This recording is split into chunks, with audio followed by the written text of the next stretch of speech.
friend drive you over to Orlando, and then this is like 1993. And I got pictures of me and James Worthy and Vlade Divac and all these guys, Anthony Peeler. And so I kind of got a 3-day look at the NBA Live. And so I got driven over to Orlando. Tony had a suite, like two adjoining, like not a suite, but a room that adjoined onto another room. So I had my own bedroom. So he got in, he checked in the hotel room. They got in like around, noon. They had shoot around. The team had a shoot around like at 3 or something. And then they played it, and so they went back, and I got to go to all of this. And then they had the game like at 7, so they went back to the hotel room and a little catered deal, and they all ate and took a nap and shit. And then they went and played the game. And so I had players take it from up. Well, then the fun begins because they spent the night in Orlando because the next game was in Miami the next day. So they just stayed in Orlando. Well, every player has a black book at that point of everyone and every Yo, I'm here. Yo, so they just stayed in Orlando. I'm here. What up? What up? Everyone and every How you living? has a black book at that point. Hello. Every girl in town that they had either fucked or hooked up with, and they Can you hear me? The lobby. And then they just go down to the lobby and pick who they want. They fuck them. So they go crazy. Well, Tony was already working on the girls in Miami a day before.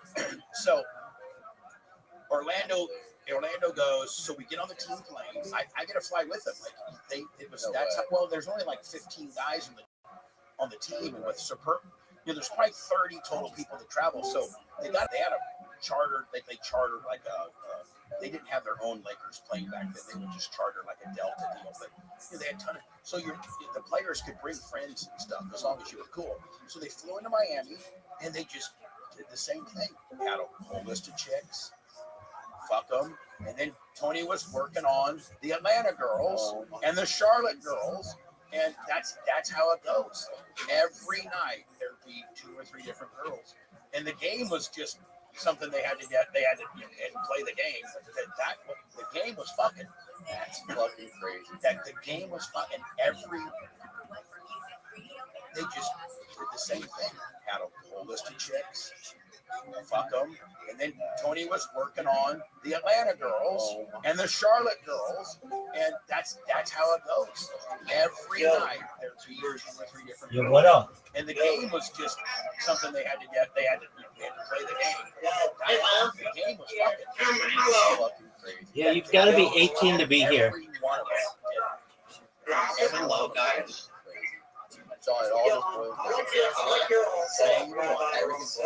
Thanks, big dog. How old are you? And now he's died. Get fame and money. All right, well then you guys go. Than you used to. Let's refer back to T4. Back in the day, to a guy that played video games would ever be able to achieve the level. And I'm saying this like I have so much respect for this dude. What's mudded? Like, I got the love for this motherfucker. Right?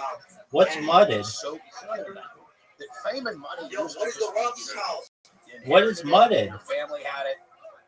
You were an athlete, rock star, Oh, muted. Okay. highly educated businessman. Huh? And it's something like there was only a little bit of a pie on how to get it. But now, with the advent of what you're doing and what Tifu does and gaming and TikToking and shit, fame and money can be for the average person. It used to be you had to be a mega star that was indoctrinated into fame or money. You were a Rockefeller, you were the this or that. Yeah. Not anymore. It's the Wild West. It really is. But there's so much shit out there that you have to be to rise above the top in order to get noticed. And you got a great foothold and a great start on it. The funny thing, you might be more famous and have more money than me, son. You probably already do. You got 2 kids.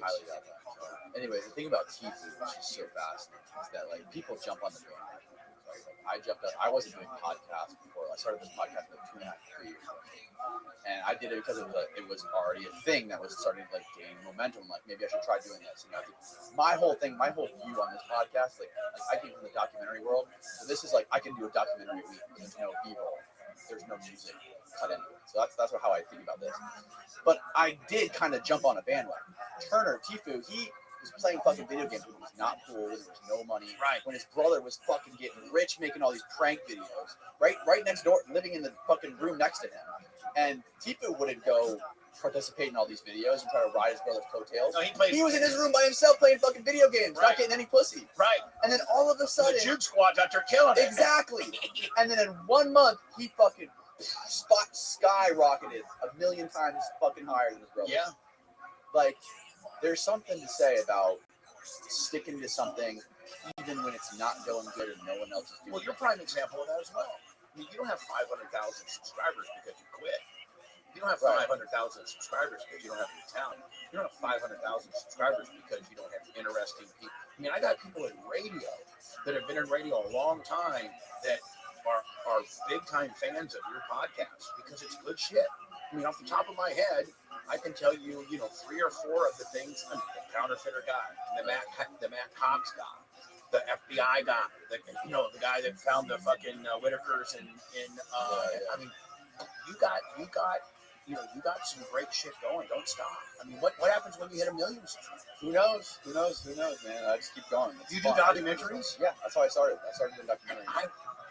Have you ever seen Deckhands, the documentary I did on the Deer Beach? No. Holy fuck, you gotta watch. It's the best thing I've ever done on YouTube for sure. But could I, off the air, when we get done, show you my little 7-minute sizzle? I would love of because I'm in kind of a little bit of a limbo where I'm making a change with the people that I'm working with, and maybe that might be something you'd be interested in.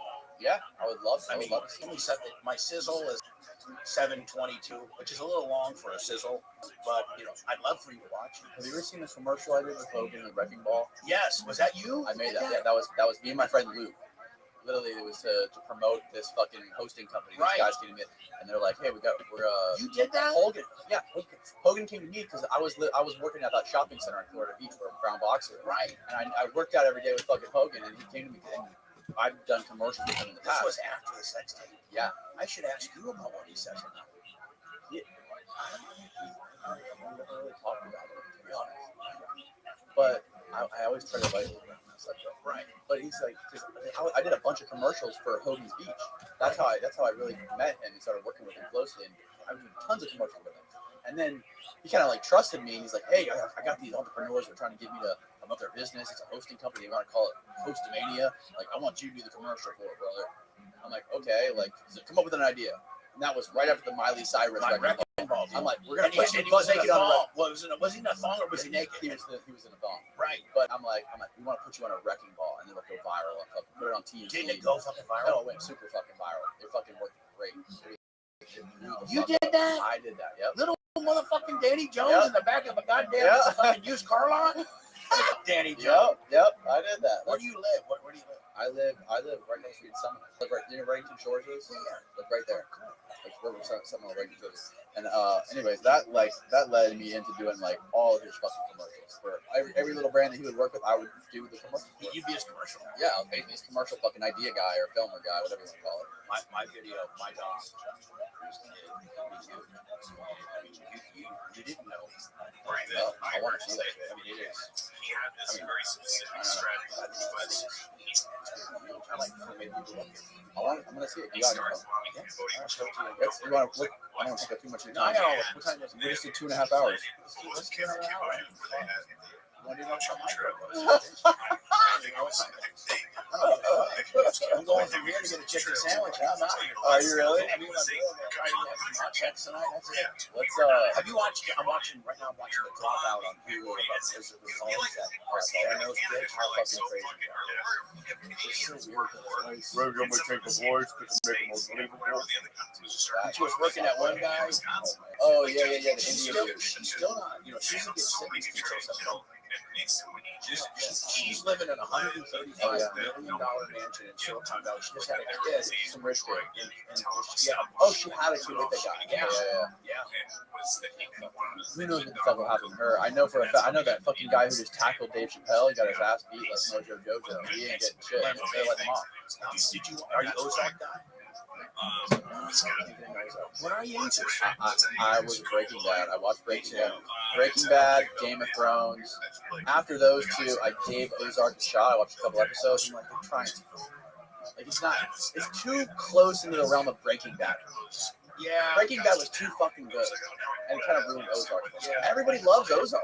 Ozarks tries to take the manufacturing aspect out of what we're talking about, whereas I think that's what was super cool about Breaking Bad is they showed you the production of it, you know, how Walter perfected the fucking like the actual manufacturing of it. Yeah. You know, the laundering and money part of it, I guess, is maybe the smart part of it. I want to see the fucking street level part of it. Fuck, I mean, just like that in the story, like just Mr. whatever, Mr. Chips to go into fucking Spark.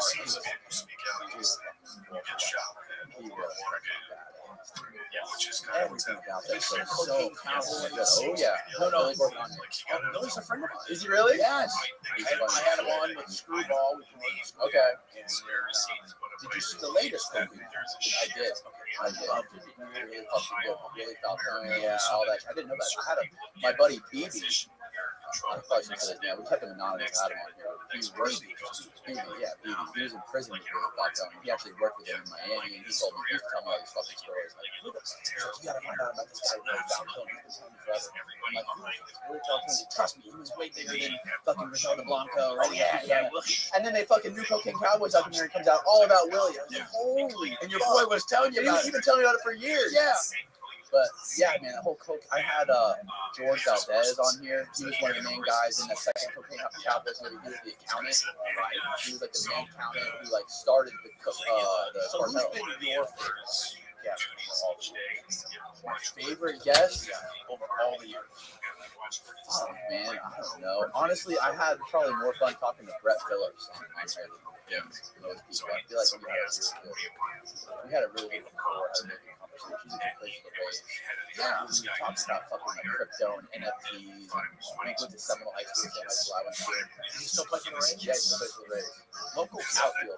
Yeah, from Seminole. He fucking like his story is so crazy because he was like kind of like a nobody on the team. You know what I mean? Like he barely like he got traded from the Royals to the Rays, which is his hometown, and he was just like an outfielder. He never really had any big highlights, but he ended up breaking Babe Ruth's record for more grand slams in the short amount of time than anybody in history. Really? Yeah, and then when the Rays were in the World Series, it was 2 years ago. It was like they were getting blown out for the whole series. It was Game 4. And then they bring him in. They bring him in. It was like their game's over. They lost the fucking game, but the bases were loaded. And they bring in Phillip. Bring him in, bottom of the ninth. He's like, no pressure. He's like, whatever. He's like, I just said a little prayer to Jesus. And I walked up on it. I fucking just swung for the fences. He fucking hit a grand slam, and they won the game.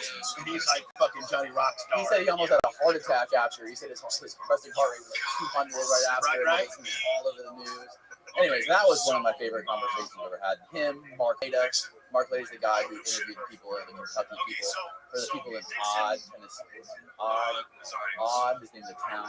West Virginia. Dexters. Yes. I like because of that. I watched that's their name. The Whitakers. Yeah, Whitakers. In Odd, West Virginia. The one guy just barks. Yeah. Have you watched any of it? That's all they breed. And it's all fucking each other. Their third family members are buried in the front yard. Just when we think we got a bad, just getting fucking that's what Whitakers where the fuck they are.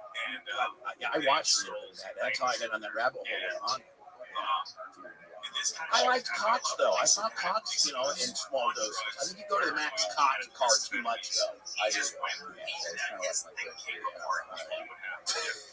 But tell him we got a couple. We're gonna give him some Georgia boots with some inserts. He'll be 5'4". He's got those now. He definitely has those same fucking boots he's got now. His jeans keep getting tighter and his shirts keep getting tighter every time he comes in. He had a fucking racket. Nixon says Boise won. I don't know who had a better record, him or the counterfeit. Voted for $1 million. Honestly, the guy who I had on 2 weeks ago probably puts them both to shame. The guy I had on 2 weeks ago was like the biggest cybersecurity fraudster in history. Yeah, no, he was filing 200 tax returns a day, going to fucking ATMs and cashing the IRS checks. You could spend one full day filing 200 tax returns, then the following 3 fucking days going to ATMs across the country, cashing the IRS checks, filling up this James Coat backpack. It was like $150,000 a day. Local guy? No, he was based out of Georgia. Did he come down? Yeah, he flew down and did it. Yes, really. One of the most insane jobs How I've much ever time done. did you do? He ended up only doing less than 7 years. Really? Yeah, less time than that. He made way more fucking money than that. Now, do any of these guys, and this is just your opinion, this is me asking you questions, Yeah. but like, does any of these, do you think some of these guys, Actually, this is just your opinion. you just reminded me of probably one of my top favorite podcasts. This guy, fucking Roger. He was a pilot who learned to fly because he wanted to fly for a missionary. He was like the #1 drug smuggler. Yep. I just watched it. Yep. I started watching it. That's his book right behind you, Smuggler. On a little show. He was probably one of my favorite fucking podcasts of all time. He's just like this old guy with southern draw, talks like this, you know. He just has a beautiful voice to listen to.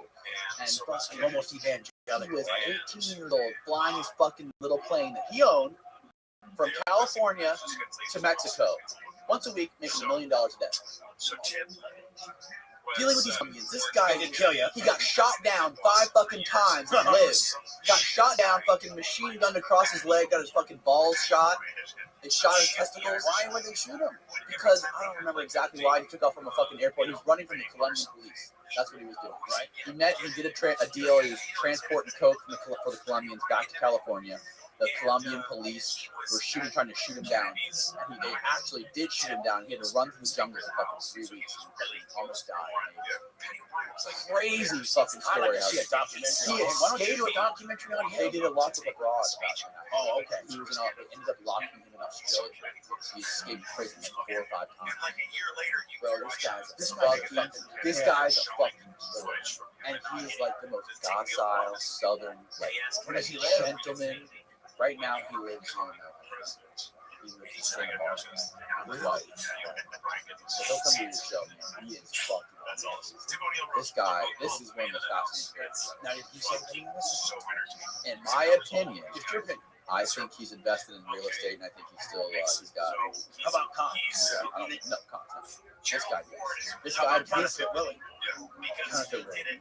How was These guys, some of these guys aren't bright. This fucking guy is old school, Colombia, dealing with the fucking with Pablo's, right? And 14 days ago. Was Was he eating it till my lips are raw and my mouth gets wrapped to a rabbi? You know, there's not a lot of documentation. You know, when you're the IRS guy and you fill out the tax form, there's obviously documentation about Cox and his 45 identities and he's this and counterfeit Willie. But 327 there's a reports. trail, but when you're just got bag loads of money, Oh, that's fucking good. I don't know what to do with this stuff. He was buying fucking family members and friends fucking mansion on the water in California. I did not know what to do, and this difference between That's guys like fucking Jordan good. and guys like Cox and Counterfeit guy. Because guys like Matt and guys like Counterfeit guy, they were trying to finance their lifestyle.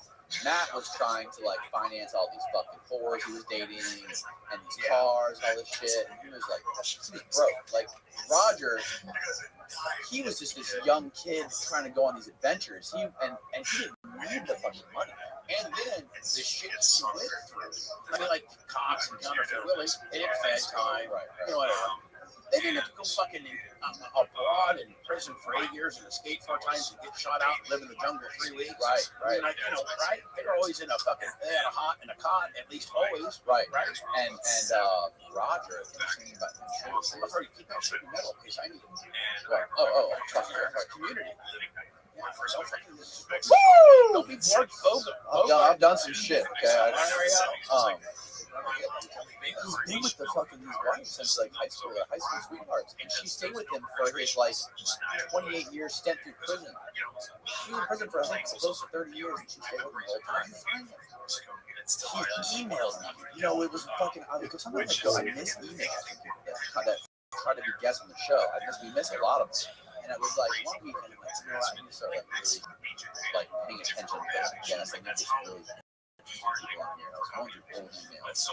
I just search my emails sometimes. I type in the word interview in the search bar. Got people who emailed me about interviews. And I came across the guy's email I missed 6 months ago. And I fucking called him up. This month I was trying to get a hold of you. Yes. And I called him up, and I was like, even worse. You had your chance kicked for that. I know. So you call him up. And I'm like, these fucking stories. First of all, I thought just by like the headline of the email and what the subject was, I'm calling thinking he's full of shit. First of all, and I call him like, listen, he's talking to me for like an hour on the phone, telling me a story. I'm like, no fucking way. And he told me about his book. I read a couple chapters of his book, and I'm like, dude, I need to get you here ASAP. And he's like, well, you know, me and my wife are just traveling through Georgia, and we're actually in North Florida right now looking to buy some real estate. And his wife is looking to buy a house in Florida. And I'm like, okay, I'm like, can I get you down here? He's like, well, I don't know. We're all really busy. My wife's got surgery next month, and I don't know if we can make it. And I'm just like, I'll get you here. I'm like, I'll do whatever you want. Eventually, I talked to him a month later, and as soon as I dropped the podcast with him, Rogan's best friend, fucking, who I was telling you about, Restream, right? Hit him up. He was on his podcast like the next fucking week. I mean, Rogan watches some shit. And then he was on Rogan's show the week after that, telling him all about Roger. He said, you gotta get Rogan, you gotta get Roger on. Talking about it. It was just, anyway. Did Rogan get Roger on? He hasn't got him on yet, no. But Roger has Netflix now. He's got all these fucking production companies. Well, you know what's weird? You're talking about like old school radio business, TV business, movie biz, show biz. A majority of the criminals that I have on here, they fucking, after they do this show, they get production companies beating their fucking doors down, trying to get them to do like shopping right, to shop their shows around. Most of these production companies, they don't fucking have shit going for them. No. They're just trying to lock up as many ideas as they can, so they have a bookshelf. I ran into these production companies who really are just corrupt. Like sniffers. They call them sniffers. They're sniffing around to get you excited, to then try to go sell that to somebody who can really make a documentary. You know what I'm saying? Right. It's like there's so much of it. It is. It's such a racket. It really is. It's kind of a racket. They're like, hey, you know, and then realistically, if they're going to shoot it, they have to go and rent, a couple guys to shoot it, and then have a couple guys to edit it. It's a fucking racket. There's not a lot of legitimate and it's done. The industry's done a 180 now. The production companies that have relationships with networks or TV networks or studios, whatever it is, they're scouring podcasts and internet shows to try to find content on TV. Podcasts is not like the Dirty John series.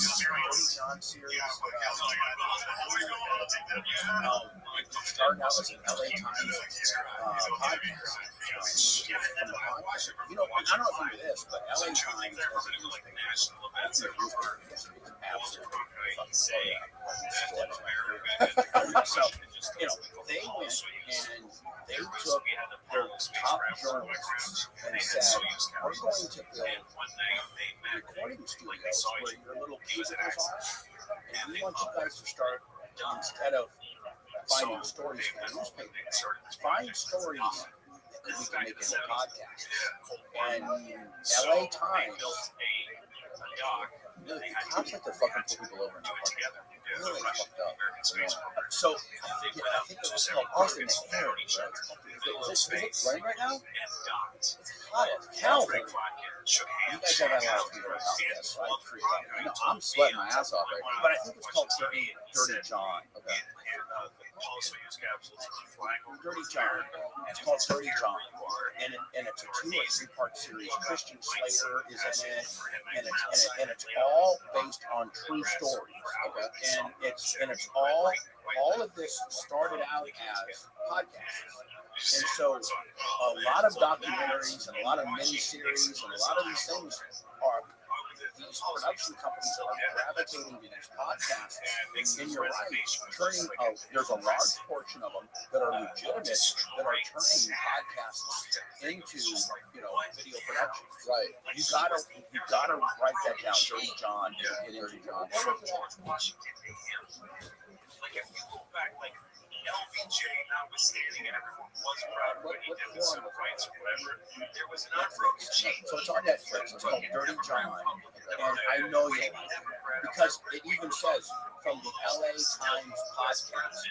And LA Times now has a podcasting. Right. And it makes sense. I mean, I applaud the LA Times. Here's the newspaper industry, arguably one of the top 5 newspapers in America, sees that printed newspaper is about. And then here's Gerald Ford, who's just kind of like cool-headed, simple dude. Dirty John, LA Times. Forgot about it. Which one? I think. Is that the one we saw? What's Dirty John about?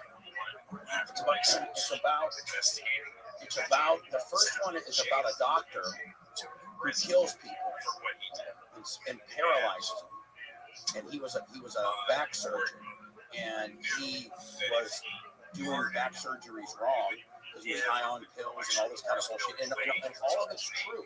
All of it's true. And then the second one comes from this guy who was a lawyer and a doctor, and his wife, and he had an affair. He was a big slinging dick attorney out of LA, out of San Diego, and he was having an affair with the secretary. Well, his wife went batshit crazy on him because he left her 2 kids, and then she murdered him.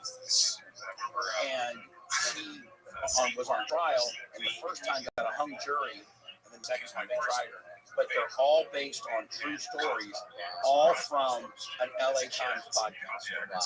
And so I know you're in the podcasting world. And if you're rooting for podcasting, it just goes to show you that, So here's LA Times, who's like, man, printed newspaper business is over. Like, it's, with the Rubik's Cube, it's fucking done. We're going to turn our journalists, those that are talented, into podcasts. And so they have a podcasting room, which is brilliant. In the way they do, like even NPR has a lot of music podcasts too, like the Serial one. Serial Killer. It's just called Serial. And they had Go tell them, dude. Fuck yeah, man. They make them like Netflix shows, but audio. They fucking with all the editing and the sound and the music. Oh, it's like a production. So riveting. Yeah. Great. Now, where you you guys do YouTube podcasts. So you guys, is your podcast audibly distributed? Oh yeah, it's on YouTube. And then visibly it's on YouTube, and then the audio is published on either Apple Podcasts and Spotify. And you aggregate that through like I have Art 19 that I use to aggregate it through all of my. Yeah, we use a platform called Anchor, which is owned by Spotify. So I upload it basically directly to this company that's owned by Spotify. It's called Anchor. It's kind of like Anchor Megaphone. And then they'll stitch in the commercials. Exactly. So it's a company that's owned by Spotify that has like a platform to upload the audio, and they actually bring us less costs directly to Spotify from like giant fucking agency. Right. Especially like the added of their audio platform. I think my shit's on Spotify. I think you can do video on Spotify. So I started doing everything. Fuck yeah. I'm in the process of right now transitioning all of my audio Spotify episodes to the video. I think fucking Spotify is going to give YouTube running for its money. So, but when you say you're in the process of taking on your audio Spotify and visualizing, you just going to sync up the video of it? So right now I uploaded all the audio MP3s to Spotify. Right. They have a tool on there where you can just replace the file. So I have MP4 video files of every podcast. So I have an audio file and a video file with the audio. Right. Like clones each other. So let's replace the audio file with the video file. And it'll be the same exact audio. And not not lose anything. You're just basically putting the visual part of what was existingly there now in place of the audio. Exactly. Without losing any view counts, nothing like that. And then they've actually just built in this cool new feature which will run the ads like with the video. Honestly, it's just like an early version of YouTube. Right. That's cool. And I think I don't know what's going to happen. Now, when you do your midstream placements, do you do them yourself, or do you let them do placements? I do a lot of it myself, and they also put a lot of automatic ones in there. So yeah, so they charge you different. So like the sponsors, if they want to pay more money for a sponsorship, that can be read by me. And I should put it into the spoken word. Right, exactly. But I'm talking about I'm talking about like you're uploading your YouTube deal, and it says what a rookie. What a fucking god. Cheap headphones. You tell this guy's a piece of shit and hang up. What's his name? Hey Shane, it's Bubba the Love. Hi Shane. You're a real piece of shit. Did you know that? Look at you. What are you? 150 pounds, fucking soaking wet? Take off that hat so we can see that fucking hairline, kid. You tell him, dude. That's what I'm talking about. Matthew McConaughey on crack called back. Oh, for sure. But I will tell you this: I've already got you sized up. You got a high vis shirt on, so I can tell you that you're a real worker. You're not like this indoor cat, Danny Jones over here. This fucking indoor cat.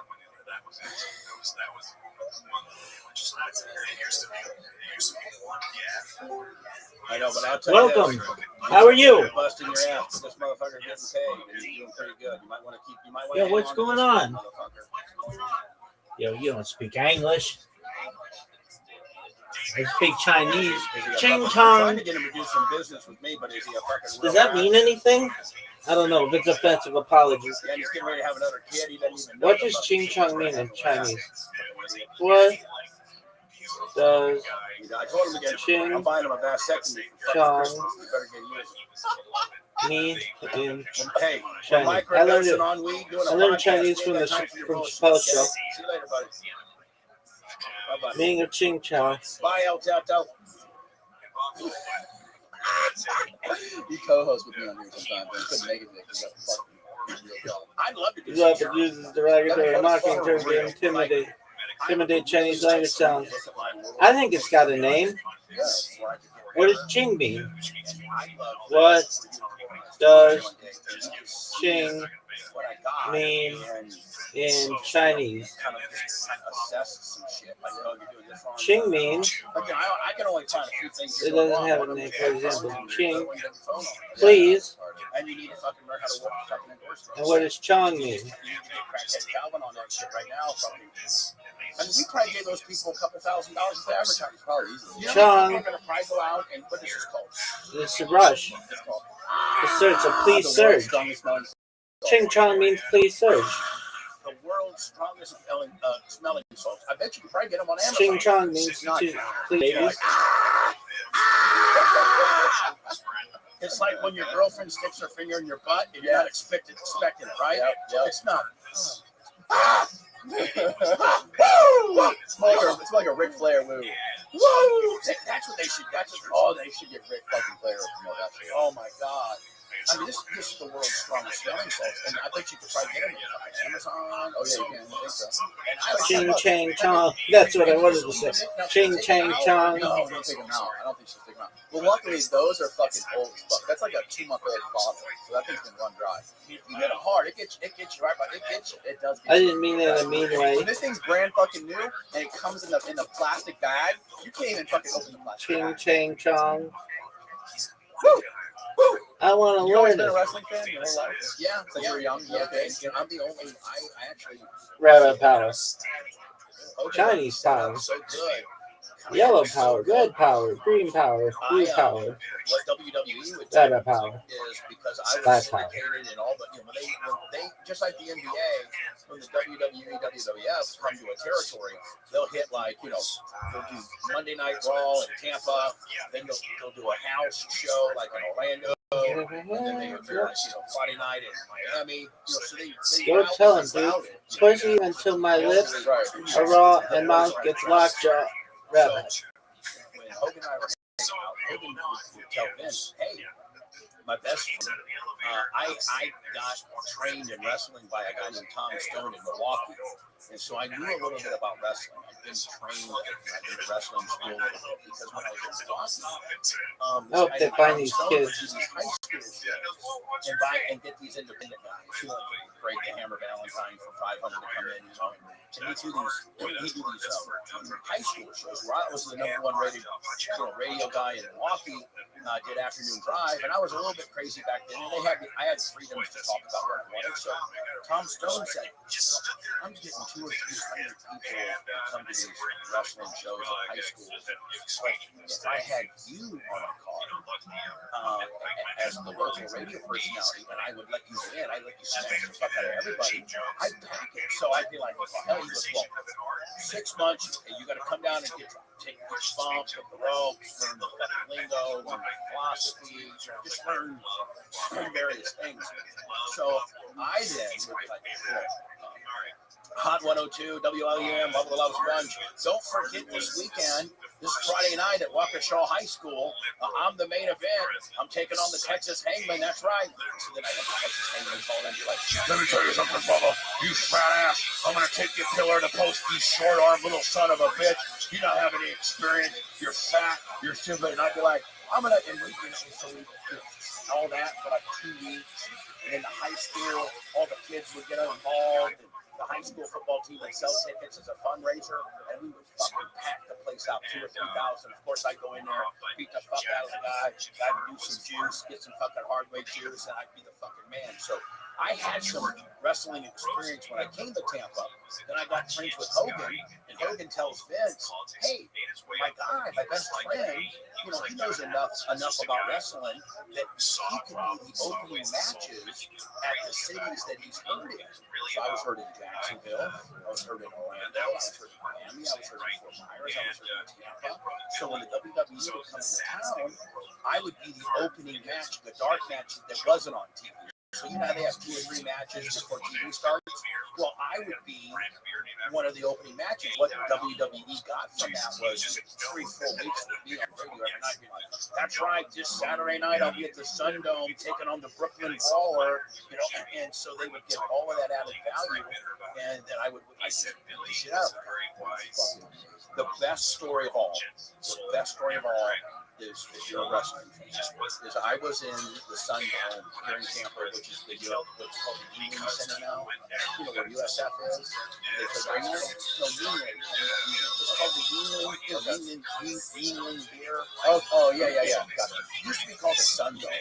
It fits about 8,000 or 9,000, and it's where USF plays basketball. So I was the WWF was there that night, and Hogan for some reason wasn't there. I don't know if he's defected yet or what, but Vince was still using me on my cities that I was hurt and opening matches. And they paid me $500. They put me on. I would win. So I go there that night, and the boys in the locker room kind of always resented me because I wasn't one of, I was kind of a guy who got fast into kind of a cool position, right? So here's some guys that have been around for 10 years doing jobs, and here I am fucking jumping hot dog, roll in with my Louis Vuitton luggage and my fucking hair fucking slips and be able to beat these guys that were regular wrestlers. So I was supposed to go. You remember the Mean Street Posse? They were Shane McMahon's best friends or something like that. Well, I was supposed to wrestle them as the opening match. So Pat Patterson, now in wrestling, they have an agent. And him and Jerry Briscoe were the 2 agents that night. And they kind of run the locker room and they tell who's going to win and whatever. Well, Undertaker, Mark Calloway, lived in Tampa at the time. And it was a house show. Usually Calloway didn't do house shows, he only did big shows. But since it was a home show, he did a favor for Vince, and so the Undertaker was the big guy in the card. Now, if anybody knows anything about wrestling, Mark, the Undertaker, ran the dressing room. He absolutely was the boss of the Bulls. if like he's had a lot of disputes. He was even when Hogan was there. Hogan had his own dressing room. After Hogan left and then came back, and Calloway had already established himself that he ran the dressing room. He ran it. Like he fucking ran the show.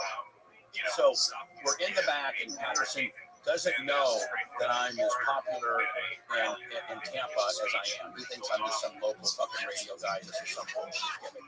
So we're in there, and Patterson's like, okay, here's what's going to happen. Bristol's going to feed you. Jerry's going to come in, get the outside distraction. Main Street Posse's going to come in, hit you over the head with a fucking chair. You're going to get changed. You're going to try to make a comeback. They're going to throw you into a school. Okay, I mean, I'm losing it. Okay, but I'm just happy to be part of the fucking deal. I'm a WWE winning in my own hometown with 10,000 people. Love the Love Sponge from 98 Rock. It's a good promotion for me, whether I win or lose. Who gives a fuck? How is the emancipation? That's the way it is. Calloway goes, nope. Proclamation. I was always really respectful to Mark. Yo, what up? Have you seen Chappelle's show? He lived in Tampa, so Mark knew how popular I was in Tampa, right? And so Calloway goes, hey, Patterson, let me ask you a question. So we're going to go ahead and bury, and when you get beat that fast, it's called your burying. Because I honestly don't think it He goes, was. so, Pat, let me just see if I can do this straight. We're going to bury It should have been past the a guy time. that spent 3 weeks on promoting the show. It's probably put 2,000 or 3,000 extra asses in the seat tonight. And we're going to bury him in front of his own hometown. When this is just a house show, it's not on TV. We're not making any of our wrestlers look bad because nobody's going to see it except for the 7,400 people here. And we're going to bury this guy in front of his own hometown when he's busted his ass. Pat Patterson, without missing a beat, goes, you know what? That you're going to go off the second rope after you give him a double the 15th clothesline. Amendment. You're going to try to kick Bubba. Bubba's going to reach off into a schoolboy. Watch for the Okay. double boot. Bubba, you're going over. And I turned to Calloway. It's business, man. It's business. It's about I'm happy with it. and that's what makes the most business. Boy, the Mean Street Posse was so mad. They went from giving me a double clothesline and beating me to me going off the second and smashing them. Good tell him, dude. That's Baby. all because the Undertaker said, no, we're not burying a guy in his own home fucking house who's busted his ass. We're not doing it. Now, if it had been on TV and it's been, where people could see that it's a regular jobber off the fucking streets is now beating an accomplished WWE guy, that's different. But it was a house show, and I was the opening match, right? So that's This website is a waste. Oh yeah, so for 3 weeks, right? Oh, I had the Mean Street Posse call me up. I love this person. They can it's going to take 2 of us just to match your fat ass, and and all that. Back and forth. Yeah, they got. I like how you put twice the words in $1,000 for free promotion. From me. You can't even put a value outside of the Dude, I mean, fucking wrestling fans have such a bad rap. They have such a stigma. Like, I used to think that wrestling fans were such fucking before, and then I went to fucking WrestleMania. I went to the first wrestling event ever. New Orleans, 4 years ago. And they are the coolest fucking fanatics. I think they're way cooler than fucking football, NBA fans, any sport. They're a fraternity. They really are. And when you go there, they don't fucking fuck with you. They're like, hey, bro, what's going on? Who's your guy? Hey, who's your guy? Oh, man, fuck, that's my guy. Yeah. They want to be your boy. They're all like a fucking community of people that have each other's back, unlike sports fans, where it's like more political. Like, fuck you. I could get you for a very good friend. Matt Riddle. Matt Riddle is the current co-champion with Randy Orton. Oh, no shit. He lives in Orlando. He's the dude that kicks off the split flops. He's a former MMA guy. His name's Matt Riddle. Oh, that's baller. He's got one of the straps right now. That's baller. That's baller. Satisfying as fuck is right. That's baller, son. Oh, that's dope. No, what's the guy's name? Damn, that was great. He's just like Jack. Okay, he looks a lot like Jack. Yeah, he's just like Jack, and he's so fucking. Pull up some more pictures of him. Yeah, like when he Oh man, that was great. His gimmick is this, like people get real like surfer dude. Yeah, like goal. That was satisfying as fuck. Dog, this is so sick. Goldberg. Dog, Ching! I love it. Dog. This is so sick. Yeah, like this is, and you know Goldberg's old school, real Swing. fucking intense. Yeah. You know, like This fucking is real so intense. sick, Kick dog. your ass, and wait till you hear how Oh, little. dog. This is it. That makes me happy. Really? For real. Like Riddle is an accomplished MMA. He was UFC at one time. Okay. I can realize Really? would kill him. But like Riddle's like, you know, Goldberg's all tense and Oh. shit. That's like real. Oh, that was a shoot. Like that was real. Shoot means real. Shoot me. Work means not real. Okay, shoot means it's real. Like that's Dude, real. this Like, is so was sick. reversed. Yeah. That was somebody had a stroke at him, and they had a little bit of a problem. And when Goldberg said we need to talk, that's a shoot. Oh man, that makes me. Oh, it's fucking high That vis makes Willie. my You can nuts fucking is Show up in the middle of the I mean, podcast. this is a professional fucking order. What the fuck? What is this? I thought you'd take a swing on me. I really just thought I. Carbon from creating All right, now he was gonna take a swing on me. Hey, grab a chair, Hey, I bud. really thought he was gonna swing on me just Did now. you really? I wanted him to come be a guest on or be a co-host on this, but he had to work, so he showed up after. Weed whacking today, or what's he doing? What are you doing today? Weed whacking? He's got a fucking. Oh. He actually does real concrete work. Yeah, like you're a poser on the concrete. Yeah. That's a real concrete. Yeah, exactly. Put your headphones on, bitch, and join the party. You know how to be on the radio? Yeah, you fucking nerd. Come on. Hey, call him a jobber. You fucking jobber. Yeah, a jobber is it's a wrestling term. So they had a, if you're a jobber, what you are is back in the old wrestling screw days, they would have they didn't have a big roster. So when Vince or somebody would come into town, they would bring like, By the way, you have to mic on. Sorry. they would bring like 7 or 8 of the stars, but then they would get local guys that are professionally trained just to lose. So they would hire like 10 jobbers, 10 local wrestler guys, and give them $500 a night. So to lose to Greg the Hammer Valentine. So if you're called a jobber, then it means you're a hell of a hand and you can work, but you're gonna lose. Right. That's exactly what he is. What is he? Say it. He's a fucking jobber. Say it. Oh, it's my crackhead Calvin. Get it going. What's going on? Oh, there we go. Check. That's why he keeps calling Austin Come on, man. crackhead Calvin. The clicker. That's fine. The right hand clicker was Carpal. Carpal Calvin. Takes him an hour and a half to pull up a TikTok. So That's your, all right. your day done for today? How many yards you made today? Today we did about 80, 90. With the truck Oh, yeah, multiple trucks. You Yeah. only get 10 yards in the truck. though. Yeah, it'll be fine. Now, do they have it now where the truck mixes it? Oh, it's mixed up. Ready to No, roll. but like a lot of isn't Like a there dry mix.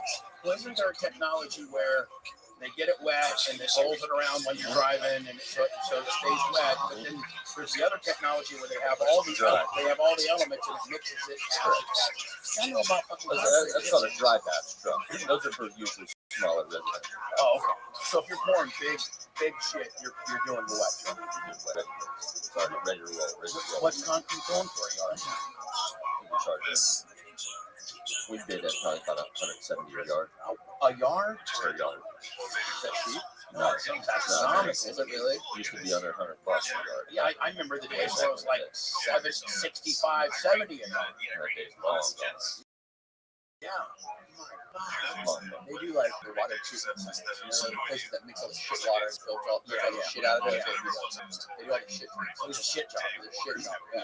Not only is he They fucking also take that shit water, throw some chlorine in it, and send it to your sink. Who cares?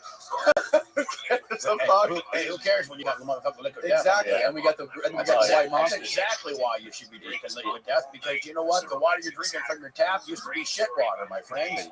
But not right here with liquid death, my friend. That was right nice here. of him to give you a can of water. Right here, my friend.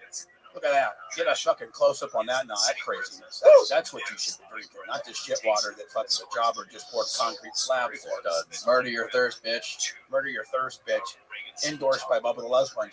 I'll give that one to you for free, kid. Thank you, Bubba. You want it? Yeah. Hey, I'm on this shit too. Those are duds, man. That thing's expired. Yeah, but here's what you guys don't understand. Now, fucking Danny Jones over here is going to take this and get these clips to this company and say, hey, we need some endorsement. Yeah.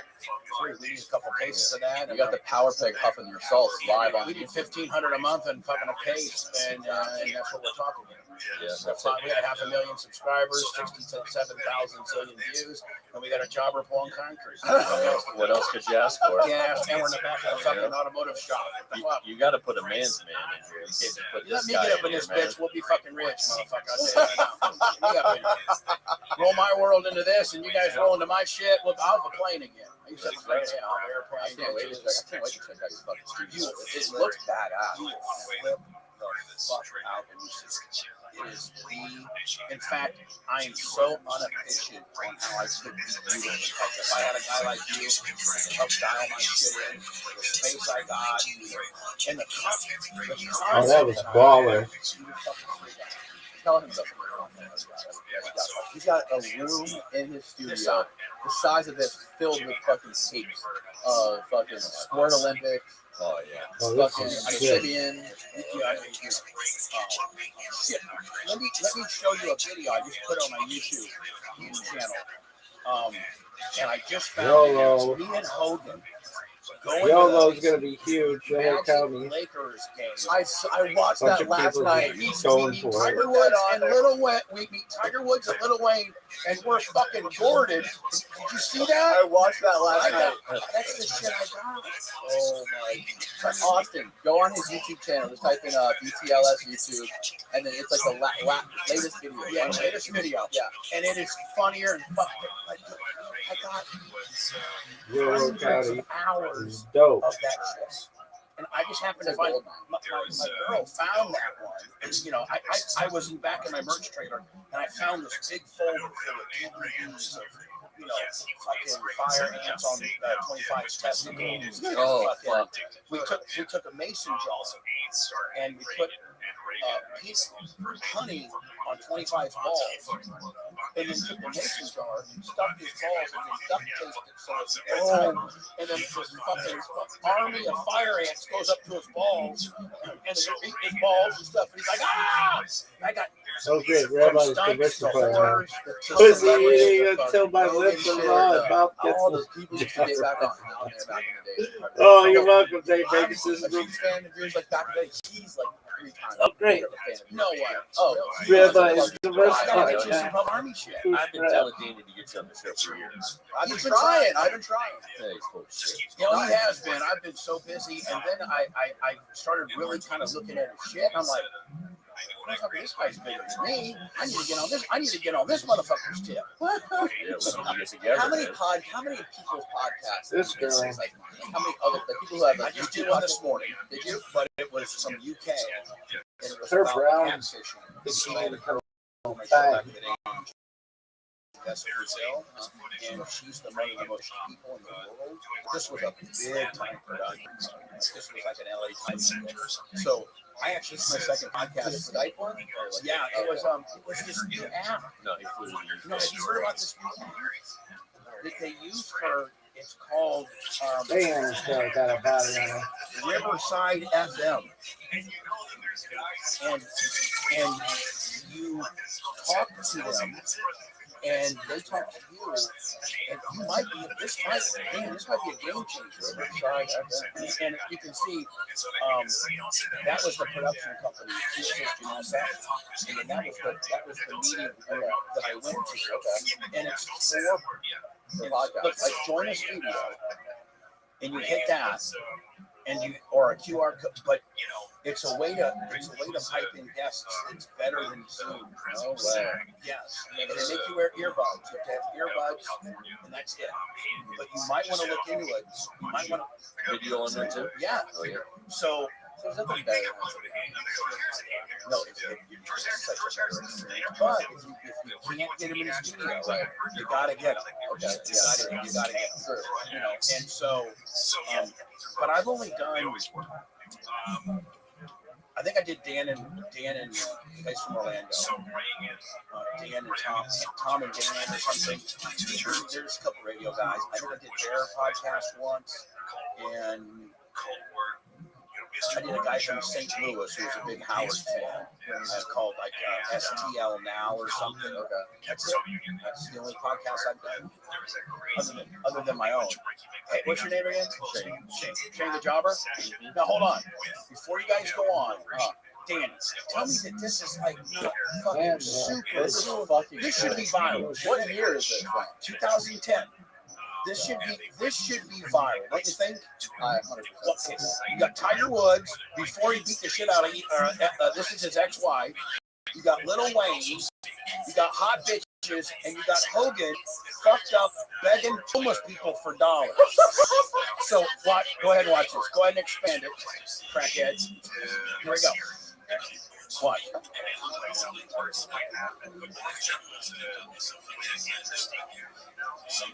Tiger Woods. Look at Lil Wayne. So high.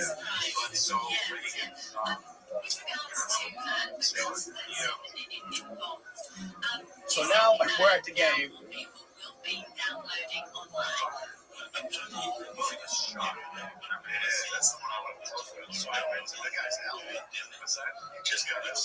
Oh my god. Hogan's fucked up. He's all zipped up. I'm gonna fuck Chris Brown up.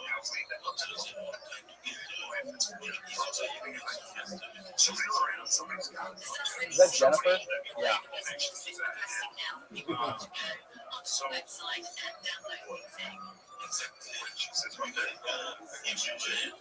Now Hogan starts fucking dancing with the girls.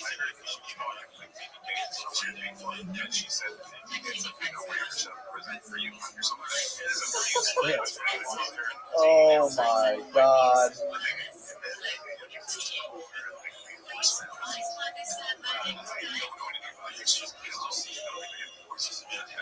Now look at now he starts. Now my wife. Now imagine that my wife gets involved here. Check this out. Hold on. He joins Heather in there. Oh my lord.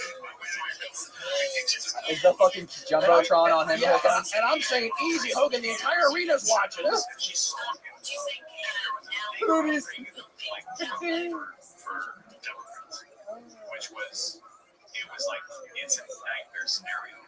He's on the Jumbotron right now. Smells kissed her. Oh, what a sick fuck. I'm on Team Bubba. Oh, athleticism. Look at this move.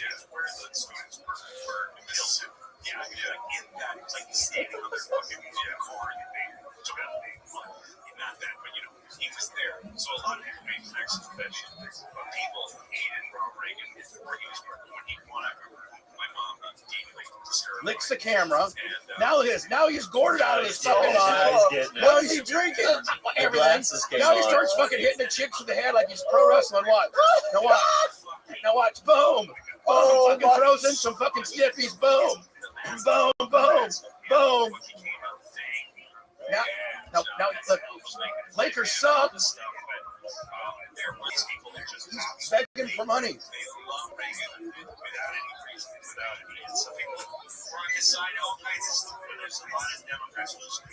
Him and him.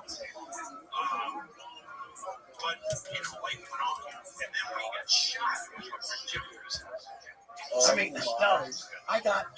Like, it shouldn't that be some? Isn't that better than 90? Get in trouble with posting that shit? No, I own it. Okay. Even though it's him on it, and you're gonna get mad at you? My camera, my. Right, good. You on the copyright. Have you seen my white trash burnouts I've been doing? Yes. That's fucking incredible. Oh, you still own that fucking racetrack, right? Yeah, I own a racetrack. Yeah, I own a racetrack. I mean, Danny, I need to be your partner. You got a barbecue spot? My buddy's having a wedding soon, and he said getting catered by some barbecue company. They said you were. No, there's a barbecue You company called never Bubba's. Oh yeah. love me About again. cease and desist. Oh yeah, Just like Hulk Hogan, right? yeah. When you show my name, you're supposed to put a circle R Right. after Spud. Right. Yeah. So. But I mean, Danny, I kind of, I need to fucking. We need to work together. We need to help You each use the other. word can I put on a high vis red seal, pour some concrete, then roll up in here and get some tips? Bubba's already taught me like 100 things how to improve the audio and the headphones and all that fucking kind of radio deal. Probably all this Actually, shit. it Same sounds shit like I've been it, telling you for 10 years. No, you just he said.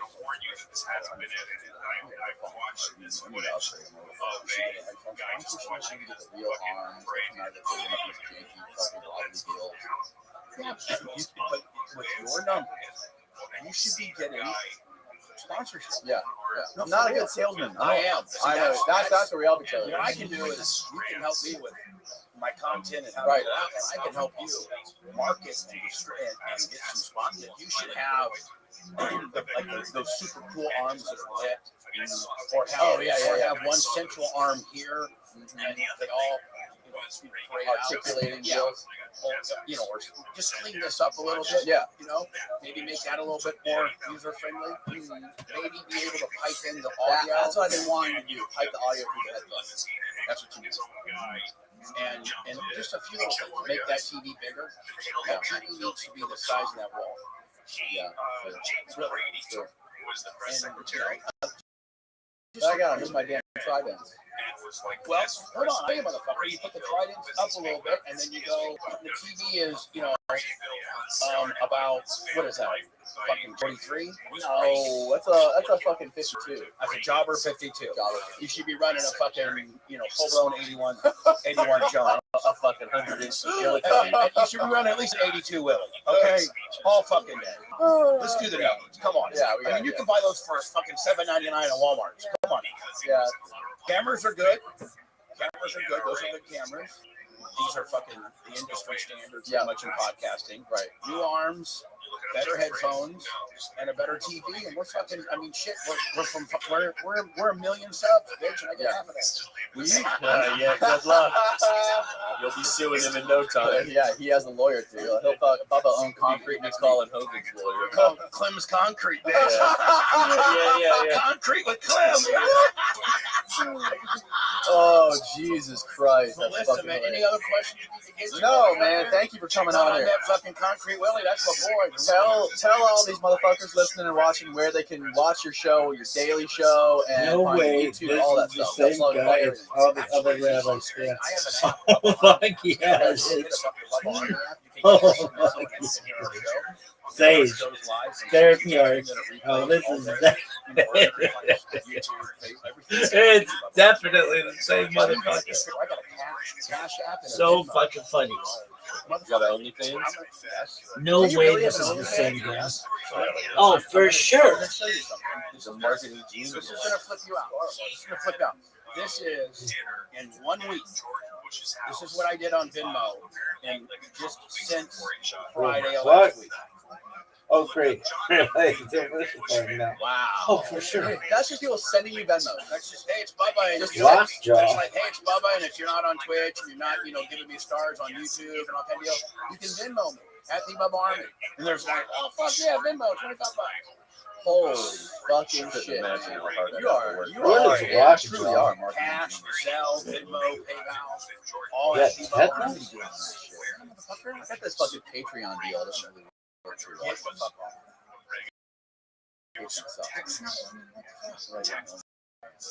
OnlyFans, Venmo. OnlyFans, you good? We do about $2,500 a month. Okay. You have a fucking. How'd you get lockjaw, kid? Your mom. Given at least $2,400 in a year, then you're considered Bubba Army royalty, and you get an invitation to the Bubba Army royalty party every year, which is the second Martin Luther King Day weekend. That's the cheapest week in the block, and the hotel rooms aren't extravagant. So the second week of January, everybody flies into Tampa, and you get the Bubba Army ring, which is a big Super Bowl. We don't have The same people that make the Super Bowl rings make my rings, and so, but you have to have the $2,400 level. So it's just a big fucking Ponzi / shakedown, Amway, Bernie Madoff, this fucking used car. It's a hustle. It's a straight fucking hustle.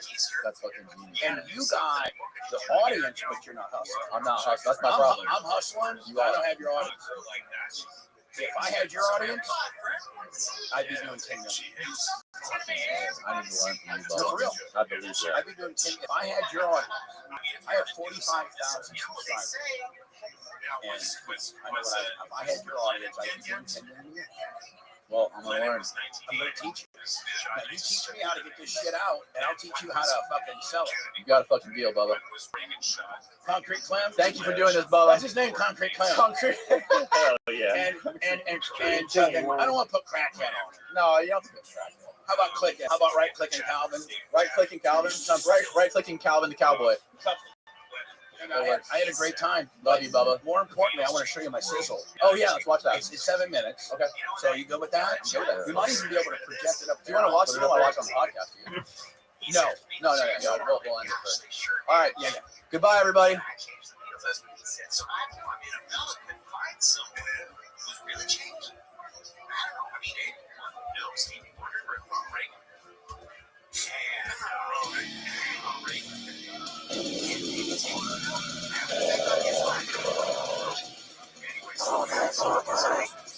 You guys are now living in the true crime clout house. We're sharing a studio space. It's got its own place. Yeah. I know. This is what we're together. It could be the true crime clout house. Yeah, we gotta wait for Matthew to get off probation. Are you off probation? Hell yeah. Really? He's never completed that part. That makes it He sound got like out he pretty completed. clean, right? That makes it sound like he completed it and he did a good job and let it go. That's not what happened at all. They continually violated him, put him in prison until eventually the judge said, "You're unsupervisable." Yeah, I've never successfully completed one term of probation in my entire life. And I've been on probation since I was 13 years old. Never successfully completed anything. So I get out of prison, and I got out of the halfway house, and I go right back to fucking making cars. And I'm like, fuck it. You know what I mean? I go right back to it. Yeah, they got me, sent me back to prison, and then I got in front of the judge, and she was like, "You're not supervising. You know, we've had to extradite you from, every corner of the country to get you back here to get you in front of the judge." So it's like, they killed my paper. They just gave me time to serve and killed my paper. I had 2 years of federal probation, but they just Amazing. I got lucky. Some people get really lucky Out the door. These little technicalities. Yeah, Well, they it's just not a keep out the door. technicality. He still ended up like usually what they do is it's usually a third. So let's say you have 3 years paper, and right away you end up getting you violate. Let's say the first month, and they'll say, "Okay, look, we're going to have you do a year's worth of time and just quash your case." By the time he got in front of the judge, he'd already done how many months in prison? 6 or 9 months. 6 or 9 months. But 9 months, it's like, okay, well, you don't have that much. Like if we divide that into what you currently have to serve, like you know what, just cut it. Because otherwise, what do you do? Start his paper over again? Like it's just you can these guys. They kept doing that, and a lot of the guys just get on probation. I just had this guy on here who's apparently like one of the biggest cyber criminals in history, in U.S. history, and he did a lot of fake card stuff too. And he's like a lot like what you said. A lot of the people that he worked with making fake cards were based in Ukraine and Russia. Why is that? Yeah, for whatever reason, They're bad people. Eastern Ukraine and Russia is just the climate out there. A lot of those kids out there, that's just what they do. A lot of hacking. It's like popular culture. Isn't it legal there? Well, but you can also run the forum there. Like, you're not going to be able to run a forum here without them cracking down on you. They have the servers and everything over there too, right? Like Harvard out SU, where is that located? That was a Russian server. But they're so goddamn smart over there and tech savvy. Like your average teenager in Russia knows how to code. You know what I mean? Like your average teenager over there can code and they can program and they can do all kinds of shit. Your average teenager here doesn't know dick about coding. Who are the guys? How are you talking to these guys? What were you buying from them? Right. So I was purchasing. I was actually selling to them. You were selling. Yeah, I thought you were buying plastic. blanks. No.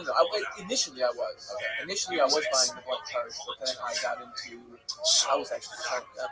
Oh shit! Yeah. And how are you selling it to them? You're selling it to how the transaction? It was either Bitcoin or we had Western Union services set up. Shared web money back then was pretty That's popular. baller. Reserve back then was pretty popular. And these were like these fly-by-night online payment systems, kind of similar to what PayPal is. You know what I mean? Like you put $50 in, you get $50. No Say way. you have an account and you have a wallet and you can exchange WMC between each other. But then there needs to be like a third-party exchange or cash out a WMC into whatever currency. Your Silk Road? It didn't exist back then. Oh, it didn't exist. No, the Silk Road didn't exist. The dark web didn't exist. The Onion router wasn't even a thing. No Tor, no none of that. Yeah, it was just VPNs, and we had Russian VPN services that were you could change with all these plugins where you could change SOCKS proxies and you could change VPN, change the IP address, and go to the forums. And that's when all the forums got shut down. But that's when, in the heyday, there was a bunch of them, like 10, 15. Yeah, the one guy was on just Lex Friedman. That guy, he was in here yesterday. Really? You had him on here? Brett Yeah. Johnson. Yeah, Brett Johnson. Yeah, Yeah. He's Shadow Crew, man. He started. Shadow Crew, Yeah, he did Shadow Crew, which eventually went on to be Crew.SU was the one I was on. But previous to that, there was something called Carter Planet, and then there was Carter.org. But he was the godfather of all of that shit. Like, he started it. And then when Max, what were the guys' names? Max Butler and Christopher Aragon. When those guys went down,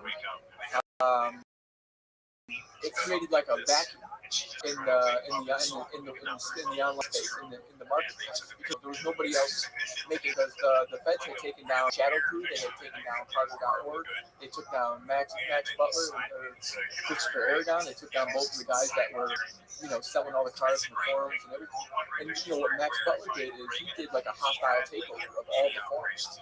He fucking hacked them all, locked out all of the admin. And then he took all of the users and then put them all into one fucking site and sent out emails like, you're all just part of this big community now. He locked out all the admin, told them to go fuck themselves, and that's it. It was like this fucking wild takeover of like all the forums. And then when they went down, it created a vacuum, and then and then I filled that vacuum. Like when I came in and started selling cards, it was right after all that shit had happened. So there was nobody moving plastic. That's so fucking crazy. Yeah. And I came in, and then that was it. And there was just nobody selling plastic. Yeah, so Brett laid the foundation for all this. He's the godfather. Shadow Crew, that was like that platform that he created was trust. So the reason for that was so all these criminals. So the reason that these like black hat communities could survive and do so well is because all these criminals could work together and talk to each other and trust each other and learn from each other. And the people who were in the white hat, the good guys, they didn't do that. They didn't communicate. No, and there was like, and this is back in the tutorial days. Yeah, where you could go and there was just people would just tutorial after tutorial after, and then that's how I learned. You know what I mean? I would sit up. I remember until 6, 7 o'clock in the morning when the sun was coming up, and I'd be downloading all of these tutorials, and I would just be compiling all this data, and then I would sit up for days just studying. They don't do that anymore. That's how I learned how to use Photoshop. This is pre-YouTube. Oh, yeah. YouTube's what? That's so crazy. Yeah, YouTube's what, 07?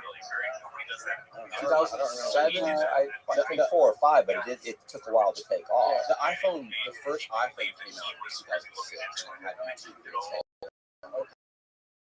So yeah, but even then, still doing this like 03, 04, 2005.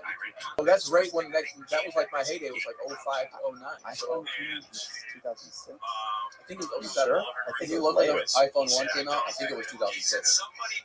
Was it 06? Yeah, so this is so, I feel like a dinosaur, you know what I mean? Like, because now these kids are all on fucking, they got something called Telegram now, and that's like the big marketplace for all the fraudsters because it's all encrypted. See, this is when you say all of this is in my book, Bent, which you can find Available on Amazon. on Amazon. That's all I know. That's not a lot. Shameless plug for Nothing Bent. wrong with that. Shameless capitalist. Yeah. Forever the capitalist. Better than communist.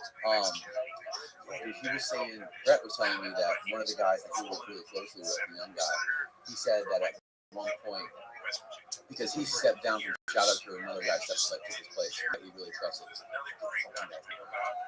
Brett Johnson was Iceman. That was his name, yes. Yeah, he was Iceman, like the original, like the Iceman. Everybody knew it. You know what I mean? I thought It's fucking I crazy. thought Butler was. Oh, what was his name? Max Butler? I thought he called himself Iceman. Was it Max Butler or was it fucking?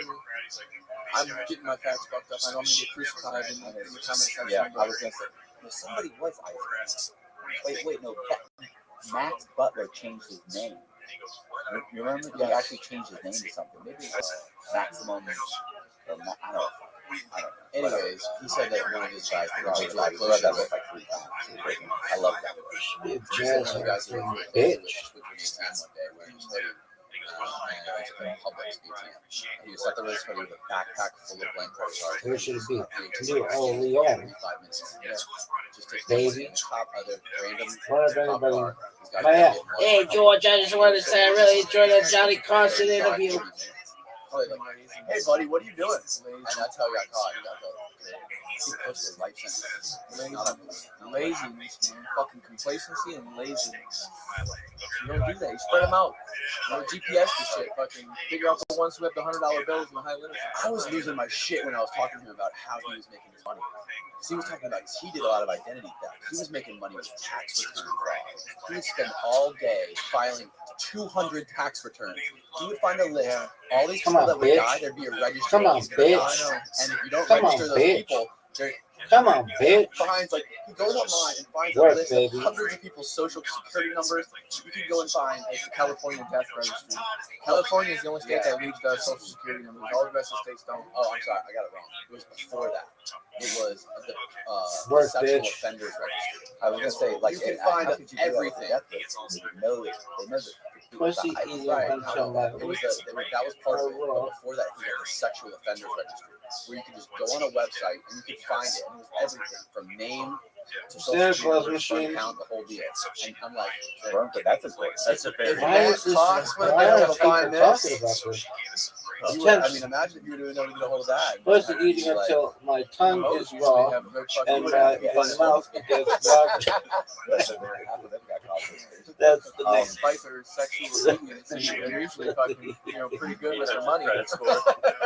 My tongue is raw and my mouth gets blocked. Like I would get stuff from the 80s, 90s, and you get a search report, and they would actually have. I love the people that are like, I'm They howling. would take I'm howling. like that whiteout, with the tape, and they would put like tape over That's it, so and it's like you could just switch it off and go, oh, your social security number is 262. And you read it.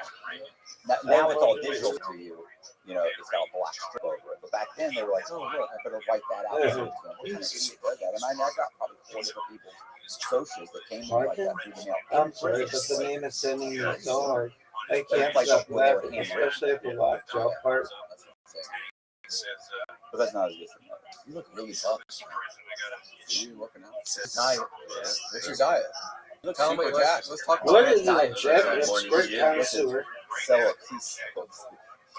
like I eat TV dinners and Oh, these yeah, guys what are get they, so upset. Like, Matt lean is one of those cuisine. people that just doesn't lean allow cuisine. himself. I love this. Come on, Matt baby. doesn't allow himself any pleasure. Work, bitch. That's not true. None. Work, bitch. That's not true. I had ice cream. He just Matt's like one of those people who just Work, abstain bitch. from everything. You know what I mean? Like those weird people who are just like I'm gonna have one Coke, and I'm gonna have a sip of this, and that's gonna be it till next week or the month or whatever. You go to the gym at like 5 a.m. Listen, Matthew during the day. Did you see my video? Yeah, you got me a video. Nice, right? I saw the Yeah. Batman video. So now they put up little signs that he's all upset about it. They put up little signs now in the gym saying you can't video record in the gym. I was like, I told him I hope they kick you guys out for fucking the What was shenanigans. the point of that? What were you guys doing? it was a dare. We were sitting there one day Wednesday in the morning. It's like 6 o'clock, 5:30, 6 o'clock in the morning, and we're working out. And I'm looking around. And it's 5 in the morning. I know, and just like listen, it's like 5:36, and I was like, what is it? I'm always happy and jumping around. I've had a couple of coffee. I'm like, I'm You also spent 20 years in prison. of course, I'm ecstatic. Yeah. But so I ended up saying, I said, it'd be funny. I said, what if I walked in one day? Because a lot of the guys will walk in and they'll be buff and they'll wear like a superhero outfit.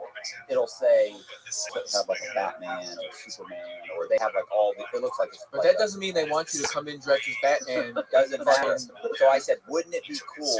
I said, it'd be great. What if I came in? What if I came in with a Batman mask? And I said, what do you think they say? She started laughing. She goes, I don't know. And I said, I'll do it. And she goes, I'll do it too. I said, all right, order it. I said, let's do it. And she said, she goes, oh, I will. I said, okay, we'll see. I know, because Jesse's, super tender. And when we got home, she goes, okay, what about this one? Let's get Deb. Are you awake? And I thought, she's never going there. But it kept getting amped up. I was like, oh, I'm ready. I got my mask. And she's like, oh, mine's going to be here tomorrow. Watch. Misha. She got there like 2 days later. Love from England. When are we doing this? I was like, Wednesday, that way we're doing chest in it. She's like, okay. She's like, I'm serious. I'm like, me too. And then when we actually got in the car, put on the mask, I realized, this is not good. Like, going down. I was like, I'm semi-embarrassed already. We haven't walked in the gym. So, but it was a dare. I had to do it. We both walked in, we videoed the whole time. I am so cool. Nobody said anything. Nobody said anything. Nope. And we walked right back out. And they probably thought you guys were fucking insane. They were gonna pull out fucking Uzis and start fucking gunning everybody down again. He's probably right. Hey, let me tell you something. You work out. Damn, this girl is hot as fuck. Every weight was white. My adrenaline spiked. My face was all sweating. You always get mixed responses. Not hot as fuck.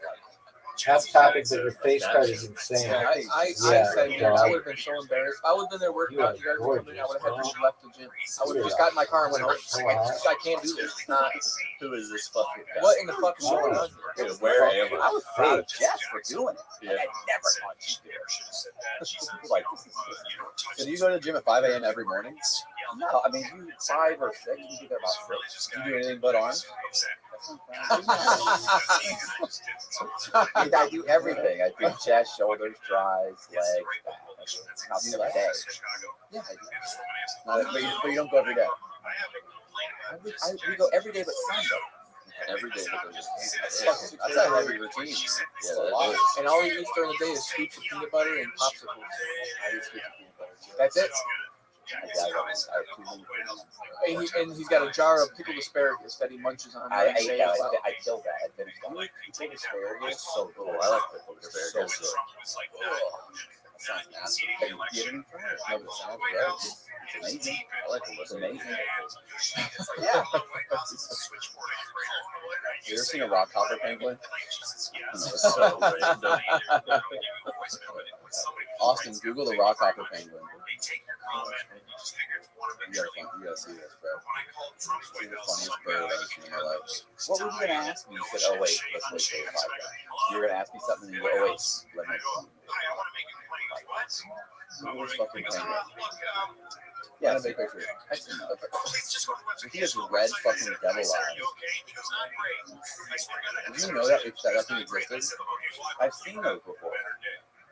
Did you know it was Yeah, called that's what I was gonna say. I've seen it. I didn't know the name. It's in that, yeah, it's in that animated thing.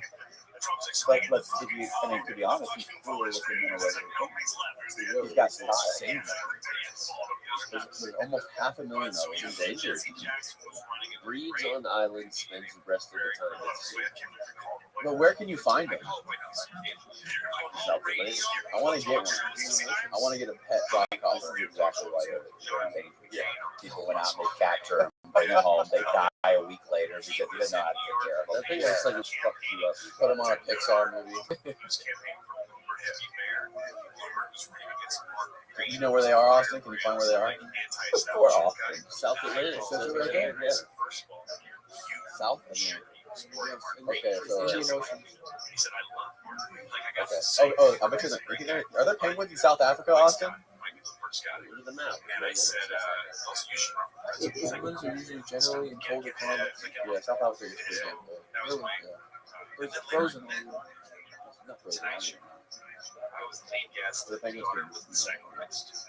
And I How went. did this come up? That's so I just random. thought it just popped in my head. You asked me what I was going to say before we started the podcast. Yeah, you went to You say were about to something, say and I go, something. "What?" You go, "You know what? Let's wait for the podcast." I don't remember. Must It's not have been important. Yeah, it was important. It was probably a comment on your email thing. Giant arm. Yeah. Have you seen that SpongeBob episode? Walks around with inflatable arms. With the super jacked up arms, yeah. I think you remind me of He goes to SpongeBob. the beach and shit.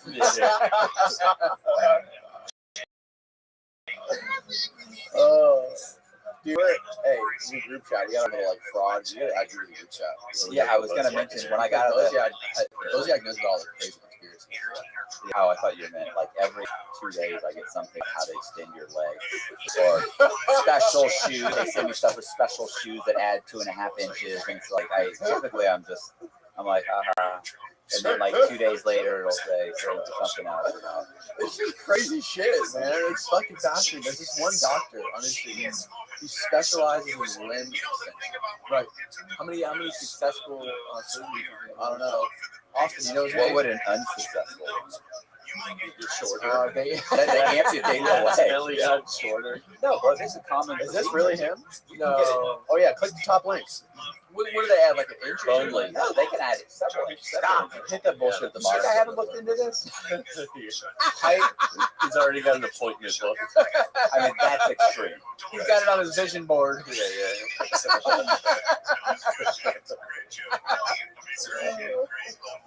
Are you? Look at the first thing. Says, "Are you tired of being short? Do you feel self-conscious about your height Oh, I know where to the point where your happiness is being compromised?" Listen, if you've made it this far, they don't need to do much selling. Yeah. You've already mucked it up. Click on that first video. What you need to do? How much? How much? And what's the recovery time? Recovery time. That's When I looked very into it, was How much outrageous. could this be? When I looked into it, Probably a couple $100,000. $100,000. It was, so you were basically had to be immobile for like 6 to 8 weeks. Unless it's done in like South America They're somewhere. fucking with your fingers and That's shit, like right? the bunion surgery too, though. But the bunions, your grandma got bunions. All right, turn the volume up. It'll tear you apart. Was Oh, shit. Is there any way you can pipe it through the audio? Nazis, like he got censured by the Senate for selling goods to the Nazis back then. There's a lot of Americans making money selling shit to the dip. If you ever go to 30 Rock, where That was a good idea. you were almost there, then you said something terrible. Just terrible. Shame. How That guy was like dare you. 80. Yeah, you see that? Yeah. I was about to say that. What the fuck? That guy sitting there. Shame on you. Shame. Shame on you. That bothers me because that guy looked tall. I worked at Coleman, which is in the same building, and the producer, Jeff Ross, the Too lazy to get taller. Oh, Papito wants to go in there and fucking. he took me into the New Jersey stairwell. Oh my god. And took me in there and pushed me down. And there's these big red pipes in the stairwells that are feeding whatever the sprinklers. I don't know what they're big iron red pipes. I've been there since 30 Rock was back in the late 30s, late 30s. And there's a big spigot coming off the side of one. Oh my god. And it's somebody's valve. And on the side of it, it's a fucking Nazi, like an embossed Nazi. And it's great. It's not Fucking butchered.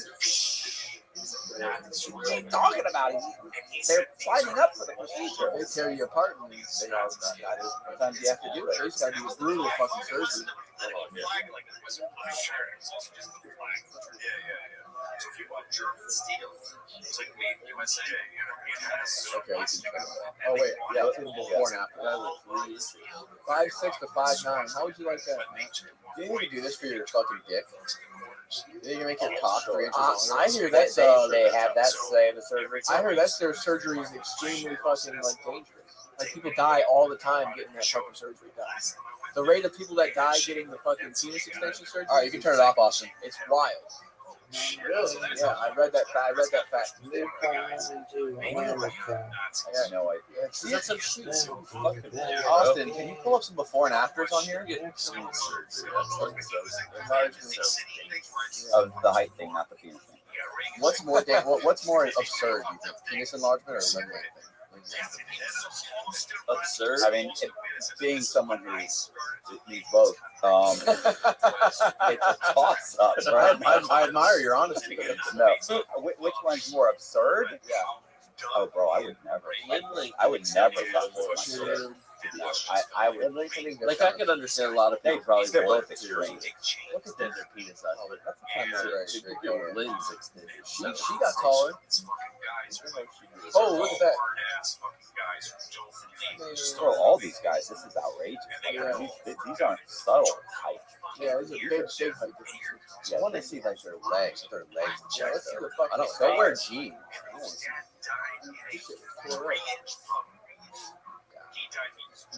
Wow. What are they extending? Like the lower part? Femur. I mean, Your skin stretches. I know, but Find some more good photos, Austin. This oh is my god, look at this guy 9 months later. The little person, he looks like a little person. No, the one. wild. The Oh my one God, guy. look at this. Look, right there where it says 9 months later. Look how tiny he is. That's gotta be tricky. That's the same picture. You only did one. Oh, you can only do one leg at a time. It takes the recovery time. Oh my god. So then what happens? You gotta wait for it to heal and do the other It's gotta leg. be a gift to And then you're all hobbling around. Yeah, it's just like the bunion surgery, bro. Wow. Bunions. Yeah, people got fucked up. They have like you've seen like a hand toe. I got one. Where like They look bad. It's always on gangster. no, just Google Superly. find a picture. Type in bunion.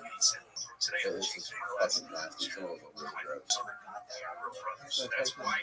BUNIO. People get their foot like surgery on their foot just to straighten the bone in the foot. And they're off their feet. His grandma got it. Like, And oh, oh, but they, that happens like women more than it does men. Oh yeah, that's what Dave's foot looks like. Oh, Right Pikachu. Oh man, look at that one. Look at the yellow one. Oh, the surgery. Oh yeah. Oh yeah. Oh, See that? oh, that's bad. Very Oh, graphic. Oh. That's not as bad as Yeah. limb lengthening. What? You think that's worse than limb lengthening? I don't know. I have Flintstone feet. I have little tiny, fat little Flintstone. Google LeBron James foot. Have you seen LeBron James foot? He's got that same foot. A lot of athletes have super butt. Oh yeah, they're smashing it all the time. Yeah, Up they're down. LeBron's Bang, got bang, some bang. nasty. Yeah, LeBron's got some of the gross. Him, Antonio Brown, he's super feet. After all the frostbite. Oh, what is that? LeBron's foot. Put it on below, bottom right. What? Are you serious? Below that. That's what my foot looks like, basically, except half the size and white. Same colors. What is going on? Yeah, this is taking a dangerous turn. Yeah, Yeah, this is all bad, bro. I don't. yeah, bro. Let's talk about something else. Freaking me out. Yeah, so I really have problems. No, man. With my feet. You just got crazy with the tattoos. That's not necessarily a problem. It's kind of no, it's not a problem. It's like it's just like man, getting these hairline fixed. It's not really a problem. It's just something you wanted to do. It's art.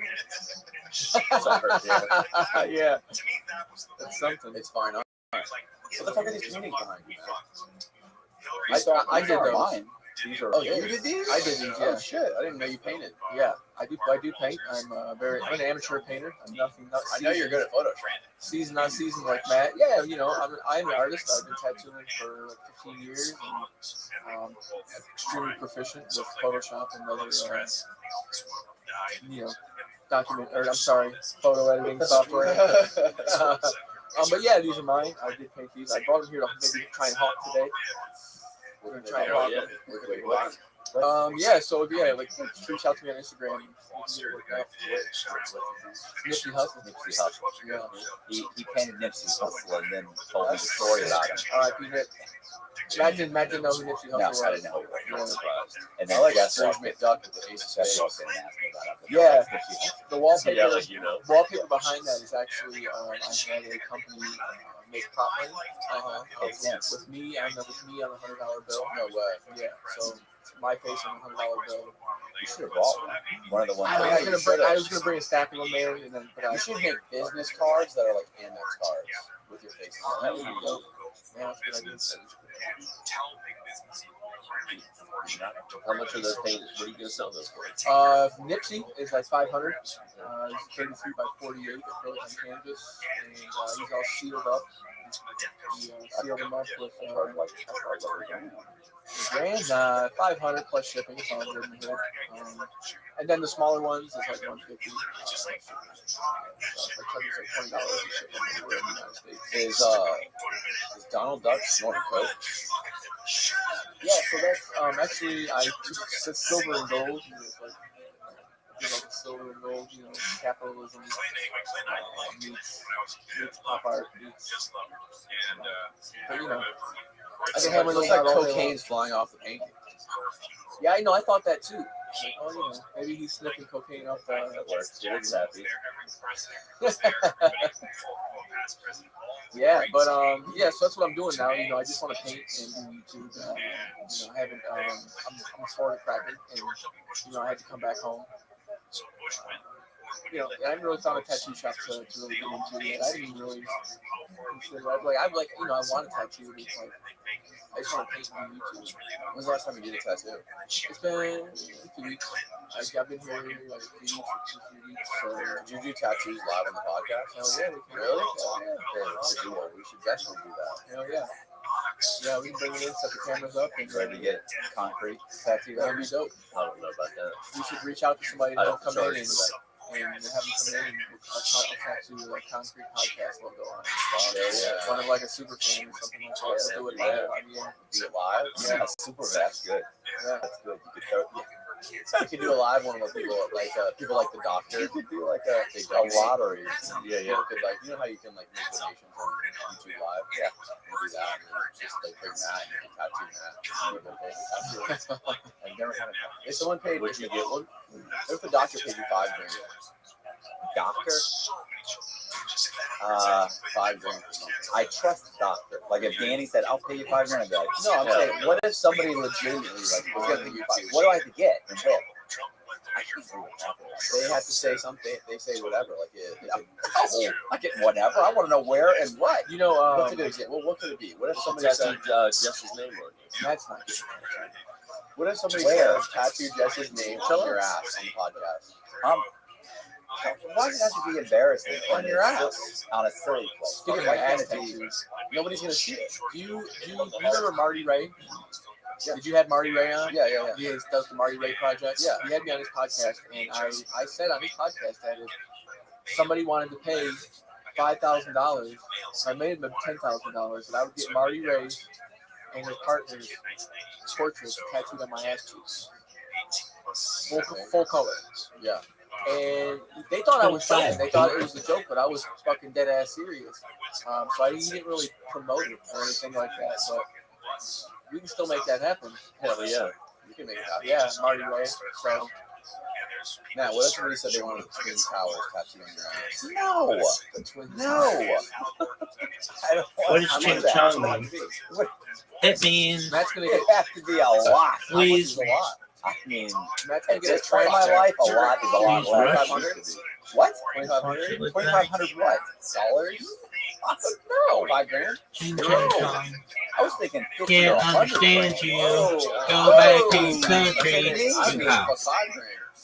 There you go. If anybody's listening, $5,000. Go Bosiak a tattoo. I'll I'll get Twin Towers. Twin Towers on my ass. I'm not a tattoo guy. Yeah. Matt's gonna get a tramp stamp. It's gonna say "Shark in the Housing Crew." Oh, fuck, that's good. That's good.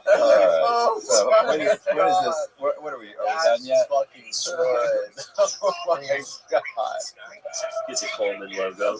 Oh, man. Property of FBOP.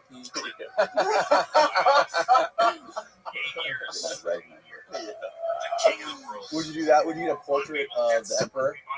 Oh, That's pretty good. yeah, that is good. Where? Listen, Lower where is important? Lower back? Lower back? The trans stamp? No. It has to be the Emperor's choice. What about like your cat on your cat? How did I get to be the butt of this fucking podcast? Because everyone wants to see Matt Cox get a tattoo. Do you have any tattoos? Yeah. What? I got a Goodyear blimp. Where? Oh my god. Do you really? Yeah. That's so random. Yeah. Why? Listen, this because our friend Luke, his wife, she was tattoo practicing. She was doing an apprentice to tattoo. Yeah, so you can do like a certain amount of free tattoo before you can start charging. And So we offered, me and him both offered to be like a free tattoo. you picked the good Yeah, it's an inside joke that we have. We used to call Danny Split, right? Yeah. So it stuck around for a long time. They're like, hey, get a blimp, a Goodyear blimp tattoo in your leg. What'd you get? I got a Humpty Dumpty on myself. Giant, big ass Yeah, fucking yeah, egg. Humpty Dumpty. Yeah, this guy came in a few months ago. I was just working at a tattoo shop in Indianapolis. I was in Indiana. I don't know if you know that. I was in fucking Indiana for like 6 months before I came here. For what? I got swindled into coming out there, man. I was living in Phoenix, and yeah, I got swindled for sure. And this dude reached out to me on Instagram and asked me if I wanted to come to Sturgis, South Dakota, and tattoo during bike week for like 5 days. And I'd never been to Sturgis. I'd never done Sturgis. So fuck man, I get to tattoo. So I went up to Sturgis, tattooed for like 5 days or 6 days or whatever it was, and then he asked me if I wanted to do a guest spot at his shop in a small town just outside of Indianapolis, Indiana. So like, yeah, fuck it, you know what I mean? Like, it's summer, I figured I'd go out there and make a couple more $1,000. And so I go out there, and I just got super comfortable. He had like a cool shop. I thought it was cool, you know what I mean? And like he gave me like my own big booth and everything, and so he kind of like talked me into like working full time at the shop. And it's like, and at that time, I was living in Phoenix, and I really wasn't doing that much tattooing. I was, but it wasn't like I wasn't busy, you know. And then like, but Indiana, wherever, like for whatever reason, he just had a really busy shop. So I could literally show up and tattoo for 12 hours a day, 7 days a week. Yeah, it was that busy, you know, and that's all I've ever wanted. I just wanted a tattoo at that point, you know. Saying, What was your fucked up tattoo? oh, I bet you there's some fucking characters. oh yeah, there was, but it was like I just did a lot of Harley badges, like the Really? like what do they call it, the badge and shield and badge, or Yeah. bar and shield or whatever it is. Harley logo. It's the bar and shield. I did so many of those. Fucking, I do husbands and wife with each other's names in them, and fucking so many of those. Just a lot of weird biker tattoos. I wonder if there's popular tattoos. What tattoo you have? Depends on who you are. I don't know. Harley would probably be up there. Butterflies and fucking hearts. I've done probably more of those in my entire career than I have anything else. Butterfly hearts and butterflies and infinity symbols, you know, all the little Pinterest fucking bullshit. Those teenage girls, or not the teenage girls, but you know, the young girls. Yeah, I've done a lot of those. I think the most, well, I wouldn't say fucked up tattoo I did. The most wild tattoo I've ever done was probably when, so I was working at this tattoo shop in Miami. It's a 24-hour shop. And if you guys know anything about like 24-hour tattoo shops, they're always pretty sketchy. You know what I mean? Like they're always in a sketchy part of the fucking town, and they're open 24 hours, and you got all kinds of drunks and transients coming in at like 3 o'clock in the morning, all kinds of wild shit. And so I'm working there. It's literally like 2:30, 3 o'clock in the morning. It's me working there with a dude named Gus, and Gus is fucking tattooing. He's working on somebody, and I'm sitting at the front counter, and in strolls what I could only describe as a fucking vampire. Okay, this chick was a fucking vampire. It was like 2:30, 3 o'clock in the morning. She strolls in, gothic, completely head to toe, gothed out. I mean, like she just went to Hot Topic and bought every fucking, you know, I'm sure, but it wasn't like cheap Hot Topic shit. Like she was like a seasoned. You can tell it wasn't like the dollar. She wasn't a dollar store goth person. You know what I mean? Like her shit was legitimate. It was a real deal. Yeah. She was the real deal. And she comes in and, you know, just like I'm talking to you now, we're having a conversation. I says, yeah, you know, whatever, what do you want to do? She comes in, she says, I want to get a spider web tattooed on the inside of my asshole.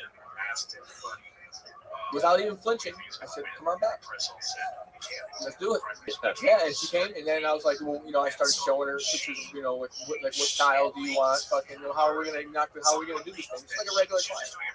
And then when it came time to do the tattoo, I'm like, okay, well, you're gonna have to like spread your cheeks for me and hold them, because I was like, I don't have anybody else here to help me.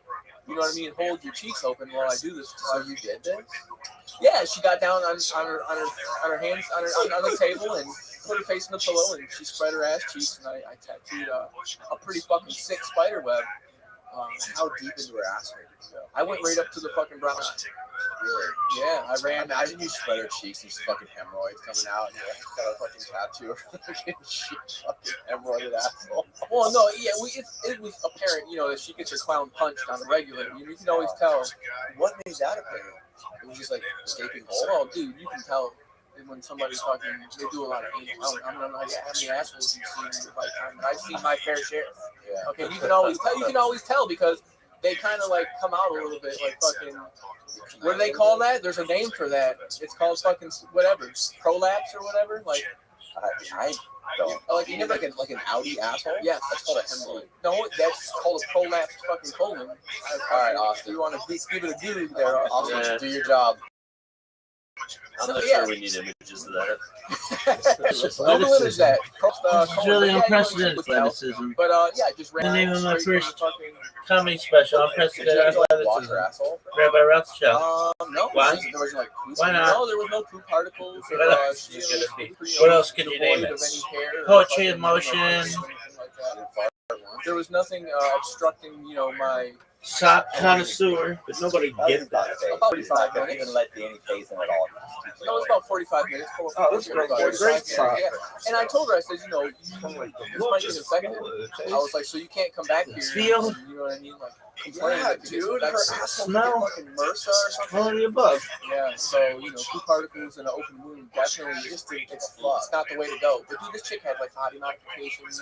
She had like these implants in her forehead that fucking were like fucking horns. Dude, the chick was on the level. She was on the This level. wasn't out of the norm for her. Yeah, and she had these platform boots on, so she was like fucking.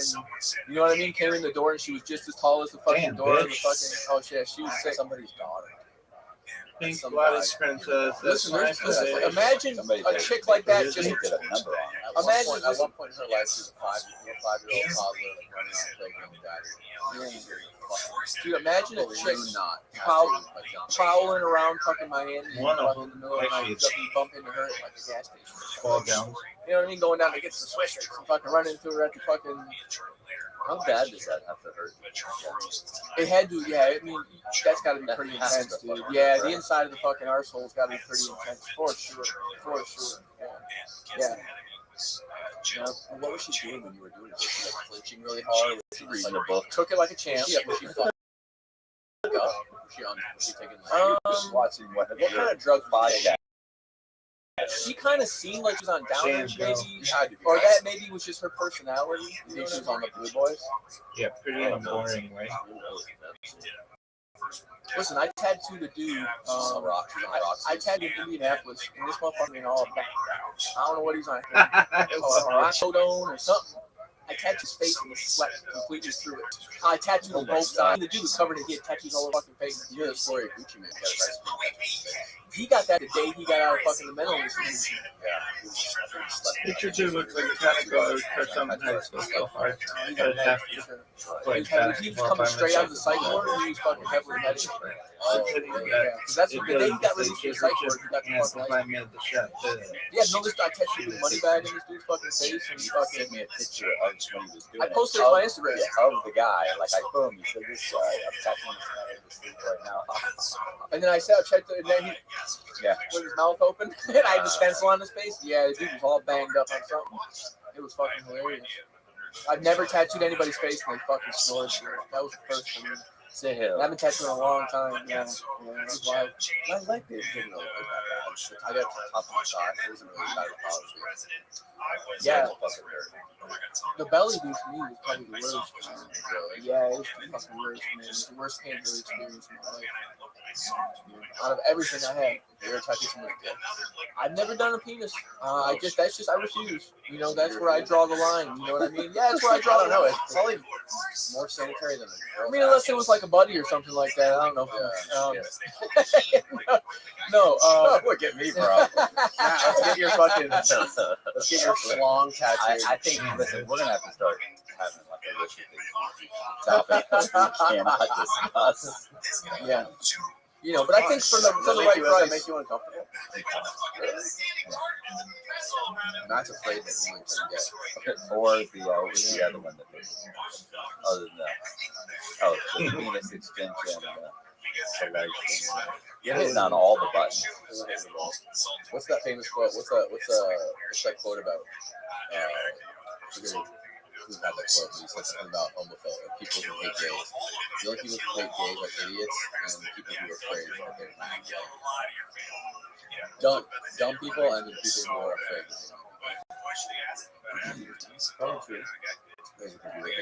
Or that are secretly gay themselves. Right, that's what I'm, yeah. And are just mad at the world. Yeah. Yeah, I have a cousin that I grew up with my whole life, and he would always, every few years, he would just like wildly change like his whole like who he was. Like, so okay, first he started out back in the day, like when we were kids, he was a punk rocker. He wore the fucking wristbands, he had the mohawk, he was in a punk rock band, played guitar. And then he became like, we got a little bit older in the middle school, he became like a skater. And that became, and so every time he changed like what he did with his life, that became his whole persona. So then he went from being a punk rocker to like a skater. He's like a hardcore fucking skateboarder, you know, a skater, which is like is a usual transition because you know punk rock kids they skateboard and you know they grow out of the fucking punk rock shit and they get into skating, which is that's the normal transition. Then he went into hip hop and he was gonna be like a rapper. He was listen, when he goes in, he fucking goes all the way in. Like he would go to the studio every day. He was doing shows, like he didn't have like a fucking record contract selling out, but he was doing like little like venues like around town and shit. You know what I mean? Like open they booked fucking. He had some little dude that was going and booking the shows. I think he opened up for 3-6 Mafia one time. That's a crazy story. I hit DJ Paul with a fucking beer that night. No. Yeah, because this stupid bitch I was with fucking runs up on stage. This stupid bitch I'm with runs up on stage because at the end of every show, like DJ Paul and like Juicy J and shit, they come out and they're like, they start, you know, they do crowd work. And Juicy J came out and he was like, I'll give the first bitch who gets up on stage and gets cornholed $1,000. And who do you think the first cunt fucking run up on stage was? The bitch I'm with, my girlfriend at the time. I'm like, this fucking stupid, dirty whore. And you know, of course, she's got the fake titties, so she gets up there and immediately just takes off her shirt. We're in a packed fucking venue with like 5,000 to 1,000 people. It's fucking insane. So she goes up on stage. First thing she does, takes off her shirt. Her fucking titties are out. And I'm so fucking pissed, I just whiz my beer up there. You know, I'm standing in the crowd. I fucking whiz my beer up there. I'm trying to hit her with it. I hit DJ Paul on accident with my beer. So then the guy standing next to me, I grab his beer out of his hand and I fucking whiz that one up there. And that one fucking hit security. Then all of a sudden, all the lights come on. They're like, whoa, whoa, whoa. I just do an about face and I immediately just walk fucking right out of the club. Yeah, dumb cunt. And then she had her purse in my car. I took it out, dumped it out in the fucking parking lot like this. The whole fucking thing. Fucking kicked it like a soccer ball, that bitch. Anyway, what was I talking about? How did it start with your cousin? You always change everything. Yeah. So anyway, let's get back to that. I got off on a fucking. I had to tell a side story. Right. So every couple of years, my cousin like changes who he is, and he makes that his whole persona. So after the hip hop shit kind of like fizzled out, he became like this hardcore right wing Republican. Fucking anti-government, you know, they're gonna fucking confiscate your guns. He was wearing all fatigues. He was posting on Facebook every day, getting kicked off. You know, like he thought he was in like some kind of militia. And then he turned into a transgender. Oh. Now he's no longer James, he's Jamie. I swear to fucking God, he's a trans fucking gender now. He's covered all the. This is a good segue to the transgender that got the two female prisoners pregnant. Oh yeah. I'll send you a link. I'll send you a screenshot of that. Yeah, but now he's and he shows up at all the family functions as Jamie. But then as the night goes on, he like literally like starts changing his clothes and changing his voice and shit. and then by the end of the night, he's fucking Jake or whatever, the girl. And I'm like, listen, this motherfucker isn't a transgender. He's mentally ill, is what it is. Right, yeah. You know what I mean? Like, you don't fucking do all of these things throughout your whole entire life, and now all of a sudden you're a transgender? Like, that's fucking insane. Not that I Look don't at this anything athleticism. against it. I don't fuck what you do. Get how you live. What is that? Oh man, I What think is this that shit about? is not working. Their identity. Is it? Yeah, it's crazy. It's something. It's some kind of dysfunction. Maybe. He has. And, yeah. You know, but you know, whatever. Fuck yeah, Living dude. life as a woman Like now, a like, bitch. Do what you do, but you know what the fuck? Yeah, that's fucking crazy. And listen, my other cousin called me and told me Good that. morning I'm or like, good no evening. fucking way. He's like, dude, I swear to God. He's like, and then he shot me a Look at link, this athleticism. and I guess he's on Pornhub riding Really fucking 12 inch unprecedented. dildo. Oh man. Unprecedented Yeah, dude. Yeah, athleticism. fucking. I didn't watch it. I didn't click on the link. Look at but this fucking- athleticism. He was on Pornhub riding 12 Look at this move. Look at this athleticism. Oh man. Look at this move. How confusing is that? Shit. Yeah, dude. He's like, so now he's like a transgender I have to porn brush star. my and teeth. the whole thing is Everything fucking sucks. out of control. Allegedly. I tell you. Maybe I just have to use that fucking rubber toothbrush with Restream or some shit. This shit is the worst stream ever. If you're ever watching this now or in the future, of course you're not watching now. But if you ever watch this in the future, you're wasting your fucking time. This is the worst. My nose itches though, I can tell you that. This is the worst shit ever. Look at this move. Look at this athleticism. This is unprecedented athleticism. The name of my first album. Just Hey, say, take your shit. I'm a woman. They said, oh, well, then you need to go to the woman's prison. He said, yes, I do. I have to piss. Oh man. Look Look at this athleticism. Jersey. got 2 women This is pregnant. the Get some liberal judge or whatever up there in New Jersey. Look at this That's all move. the laws now, Yeah. so- I gotta take a listened shit. to They don't Look at have this fucking move. DeSanto. Look at this move. I listened DeSanto to for motherfucker president. throwing a DeSanto. gang You like sign. DeSanto for president? Oh yeah. West yeah. Side. He'd be awesome. That's And how they wins, were making jokes. They said, well, they don't want to take him away. We need him down there. We don't even want to take him away from Florida. And they're like, fucking Trump could be the goddamn governor of Florida. Yeah. He would win. Oh yeah. It's the greatest. It's the greatest state in the country. Yeah, yeah. I don't want to be a fucking governor. I don't think Trump's going to be president. You don't think so? You don't think he's going to run in 2024? Look at this guy. He swindled the whole system for sure. He's looking at the camera. He's like, I can't believe they let me fucking do this. Can you fucking believe they let me in here? of the state of New Jersey. He's like, I'm fucking all these bitches in here. Yeah, so it's an all-women's prison, and then out of nowhere, 2 Demetrius? just show up pregnant. I think they actually read it actually on one of these. He impregnated 2 of the female inmates. No, don't. It says inmates. Yeah, So so 2 female inmates. That is fucking Why? wild. Guys That is fucking wild that they would let him in there. Yeah, it's pretty wild, man. Like, at the end of the day, dude, in New Jersey, Is that the only state that allows that? there's quite a few. I'm sure, yeah, there's quite a few that could do I'm it. sure there's more than one. I mean, it's no different than all those transgenders going into women's sports and just fucking like shattering records. Why the fuck would Are they it? really shattering records? I mean, Women's records. Yeah, Because- they're women. Because I was gonna I think what the It's argument, fucked up, right? I think what Yeah. the argument is, when it really boils down to, when the Supreme Court sets the fucking This athleticism, folks. proceedings for, Really like, unprecedented equal athleticism. fucking rights for, Look at this. everybody that they had, the Supreme Court saying that now you have to recognize Oh, dog. whatever gender Look I at this identify move. with now that has to be Look at this recognized. Not move. only, fucking Look at this move. the person that has to be recognized now, like Look at Supreme this Court says. athleticism. So now the argument is, It's really unprecedented if the athleticism. Supreme Court says I'm a woman, why am I in a men's prison? You know what I mean? So there's like a catch-22, and everybody's like, oh my god, I don't know what to do, and nobody wants to fucking fight it because they're up for re-election. You know what I mean? They don't want to. I'm wondering what branch of Judaism Rabbi is. So, hey, that's the old one. Slutty is for the history of humankind. Right.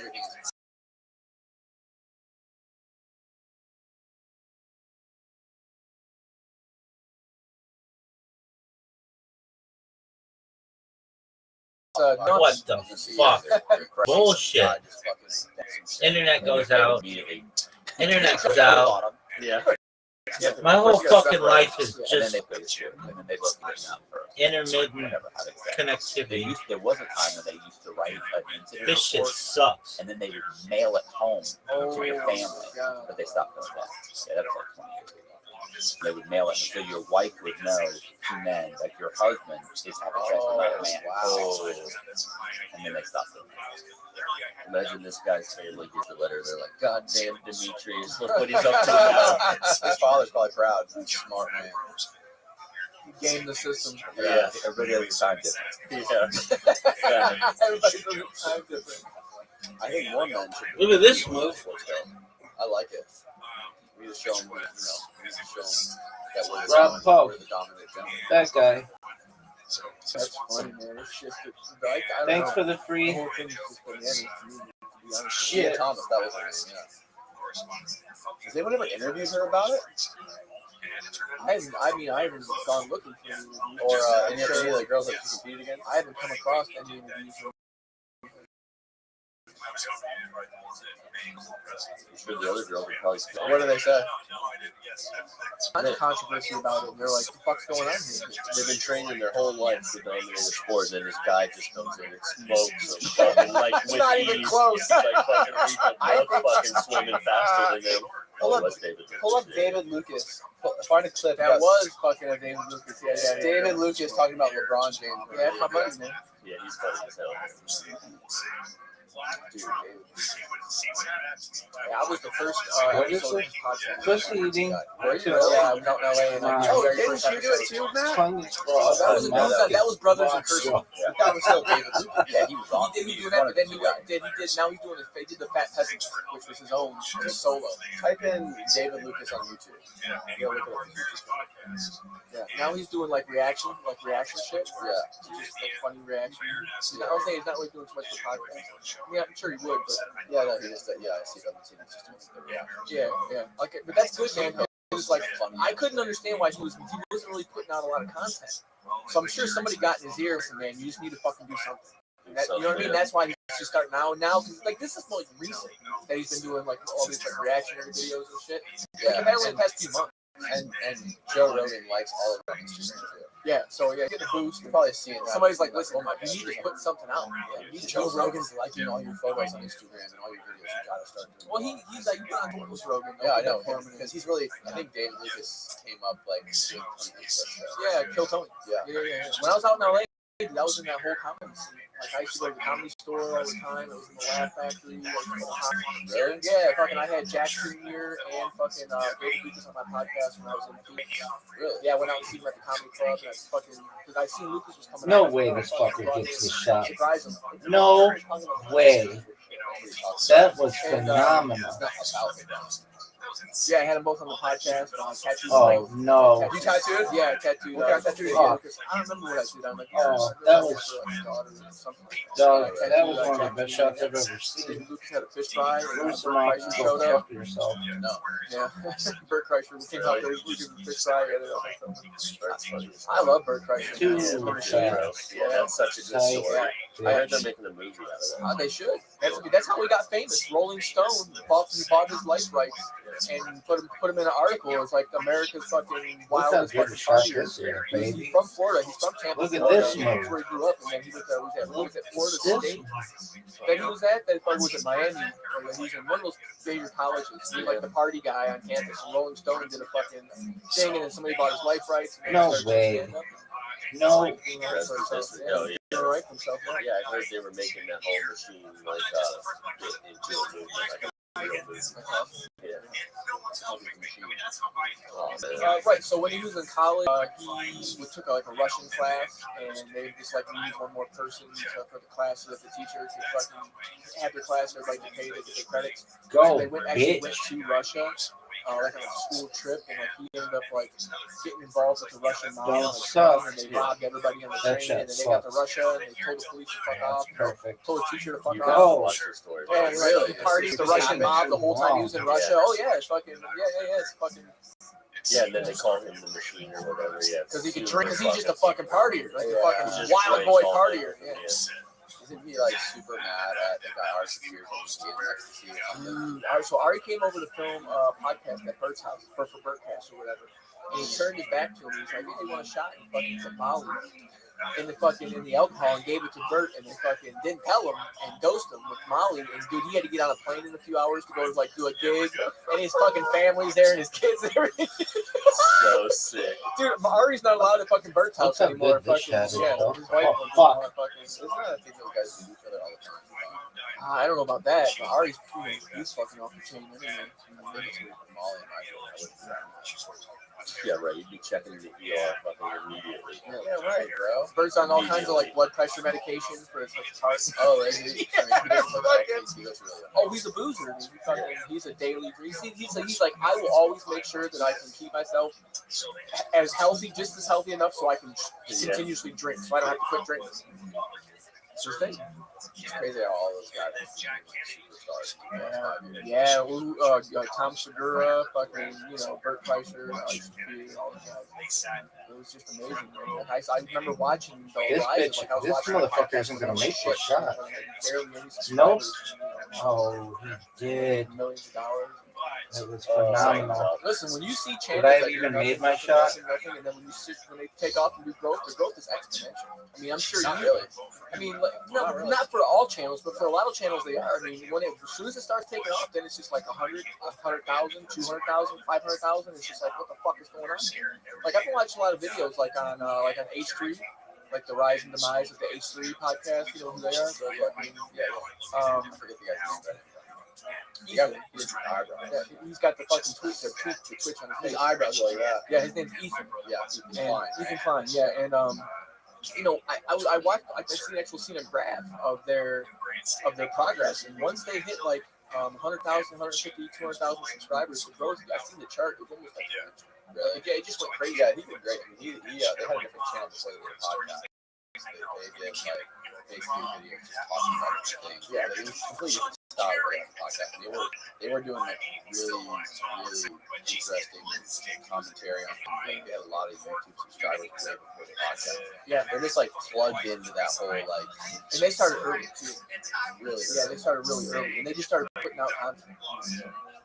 Yeah. You stay very, very tuned into the whole YouTube thing. I keep my thumb. Yeah. So what kind of shit do you pay attention to the most?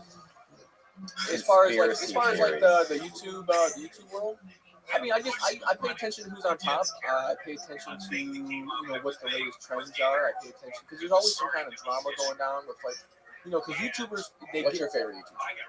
That's a good question. Inside Truth. No, I mean I watch Concrete a lot.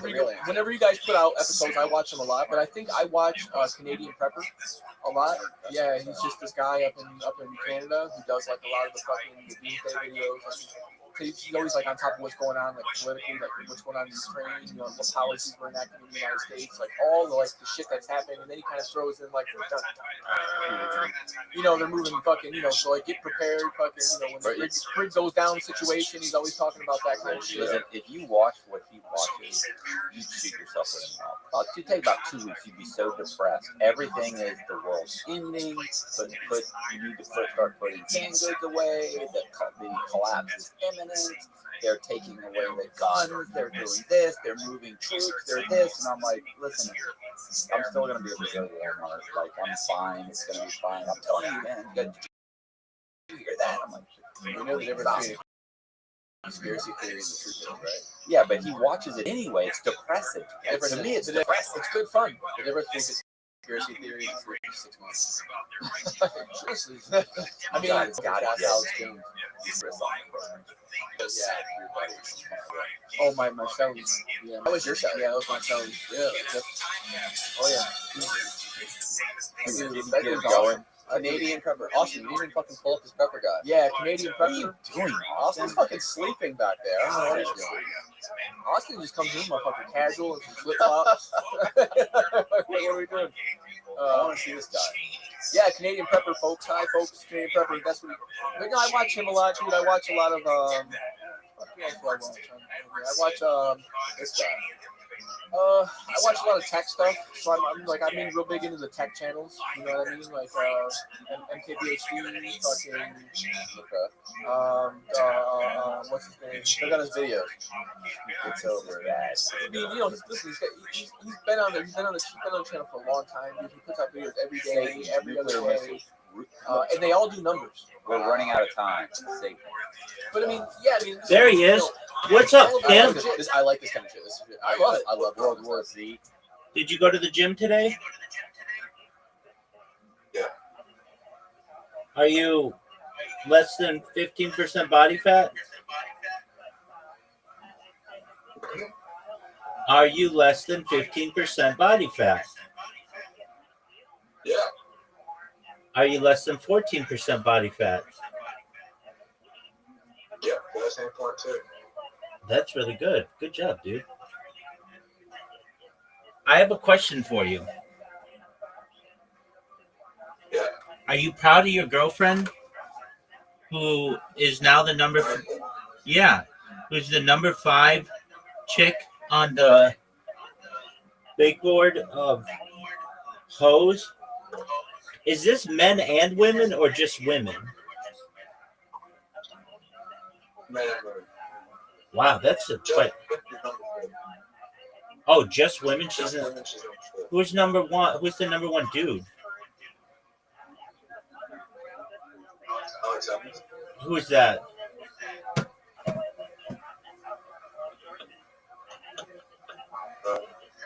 Right. Yeah. He's just one step away. Alex Evans. Oh, who are the other chicks above Bonnie Blue? Ava, Elfie, Angela Watt, Lana Rhodes, and Bonnie Blue would go Lana Rhodes. No one cares about her. I have no idea who any of those people are. Angela Watt, Johnny Simpson, Nick Khalifa 9, Lily Phillips is 10. Good for her. Mia Khalifa, she's still. You know, I feel bad for her. This last week she broke Bonnie Blue's record, but no one gives a fuck. She did over 1,000 dudes. It's 1,200. No one gives a fuck. No one gives a fuck at all. She's the Buzz Aldrin to Neil Armstrong.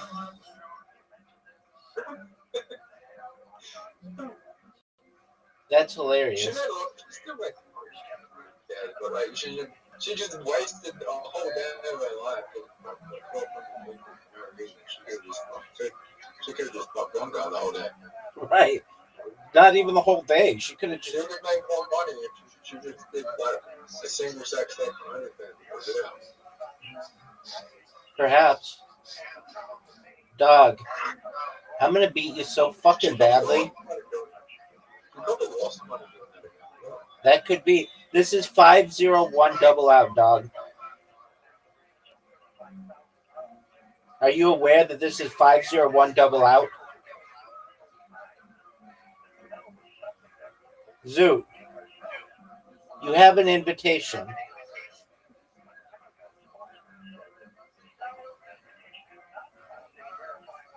I'll take that. That's a really good score. That's really good. That's good.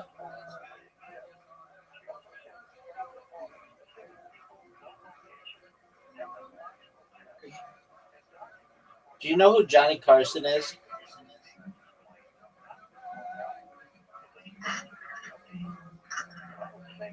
Zoot, remember that time I asked you a question and you were just dead silent? Yeah. Do you know who Johnny Carson is? Is it Gonta? No. He was the host of the Tonight Show. Same thing. Okay. Do you have a Tonight Show in Australia? At what time? Well, you have a Today Show. Yeah, we did have No, it wasn't called that, but we did have talk Like a nightly talk show every night? shows that we got on the Tonight Show on every night. It's on every weeknight. We didn't have that. We just had Road Wide. Now we have Sam Payne. Night triple 20, dog. Yeah, like Australian television's dying. Do you have a Saturday Night Live?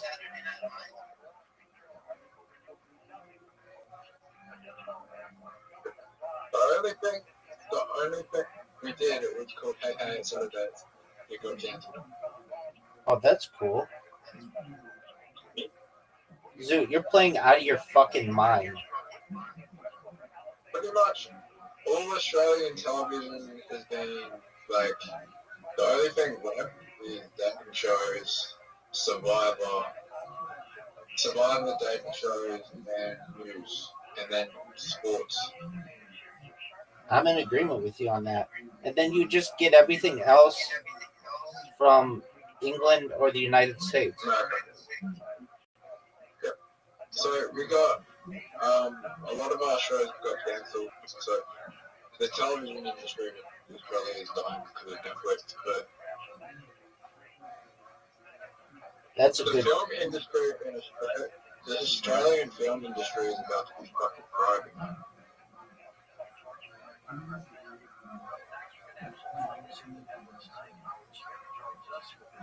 Oh, dude, I busted. I'll tell you something. The What? film industry in Australia might get as big as Hollywood Well, the next decade. Hollywood is not as big as it once was because it got too expensive to film here.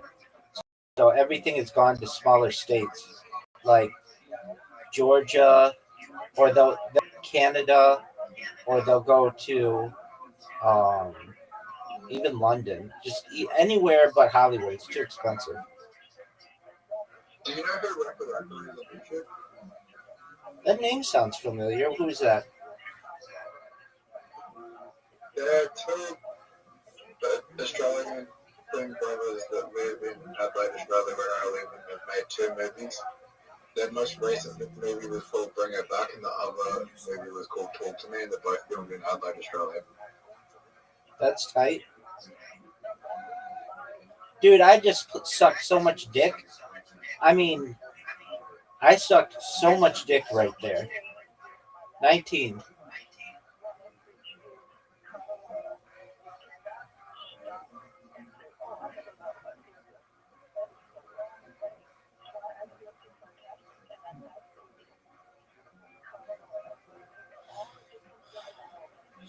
So my psychological elevation said that I'm incapable of having back and forth conversations. You're incapable of having what kind of conversations? Back and forth conversations. I mean, we do it like almost every night.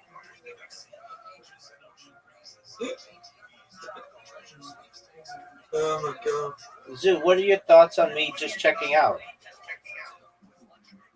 So much of my life has been documented that I can literally be like, what the fuck are you talking about?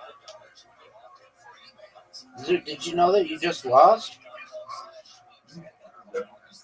All right, this is going to be 101 single out. And I'm going to destroy you.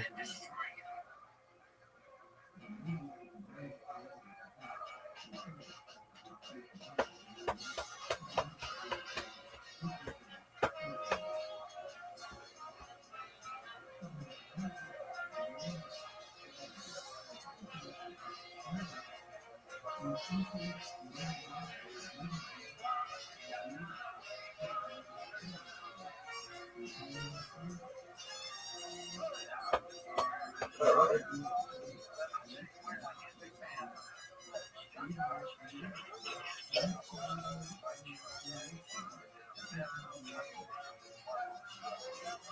Oh, Zoot, get that 16, son.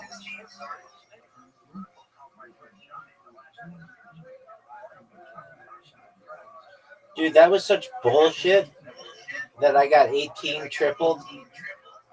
Get that 9, son. You're done. This game is over. Oh, are you serious? Dog. Dog. Dog.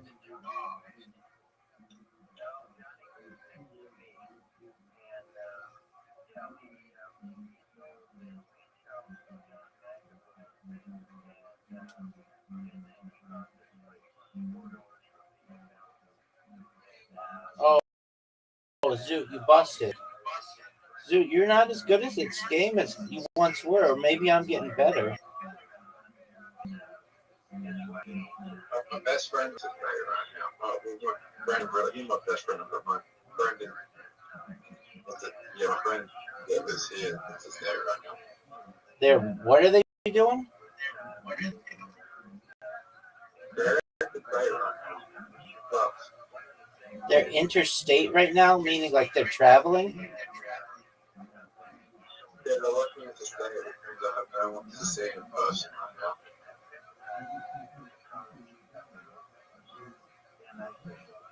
Well, don't worry. I'm here to whoop your ass whenever you want. And you've got Bonnie Blue at number 5. So you've got enough interaction for most people.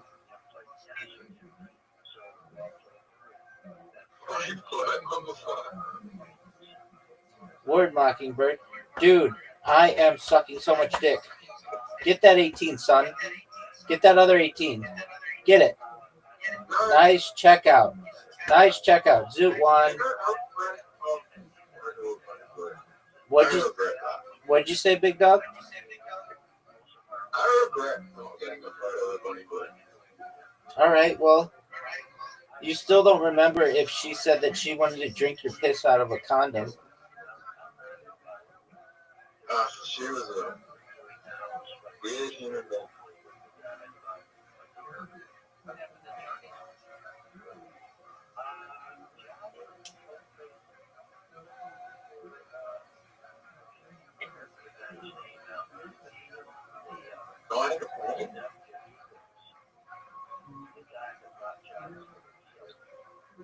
Make this 19. How about you just make this 19, son? That was great. That was great, Zoot.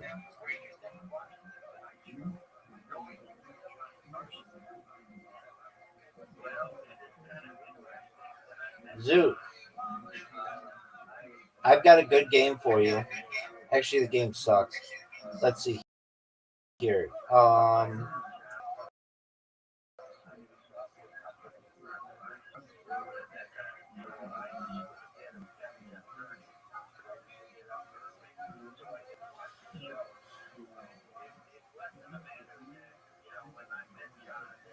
What's Dice Party? Have you ever played Dice Party? Oh, Zoot. Hold on. Dude, did we ever play table soccer, but active? No, we haven't. This is a different way to play table soccer. You hit the ball at the same time. It's like not full speed soccer, but it's pretty interesting.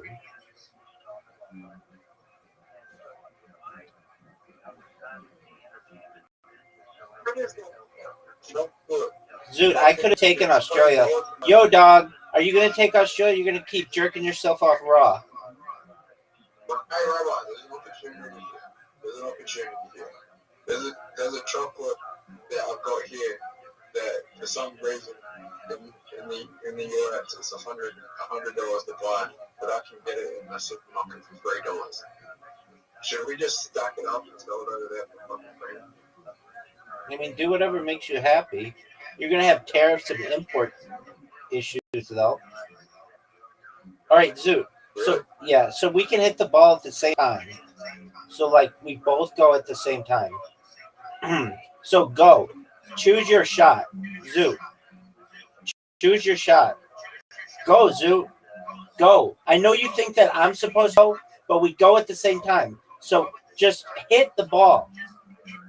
Zoot, you don't get it. I did. Oh, good job. I did. How were you able to hit? How were you able to hit? How were you able to hit with? I'm done with shot. I didn't know you could use two guys. Oh, that's baller. But that's why you took so long. Because you were having. Okay.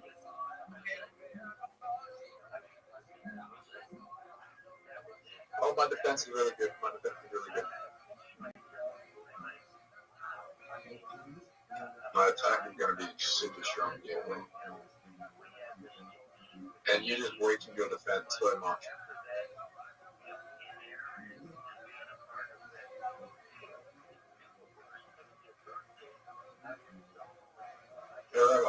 Yo, pimp.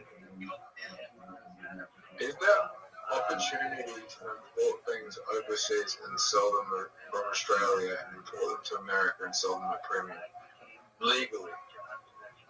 It depends what it is. I mean, illegally, I think we could make so much money selling kangaroo meat, but that's illegal.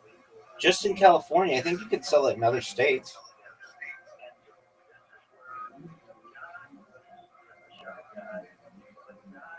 Oh wow! I was listening to somebody talk about kangaroo meat the other day. I forget who it was, but it was like, "Oh, Zoot would love this conversation." Oh, Zoot, what are you doing? Zoot, what are you doing, son? I'm gonna block your guy. Zoot, Zoot, you ready for this? Zoot, do you know what the dragon attack is? So allegedly, a kangaroo got to California to that gal I was talking to about. Allegedly. Okay. Did she like it? Yeah. Oh, Zoot. He loved her. Okay. My friend didn't.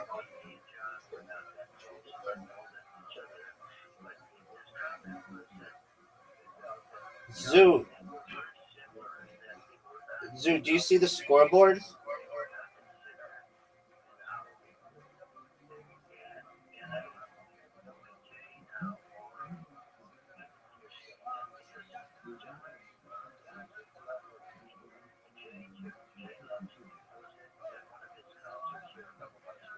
Zoot, do you know what Zoot, do you know what the dragon attack is? Zoot, do you know what the scoreboard is? Do you like playing where it's tactical or active? Do you like playing it like this or the other way?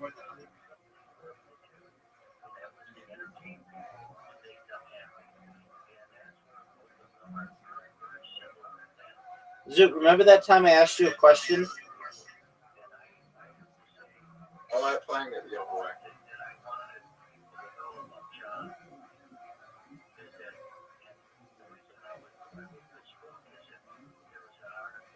Oh, fuck. Zoot, do you know what the dragon attack is? We're pretty bad at this. Yeah, you are. You're better at the other way. Dude, quit that fucking guy in a red suit. Nobody wants that. That's pretty offensive. That's okay. Shit happens.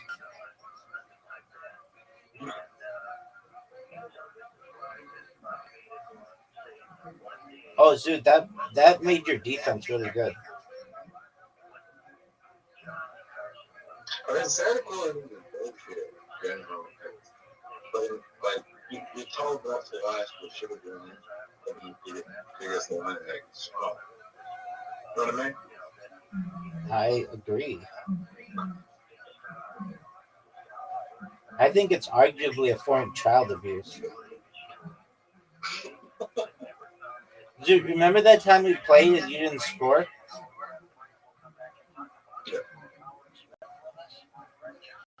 All right, dude, I played some people in bowling, and they taught me some things. Just like two, I think I got a hole in one on one hole on which I've ever gotten it, and then there's this one hole. Let me see if I can like describe it. You know that one hole where there's like a really small gap? Like it's the one where we always water bump each other, and there's just like a really small gap, and you can't like make it on the first try. Well, I learned how to make it on the first try. It's like got water in the corner and pink on the left side, and just like sometimes a small strip of pink on the left side. Do you know what hole I'm referencing? That's okay. I know it's not easy for me to describe. But Zoo,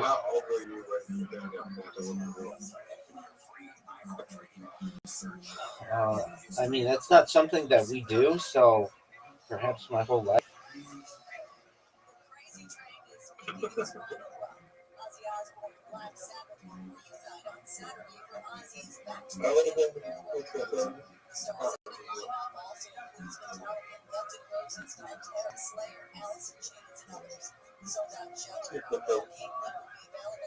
Yeah, I mean, I don't know the exact age, but it was just like,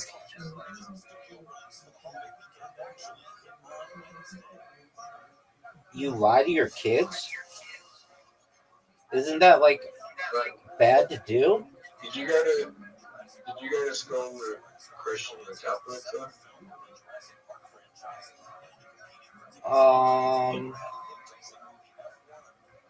Oh man. There were some secular kids. I don't necessarily know all their backgrounds, but there were some secular kids or kids who like had parents maybe they had one Jewish parent, one secular parent. I don't know all the backgrounds of the kids, but um, I don't I don't recall like kids really talking about that. Did you go to school with atheists? Yeah, just people who were like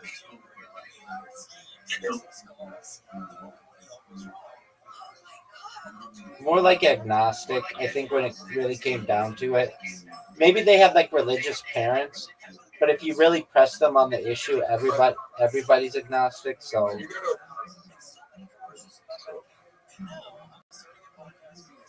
look at this shot. Are you gonna make this? private school?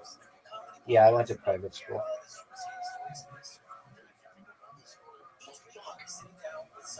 So the private school is your school? Uh, yeah, I mean, they were just like gifted for academics too.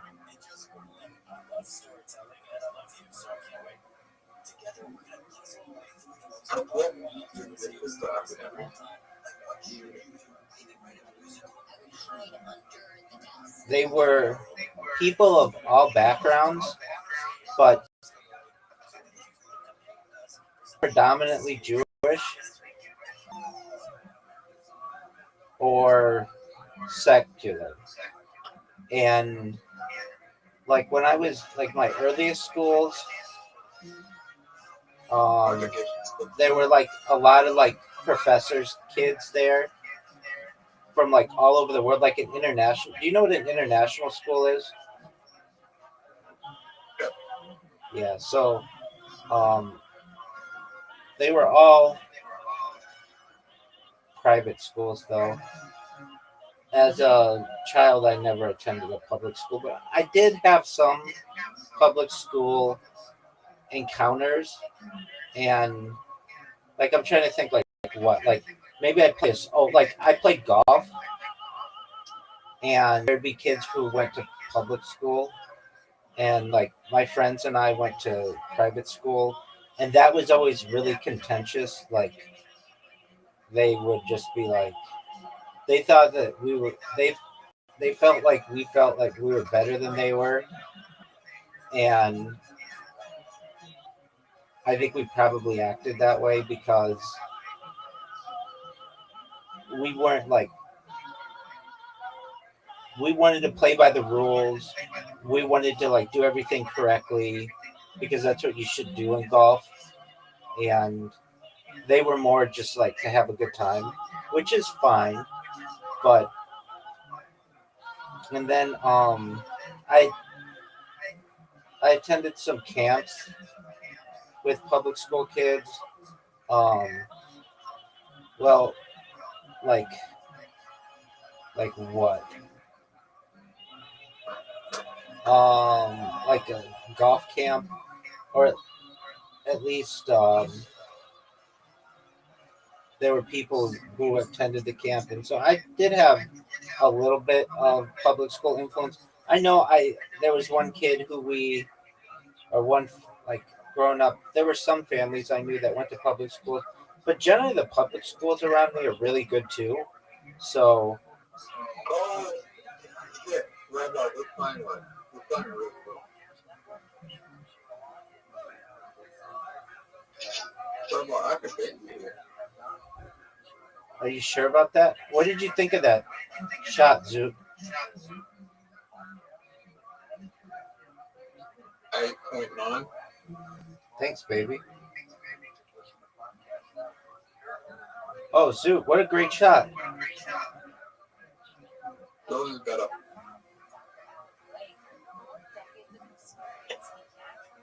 That's why yours is better. I'm in agreement with you. You need one of the best shots in your career. That was the one that I could have had. Like, even if I did next, like, even on the next shot, I would have had different reads. There you go. I taught public school though, so I had a little bit of influence there. Zoot, you ready to get 101 darts easy? Yeah. What do you think of public school? I was very impressed by it. I taught in a very good school, or very good school district, so the kids were well behaved. I'm sure if I taught like inner city LA, How it long would do you have to go to college to be a teacher? in the state of California, it could have changed, but it's something like um, if you are usually you need your 4-year degree, but um, if you are like on a teacher track, you can I think start after like 3 years or something of having your degree. Oh, dude, we tied. How do you like that shot, Suit? Dude, you're done. You should just give up now. No way you're beating that. That wasn't bad. That was really good, but I just had like a perfect shot. Um, They just try it's the same as 4 years.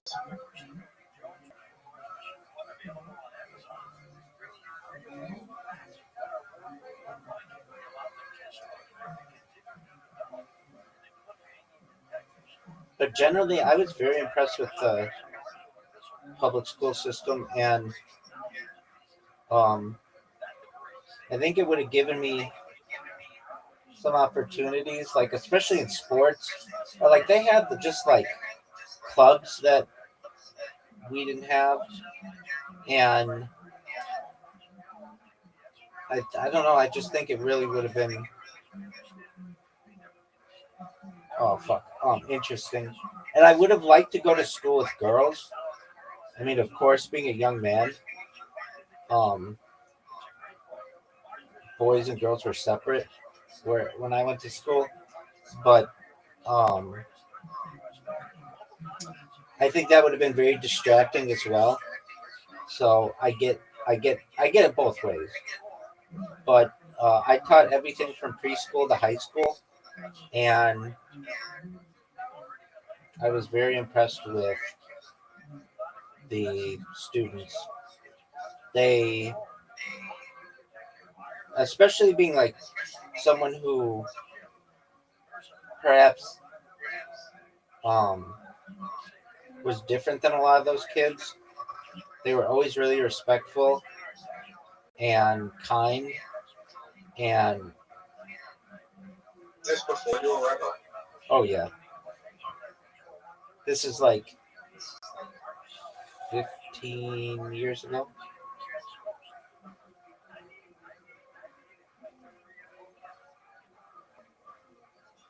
So they called you Mr. Rothschild? Usually I would just have them, because that's a long name, have them call me by my first initial. So it was easier, especially with little kids.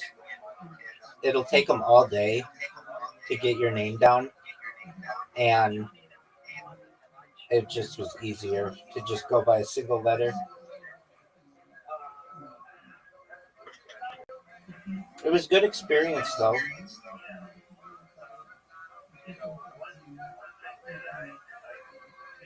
All right, Zoot, here you go.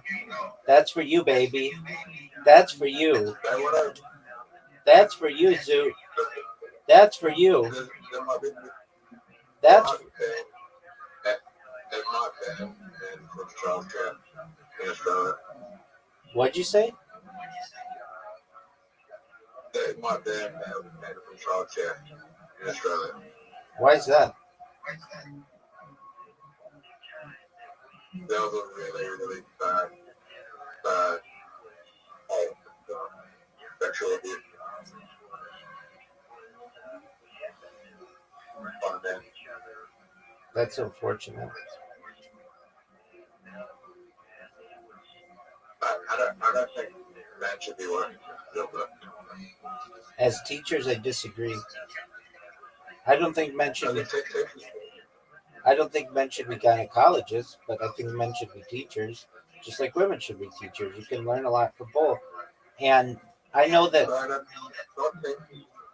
Not teachers, child care workers, so like under the age of 4. I know. I taught that though. They had like a preschool, even like before then. I forget exactly what it was called, but it was like for mothers and parents who had newborns or like very early. And I didn't do it a lot, but I don't know why that would be an issue.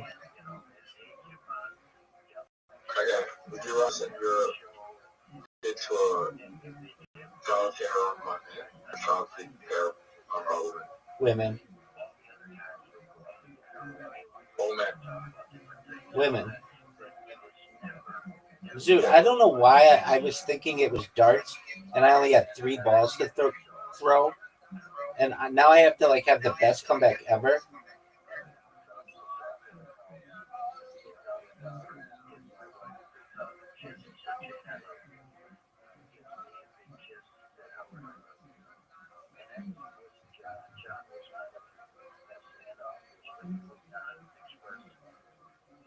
Zoo, do you know who Johnny Carson is? Do you know who Jay Leno is? Of course, just Sinatra family. Right. So the guy who started the Tonight Show, or I shouldn't say he didn't start it, but he made it really popular, was Johnny Carson, and Jay Leno took it over after Johnny Carson. Jimmy Fallon? That one sucks.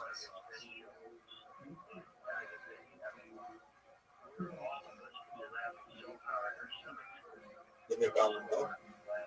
Yeah, there was another one. So the way it went down was there was a guy. It was like No, that guy sucks too. Though he did carpool karaoke, which was amazing. But do you know who Conan O'Brien is?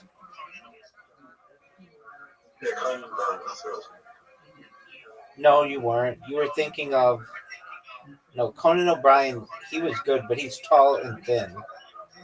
Um, you're thinking of what is that guy's name?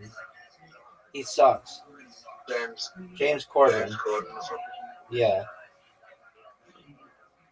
I don't know why they would pick him out of anyone in the world to get it for a TV host. I'll be a better TV host. I agree. I don't know what it's this thing that they do that I don't like, but I guess it's for like. Do you think being a TV host is difficult? Depends what the show is. If it was a show like let me think of the most difficult show. It would probably be like something like the like someone who had to go into like a war zone. That's probably really difficult. But just hosting like a dating show or something, that's really easy. Or what Joe Rogan did on Fear Factor. Jeopardy or like Jeopardy would be hard for me. No. That's really easy. In the United States, they do like 2 of those a day for a month, and then they don't need to tape them anymore. So you work 1 month out of the year, and you get paid millions of dollars. It's super easy. It's like you gotta do like a lot, memorize a lot. no, you don't. It's all there on cue cards and teleprompters. You don't have to memorize anything. And if you make a mistake, they just don't show it. You just reshoot it. It's really easy. Like what would probably be more difficult is being like a. Like I knew a lady who was a news anchor and did the news. She was the first female news anchor in on Fox in San Diego. So she did it like in the 70s, and she's a member of my synagogue. And I remember asking her like, "What is it like when you're there?" And she's like, "You just sit there in front of the camera, and the red light goes on, and when that red light goes on, you just start reading, and it's as simple as that. And when the red light is off, you're done. You don't have to do it. But if that red light is on, you have to go." And I was like, wow. She's a really pretty lady. She was like 80 years old and looked like she was 35. San Diego looks fun. Dude, San Diego is a beautiful place. Are you going to go?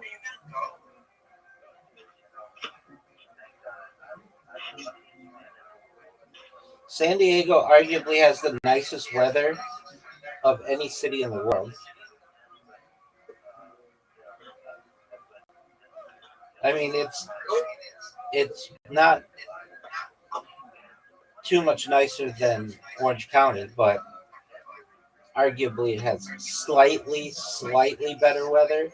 And I don't even think that. I think probably Orange County has the nicest weather, arguably in the world as well. But I think it's a little bit, arguably, it gets a little hotter inland. But it's beautiful. Dude, are you going to accept, or are you just going to sit and jerk yourself off raw? Later. Are you done? I'm not gonna have to. Okay. After this game?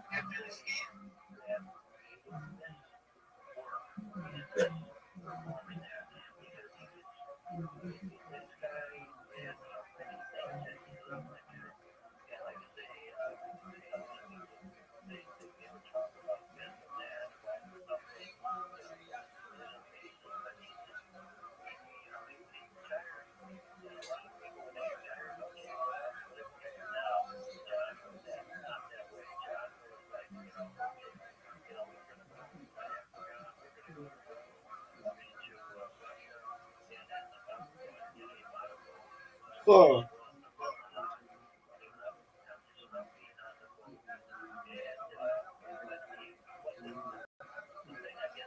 Oh, I was saying though, about television hosts.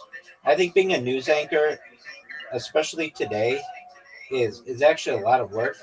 It doesn't seem like it, but I've seen these people from behind the scenes. They have to get up at, like, let's say you're doing the morning news, which like in LA is like 6 a.m. You have to be there at like 4:30 in the morning, and they used to have like hair and makeup people, and they still do um in some markets or on some channels. But a lot of times these people just do their own hair and makeup, and they're like they have to do social media at the same time, and it's just a lot of work.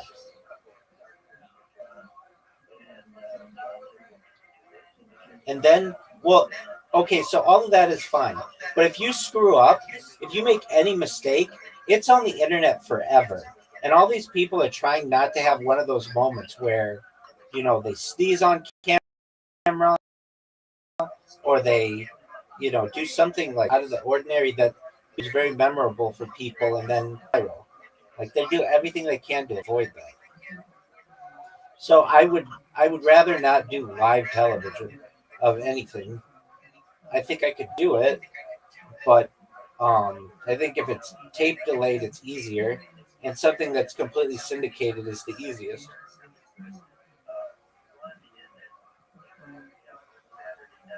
Oh, Zoot. All right, nice job. All right, enjoy your dinner. We'll talk again. Hopefully, Body Blue moves up to number 4. Do what you can to get her there, okay?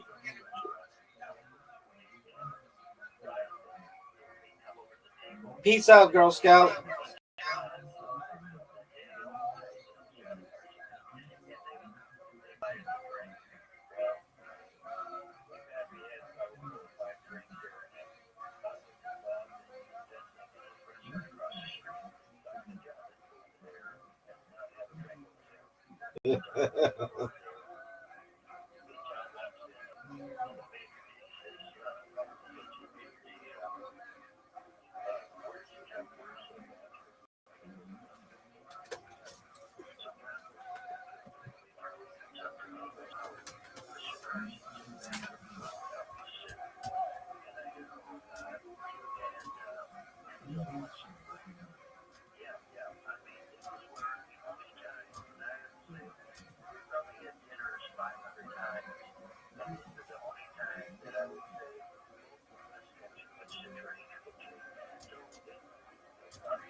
And this is like I was saying, I remember when Obama beat Bush, Barack Obama. That was the first time I felt like, oh, this was like totally because toward the end of Bush, everybody hated Bush.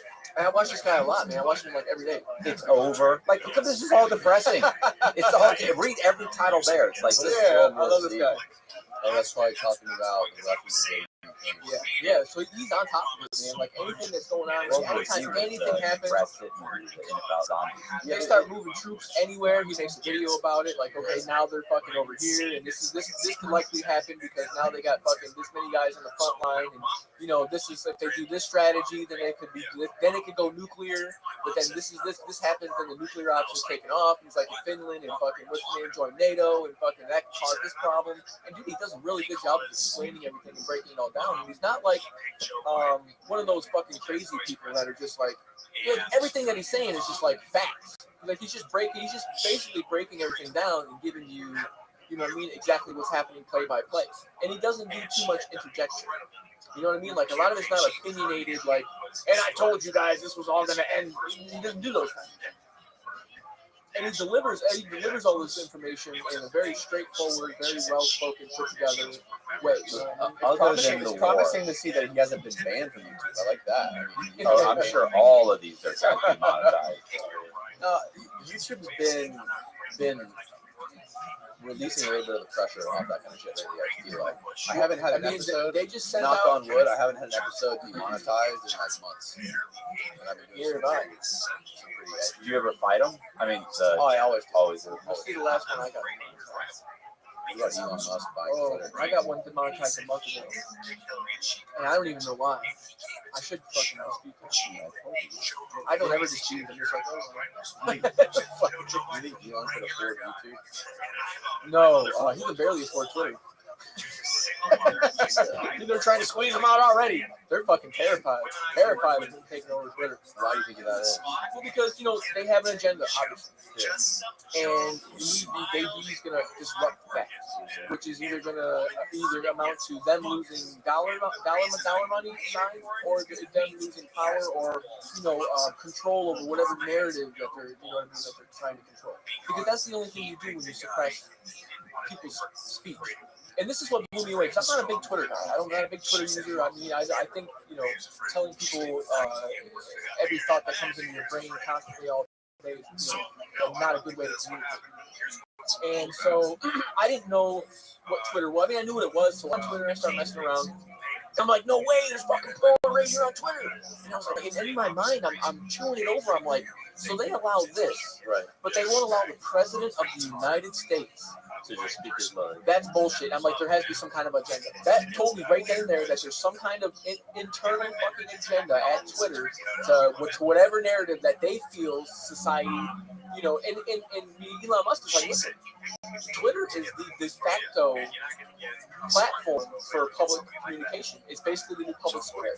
So controlling that is a serious impediment to democracy, to free speech.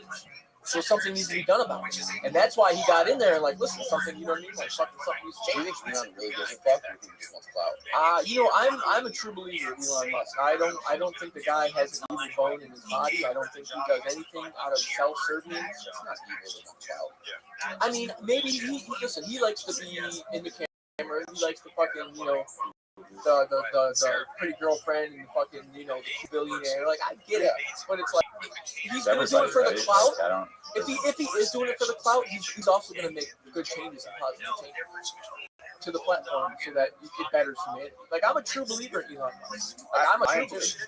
I genuinely think that he's a good dude that has the means and the willingness to want to change the world for the I mean, we're human at the end of the day, so of course he's gonna have flaws. But I don't think he's like a Bill Gates, like, you know what I mean? Like sitting there thinking, how can we fucking, stick people and give them some kind of shot to change them. I watched some shit on Bill Gates. He was giving a speech to the CIA, and somebody like recorded it. It was on fucking TikTok. And Austin. If not, I think I have it saved. I think I had to screen record it because it didn't have the save option on the fucking TikTok. And when they do that, you know it's just some malarkey going on. I love fucking TikTok. Oh yeah, you should see my TikTok feed. It's all fucking everyone is all fucking. You post on it? I do just for the podcast every week. So I'm gonna get into doing clips and I'm starting to do TikTok shit. But anyway, I was like, both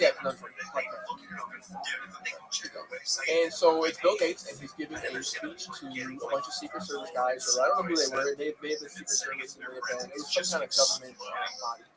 And he was telling them that there was a vaccine that he could give out that suppresses a gene that makes people that are more likely to commit suicide bombing and commit like acts of like religious like terrorism. And he's like, they've isolated the gene in the Middle Eastern people over there because they have the genome. Bill Gates is all kinds of shit. But he was saying like, we understand now the gene that is more expressive in people who are more willing to do suicide bombings and like kill like mass people for like religious reasons. And he's like, we've developed a vaccine that suppresses that gene so that they would be, and it went on and on and on. So he explained more detail about it. It's like, holy fucking shit, are you kidding me? They're over there giving vaccines to people to suppress some kind of gene so that they don't fucking suicide bomb? Like, it's insane. Like, he's giving speeches to the government on this shit. It's fucking bananas. And you're somehow making a bunch of money off You it. have to find this video. I have to watch this. Listen, I think I have it saved. My favorite thing I've seen on TikTok recently is a clip of Johnny Depp listening to Devastation. Oh, I just seen that. And there's like, she said that she was bored to death because his friends would come over and it was just a bunch of old men playing guitar. And they're boring and old. And he's just like, he's sitting there, like, he's fucking loving it. He's just like, it's great. I think it's classic. Great. And it's just him and Marilyn Manson doing coke upstairs. Playing guitar. Those old guys jamming. That's funny. I heard she cut off one of his fingers. You guys hear that? I heard she cut herself and then maybe that was him. How the fucking the story changed. I heard they're arguing. She chopped off the tip of one of his fingers or something. See, this is how it goes with conspiracy beautiful. theories. It sounds great when you say it on a podcast. Then when you go to Where's the proof? When you go to fucking do the work and find the evidence, it ain't there. No, I save all this shit, man. I gotta listen. I'll if I have to, I'll fucking save the video. Because what I do is when I get too many on my phone, I upload them to my fucking my iPad. Bill Gates is buying up more farmland, I think, right now than anyone else in the world. Yeah, he's gonna be the #1 landowner in America behind BlackRock. I'm not sure if you know about BlackRock. Yeah, I know a lot about that. Yeah, Not a lot, but I know. they're buying up everything. They just bought like a single family fucking rental properties across America, and they're gonna buy. Well, they're buying homes. They're buying up the whole entire market. Yeah. Yeah, they're gonna get. So in the future, I don't know if you go say like the Economic Forum and the New World Order and Davos, how they meet in Davos. The dude Schwab fucking runs the Economic Forum, got the whole plan. Yeah, what is the New World Order? Can you explain for dummies the New World Order? So, all right, so the New World Order is it's kind of a plan, pretty much. That's an hour-long video, Austin. Sorry. Yeah, so the New World Order, there's a group. We should probably start off by saying there's a group of people. And then this is like, how there used to be the group. Now, it's kind of similar to Bilderberg, which is called the World Economic Forum. It's pretty much just a conglomerate of CEOs, CFOs, fucking world leaders, all of these corporations and very powerful people that get together and they set, they have basically just come together once a year and they write out an agenda for how they, want to see whatever industry they're in push forward or move forward or whatever. So, obviously you're going to have people from the end that represent energy there. You're going to have people that represent, manufacturing. Every sector society there have spokespeople there at this economic world forum. Now it's all run by a dude named Klaus Schwab, who I guess he's like an industrialist. Klaus Schwab. Yeah, he's a real bad guy. I don't know, he's a globalist, you know. So, like, in my opinion, I really don't have an opinion. He's like he's kind of like George Soros type. Yes, George Soros type of character. You know, so yeah, like I said, the World Economic Forum, they get together and they basically put forth something called the New World Order, and it's titled the New World Order. It's not a conspiracy theory. That's what they call it themselves. It's from their own. If you go and you can Google it yourself and go on their website, and it says New World Order, and their vision future of one world government, all completely digitized currency, and basically you will own nothing and you will be happy. So basically, you know, physical ownership of like homes and vehicles and like everything will be gone because it'll all be owned by the corporations, and everything's going to be like a universal basic income, like a UBI. You know what I'm saying? Like, cause like, listen, you gotta understand that automation is going to take over. You know, algorithms and automation is going to basically phase out all aspects of manual labor when it comes to logistics. A lot of other jobs. I mean, I've been to. Listen, I walk into CVS and it's all fucking self-checkout, and there's just one chick walking around doing stock.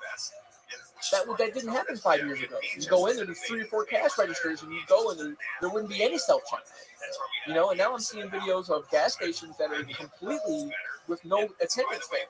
You walk in, everything's in vending machines on the inside, and you pay with your card at the pump.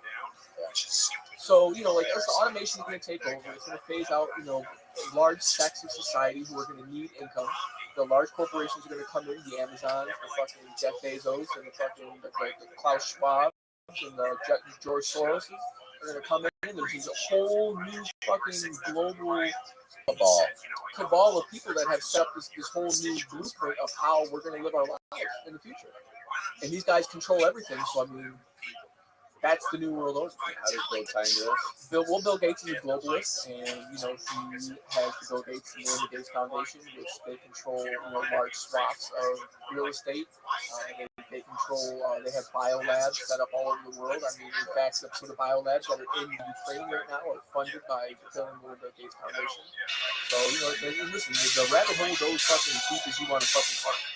You know what I mean? Like, all of these fucking dirty, slithering cocksuckers are all in bed with each other, and it's all so fucking convoluted and twisted together that it makes your fucking head spin.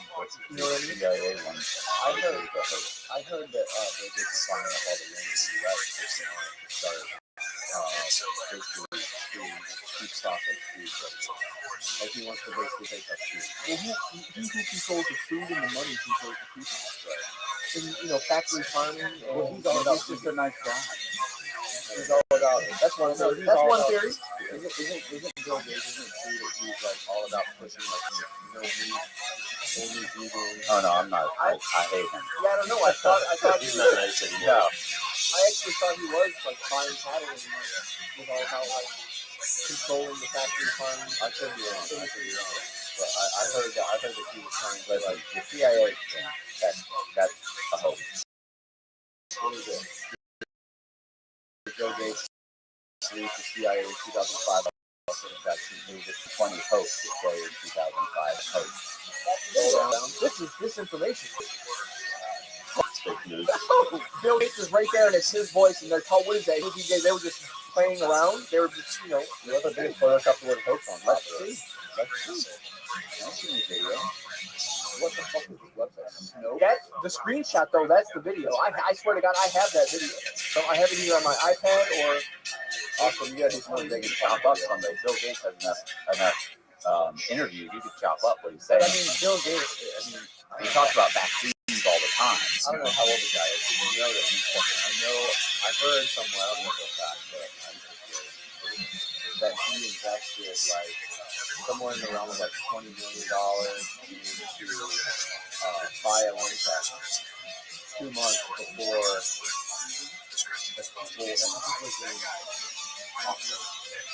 September. In September of 2019 or 2018. Before the lab leak actually happened. So before there's some scientists in the lab in Wuhan They do the first degree slip. You get coronavirus. 2 months before that, like somewhere around like $20 in violence. Okay, but keep in mind, this is a guy who's investing in stuff all the time. He gave a TED talk that said the next pandemic isn't Yeah, this he's was like been 3 or saying 4 years before. So he's been all in on the vaccine, the pandemic. Like the last 10 or 15 years he's been talking. Here's the actual video. look at some of the work he's been doing over in Africa. Here's a Bill Gates video. You have Look at those statistics. it highlights part of the brain. Yeah. Click on that. This is it.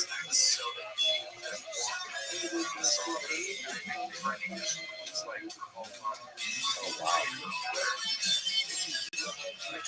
That's what it is.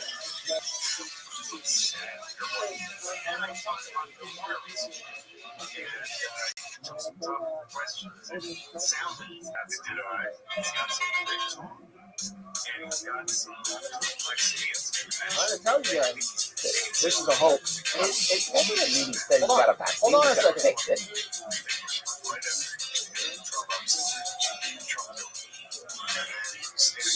I don't think that's still okay.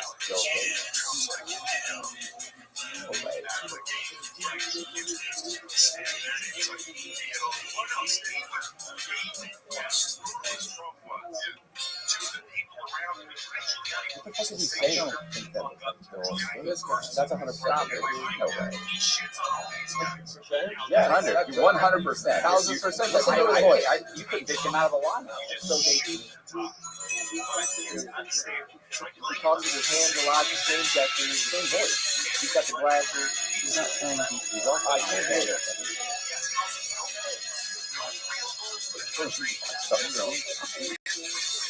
It's not just like it was. It wasn't.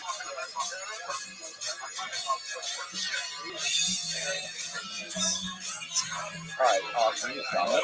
Here's the fucking description of the video. Click on these notes. Go up, and then click, go down. Click on the title. Click on the title. Have it pause it. Coming down video, so wait, is there no gas? You were 100%. Well, I thought it's done. He said done deal. What is the Bill Gates' name anyway? I don't know, man. No, wait, you were sure a second. 100%. Now, it's actually a hoax, but that's fine. You guys were positive. Listen, I'd have had all your money. Let's tell you right now, bro.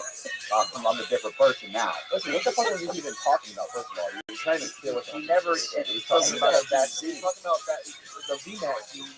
Fucking, that they're a vaccine to suppress disease. No, you fucking make them suppress that gene. You fucking make them not blow shit up. Right. That's what the whole fucking first one is about. You could give somebody a gene and say, hey, Sarah, I'm going to It's not a gene. It's a vaccine that suppresses a certain body. Right. They can do those things now, Matt.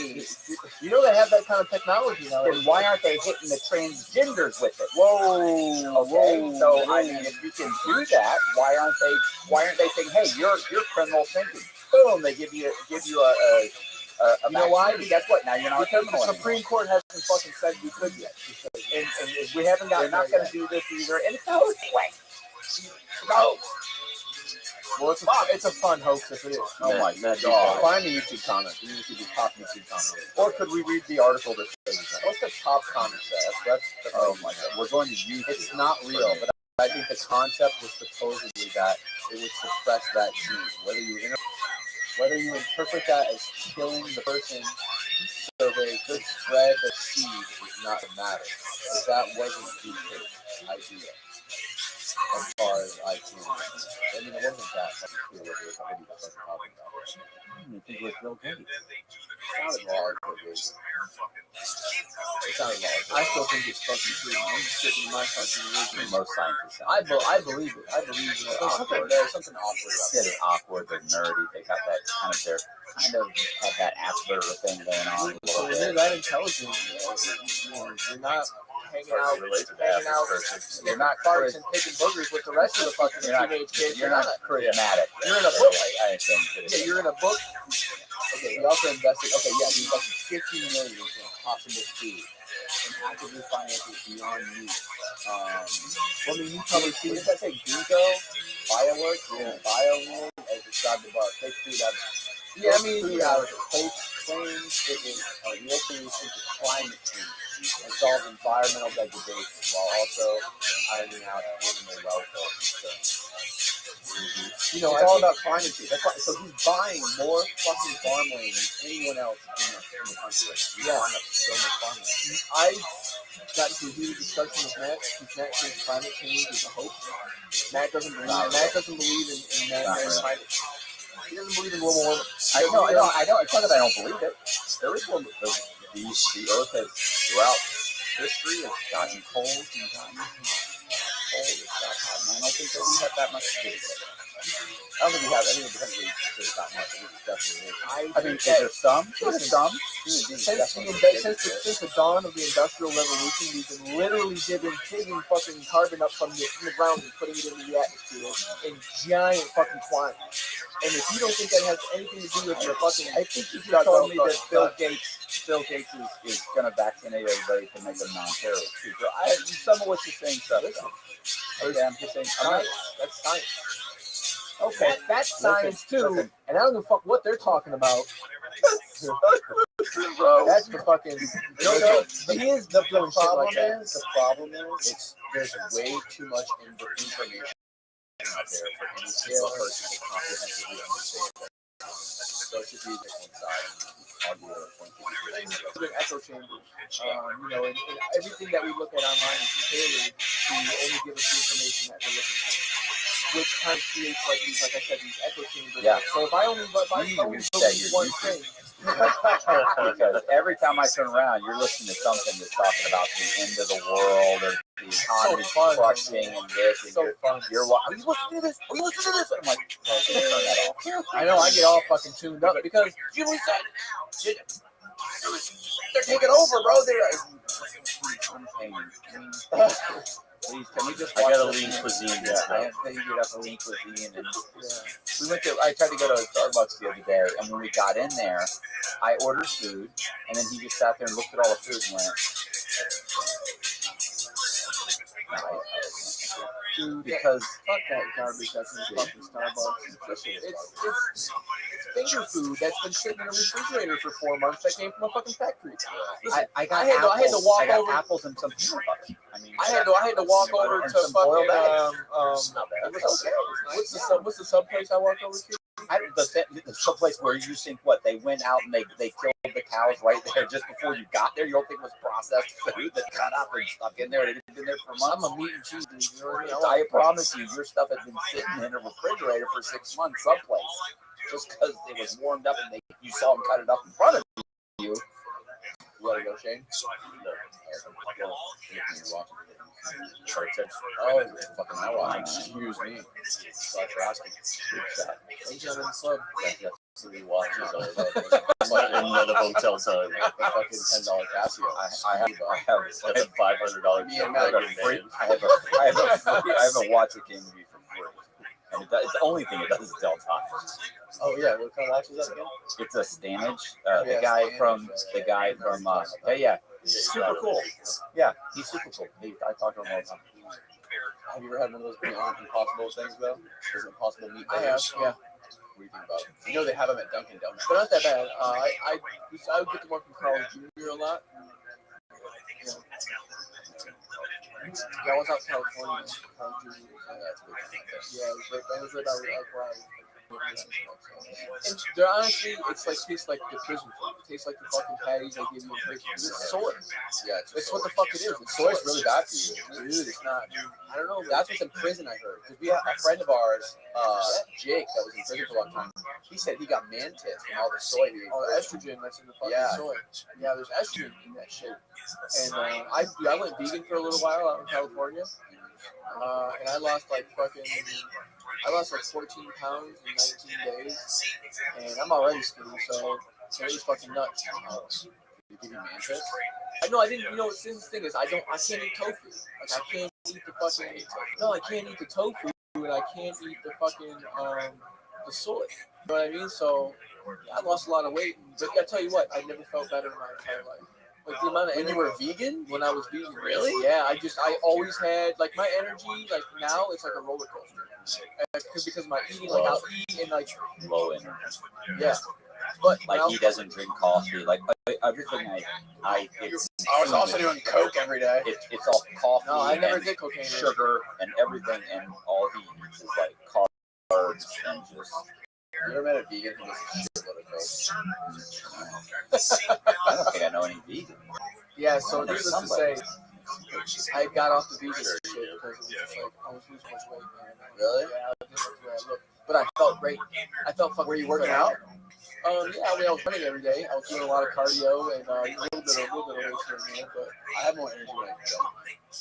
Sometimes I Yeah. do like a 5 day. I do these 5 day fasts like once a year, and I get on like day 4. you don't eat for 5 days. Yeah.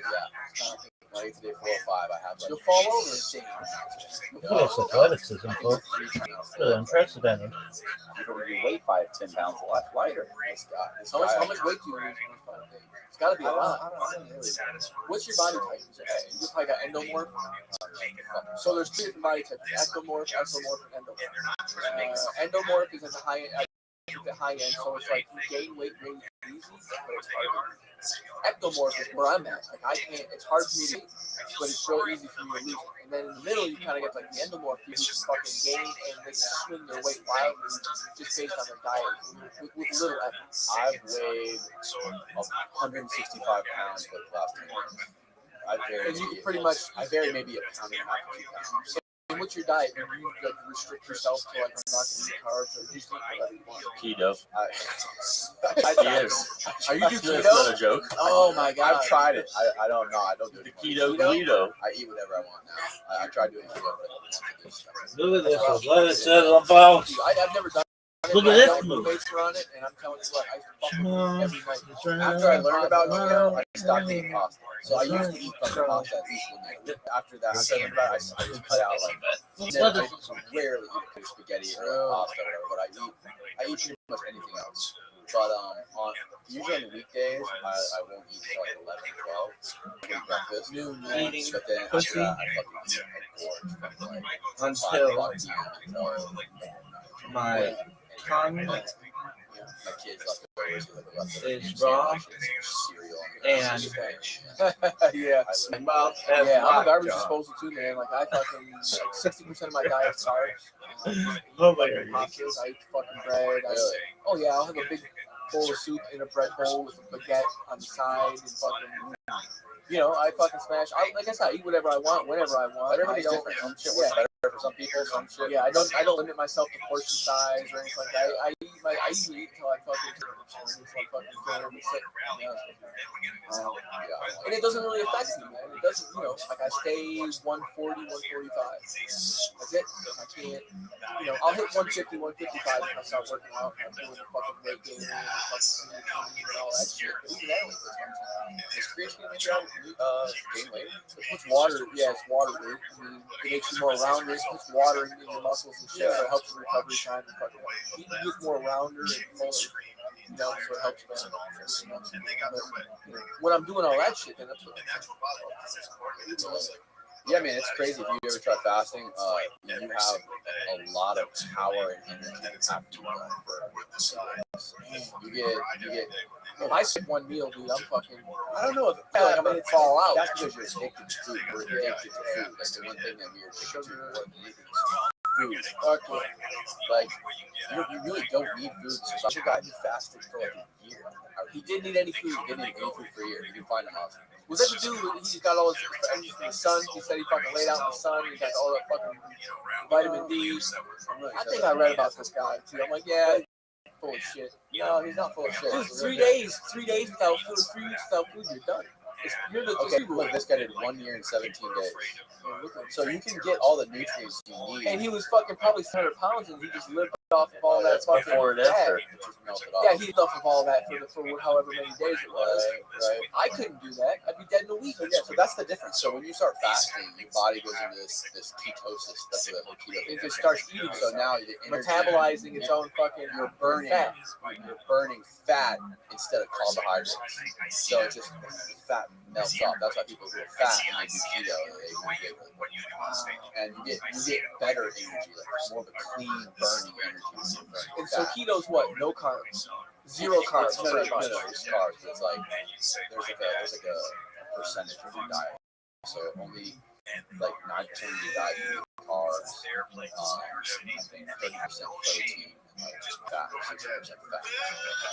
But my point was like one of the guys I had here was a doctor who studies metabolic health and brain health. He's fucking jacked, massive fucking dude. A doctor at USF, research scientist. He studies how he does like research on mice.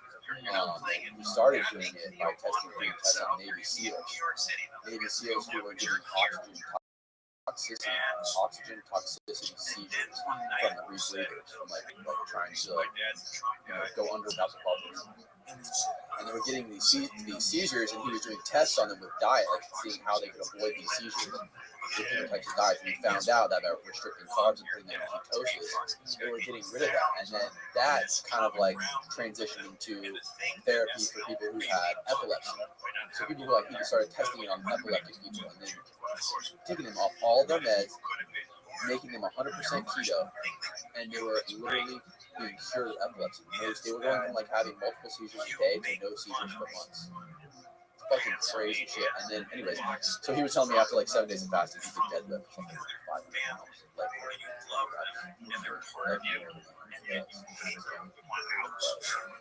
Yeah, ketosis is crazy. I don't know if I can do it. I enjoy it. I enjoy it so much. Matt's so burnt right now. Oh yeah, he doesn't do carbs at all. Matt just drinks pure sugar. He survives on diet Sprite and fucking spoonfuls of peanut butter. Hey, I love it. I eat at least one spoonful of peanut butter a day.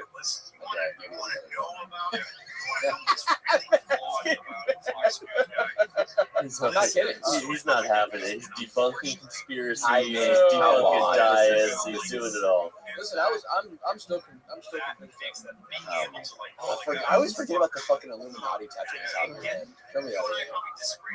It's fucking sick. Y'all see. Hey, what is that conspiracy theory? Speaking of Illuminati, what's the conspiracy? I just learned about it yesterday, but I forget what it's called. It's like a god of reflection.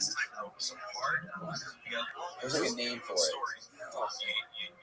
What's the? I don't even know, but it's like it's supposed to be. Well, I know No exactly idea. what that is. No, the god of reflection. Type in conspiracy. Narcissist. Yeah. But there's like a whole like crazy icon. It somehow ties into Freemasonry. I don't know. I didn't get the newsletter on that one. What is the moon? We definitely didn't go to the moon. Oh my god. We definitely didn't go to the moon. Matt, did we go to the moon? Definitely not. We didn't go to the fucking moon. You know that. We sent 3 assholes up there in a tin can. How the fuck did they get through the fucking the radiation belts? The Van Eisen radiation belts. There was nothing to protect them from the radiation. And then how did they telegraph in real time broadcast fucking their signal and their note to every person in America on live TV in the 60s? It was. Yeah, From the moon? Oh my god! Are you telling me that there's thousands of scientists that know how they're done, but there's always one quack on YouTube that says some bullshit, and suddenly all these people are like, "I knew it! The flag! There's no wind. The flag is moving, and how did they do? Where's the stars? Stop! I've watched this. Stop! Come on! I've watched Waste time on something else. I've watched them. On what, man? No, I know. I'm not convinced. It was political. It was political. Documentaries. I'm like, They made some good points. What was it about? They were trying to beat the Russians. It was the Cold War. But we didn't. We were trying to beat the Russians to the moon, and we wanted because America has to be first in everything. And that's what it was But at we that weren't. time. We were just coming out of fucking World War II. It was fucking late 60s, and there was this whole everything's American, everything's made here in America, America number one. I mean, which we're living on the fucking zombie remnants of that now, which is we're all forced and prostituted out to the fucking corporations. That's a different fucking story. But at that time, that was the climate. What did you give So we had to be fucking. I told you I know before we got down here. We fucking. It was a space race, man. We had to be first. But we weren't. We didn't have the first satellite. We didn't put the first man in the space. The Russians. They had the first. About this though, We happened to land on the moon first. Sputnik 1. we're sending fucking regular citizens. We're sending Jeff Bezos and Richard Branson are flying into space For 20 years now, he'll be telling you that never happened. So we gone to the moon since. They said we lost the technology. We didn't. They said that Who said that? NASA. Who said that? NASA. Chris?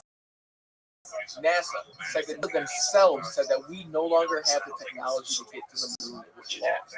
All of them, the Apollo programs. I'm telling you, give it a go. Pull it up.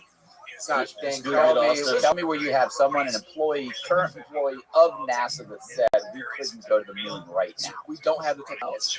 I think private industry should get Because to the moon. listen, the rockets that we used to take, I mean, if they put it together and made a plan, but we don't currently have one. Like there's no game You plan. have to have a plan. There's no game plan. Like the technology that took it to the moon, the lunar module, and the So no, they can't go jump in a ship lander and fly there right now. No, the they're going to Apollo have to put rockets. something together. Austin, click the listen. Why did we lose the ability to go to the moon? That's like me saying that I can't currently True. fly. No, you're right. I don't Wait. have a jet in the parking lot. What's I'm up, going to have son? to go get Hold on, somebody. read this. Matt, will you read this in your nice voice? No. Come on, go ahead, read it. No, I'm not going to read That's it. gonna have to get it to read it to us. Yeah. Why did we lose the ability to go to the moon? The answer is true. There were two accidents: a fire on the launch pad of Apollo 1 that took the lives of 3 astronauts, and an exploding oxygen tank on Apollo 13 that crippled the mission. But those astronauts were able to return safely to Earth thanks to even more. That's not why we It's not Yeah, really an yeah, answer to the that's question. not an That's answer. nothing to do with it. Right. But why haven't we gone? Why don't you think we've gone to the moon since then? What year did we go to the moon? 50 years ago? 69. Why the fuck? They landed in 69. It had been. So okay, so you gotta think about NASA as like you have to think about NASA as like just another branch of the government because that's essentially what they are. So when it comes down to it, they have all these programs put into place that have upkeep. You know what I mean? Like the rockets and all of the programs and all the systems that are used for launch and all of the supporting systems and all that shit. These are all programs that they have in NASA. And once one of those programs are retired and they don't have a replacement program for that fucking that goal, then they just no longer have the technology. Because the rockets that we used to get to the moon in '69 were Apollo rockets. They don't fucking use those rockets anymore. That technology, they don't even have it anymore. Even just the rocket boosters themselves, They don't have the equipment. even like to upkeep the fucking Of the technology. You still know the technology. Yeah, it's working. It's a completely different system. Like they're using. He's got his own engineers and shit working on like the rocket boosters and the way the fuel deliveries and everything like that. They can't just go to a rocket up and wheel it to the fucking launching pad and put it into the air. Like the systems used to even launch those rockets don't even exist anymore because NASA's always putting new things in the plane. You've got the advent of everything was analog back then in '69. Nothing was digital. Everything was done analog. So fucking switches and relays. We don't use switches and relays anymore. Everything's fucking digital through Wi-Fi. You gotta think about it. So now, if they haven't sat down and be like, okay, we need a plan to go to the moon, then they just don't have a fucking plan to get there. It's not like hopping into your Ferrari or your car and driving Do to you public. think that if they sat down over the weekend, they could come up with a plan? Yeah. Absolutely. Okay. And then it'd take them 6 months to build, maybe 2 years to build the rockets, to put it together. But could we go to the moon in 2 years from now, right now, if the United States government wanted to? Yeah, absolutely. Or, so I feel We have been. that was a 180. Or a lot of people say 160. 160 is not 80. It's a complete turnaround. 360. A lot of people say 360. It's a 180. So now you're saying we can go. You're saying that right now they don't have the equipment or a plan to go. Right. No, of course not. You don't keep that around because we don't need to go every 6 months. But they could go. If they wanted to go, then also there's really no point in putting human beings on the drones out there to fucking work. Well, listen, it's dead. It's a rock. See, the plan was. Is it? Or what if it's hollow? I'm gonna go there. Where all the Nazis went, It's a Dyson sphere. and they're living. It's a Dyson sphere, exactly. They're living inside of a Dyson sphere, which is. We just went and seen a movie. I just went and seen a movie at the theater where that was Doesn't the matter. They're premise. living inside. That the moon was actually a fucking better alien inside. spaceship, and it was fucking been there since like the beginning of time. Like this is just a recent movie that was just out actually. Moonfall. It was called Moonfall because there was some like amateur astronomers that figured out the moon kept getting closer. Oh wait.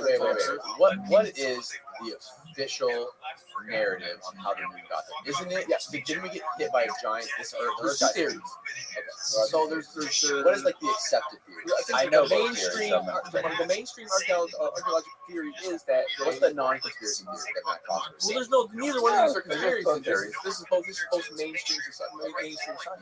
One was when the Earth was in its early, forming stages.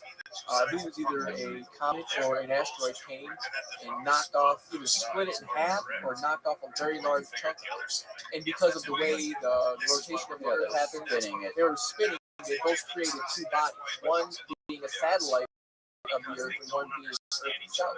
That's one theory. The second theory is that the moon is just a collection of debris left over from when the Earth was formed, not formed by like a giant cataclysm, was something actually hitting the Earth. So both, because a lot of the dust and shit that they find on the moon is created from, space dust and like other rocks that and other elements that aren't found here on Earth. I heard of the theory that there was another Earth 2 that collided with this Earth and created. Well, that's part of his theory. Is basically they're saying that the formation was that when all of the bodies were slamming into each other, there were two bodies that slammed, and as they slung around, one became, as they're rotating, one became the Earth and one was the moon, and it just kept in its gravitational field, and it kept rotating. That was And then the moon became a satellite. And they say that without the moon, life on Earth wouldn't be possible. We wouldn't Gravitation. you create the moon is tidal line. So the rotation of the moon, the rotation of the Earth is intrinsically synced with the rotation of the moon, and then it was tidal lock, so it controlled the tide on Earth. It controls it. Yeah, it's a good one. So like I said, the moon, we wouldn't be here. I actually just watched a documentary. We wouldn't be able to for Jupiter. Yes, Jupiter shields us from a lot of. It's got insane gravity. Yeah, what's like 300 times the size of the Earth? Right. Giant gas. Yeah, and I just watched a documentary the other day. They were talking about. It was actually a documentary. It was saying how there's like a rare life where they're saying that it's either one of two things. It's either extremely abundant in the solar system and the galaxy, or it's extremely rare. And that, what we have here on this Earth is just like an extremely fucking random amount. And not only that, the progression of the human, of us, being able to, think about our existence, about, existentialism in itself, saying that is even more rare than that. That's all I got. It was evidence. I had Randall Carlson. I talked to him about, and he was telling me about one of the theories that he thinks, he was explaining one of the popular theories. What? Oh, did he? I'm gonna say that, and he didn't say not to talk about it. He didn't say that he believed this, but he was talking about a theory that was explained to him that the moon was man-made. Jackson's I don't know the details of it. I'm sure you can find a YouTube video on it. But he's a Freemason. This is great. 2 months What's it before made his out of? inauguration, The Freemason. he was Yeah. in a train crash. The only casualty was I don't know. So So what do you mean? I mean, Mozzarella. The aliens could have put it here because they knew that if they put that giant, whatever it is. Hey, whatever happened? That's their base. There was an article that came out a couple months ago that the Chinese Chinese version of NASA found like a black structure on the moon. And they were On the dark side of the moon is one of the craters. Yeah, they found like a box-looking structure, and they were sending out a rover to go find it. They said it would take a month to get there. Can you find that? Hey, what did I show you this? That Chris sent me about zooming in on the moon. That zoom in. No, this is Chris. Like Chris believes this. Like, see the little thing right there?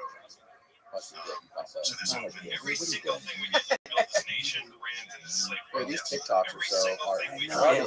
So real, and basically what I told Chris was, I said, so it's somebody who's skydiving on the moon. What's the deal, Chris? And he was like, yeah, it's aliens skydiving on the moon. Is that what you're saying? I said, yeah, it's fucking aliens. What's the problem? What's your issue with aliens? Chinese rover spot that we all thought, this is public. December 7th, yeah, so this was public. It was a couple months ago. Yeah, see that thing? That was like Everyone's thinking that's video. man, that's fuzzy. But they said It's always just out of frame and fuzzy. they were going to send something over there to go check it out, and then there was their joggers. I never saw anything after that. It's awesome. We're bound to find something. Can you imagine if different countries populated the moon? Like didn't like 6 months ago they say that look there are UFOs. Like they came out and said look there are UFOs. These things are flying around our jets. We see them. They went in the ocean. We don't know what they are. There's They're a theory UFOs. about that. Nobody Though. said shit. There's a theory that they're just saying that because that's their shit, and they don't want anybody to know that they have the government or whoever they have the technology. So they're like, yeah, it's UFOs. You guys Okay, are right. even if they You guys did, are absolutely right. We don't know what these things are. okay, so even if they said that, They outmaneuver our fucking bird. right? Even if they did just say they're UFOs. Yeah. So you're saying that the government just said, hey, they're UFOs. Yeah. They're being very fast. We don't know what they are. This is how fast they're going. They just admitted it. So it wasn't massive. Hey, People government admitted something? Yeah. Are you serious? Whatever the government admits, the opposite is probably true. Okay, So if they said they don't know what they are, then they they definitely probably know. definitely know what the fuck So they are. if they're saying we don't know what they are, they appear to be UFOs. We don't know. So what's the opposite? Tell me what. I think that technology that the United States has their hands on. Okay. That's what I think. Either way. That's Once again, you guys are missing the point. Either way, Jesus, I was not. You're not even. Either way, they're saying there are UFOs. So what I'm saying is, they just said, "Hey, there are UFOs." People didn't have massive panic. They didn't go nuts. People didn't stop paying their bills. Yeah. So I mean, But I mean, the society's pretty fucking jaded here in 2022. right? So why From all lie the about shit it? that's going on. Well, if imagine if on the front page of the New York Times, they showed a fucking flying saucer in the front of the White House, and they showed the fucking. I think people would still pay their mortgage. I think they'll go to work. You still have jerk offs going. Yeah, absolutely. Like, fuck that, I'm I out think here. there'd be more YouTube videos. What on do you it. think would change? Nothing. I think Rogan would do a couple of podcasts. I think that I'd do one. I'd yell at him to do one. He'd say, "I'm not doing anything trending. I'm not doing it. All these jack-offs on YouTube doing it. I'm not doing it. I'm gonna yell about how these people treated me when I flew. I bucked the system. Right. So he wouldn't do it. You'd get somebody on here, scientists, to talk about it. But in the end, I think everybody would wash their cars and take their kids. It's like that movie. It's like that movie. Don't Look Up. Have you seen that? Oh, yeah. Such a great fucking movie. Such a great movie. Yeah, it was good. I think people would. I think it'd be like 9/11, and they're treated like patriotic, like pro-America, and there wasn't all this like divided, like Trump versus the world. I think everyone would start to become a little bit more level-headed. So a little bit. And then they go nuts. Biden would, they'd have to walk Biden out on the road, show him where it is. That what he would. That Air Force Two was No, those are aliens. he realized that there was another threat, an existential threat outside of the Earth. He was kind of came together a little bit more than That's possible. Like the idea of aliens would come down here and say we're not ready yet. No, but I mean, like what would, like if you could get to the Earth from across the galaxy or universe, then what, like we're not much of a threat. Like you've got all of our problems. I think they're waiting to come down. I think they're waiting to reveal themselves to us. And I think they check on us every once in a while, and then they'll come down and see, yeah, Captain and go back. They say not ready. They're not ready yet. They're not ready. It's like when you're baking cookies in the oven and you second. Nope. 10 more minutes. Yeah, these monkeys just figured out how to split the atom. You know what I mean? They're gonna blow themselves up. I think that's why they're coming in. I have a new proposition. Okay. I said we need to start a GoFundMe, and if that GoFundMe can hit $10,000, I will get Danny and Hatman's face tattooed on my ass cheeks. Nice. Listen, we're not doing a GoFundMe. Okay, well, we'll do YouTube Live. Is that how we're not going to fucking scam people out of GoFundMe? Because you know GoFundMe took all the suckers' money. Well, no, because not if you're upfront exactly about what you're. We're not supporting the goddamn GoFundMe. What truckers? The Canadian truckers.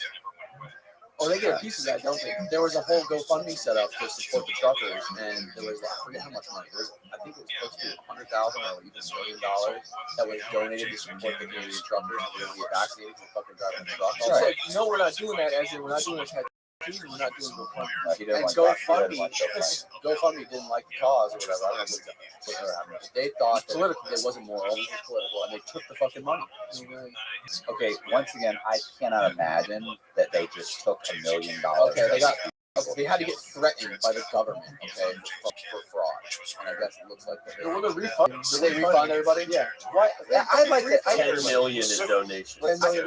Listen, first of all, I'd like to say, voice of reason. Yeah, like not you because you don't say anything crazy, but between these two, I feel like I'm the voice of reason, and that bothers me when I'm the voice of reason. How bad is it? What do you mean? Like he's like they took $1 million on paid intake, and like I don't even know what this is. Find out what actually happened. Immediately, if we find out they refund. You know, we can't get to the moon. We don't have the technology. We lost this. No, basically, it's just that we don't currently have rockets, right? Well, yeah, we do. Well, let's see. Did they refund the money? Let's find out. What did Ron DeSantis say? It was fraud for GoFundMe to commandeer $9 million in donations sent to support the truckers and give it a cause of their choosing. I will work with HESB to investigate these deceptive practices. These donors should be given a refund. So they had to fight. Governors of fucking states had to fucking tweet and fight to get the money back. The money back. They refunded. They went. $10 million. They were like, he had to fucking type this tweet on his phone.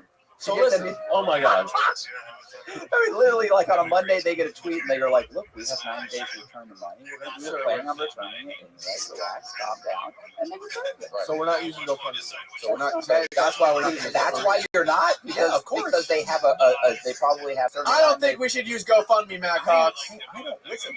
I look. I didn't want your names on. I just thought that was like I just thought all.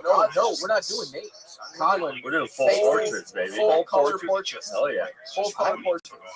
Listen, we don't have to go GoFundMe. Fuck GoFundMe. That's the de facto go-to for set up a Patreon tier. It's crowdfunding. Set up a Patreon tier. Okay. Where it's whatever, $1,000, $2,000, whatever it's going to be for a tattoo.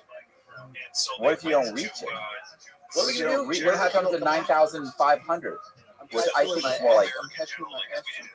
If it's 9,500, not 10. Who would you tattoo on your ass cheeks? Who would you like to get tattooed on your ass? He just said he was doing me and you. Yeah. For 10 G's. Where were you? We got to figure out the Patreon tiers. And we got to label them and we got to put the price on it. And then we can either do that or we can do donations live on YouTube. So he said if anyone We're in. I mean, I'll promote it. Nobody watches my channel, but I'll promote it. What's that? Would the tattoo gun be mobile enough to put in here and like wireless? Oh, it's wireless. Yeah. You're okay with it? I got mine's battery. Okay. Oh, okay. I'm just making sure. Fuck yeah.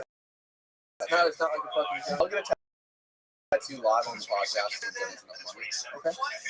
I'll tattoo you live on the podcast. I have a tattoo. Yeah. Is it a blimp? Another blimp? What is it? You guys checked out my Instagram, yeah? My tattoo Instagram? Not recently. Bozak Conundrum. Oh, do you really? What's your new Instagram? Pull it up. Just Hosiak.ink. Zodiac.ink. Just go like this or elbow him or whatever. But the I appearance just call it. peaceful, there was no military presence. But nothing happened. That's what it took to get like everybody up to the bid that happened. Everyone was like, You did all these? Yeah. People believe he would never be What president. if on the moon, all these countries like Russia, China, and the U.S. we like establish our own bases? A lot of No, people, big people. There's no borders. So what the fuck is that? Things saying don't take office. Would there be straight up fucking battles and wars going on? Oh yeah, it's like that movie with Brad Pitt. Not real. Not even Astronauts. Yeah. And there was like the Wild West out there shooting at each other like That fucking was on that was rovers. a great. That was a That was- fucking that was- scene, right? Yeah. free the They're slaves. fucking shooting at him when the one guy gets his face Oh, blasted. That's the dude that fell asleep when I was tattooing his face. Yeah.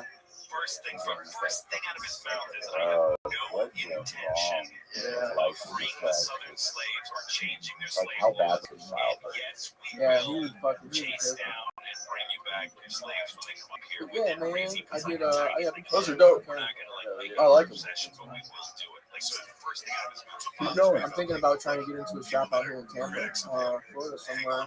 There's a lot around here. Yeah, if you guys know anybody, Where do you live right now? I'm like out in like North Tampa, like Western Tampa. It's better than fucking Lakeland and Cox lives. So they knew they couldn't create a Like, nation. Oh, let me look at this. People can change. My bad. Peacefully, they can change not only Yeah, a leadership. little something. I'm not like the baddest dude ever, but you know what I do, like try and be a super Figure it out for cool. themselves. So, Like change. Zodiac tattoo. yeah, we need to get Zodiac tattoos, bro. Yeah, It could have I'll been a bring very my solid president, Hell yeah. but they actually made it elastic on Yeah, I words. was gonna ask you, Matt. What do you think about? What do you think about?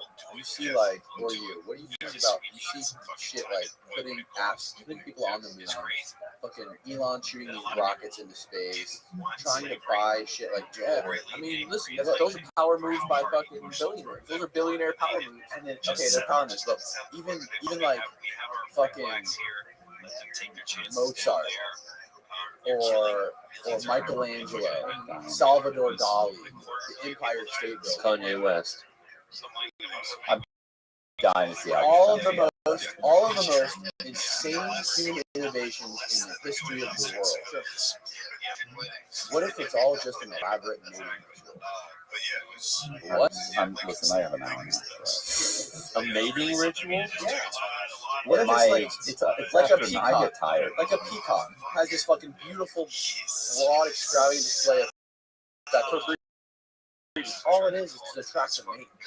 Crazy shit is that's all it is. It's just an elaborate fucking mating call that us to impress other monkeys. To You have a aliens? point. No, to attract and fucking mate. You have a point. At the very base level of everything, it's really. So we just come up with a backstory of meeting. We create our own backstory that has some elaborate meat attached to it. We're all So it really doesn't just trying to look get like- laid. We're all just trying to fuck.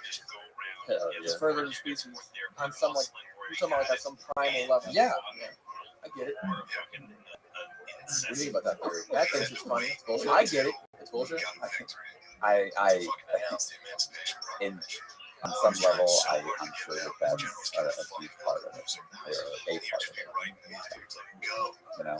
You know, what is that pyramid? We talked about the pyramid before, where the first part of the pyramid is just trying to kind of be safe, and then the next higher level is the kind of you want security, and then there's another level is like about having like future security. The next level is kind of about your legacy, and the next level Fuck that pyramid. What about the pyramid of consciousness? I don't know anything about it. I don't really know even the name of the first pyramid I was talking about.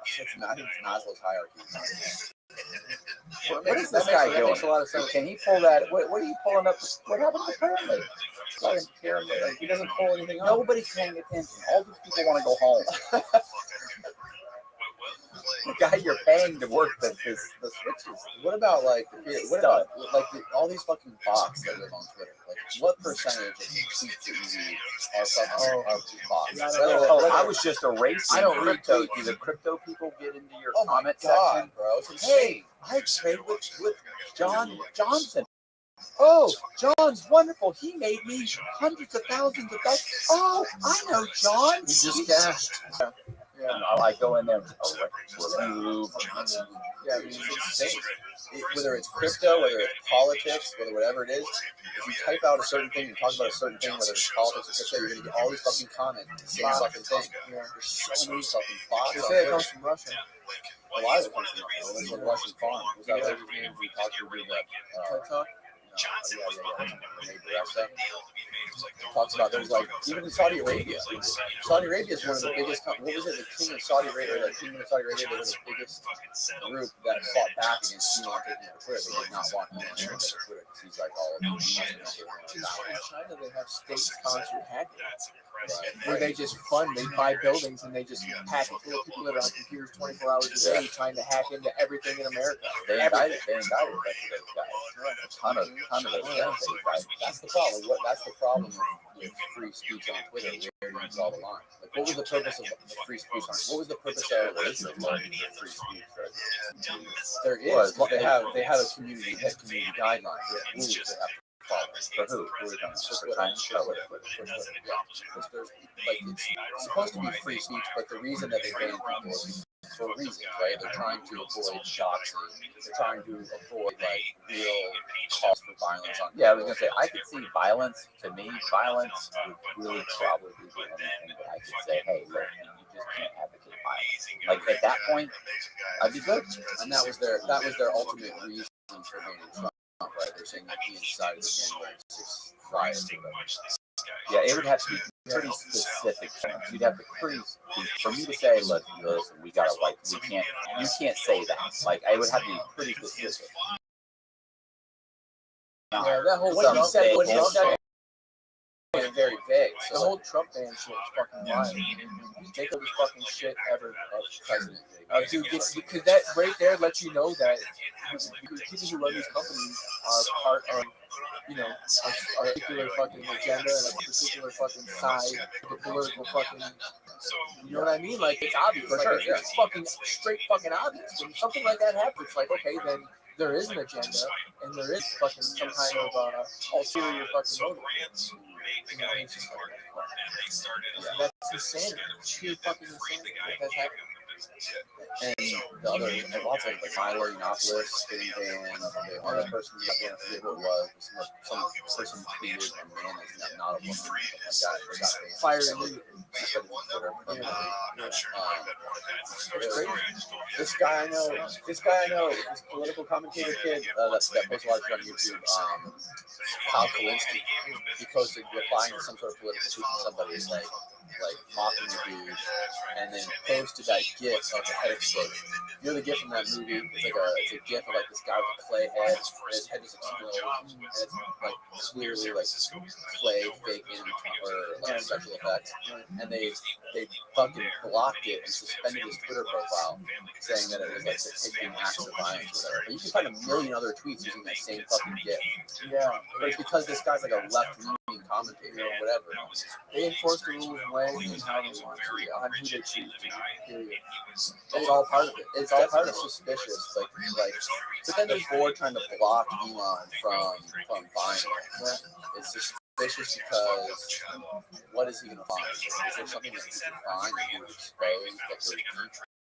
Yeah, I don't know. They don't even know. I think that They don't want him to change what they got going on. they don't need that kind of ink and sugar mountains. You know what I'm talking about? They don't need it. They don't fucking. They got what they're trying to do. You know what I'm saying? They got what they're trying to do. And he knows that he's gonna come in and he's gonna fucking fuck their shit up. He's gonna cause chaos. Why would it matter when they're going to make all that money? I mean, the price that he offered out is I don't think it's about the money. What is it about? It's about Control. It's about their. Why is their agenda so much more important than making millions and millions of dollars? because people are Twitter are already multi-millionaire. They're already Agenda's all So they part don't of think things. they have some agenda that is so moral and so just that it is more Might not be than moral and just. more maybe in their opinion, maybe I think so. Yeah, but in their mind it must be. Yeah. Maybe. I mean, you understand like the difference between if you have like you're worth 2 trillion and you're worth 3 trillion. You do understand that it's not like you get a bigger car. Like nothing really changes. There was a study done, and they said after about like 70 or 80,000 or 170 or something like that $1,000 a year, your life doesn't really improve. Like your fucking your state of well-being, your means, it doesn't really improve up to that point. You know, so and like a lot of these people are just not motivated by The money. the money. They It's got just all the not money. even about that. It's like they live through some altruistic. They think that their view of the world is altruistic, and that it's And they want to push that on people. And yeah, it's a mental illness. But it It's a seems like, literal fucking mental illness. but it doesn't seem like it doesn't feel like it's like, nah, we don't want him to do it. Our answer is no. Like they panicked and went to an extreme to block it. But okay, so but why say somebody that's more left leaning, more liberal, does the same exact thing, has no zero consequences? Or for granted, they do something even way crazy. Like they'll say something way fucking more wild than that. You know what I mean? They'll make some fucking kind of like some feminists will say fucking all white men need to die or all women need to abort male babies. And that's just fucking allowed to float around on Twitter. Those people don't get taken off. But he says something that can be misconstrued, and all of a sudden now he's down and fucking barred from the. Come on, this is fucking obvious. It's obvious. Yeah, it is obvious, but there's so many different variables. There's a lot of Saudi Arabia. And at the end of the What day, do you do about countries that you can't tell Saudi Arabia they're not going to use bots and they're not going to pay people for saying shit. I mean, at the end of the day, it's a private corporation. It's not a public utility. It's a private corporation that they can pretty much do whatever they want with their products. Whether, you know, and it's just because of the way things are, it's like it's the de facto public square for people to communicate. It's like, What do you do? Didn't he say he wanted to take it private? He said if he bought it, he would take it private. What was the point of taking it private? it's a publicly traded company It's publicly now. traded, but he said he wanted to make it private. He bought it outright. He said that's the only reason. Because you don't, I don't know. because then you wouldn't have to be Yeah, I don't understand. beholden to your share members. your shareholder. You're not beholden to your shareholder. Like you don't have to have a board of directors that keeps coming in and saying, look, we're not making money. We have to do this. We have to do that. We have to do this. If it's just a private owner, The board is only one. You're legally obligated to make money for your investors. You have to. Jack Dorsey just tweeted something. He tweeted something crazy like 2 days ago yesterday. About the board of directors. And he was saying how some fucking crazy fraud was going through the board, what he's witnessed over the past 10 years in Twitter. He's like, there has to be some sort of Hollywood thriller made about this. The coups that are happening in these companies. What did he say? Find the exact quote. What he said. Try to pick the New York. This jerk off takes cold showers. Of course, he's like, keep going. It's consistent then the dysfunction of the company, what she said. Later, when he asked about another user, he was allowed, if he was allowed to say, in another tweet, of course, he responded to the user, capitalist Fred Destiny, praising the Silicon Valley problems. Good boards don't create good companies, but a bad board will kill a company every time. Keep going down. With that, he said. Just think about what a Hollywood thriller is. Hey man, I'm sure there's all kinds of internal shit going on. People are fucking fighting it. I'm really happy he managed to join the Twitter board. Well, he did it. That was the first tweet. That's when he said he was buying like 10% or whatever. And then he purposely didn't join the board because when you're a board member, you can't own more than 50% of the company. He said there's been a lot of fucking crazy shit happening on the inside of that company, whatever. And it's like, he was really stoked on it. Yeah. I mean, listen, I think it's good news. You know, he's He's got a lot going on. Now he's trying to fucking take over Twitter and go to fucking Mars. I was going to Dig tunnels underneath the earth. And how would he get $40 billion? only get 50 what? You only get a certain He's percentage. got and that. some other guys go along He's with got you. that and probably Oh, some yeah. stock in fucking Tesla I'm not stock. shocked it's $45 billion. How many searches do you need to get The population of a small country. Yeah. Are we done? Are we done now? That's fucking I gotta drive an hour.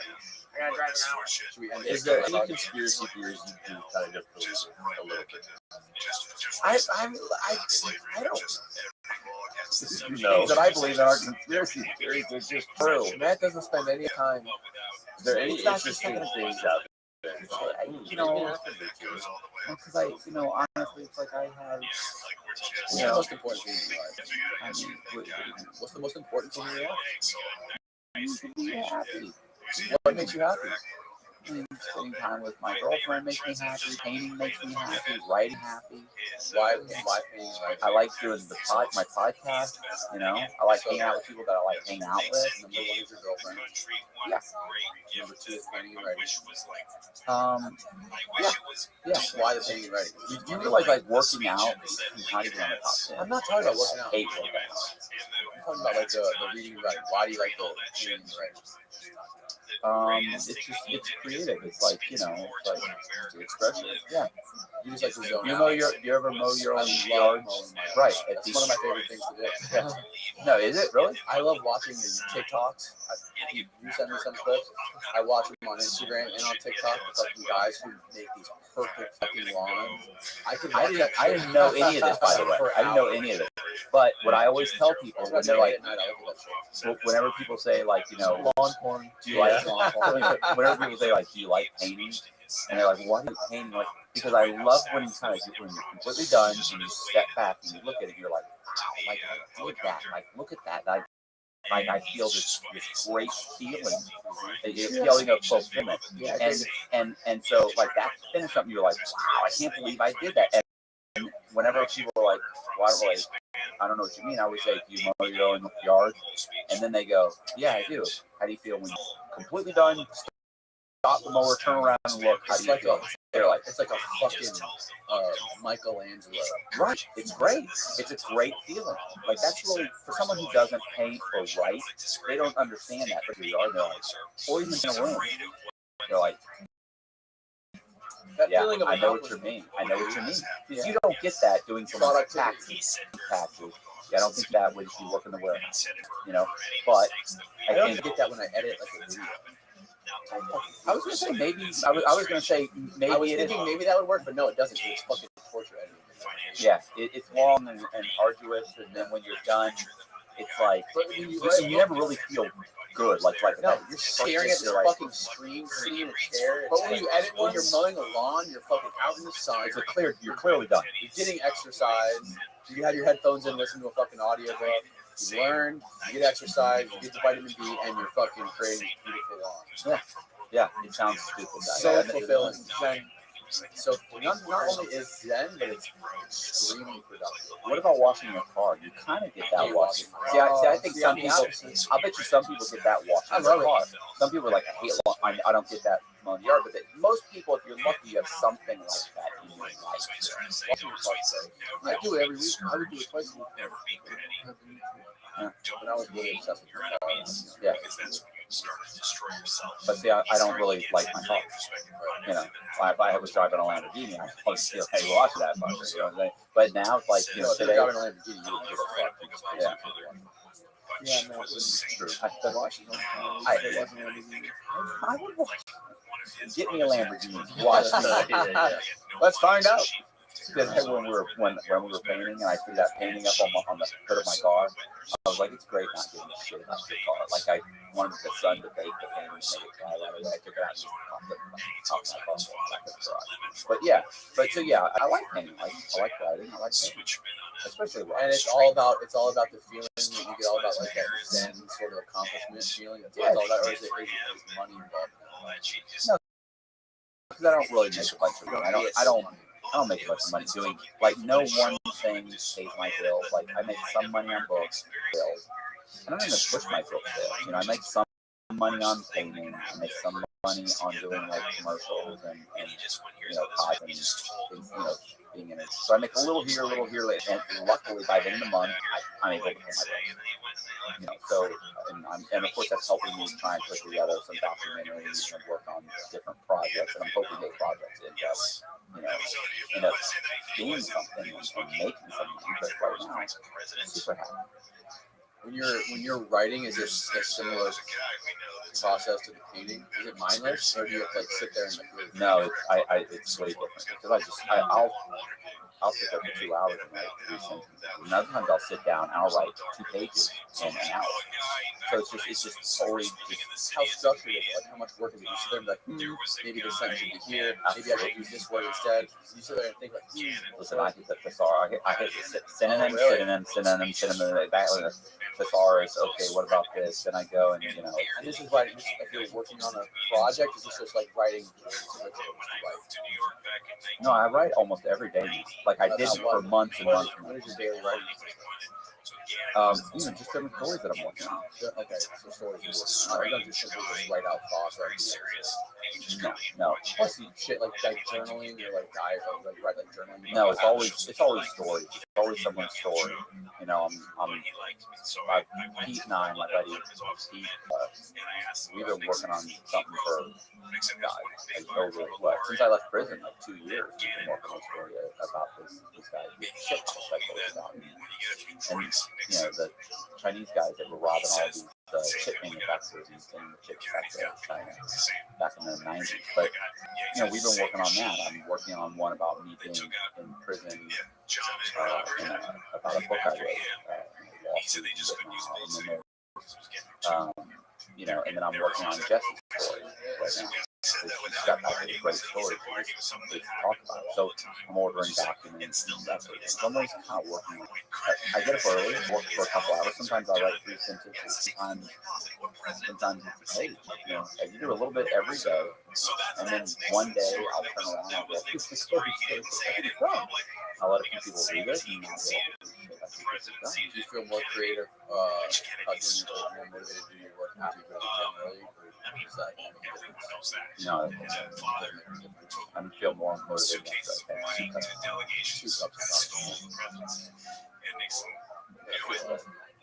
What's up with your? Don't you have some sort of like documentary coming out, John? Or are they working on some topics? Yeah. Just trying to get it all figured out right now. I was gonna say I was waiting for. Like to me, I'm always like, I'm doing this. Like I know what's happening the whole way through. And when I say to him, and if you mention it to him, he's like, "Well, take it forever."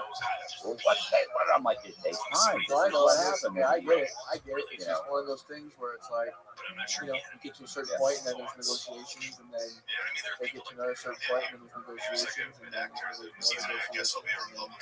And sometimes it gets fucking just sit somewhere and doesn't do anything for 4 or 5 weeks, and then all of a sudden you get a fucking text message and you're like, okay, we're moving on this, we're moving on that. So it's just like, I don't know.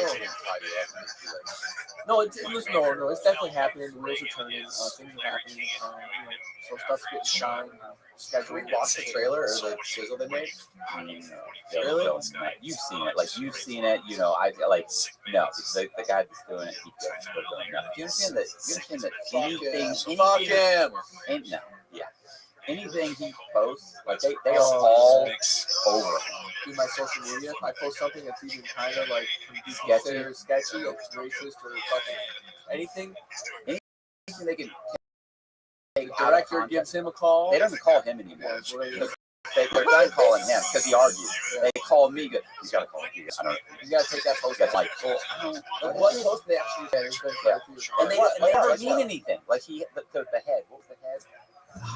One, I had like a giant clown head on the helmet, a head. Can we see this? You're on saving your phone? Yeah, I have it on my phone. But they were trying like, to say, that's a racist. They were saying it looks like you're in blackface. It's a clown head from what's his name? Rob Zombie movie that happens to be is the guy black or brown? It's just a brown head. It's not even. I don't think it's even. Yeah. So no, take it down. It looks bad. It just doesn't look right. It doesn't look. It looks bad. That was the photo you posted. Yeah, I took it down. That's not the only one. There's been multiple ones. Yeah, I'll show you another one that I had to take down. No, it's our time. Yeah, I'm just going back nuts. So they think the people that are trying to sell this fucking documentary, they think I had to take that one down too. they're always concerned. oh, because that's supposed to be what's that supposed to be? White power. White I didn't power. know that. I just what I do. Yeah, first of all, that's not. It's a sign that they're taking and twisting. Does that really mean white power? I don't know. That's like me saying okay. You know, That means white power. shut up. Yeah, so I don't know. Everything is. What is the reason they explain to you why they want I'm to under a microscope. They don't want me to fuck up any potential and sell it to a Neptune? Right. They don't want to be like, okay, because they're going to tell somebody about me. The people are going to look into me. They're going to be like, wait a minute, what about this post right here? These executives, these networks are so fucking sensitive. Right. And you Right. shit like this. Right. It doesn't matter that it's. I'm like, well, they better not go and watch my fucking YouTube. Please post a Make America. I should award a Make America Great Again podcast. Oh, I'd be surprised for that. And that's not even really like, if I would do it, just to ruffle feathers, but that's not really, Right. like, But the whole thing is like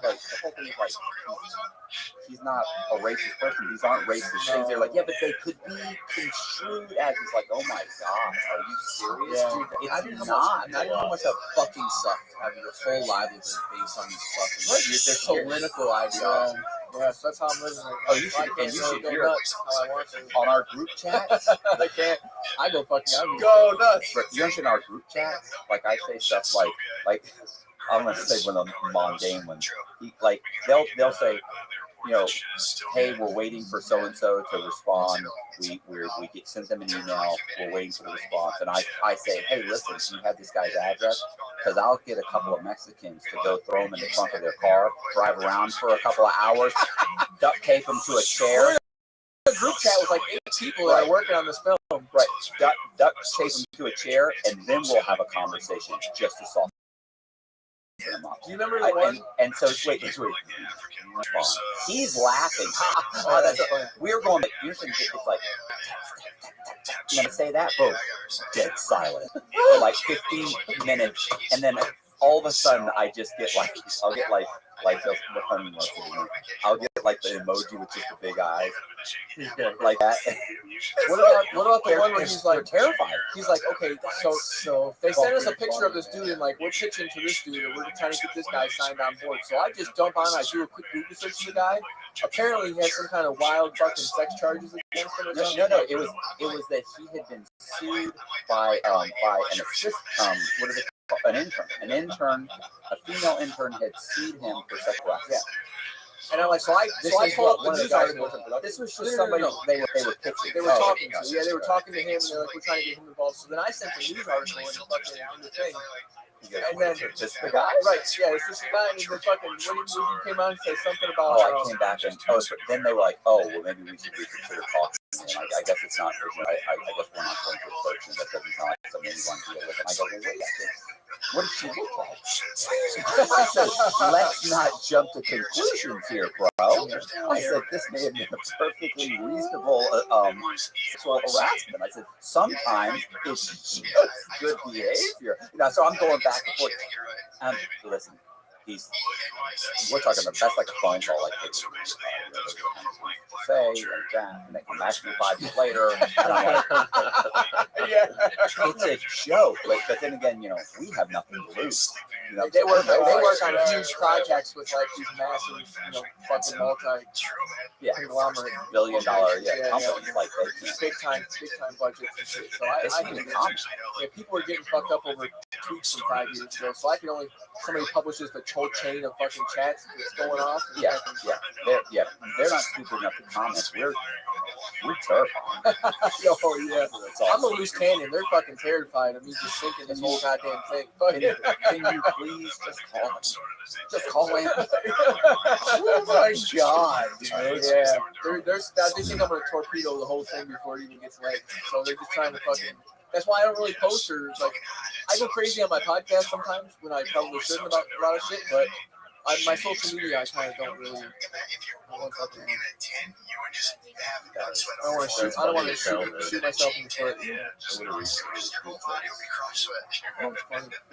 I was like, maybe we should get Harvey Weinstein involved. He fucking he fucking gets bangers going. He would have had this thing filmed and released by now. Yeah. I threw Harvey in there. Oh yeah, dude, they didn't like none of that at all. These are all like well-to-do. Their sense of humor is real dry. It's not like not like when you thought it like ours. Where are they all from? Where are they? Upper crust, northeast, Like New York area? all of them. I don't know. Actually, I don't really. I'm assuming. I'm making assumptions here. I believe they're all. Yeah, listen, I have an idea. Like I was going to talk to you about it at some point. Like I called up the director. Producer, I called him up and said, "Listen, here's what happened. Boom, boom, boom, boom, boom." Immediately, he went to the problem with that is that we would be fixing that documentary for people that have long-term relationships with companies. Like he immediately started.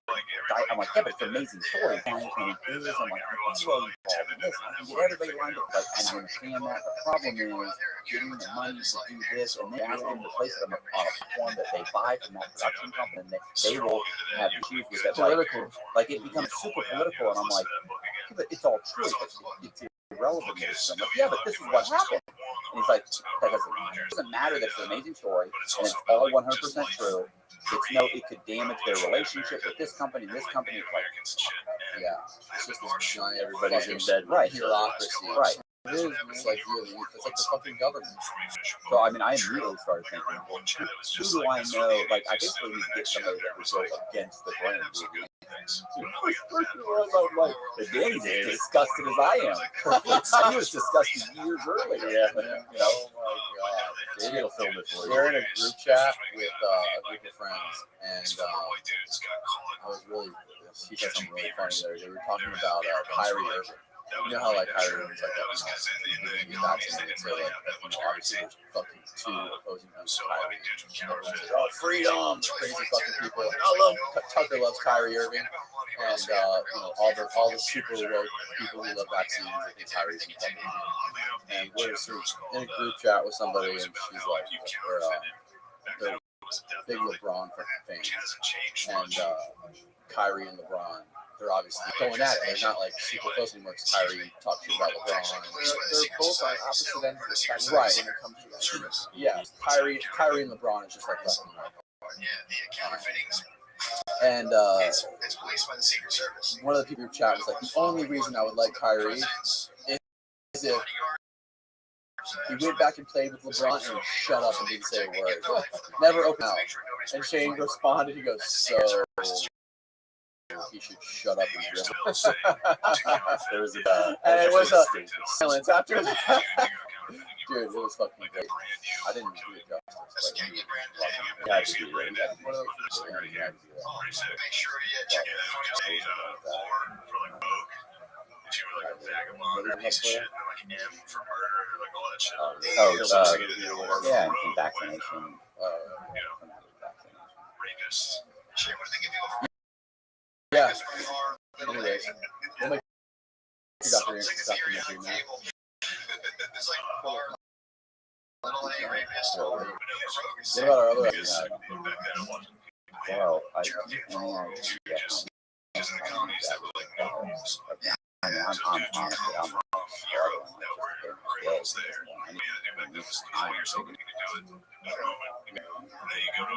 can't we just boost somebody?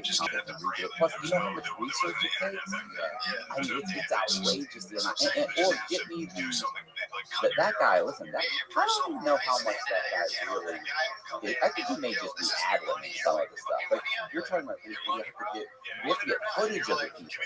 That's what you got to do. Get the footage of them. Then you have to kind of go through it piece by piece and break it apart. But yeah, like I mean, I don't really know that guy's. I've watched it. What's the guy's name again? No idea. It's the guy that he breaks down like these criminal. So like they show like the fucking, for example, you like a psychologist? For example, the guy who shot the I don't think that initially he's super confident, right? Like you really think first he tells you a little bit about. I'm sorry. Go ahead. First he tells you a little bit about the case, like like 15 students were shot, blah blah blah. Then they caught him, or then they caught the kid, and then they get him into the room. And at this point, you can tell he's acting normal. You know, concerned. You can see the concern when he does this, when he does. He kind of just talks about what he's doing. Then he says, however, once the detective walks in the room, notice how he immediately, appears to be, riddled with anxiety and stress. How he suddenly starts talking to, he's basically saying how he's faking. He's faking being crazy or whatever. And then when he leaves, so he kind of breaks his playing video games. You gotta figure out the name of this guy, Austin. So it ends up being like an hour, 2 hour long thing where he breaks down the whole thing. But I was there to leave, and then I thought about it. I thought, he's not using actual time. He's just really saying what he thinks is happening. So I was like, how much real research do I have to do? Right. I mean, what I really just need is the videotape. Like, where's the videotape, and why is this person being interviewed? So one of his most popular videos, a guy who had just got done murdering like this whole thing, and he's sitting in the interrogation room of the guy who's being up to the fucking guy's interrogation. And he's like, this guy was going like this, he's making these weird hand movements, and I think he's insane. And the moment the fucking cop walks out of the room, this is it. JCS, criminal psychology. What was JCS stand for? That was like my first joke. That was when he was eating horse pussy. Yeah, go to videos. Go to videos. Find like his top video. Jody Eric. 61 million views. All of his videos are like this. In the last 7 or 8 months.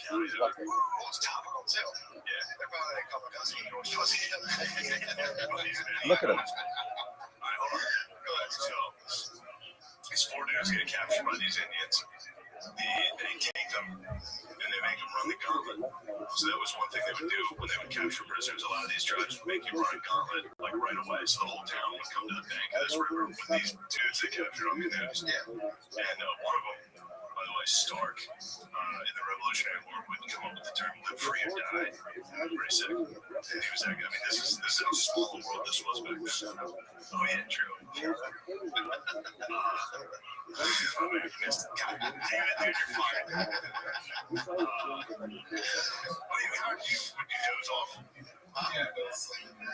He's not paying attention. He's paying attention. He didn't know I was doing it physical. He doesn't know my comedy's verbal and physical. So they do the whole town. What's the gauntlet? Gauntlet is where the townspeople, mostly young men, line up 2 rows and make you run the gauntlet. Oh, they hit you with sticks and walk with you the whole way. No, I thought they were. Wait, so you get caught by the Indians? They make you go. Just giving his observation. A lot of assumptions. Right. The settlers have a fucking gauntlet. No, I think they probably just killed you, executed them. Sure. So you had to run through. Yeah, they handed you a stick that you had to hold. So you couldn't like block. You had to like hold a stick and run through a gauntlet. And they would all just hit you. Now they tried not to hurt you. They tried not to kill you. I think they just want to hurt you. They want to fuck you up. But the Indian who captured them, who was the chief of this tribe, told them some things to say in their language that would make it easier on them. Which actually translated to like, I can fuck up everybody in here. Hilarious. So the first guy ran through, I was like, you just you had no idea. They were fucking crazy. They were all just like, the second guy came through and his chant was, I can fuck all the women here. Like, well, I don't know. And then he started getting hit hard enough that he started fighting. He dropped the stick and just started fighting. And they let him go. They're like, all right, hilarious. We're not going to hit him anymore. He's also probably crying. They're like, I can fuck all the women here. Like, what the fuck? Anybody here? Please, the people I don't know. So it was wrong. The Indian Anyways, that's good.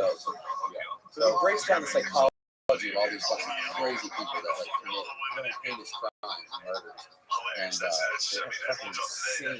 You just got like, I don't know what happened. Like, his channel's still up, but he got like a vast majority of his content got taken down by YouTube. But they took it down saying it was too violent. There's no fucking violence. They're just showing people in the news. And people are losing their shit about it because obviously a lot of people love this guy. I think the problem is where you find videos.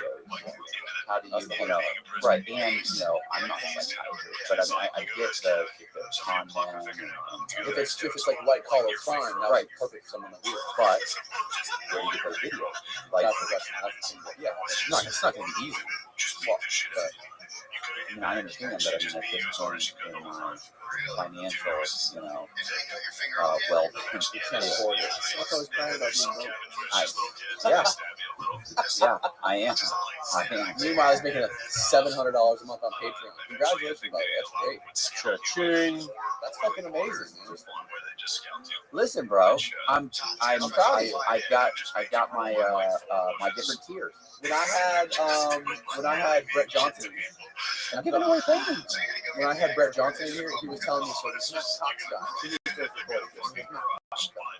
I've had dozens of people telling me that I gotta get Matt Cox in the room and we can record together. I told him already. When I seen him on Restream, I was like, oh my god, this guy's coming out of the woodwork doing interviews again. Fucking, and I was like, you man, we gotta get him on the podcast. Yeah. And then I sent that as his contact info. Cool. You got set it up? Yeah, that'd be weird. Fucking getting him on the phone. Have you met him? No. What about the counterfeit? Oh, dude, his video's blowing up. Isn't that Right? Yeah. His video's blowing up. Yeah. Well, I think it's because of the comments. I think the only reason that video is how fucking dumb I came in like after a full day of drinking. It was on Sunday. What? You totally didn't even. I didn't. First of all, I was fucking hammered drunk, so I was drinking the whole entire day. Matt Cox called me at like, what time did you call me? Oh, it was probably 2 or 3 o'clock, and I was like, "What are you doing?" Yeah, you don't need a lot of counterfeiters. Like, you just, even in federal prison, I probably met 3 or 4 the whole time. Like, and he knew, and it's funny because when he starts talking, he knows. You immediately know he knows. I don't know what else he's talking about, but when he starts talking about counterfeiting, you're like, oh, this motherfucker's counterfeiting. Like, he knows. Oh yeah. Like, I don't know, half the stuff may be insane what Bojack's talking about, but the moment you start talking about credit cards and making credit cards, you're like, okay. I don't know about all that other. Go on. I don't know about the moon landing thing, but you can make a card. So yeah, I was no preparation. It was like 2 hours notice for a podcast, and I was drunk. And I just walked in, and I was fucking I asked the guy the same question twice. People went nuts. Oh, if you just read the top comments, it's just fucking shit up. This guy's carrying the podcast on his back. He explains subjectively. Interviewer is a straight up fool. 300 like that comment. Wow. He crucifies the comment section. Now, listen, you sent a fucking comment to Matt the other day that somebody had fucking a long-winded one. And, oh my god, dude, it was the greatest thing ever. It said something like the one line that I just sticks out to me the most that I remember from it said that Wise Guy's platform because he said, what did he say? Oh, shitting on Matt. God damn it, dude, I forgot what they said. Something about I love sending Matt the comments that just fucking roast him because they're mostly roasting him. If he reads 400 comments, he finds one that says something negative. He's like, that's the one I'm sending to him. What about the other 399? Well, those are common. That was a great one, though. The last one you said was fucking What did it say about that? Dude, they were pissed. They were upset that Danny was giving Matt a platform. Like this snitch piece of garbage, like scumbag. Why would you give someone like this a platform? He doesn't deserve to live. about his victims or something, blah, blah. It's just like, He said this guy's willing to take advantage of anyone who seems less important than himself to pad his fucking criminal bank account. I'm like, you sent it to me. Damn. Damn. I was And like, the whole time I was reading it going, dude, they accurate. it's I mean, I don't like his characterization. they were so mad. The delivery sucked, but it was pretty accurate. I think it was quite eloquent how they wrote it. Yeah. It really was well put together. I was like, damn. It was beautifully articulated. Eventually, he like threw his head Really, over we used the to 3 hours. So This is from I think, Dolly and Angela. wrap her up. Sick, this guy's awesome. John, plug your shit. Yeah, yeah, man. Just come to my Instagram account. From my Instagram, and if you want to buy any paintings from me, you can do so there. Also, tune into my Instagram account and go ahead and hit the subscribe button. That's Posey at Convention Podcast, YouTube. Doing a lot of good things over there now, and Sister Soul is crazy. So, yeah, subscribe.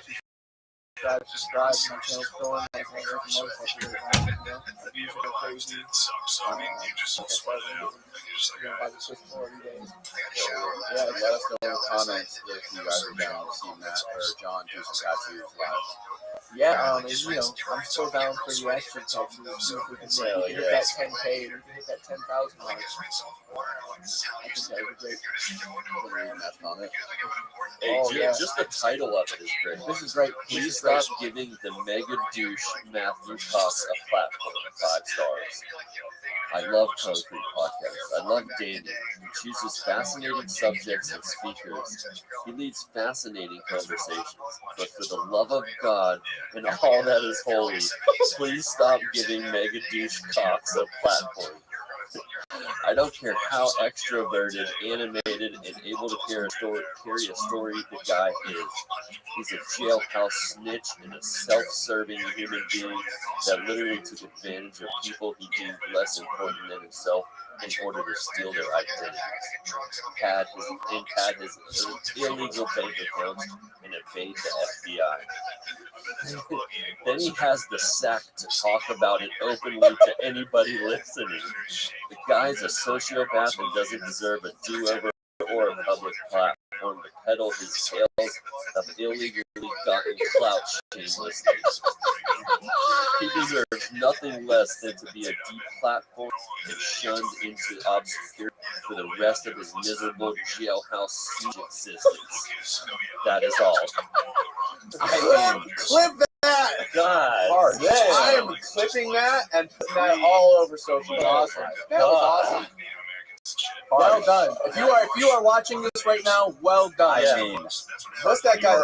Tell us what the guy's username is on YouTube. If that's you, please comment. We'll send you some free. Yeah. We'll send you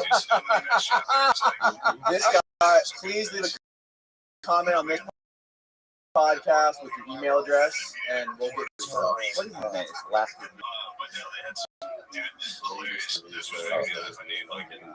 Oh, this wasn't a YouTube comment. 24 days go by. This was a comment on Apple Podcasts. Oh, on Apple Podcasts. It was a review on Apple Podcasts. It wasn't on YouTube. The snitch really did it. Wow, the That was like the core of the message. You were a snitch and you found a really articulated way to shit on you. mega douche Matthew Cox. Mega douche Matthew Cox. He said then he's got the sack to talk about it. Yeah, that was Anybody good. is willing to listen. Here, this is another one. Katie. So these are what Danny sends me. She's grimy. I love it. Been listening for nearly 6 months. I've never seen a photo of Matt, but I always pictured him as a bald guy. Now I get it. He's just little. God damn. They're fucking brutal. Oh. They're absolutely brutal. We should save all those and make like a little book out of it.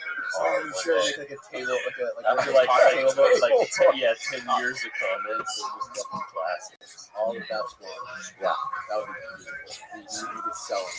Listen, you could go through all of Soft Bottom Rebellion, Glad TV. You could go through Value 10. I mean, because they all have them. Yeah. And you know, God, what's the name of the guy? Big Hurt. Big Hurt, Hurt. yeah. Big Hurt. Like you go through all those channels. There are some people that are not happy with me. Oh Yeah. I like to say that they just don't really know. yeah.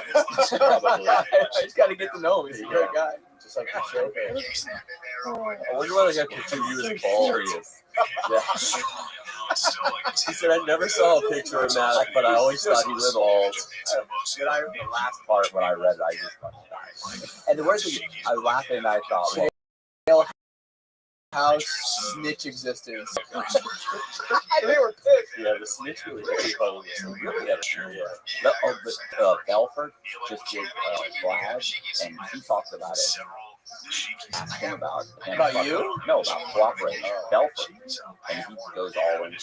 He said basically the same thing you said. Well, what's funny is he explains that he says, look, he said, did I cooperate? Yeah, I cooperated. He's like, I wore a wire, and he said, I wore a wire on a couple of people. He said, nobody said anything that really incriminated themselves. He said, and I knew everybody was going to cooperate, and I was going to have to testify anyway, so I wasn't concerned. He said, to be honest with you, he said, you're looking at 20, 30 years. He said, everybody on Wall Street cooperated. He said, then he said, they had me go to my best friend, which was, I guess, a guy named, I think his name was Ian, and he goes to see him, and he said, you know, and I was like, I knew best friend, I knew that. He said, so, look in the note that said, I'm wired, don't say anything to him. And he goes, and he took this note and said, okay. You know, we had a conversation, he didn't say anything. He said, 3 months later, they just decided to, for other reasons, nothing I had done. He said, the agent comes and bangs on my front door, and he said, and holds up a note. Man, the guy kept the note. Yeah, and he said, and what Danny did is he indicted him for he cooperated against me. He said, right then, I lost my faith in humanity. He said, and I enthusiastically cooperated against everyone since then. And he, you know, he's like, yeah. Because when he gave it to Danny, and he kept it. And so 3 months later, when they came and they arrested him anyway, he's like, listen, Belford this, Belford that. Oh, you guys kept the note. He said, and then when he went on and said, to be honest with you, I got lucky that the agent liked me and didn't push for them to give me a bunch of time. He ended up getting, I think, 18 months or 4 years, and he ended up doing 18 months. I forget exactly. But he explains the whole thing, breaks it down. And so, anyway, that's Colby sent me that. He said, bro, you've got to do a video on this, on Belford. So, yeah, totally fun. Cool. Matthew, where can we subscribe to your Patreon and buy your paintings and books? I mean, Patreon. Maybe it's just Matt Cox. I don't know. I'll send you the link. But yeah, it's different tiers, and I have a YouTube channel, and it's called Matt Cox and True Con. Yeah. And I sell paintings. And Boziak's got a bunch of paintings. Yep.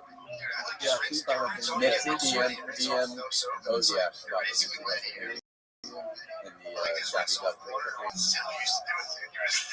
Good night, everybody. Outside, just like eating bugs and doing shit, and you just want like pour water on you and be like, you know, fresh as fuck. Yeah, you feel like the only good that most explodes. You're walking back to the day, you're like taking, you're definitely munching bugs as you go. But there's been a lot of bug munching as well. Yeah, if you're like a 17th century farmer, you're sitting there and you're digging. I'm gonna portray this. You're basically a Secret Service's most wanted cyber criminal.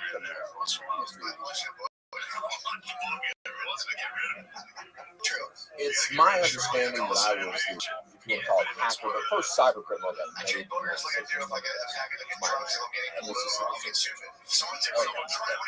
So how did you get into this world, especially coming from Alabama? Well, I'm from Kentucky. Okay, I'm residing in Alabama. Oh, okay. So how did I get into it? Man, that's an interesting discussion. What was your childhood? Was it childhood? Yeah, it's a childhood. And I talked about it extensively on my show, but my life of crime begins when I was 10 years old. And my mom was the fraudster in the family. My dad was a captain in the military. just life pre-revolution in America. And Mom like was Americans just crazy and fuck. I mean, she was off the chain on stuff. She was. This is a woman that true. Like I read one chapter that was just like this was she the would bring easiest men step, home. and the next chapter was like they did have some good things. She But I got the cheated. bad part. And immediately reported on it, and I was like, they were called savages for a reason. He was super But now they had some dude. This is hilarious. This was making me laugh. She I was mean, leaving. like, How these she four was white going dudes off gonna with call this it guy. And she was going to take catching bears. with me. There was beer belts were like He's bigger that was than money back then. That was because in the colonies they didn't really have that much currency. His problem was So I mean, dudes would counterfeit he like loved my crazy. mom so It's much. funny too. There was like no money. People were like, all right, forget about money. What else do we have? We're going for fucking beers. Everywhere. All right, well, that's money now. Everything continue. Oddly enough, the Not chapter was really called. a mindset. Well, it was about how if you counterfeited. He had two Back then it was a instances death notice, which hasn't changed much. where Your destination. Anyway, excuse me. Harding was actually like one police by of the the CIA. Still, helicopter pilots in the military and the army, what's that? they Counterfeit. downsized. So they offered him, they said, hey, you can either come back in as a staff sergeant or we'll cut you loose. He's like, shit, cut me loose. So he goes back and he decides he's going to be a coal miner in Eastern Kentucky. Now he doesn't understand that coal mining in Eastern Kentucky, they were paying much back That's a then. Secret Service's But job. You're still literally on bills saying to counterfeit. Yeah. Usually printed on so bills. we were going broke Yeah, you quicker. call counterfeiting, you were fucked. His Like they first were year branding you. criminal, yeah, mom was doing all That's the okay. things. You branded it. They used to get branded under their eyes, like right here. Dad Like I said, had just to make sure, yeah, check your phone. Just say, or for like transport drugs back and forth across the Texas-Mexican border. Well, we had this guy named Tommy Allen yeah, Collins. sucks to get an aura from Rogue when He was a place called Jeff, which is rapists. Shit, what do they give people for rapists when they're on middle A? So it's like a periodic table. so It's we like had R, certain middle A, rapist, business. R, Rogue. But no, Rogue is sick. Being Rogue is sick. All loaded up in the system. Germans didn't follow the rules. Just because in the colonies they were like no Hey, rules. Tommy, a visit. Yeah, so dudes would Tommy's come there. from Europe that were criminals there. All these people Just just all you had to do so back then was like call yourself a different name. You could do it. So all the law enforcement in the area hated this fucking Then you guys, go to another but town. Yeah, trust the just guy. counterfeit money there. So that was Well, it's awesome. also they didn't have to brand you. There wasn't any internet back then. Yeah, there's no databases. That's what I'm saying. They just have to do something. They like cut your ear off. Yeah, your personal ended at your deal. The guy would come in and be like, "Yo, this is new money." You're like, "New money? Yeah, you're like, new money, bro. You want it or not?" And you're like, "Yeah, we had a mortgage. Here's a bunch of new money." Well, like, okay, we'll do that. So some United States police It's a little different. He's like, "Don't do the counterfeiting back there." kills you. And the technology, what the fuck did they do? Drawing. There were plates. There were plates that they could stand counterfeit. Yeah. They killed Tommy. So they would get a money My stamp. dad at that point decides And then maybe 5 snapshots. dozen. We used to make t-shirts back then. What You a have no fucking idea. good They would do idea. t-shirts and I could So print that like was a the money first bill. instance. If The you're other that, instance that's was true. we were in Hazard. They can just print And this is easy. kind of my You just order a shirt. So I was watching 6 minutes. That would have been tight. Their shit clothes back then sucked. Segment on the drug trade. So these four dudes were trespassing and collecting beaver pelts, which beavers used to get. Beavers are huge. After the segment, Yeah, I know that. They get up to 90 pounds. They're fucking big dogs, dude. A house like this, I think you do. And the plan was he'd go down and become a Miami-Dade Killing them house. off now that they're a little. Sure, a little skimpy. You'd have to pot his He's like the dinosaur days. Beavers were 90 pounds. These dudes, And my they thing would was, kill them. it They was said only like they 8 would kill them months. on a plane. So they put like a trap in the water. It's like, oh, And put no, like it female never happened. pheromones on. So we Yeah, get to when the beaver Miami. like stood up at the top of the stick, there was a clip or something that drug it under the water. And they get the female beaver pheromones. Why you want to know? Kill the PA, cut it out, squeeze, rub it on a stick. Wrecked. So you have to like, you surgery to like surgically like sell like you have to cut the pussies up. They did like here's some well, maybe that's how beaver came out. True. It's like they took a first man. All this shit's popping off, you know, and By the way, that was the first problem I George had Delaware was for having sex with molesting ponies. So that is a hill as old as that story. what had happened. Miami-Dade, the real cops burst in, arrested 6 of the people that were taking class and sent them home for warrants. They didn't have the same idea that he had, right? So we broke at that point. David got the money to go for it. So they sold everything. Sued the hospital. That was like one guy in Pennsylvania was eating horse pussy. We got caught. And I was like, all you have to do is stand up and you're innocent. Like, if you get caught eating pussy, like somebody has to get straight up real quick. What psycho is going to be like, eat pussy? You see that horse's pussy? Well, coming in here is we're going to Where they was going to like that was a very good spring break. Well, it's topical too. Yeah, everybody come on, see what's pussy.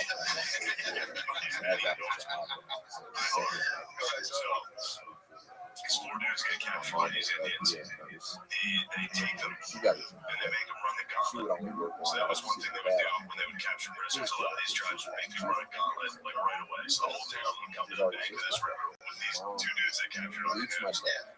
And one of them, by the way, Stark, in the Revolutionary War, would come up with the term "live free or die." Pretty sick. And he was like, I mean, this is how small a world this was back then. Oh yeah, true. Oh man, you missed it. Damn it, dude, you're fired. She thought all of her kids didn't have any of our kids. Bugs out. Right? I don't see that. He's not paying attention. He's paying attention. He didn't know I was doing physical. He doesn't know my comedy's verbal and physical. Physical comedy. So these are the whole town. What's the whole gauntlet is where the townspeople, mostly young men, line up 2 rows and they can run the gauntlet. They hit you with sticks and fuck with you the whole way. I thought they were. So you get caught by the Indians, they take you here. The Indians would make you run the gauntlet. Do we have a gauntlet? As a president. No, I mean, I'm waiting with Billy. I can't hit the good guys. No, I think they She could be physically abusive, but executed her it. partner would So be you gotta run through. They handed you a stick that you had to hold. So you couldn't like block. You had like hold a stick and run through a gauntlet. And they would all just hit you. Now they tried not to hurt you. They tried not to kill you. They just want to hurt you. They want to fuck you up. so But my the wife Indian tried who to do captured them, who was the chief of this tribe, told them some things to say in their my mom language had that would my mindset. That's where that make shit it comes easier from. on them, No doubt. which actually But my translated dad, to like, I can fuck up mixed everybody with in here. that Hilarious. So the first guy I ran into was like, So it's it's bad. I didn't have a the second guy came through and his chief was like, fuck all the women here. So he kind of hit hard enough that he started fighting the gauntlet. He dropped the stick and just started swinging. And they let him go. They were like, all right, hilarious. We're not going to hit him anymore. Well, he's also probably crying. They're like, let me fuck out of here, dude. Please, let me fuck anybody here. My mom, when my life dropped again, my mom was in gone for a few days. The Indians were funny. We went to home, no food in the house. The kid that used to post up at the window, look outside, see if he's coming home. This was the kid that Hilarious. That's I mean, that holds up today. That joke. That's a good bit. It's pretty good. That's a good bit by that Algonquin. Oh, that's pretty fun. so we I thought it'd be to have a gauntlet too. Because the thing, like we did it in high school. This is what people do. It's an instinctive thing to make people run through a gauntlet and just fuck them up.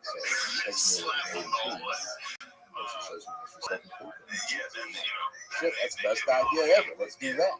after that, so some of these I tribes guess we'll have want the like same. you go cabin to And cabin. the shopping plaza When was you're like, good at getting indoctrinated, basically, as tortured, like into being a prisoner, you get hazed into it, which is like you go to this cabin, somebody will pluck a fingernail out, you go to the next cabin, someone walked will in the bite big your market, finger off. pretty off the shelf. Just all your finger off. One of the cabins was just one of the women just beat the shit out of you. You gotta get back. She just beat you as hard as she could the whole time. Really? Dude, I was. They cut your finger off yet? Eventually, yeah, this is and then there's some cabins where it's just little kids and they stab Just you. do all kinds of shit. I go back into Kmart and everything like this. Maslow, a perverted form of Maslow's hierarchy. Would scalp you and then Books, pour games, boiling water music, and all on this where they shit. just scalped you. Mom comes home. Which, Mom comes home, sees the Atari, sees the television, sees all this stuff. Oh, that's just hey, I'm like, hey, we can't. My sister. Oh, this was, you got crushed. You got fucking crushed. But Indians, a lot of these tribes. So that's another thing that is annoying. Obviously, I've said it 1,000 times. When people talk about Indians in America, they always like the Indians, like it's one group. These are just, some northeastern woodland tribes on top of it. Generational shoplifting learning, right? You take these road trips, they go to JC Penney's, steal clothes and jewelry, they all like love being able to take names. That was like their They got big fucking thing. Like if your mom cried giving birth to you, everybody in the tribe was like, "You're fucking." It was that statement. So even moms had to be like tough as fuck the whole time. They went in. Like wild shit. It's like it's possible for a woman to give birth, not even just naturally, even just kind of like Books. The tribes had some good You're ideas. supposed to move back into that. They basically quit you. See the women. They knock off edge or your kids get it. So it's possible. Maybe you know, fucking hard one. If you're outside, like totally unrelated. Also, one that maybe I like might was stay in these property Indians underneath the road. reported how British people acted when they got hurt, which was it's literally like when we scalp them, they just go I stopped and I'm like, Brett Johnson. Yeah, yeah, like something. So they leave me this security ring. JC Penney's, there's my grandma. treated like black ladies. Talking about how they didn't need to do it. It was a mistake. First time they ever done it, what's going on?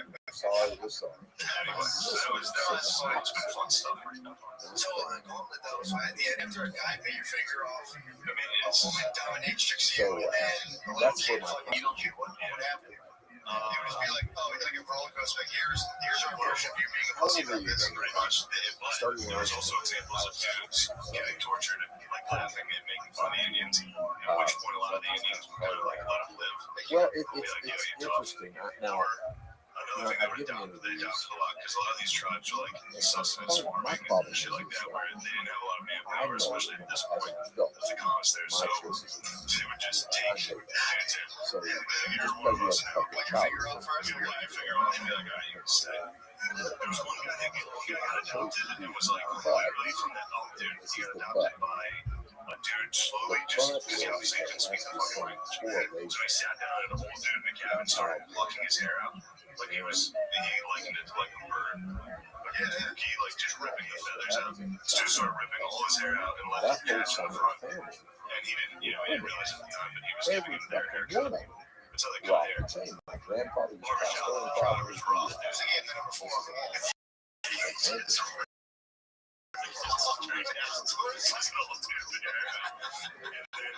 The chief came in. It was like one of us now. He was like literally from no one in that tribe treated me like walked up as the chief, be like, he's one of us, and everyone was like, what's up, bro? That was it. There's also too, it's like, I was trying to be like, well, can I be friends with people who pick my finger off and had their wife beat me up and yell at me? It's like, imagine the outlet. It's like, all right, you're going to let you loose now. My other option is live in the woods. Yeah. First, just doing that alone without people putting my finger off it. Just if there's anybody that can be so mean to me and they know you're still part of the thing, I think they just thanks for all you. Starve to death. Thanks for one guy got adopted. He was like a slave. And he was doing like farm work. And eventually he like threw his hoe into the river and was like, this is for women. And all the Indians were like, well, he's sick. This guy's awesome. So the Indians have full fucking codes. He risked his life to be like, this is chick work. We're like, you're right, that's chick work. Go home. You're past the test. Yeah, and also they were like, single last samurai, the final test. And like, this is fucking. I know that. The one thing that I didn't know. I didn't know it for years. But they, too many minds. It's like, everything's fucking gay. But I have this memory of yes, he's learning. Yes, he's learning on weddings. That's fucking sick. It's good girls. Yeah, he threw his hoe into the river. They were like, had that this is good. Respect. she was reading everything, and for years I There had to be white guys out there that bit other white guys' fingers eventually. You came thought home with sort of my like, mom thinks say, like, fucking, it's how you become tribe. Like, the fingers shoes off that's like the third or fourth reference they've made to it. So real, man. Same to say So that's launching and figures so hard. it's interesting Fill that your finger off. I was talking to Just let me see your finger. Close your eyes. Bite your finger off. when I start telling these stories, Oh, it's like it minimizes no, I'm saying I wondered if any settlers joined. A lot of those dudes stayed with the tribe. They ran away. So they stayed with the tribe. There had to be someone who bit someone like John Smith or as a person. bit someone's finger off. That's the position. Yeah, sure. If you hear like culture long enough, you get that whole thing. What's also funny too, like if they've adopted like European dudes, so you're just like running and you're like, all and all of a sudden you come to the next town, like dude, dude, this shit fucked up. He's like, yeah. It's like, I know it's fucked up.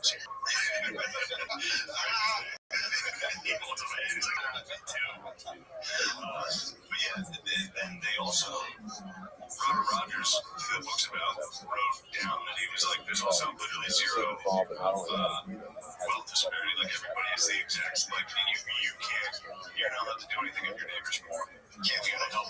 Yeah. Which, good quality. I think it's easy to be mad when you guys are all living in fucking tents though. Sure. Yeah. It's pretty easy to be spreading the wealth when there's zero wealth. It was also really physical back then too.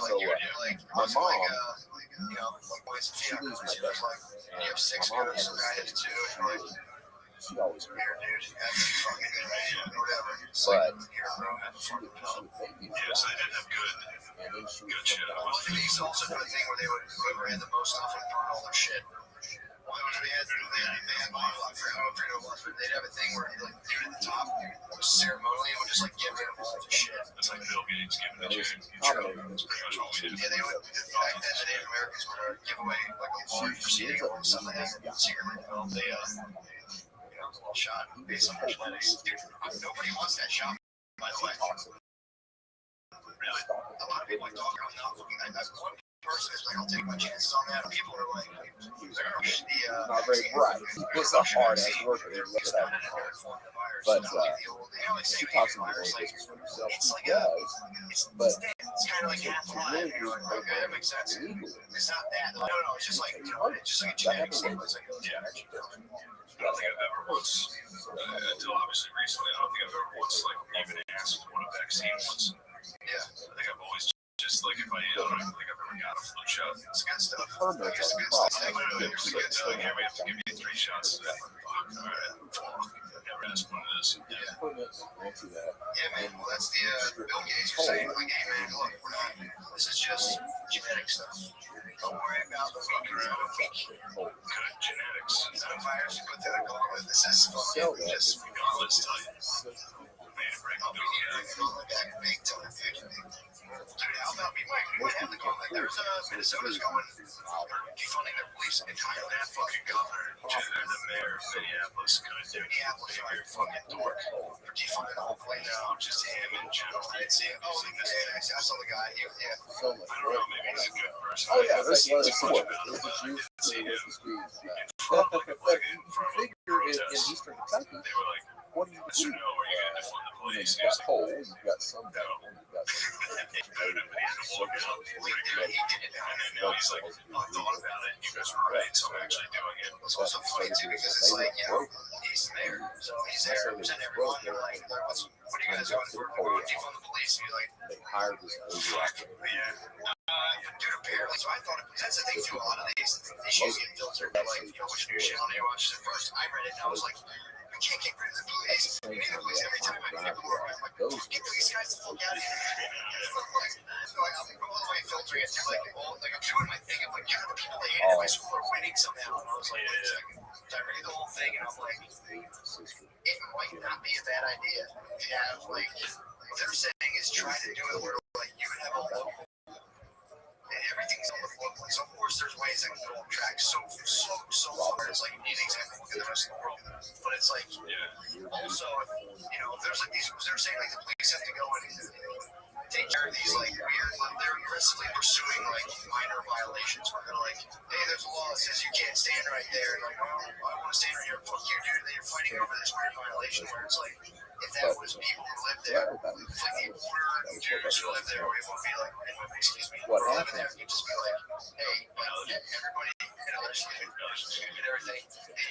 Probably not right where that's not very inclusive. Oh, there's no, it's thems. Fucking thems. They just want to be there, but it's if instead of a guy just being like, you can't stand this spot, move, and it's like, fuck you, now you're arrested. Just a guy, being like, yo, man, get the fuck out of there, you're in LA. So, maybe it would work. But wait, who's the other guy? He would hire people within the community, intra-community police. Alright. So again, if people were like, this is a good idea, it's like, just do me a favor, check out the rest of the world first, because this can't be easily corruptible, dude. Yeah, but it's getting picked up. So The guy already just not. the deal was she sold her soul to Satan. Defunded police might Go get off. corrupt a little. College. Yeah, that's what I mean. College. Satan. This is the vigilante squads that people That sounds ridiculous as an adult. Maybe those vigilantes couldn't get out of hand at some point. This is So the deal was we had a crew. anything gonna get corrupted for sure. This is like fucking retarded. You see everything? Mom would, and we'd keep eye contact. And women would just keep eye contact. She would let Satan come out through her eyes. Okay, perfect. I was actually, strategically spiking my this is the, so here's the, I was initially against it, but then they're like, well, it's not just like, I thought it was just like, no more cops, but it would be, you would slowly be like, start replacing people who are going to like places that are like so bombed out in the war with the guys being like, what are you smoking? Fucking weed? Bang! Like fucking driving you with like people going through, everybody here, and saving that task for serious shit rather than just that's the other thing too. It's like, no one thinks about it. Like, cops don't roll around all day and like hit people and leave. It's like when like some dude, some like 60-year-old dude who's been living by himself for 30 years, like dies from like diabetes. They're also the guys that have to go like lift dead bodies out, like fucking so it's like, who wants to do that? You sign up for that as well. Have you thought about it a lot? Like, have you? Yeah, you have been memories of it. I've been thinking about it. What do we call it? It would be so everything the police is work would be, and this is where it does make sense. You look at the job of policing the community, and it's like we still have the idea that like you have to rule, like you must have like everything's done with the force of the police. Where you can try it with like 3 or 4 ways first. Then they just don't work. And then it's like, you have a cop roll to a guy like a 302, this is crazy dude. There would be people like social workers on telephone. But you have people who go out there like, hey, like you're trained to like calm people down rather than being like, shut up, you crazy motherfucker, shut the fuck up. A lot of cops just like sophisticated. Wasn't there one of those? It made a lot of sense to me. So that was the first thing. Like with the social worker there. That's also I could be wrong. My mom was. There was a guy, Tim, I remember seeing it where they were like in the street getting shot. social worker was like, no, No, she's retarded too. Kill that bitch. All of these retards are a threat. Put them down. well, that's the problem. It's like, dude, I automatically reacted to it like, what are you gonna have fucking cops at all? And it's like, you're rated. It's like, no, that's not the issue. But, and again, we'll see, dude. We'll see what happens. I mean, I don't know. I was just laughing thinking about like, it'll be just neighborhood watch. And like 5 years from now, they'll be like, we should get a place to work from. So all right, we've got a neighborhood watch station. Maybe we should get them uniforms. All right. Yeah, got a neighborhood watch. We can get them colors. Well, we'll buy a little tank. I think that's Fuck, we got the I think that's the best we can do, though, is just reset every like so many years. But yeah, here's the new one, and then we just reset everything. This is cool, and slowly we just get fucking corrupted. That's kind of the it's kind of the role of deal and all this full and sinister coordination. Yeah, that eventually everything does get corrupted. So it's just gotta keep hitting reset. Yeah, well, eventually any position where people have a say or a power, they just attract fucking sociopaths like fucking flies, and eventually they're really good at getting into power, so that they eventually get into power. Like, he's like, bro, that's why you gotta be fucking. Not Mufasa, who's the other one? Simba, dude, he's always smart, dude, flowing in. 0 for 1. 0 for 1 on your chime in, Slimmer. Is your mic on? No. If it's not on, why are you talking? I'm joking, man. I'm joking. Okay, please clip up just that thing before I saw it. But yeah, that'll be interesting because again, I was like, thinking about it. I'm like, that might be pretty fucking. Because it boils down. So I think weed should be legal. The reason weed's not illegal is not legal because there's these dudes who drive around in golf shirts, Pacific bicycles, and they'll be like, "You smoking fucking weed? It's happened to me." Yo, let's fucking Yeah, I know exactly. fucking they get all jammed up on you, and you're like, "What the fuck, man?" 70% of the country agrees it should be legal. Get your fucking Huffy and your fucking mailman shorts out of here. But did you see that heard of white cops said? Yeah, I saw one clip. It was pretty great. It's a crazy line of white cops versus the riders. Yeah, they're protesters. And white cops are like, oh, they're like Spartans with their fucking Huffy. They punched it against all the dorks. It's great. Like, get out of here. They started spraying and hitting me with bikes. Well, that's the thing. White cops work constantly because they're like anything when anything pops up. White cops, so not every cop gets to be Pacific Blue. That's I guess also by the way, one of our friends fucking got like bike thieves, but it was bike thieves about like a guy on a bike, like an old horse thief, dude. Biked up next to him, cut him off, and was like, "Give me your." He's like, "Let me see that bike." He's like, "Let me ride your bike." Our friend's like, "Nah, man." He's like, "Give me your basically, he's like, give me your fucking bike." And I guess like an old horse thief rode. But no, he actually it's funny. He had the rental like city bike. You rode on the side of it. In the midst of all the chaos, he went, I guess, jacked our buddy on his bike. Yeah. But he rented a bike, like one of the blue city bikes. This was a road. He ditched, he ditched the fucking city bike, hopped on his nicer bike, but it's like you gotta rent the city bike through a credit card. So I'm telling our buddy, I'm like, why didn't you just grab the city bike and try to figure out what credit card I was on? Then it's like, you're gonna solve the case of the dude who stole your bike in broad daylight. Like, clearly he doesn't give a fuck about credit cards. Yeah, probably was working credit card. He was like stealing the bike. He's like, fuck my credit score, my fucking drop shit. I didn't make It's a good maneuver, though. Stealing bikes. Kentucky. Yeah, dude. It was a case that when I was in Key West, one of the bikes would come through. Everybody down there has cool bikes. Sure, it's like something the culture in Key West does. Yeah. They get like tricycles, like those. Call with your dad. What are those called? What made you decide that? Yeah, high. It was Baby boys, they're Something. Like high handles on it. Like these come through. They come down from Miami. Steal all the poor folks for bikes. Do they chop them off the lock or do they like hire in their bike? Hire the bike straight on is fucking nice, but no, they don't. Well, it's the only thing that I mean in terms of my critique on this guy's maneuver. The best thing would be to be riding a bike parallel to somebody and jump off their bike on there. Yeah. If you can break that thing, if you can break that in, it's yours, dude. Right on. That is pretty tight. That should be a new bike law. We have new police that like if you see a bike better than yours, if you can jump off yours onto theirs, you can board it like a fucking like a turtle shell, like a hermit crab. Just fucking hop off yours, and then you can get on there. If you can fight them while on their bicycle and remove them, that should be your bike at that point. Yeah. It seems back to the police thing about that, like enforcing shit, like you're not allowed to stand there at this time, like shit like that. It seems like that should be a law change versus enforcing it. So, Slightly. 15. Yeah, but that's just the problem, bro.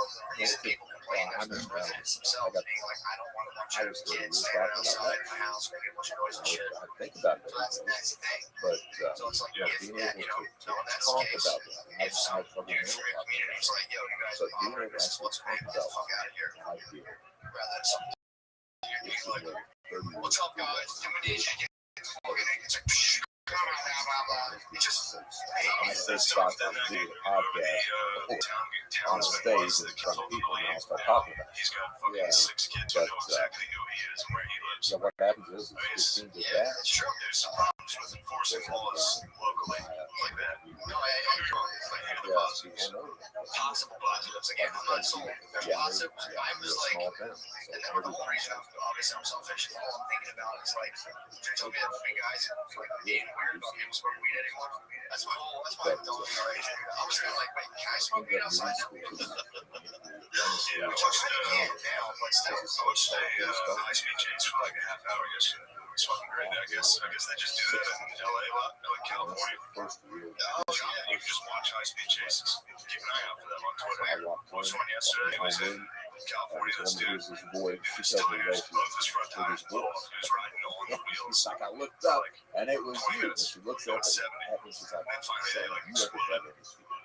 And he had, Nope. he had I want to on go to the hat, academic he had team. a cowboy hat on. What? Like a Dodge Durango. No, no, no, academic team. For It turned speeding, out I she think was it's shooting probably, both. if I had to assume, illegal. The You old ever try to run like that? I'll tell you what, speeding. If you're legal in the country, that's a good way to go out on high speed chase. It's like, let me just, what the fuck?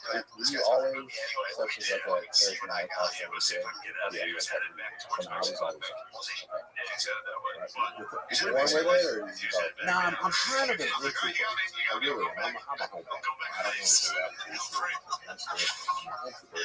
Fighter by being an extrovert. But no, his wheels are By being over the extrovert. So, the nurse guy in the chopper was like if I'm at a literally conference was or talking like he had seen this every single day of his life. on, It was just like, oh, this is a pretty good one. once that's over, I'm back at the hotel with my crap. I don't want to go any close and do Just like anything and talking talk while to this guy anybody was else. running for his life. But, It's very uncomfortable. so I excelled under her name is The Carol. news guy was like, it's pretty And much like a truly Dodge excelled. Durango commercial. Just when this thing's still going, this is Really incredible. well. And And then he she had a so police responsible. montage, which I was hoping they had the canines, dude. Lord, we want to see that canine jump in that. School would let out, 2:30, 3 Get o'clock. nuts, but no, I assume based on the cowboy hat, So, trail, off the hill, could have been all. And the Latin guy actually with everything, he usually had walk backwards. one Because day, if Joe was Carol, right, your first she stopped day is by to out get for the gas. head. Yeah, it's activity. He always got a problem issue for that. And I was like, yeah, True, no problem. especially a big cowboy hat. Yeah. Expected to win trouble. Come on. If someone tried a cowboy hat, you know they have fast hands. Probably they would have the fastest hands in the area. Probably. That's the best thing about when lads get fly. I've said it before. It's cowboy gear, dude. It's the sickest gear possible. When lads get fly, there's nothing like cowboy gear. I told you about the guy who used to work with me and my brother who came here and lamented the fact that like American dudes are pussies. He was like gonna get here with us like cowboys, like flaming shit. Came here, I thought you guys were like, dude, you guys are. I came here just a bunch of like woodsy ass fucking dudes just be like walking around like, excuse me. I thought dudes were gonna be like, get the fuck out of my way. Yeah, he thought it was a lot of ones. I thought it was gonna be machismo central, dude. He was coming from Mexico. Yeah. Damn, imagine sitting in Mexico and be like, shit, everybody here's too fucking soft. Yeah. Time for me to go somewhere tough like America. Yeah, dude, it's just a dude like, excuse me, you pronounced my fucking girlfriend's name wrong. Yeah. Trying to show someone like a hot picture on your Metro PCS of a chick, and they're like, oh, stop objectifying my ladies. Excuse me? Yeah, I'm like, no, it's not. You've been working at my shoulder. Speaking of a hot chick on your cell phone. Yeah, man, it's a hot chick. That was unbelievable. That was, I think, the biggest culture shock being in Spain was them just getting memes and pictures on the Scholarship, full boat. just every night. He's like, look, man. He's like, you're a big fish. I'm really happy That was with the big guy fish. showed me him and his friend. I was like, let's do that. So I agreed to do that. He's like, okay, I'll be back in 2 weeks. So 2 weeks later, he flies back in. Drives down to Hampton. I was like, the guy just showed me a picture of him in front of it. Flaming swastika. I was like, yeah, you want to see something cool? I was like, that's not that cool. I got it. Yeah. He walks in there. He's in there about 15 minutes. Comes back out after 15 minutes. Why does he shoot? Goes quiet. Just does the damn thing. That's like, maybe someday society will be, more accepting of fascists. Mom did something. Took her 2 weeks. That's like being a gay dude back in the day. Mom, Like, she true, walks in you want to hook up and tap your fucking shot. Tap your foot over the stove. Also, was there like a lot more people with them, or he just like, there was two? Yeah. There were two She fascists. shot pulls a knife on him. Says, I killed you. It was like, fucking shit. He really was. Let's strike that from the record. Strike that place. Strike that salute.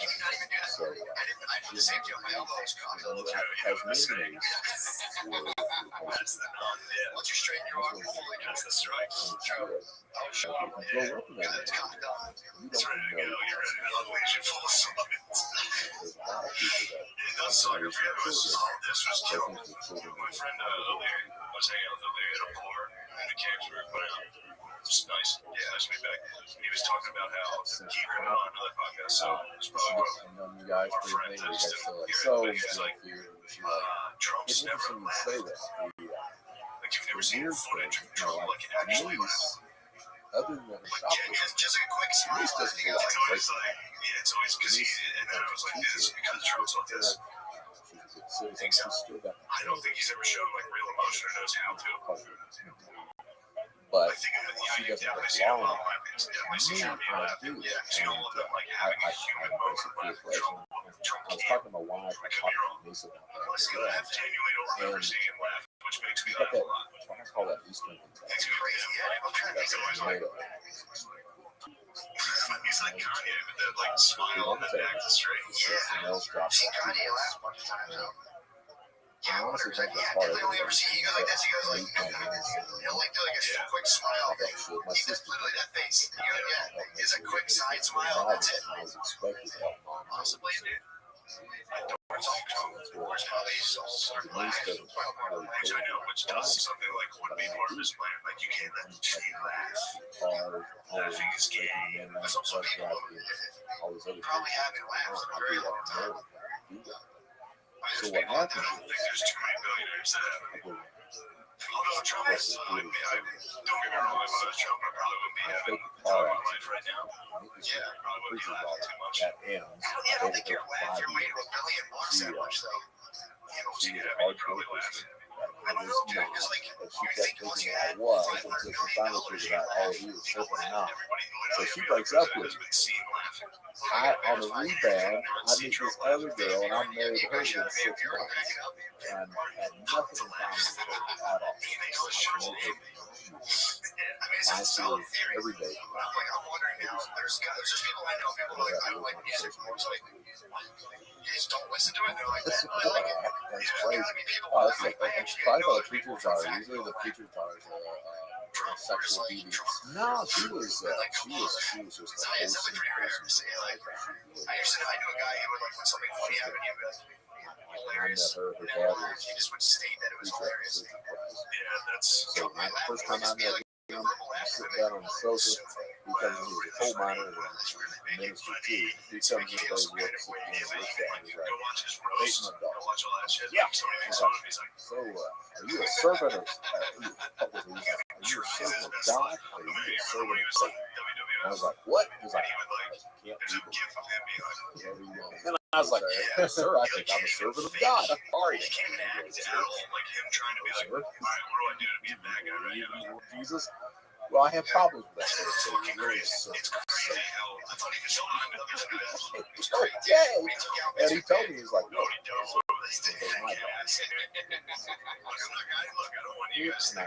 like, yes, I'm going to church every Sunday and Wednesday. For 5 years, that's exactly what I did. Every Sunday, every Wednesday night, let's go. I learned the book, and he was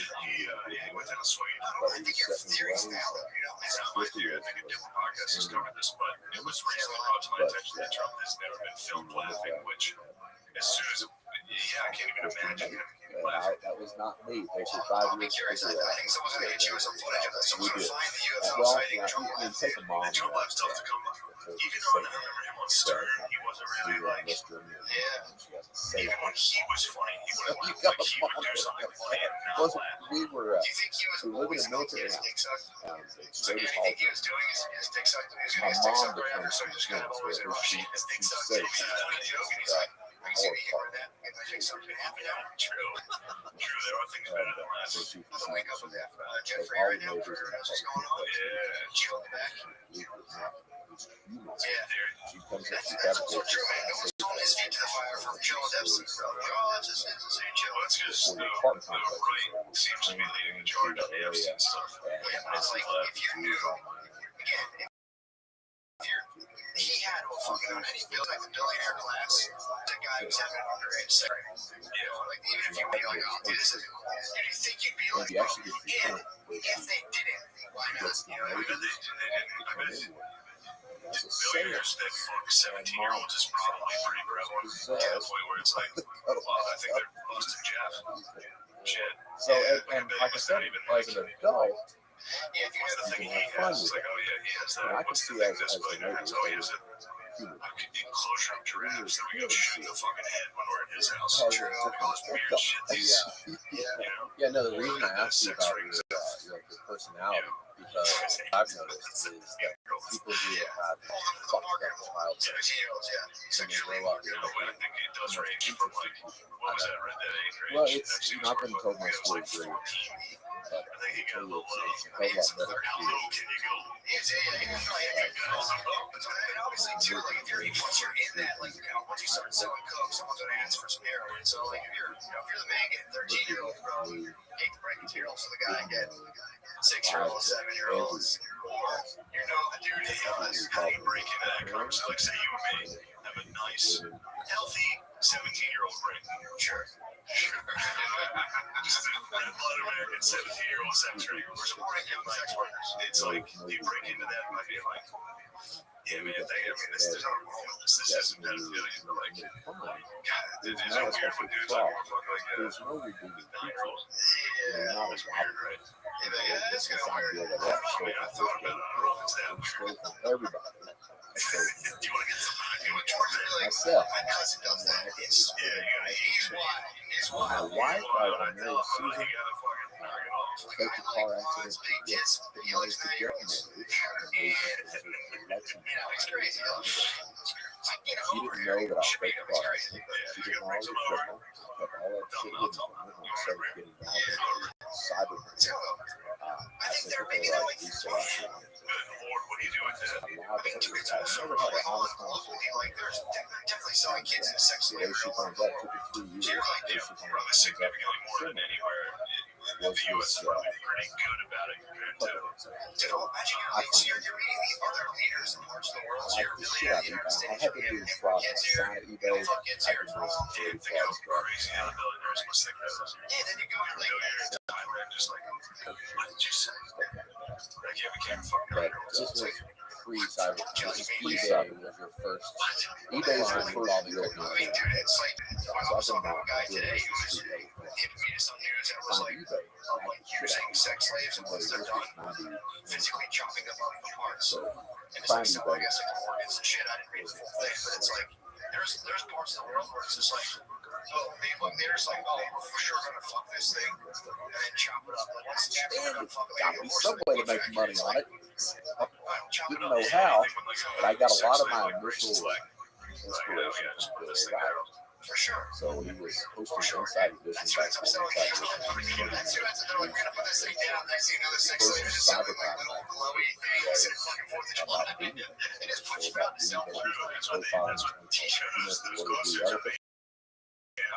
so it's $200 on eBay. I'm sitting there watching it like, shit. It's just they're like stem cells. And I was not even sure. That's why I think I work at the carnival. Once you're like a sex slave that breaks your like he's always had like 1%. Yeah, you're something. So I sit classes. Go around all these stores. Takes me 4 or 5 hours to figure out. Well, must be tight when you're recording. Show your scores. That's the zipper. But Scrambler. I ended up with I got no plate. Well, probably that's why it's Corey. That's how you get pussy good. Put us on the scramble right now without a seatbelt. so I got connections. And you ride it, you're like, oh, that is fun though. That is cool. So we had Williams Grove, the Speedway. There used to be a amusement park there. It's now listed as like a haunted amusement park. It's just an abandoned take the guy home, get a 5-gallon bucket up, put the guy in there, put the animal in there. Find out pretty quickly the animal's made out of polyester, doesn't supposed to die at all. Get him out of that path, look like he's got some You're supposed to sit in a chair. Yeah, Take your around the room, just get out. Run around, man. but what happens is I rip the lady off. I try to fix her real one. Post it. She thinks I have the real thing. She wins the deal. As soon as she wins the deal, I talked about this on my show. I talked about this presentation. I didn't even know she said without taking the spoiler slide. So we said, I was usually a wet breaker. So like 4 or 5 of my friends go first. Well, I became so It's the funnest thing in the whole world because you're going around these curves and going around the one curve and you see like just slamming his ass. It's funny when you're waiting for something because the water comes first. Like, oh, like chill, and then all of a sudden there's like a slight wave, and you're like, oh, fuck, here it comes. so we used to do it every summer. Countless times. We do it all day. It was the imagine working here just like they signal at each other when it's there's probably a signal like fuck them, send them. So she was the bitch. I used to go to the thing and they talked about it before on the outside side. We would go to my parents would bring us to the Poconos where they do this like once a year. So I said, It was just a slide but made out of concrete. I've done the business one before, but nobody trusts you. Scooter, not Devil's Sticks. It was like basically these things you could sit on there. It was just a seat. It was a seat with wheels. So they gave you a seat with wheels and you went down and they had like advanced easy. You just had a seat with wheels. You were down like a concrete hill. Sends me 2 U.S. Postal Money Orders for Ladies Go It can't stop me. There was no way. the animals did I that. think we've had this conversation before because it brought me to this kid who got his head jumped water slide. Pretty sick. Water slide? Yeah, he was like water slides. It's just a straight drop. He's like, yeah, like a fucking 200 foot. 200 foot really giant thing. I don't know how many you're gonna lift. Yeah, but I think he got too much lift and his head got caught on the fencing. And his head ripped off. And then his parents were in the bottom. Yeah, so it was just a pool of blood. Law enforcement. That's And really they had to sue, like, it was like the case of the Johnsons versus the it's Death interesting Slide. that You know what I mean? good guys, What's the nurses outside and slide? retailers, Are you a pussy for off that? as fintech Versus the it took criminals to learn that lesson too, Kansas. because one of the major ways to Your Honor, the guy defending the water slide being clearly they signed up saying this was the ultimate extreme experience. And getting your head cut off is pretty extreme, Your Honor. I would say It that's the exasperates case. them. They throw their hands up in the air and they walk away. You don't hear from them again. It is the language. Language is accurate. That's the This was extreme. first time I heard in my life. We did say, I didn't are know you ready? going and as I said, I got a lot of inspiration from the old albums Inside Edition. So the next crime I committed, he was doing a show about autographed baseball. Jimmy Sosa, Mark watching I woke up one morning, 5 a.m., just this thing in my room screaming. Baseball. Setting off all the alarms. Yeah. Skip class the next day, go down to the sports store, walk in, buy a case of baseball. Stop by Kroger, the same Kroger that had the Rick by. Stop by Kroger, pick up a black Sharpie, go home, start signing Sammy Sosa, Mark McGuire, look at the ball, and I'm like, it's pretty hard to stand the city. So I'm like, yo, that's that problem solving. So print those up and sell all of those. I was fucking naked. I was almost naked on this ladder. Just disassembling the wire nuts, and then I got looked down. She has like pretty as her flashlight flash on. It's a full emergency T-ness. Just like my T-ness in the midst of an emergency. I don't know if you ever put a flashlight to your pubes. They're just like pube shadows on your head. Giant shadow. So it accentuates your pubes, but somehow your T-ness remains on. It accentuated. I also had put on my sneakers like groundly, so I didn't have like I had like I wasn't barefoot to metal. Like sneakers. Working hot, so you look like a pork. Like you were wearing sneakers. Yeah, exactly. I was like, it's pretty wicked right now. I forgot to trim my bush. Yeah, my bush is fucking heavy right now. Salt and pepper, by the way. Sammy Sosa must have been he's like, you're selling it. I got the George Clooney. Where'd you get Yeah, I got George Clooney, emergency teams. And I have my sneakers on, and I'm on a ladder. It's being like, I'm sitting there, I'm working hard. Because when you're given the panel, usually they don't label the smoke detectors in the house, so they don't want you to turn off the smoke detectors. So I'm like, I didn't see which one it was, so I had no other choice. I have a little tester, I'm working on it. I'm just on like beeping the thing, and I just have emergency keys on the ladder, like 5 in the morning. Before I realized, like the end of Mr. emergency Johnson, state, I was we purely think you unaware of the fact that I had things going. So, Mr. Johnson, we think you sound ball. No, sir, I didn't. So, Tingle looks at me and is like, Mr. Johnson? Yes, sir.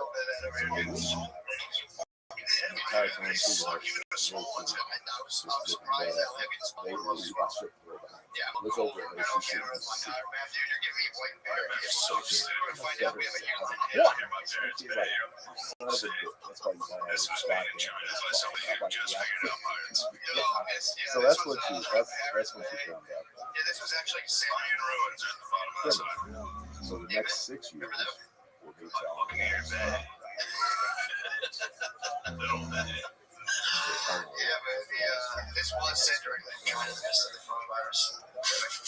I ordered it. I was like, can't wait for my that thing. I got a thing. I got a package. I had all of that. China sent over a bunch of smallpox blankets to the white man through the form of worthless trinkets. That's how we're gonna be remembered. This ain't really thinking about when we sold shit to the Indians. Really, they traded it for like beads. Chaos. We got like a couple drones, 5 screen TVs, and the future. But I think also Yeah, I'm going to do it hard now. Like the internet's going to become most like complex technology. It's probably going to span through like different planets and shit. And then it's just like we're going to be the cave paintings on there. Just guy being like, instead of like instead of a buffalo on the wall, it's just going to be like, it's like, oh,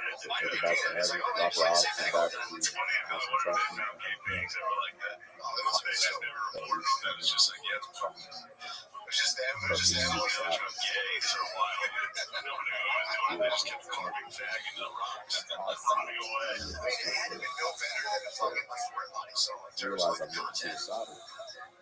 Yeah, the thing is, for the most part back then, like nobody could do what those guys were doing, really. Yeah, when it came to like painting stuff and like carving shit into the rock, so it was like I think a select few who would do it. I think, or we only found a few. Maybe there were, but there had to be that. Kind of thinking about it, there had to be basically every cave was the inside of like a bathroom stall or like a truck stop. It's just like she was trying to get me to stop breaking the law and go to real estate. I was like, is there a difference? But what happened? I was 34. I didn't start breaking. Poorly painted bathroom stall, like a convo, like a back and forth. Yeah. It's like, call this number for a good time. Why are you giving your mom's down away? Fuck you, retard. Yeah, so I was a good guy. I started when I was 34. Big fan of Big Lebowski. My first choice was White Russian. Yeah. What? Started not a bad way to start. Not a bad way to start. Not a bad way. So I started drinking when I was 34. I'm still getting over that guy. I'm still getting over the dude who was just like, I'm horny. that's me. It's like, there's me I and never did Glossy this Falls. that. Oh, the guy who's me there. Figured it was time to do that. Figured I could get laid too. So So I walked into the strip club. I'm the Oh yeah. Yeah, I joke about it. It's weird with me. A lot of times I joke about it. Yes, I walked in, girl walks by, I'm like, that's the one for me. So I moved her in with me. After I moved her in with me, I found out she was addicted to cocaine. That's what was going on. Well, how did you know? How did that go? So I started. I go in that night. This is strip club in the state. And Boston, South Carolina. It's called Joe's Roundup. It's one hell of a night. So yeah, I know she was walked into solid. Recently, one friend said he had a Confederate flag in his room. So I think, yeah, we got all that Confederate flag. But he said he's Confederate flag. Sure. So they tell me how much that is. I was like, uh-huh. And then she's like, what do you want? Fucking asshole. We made progress. Really? Society. I got filled Probably up. Statues.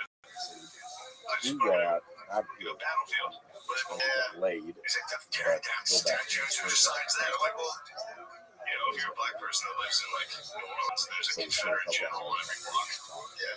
Like, you know, just move it to a museum or a state park. I can't. He's like, they died. You know, then you're gonna tell me they didn't die, Brad? And I was like, oh yeah, doing all that stuff. So I leave that night, come back a week later, pour off to the side.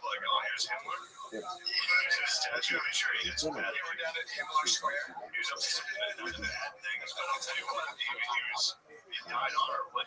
True. And at the end of the day, he only fought hard. He was a good general. Where are you going? Take him to Ruby's on. He looks at me he's like, take your wallet. I was like, what? He's like, you'll need it. I was like, all right. So, started dating. It was a mixture of Now it is slippery slope where it comes down to just like, hey, fucking Jefferson had slaves, take down all his shit, all that stuff. But it's not a bad start to be like, hey, Confederate generals. yeah. I can't remember. Oh, the rebound. The rebound. So I ended up moving her in with. Knew there were problems. Absolutely there were problems. Like she's got an apartment. I go to I'm trying to hire people to what's his name? It was he was the fucking Confederate cavalry. so I think he started the Klan. couldn't do that.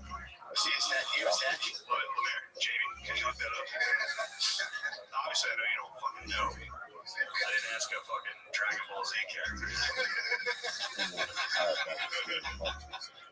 So there was a guy who was like basically he was a Confederate. I think he was also considered a general. He was cavalry.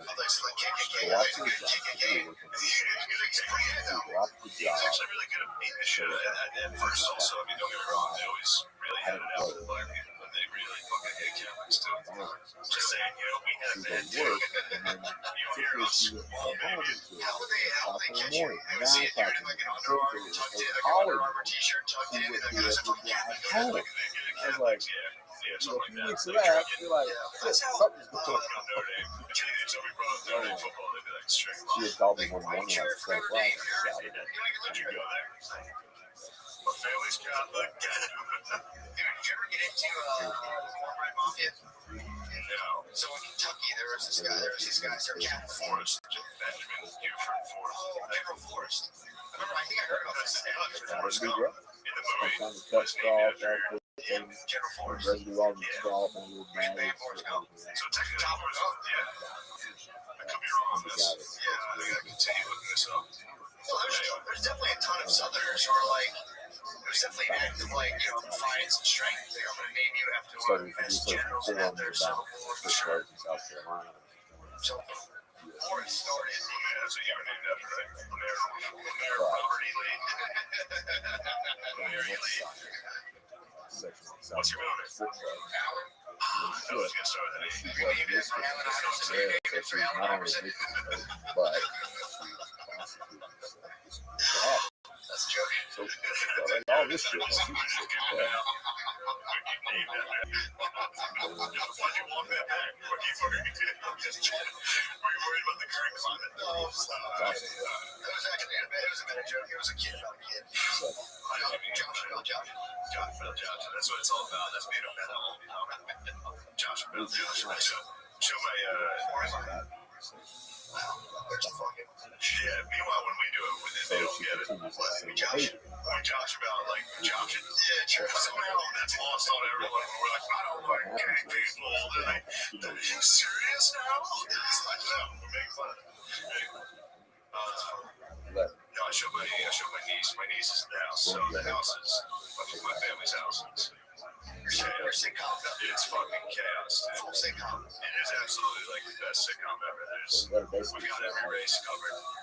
We are a sitcom family, except it's just fucking, dude, I've never like, when everyone's in the same room, it's just a fight. The whole fucking time, there's never peace. What's that? You guys are melting pot, dude. People are spaz constantly. It's also, to be fair, but there's a lot of my sister, alcohol. Just had You had to do cancer something. surgery, and she's And I like was like, recovering, okay. man. She is, Alcohol's fine with Just, me. You were great as she's long not as a you smoke. So there's that. That's like we actually some backdoor dealing to try to get some jolt pods for people. I didn't know Try to what you get smoke too some drunk. jolt pods for it because we all got it. It's beer bells. Sober back. Some jolt And I pods said, that we like, don't silver, know.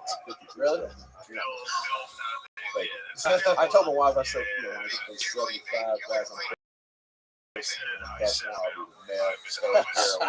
I'll hold court in the street. That's a great way to go. You're going to do that. I go, but what happens is, I was buying for free. What? She was still getting it, but I was great. Nothing's for free. I was holding it over her head, obviously. Like if she gave me lip it on, want me to tell everybody? Like if she's there, she'll be like, "Will you give me a drink?" My sister just recovered from cancer. I've been sitting on a chair. Here's more water. She needs me to get nothing. I never made her do that. Also, that's like you're saying, man. That's just family dynamics. But it's like these little power plays can happen in terms of like, you know, that's a good model. Strippers want everything. So every night, and I was stealing a lot of money. I was glad that we examples, just watching HGTV. Check what show. I was watching something too. They got me into it slightly. I was watching a show called Mountain Mamas. And there's a blonde chick on there that does it for me now. A lot of people are gonna look at that. They'll probably call it gay or something. Yeah, so we were on Counterfeit versus so yes. There are three sites that we find three sites. It's Counterfeit Library, Shadow Crew, later on. Those three sites redefine cyber. Before those three sites can play, the only avenue you have to organize cyber is always organized. The only avenue you have to that is rolling chat board, you have no one you're talking to, especially if your individual is a possible crook, if they have a product or service, Shadow Crew Counterfeit Library, I started those Harder Planet was started by a guy named Ricky Goldberg. So the Goldberg Spear on TV immediately into my fucking, he brought that into my game around the house. Counterfeit Library. Shadow. This is the Fort Knockers. All my sisters the Fort Knockers last couple of days. And it's, no one else thinks it's funny at all, but I say that they're having a home run race. Yeah. See who can knock his Bay Forts out of the park. This is slamming Sarasota. Fort McCoy. Before those sites, Just keep going before it exists. That's what I'm laughing because you go, you told me that initially. I thought I just for some reason, nobody's even knocking forts out of the park, but I'm just saying they're having a home run race. This is like the summer of Sosa McGuire.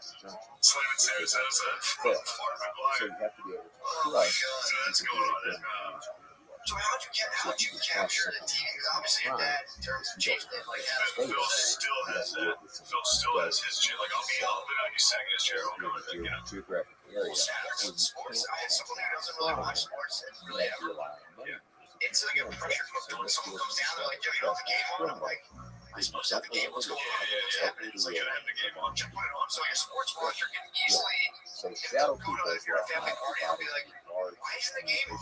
What the hell is this? And we'll start building a little resistance. We're like, you guys know the Phillies all retired uncles don't have autistic spasms. Like, I'll give you that. Especially I can't imagine when you were watching fucking HJ on Thanksgiving. It's like, you know, but looking at some of the screen name. they're like, what's this, a cartoon? Vouching Sisters in place. Phillies playing national. Everybody's gonna go fun. And they're like, All I have to put the filters on. But the sports Phil has control of that. But the thing that really sucks is Phil, bets on sports. Yeah. So let's say Notre Dame's playing. Where that comes out, I need to watch the every initial database need to watch the commercials. back then, you had a lot Change. of So I don't want to miss plays. Because Phil, while he's watching Notre Dame, let's say he has money on, search order fucking databases. some Pac-12 bullshit. Yeah. I gotta watch UCLA, Fresno State. Oh yeah. So the first database that I had access to was the Indiana State Sex Offender. It's tough. And then, what really sucks is So I'm the first guy especially only that watch NFL Red Zone. so that Indiana State registry had Because mostly it's people playing fantasy football shit. You gotta get it full grasp. You gotta see the whole game. You gotta watch the birds, dude. You gotta see the birds start to finish. You gotta know what's going on. You gotta see. right? And my idea was, shit, who's going to complain about victimizing pedophiles? Nobody. So what I did was I would what I'm saying? use their identity. So you can't get a grip with the game. You can't get a grip with the game if you're watching just the highlights. I mean, you can't appreciate the highlights if you're not seeing So I would open it up. there's no negative 4-yard gains. Negative 4-yard gains. That's crazy.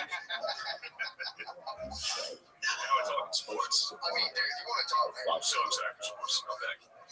That's another thing, man. That's the NBA could come back faster for this. So that's the first database that I have access to.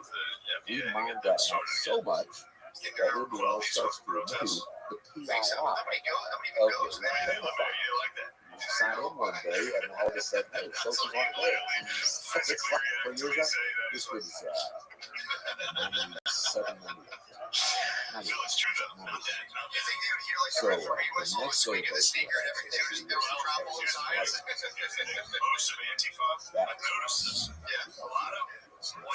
the next day, all got into the NBA the last like 5 years. Has anybody else noticed this? You pointed it out to me, yes. I don't understand what it is, but somehow all the dorks have agreed that the NBA is the sport tax in the last couple of years. Maybe I'm missing something.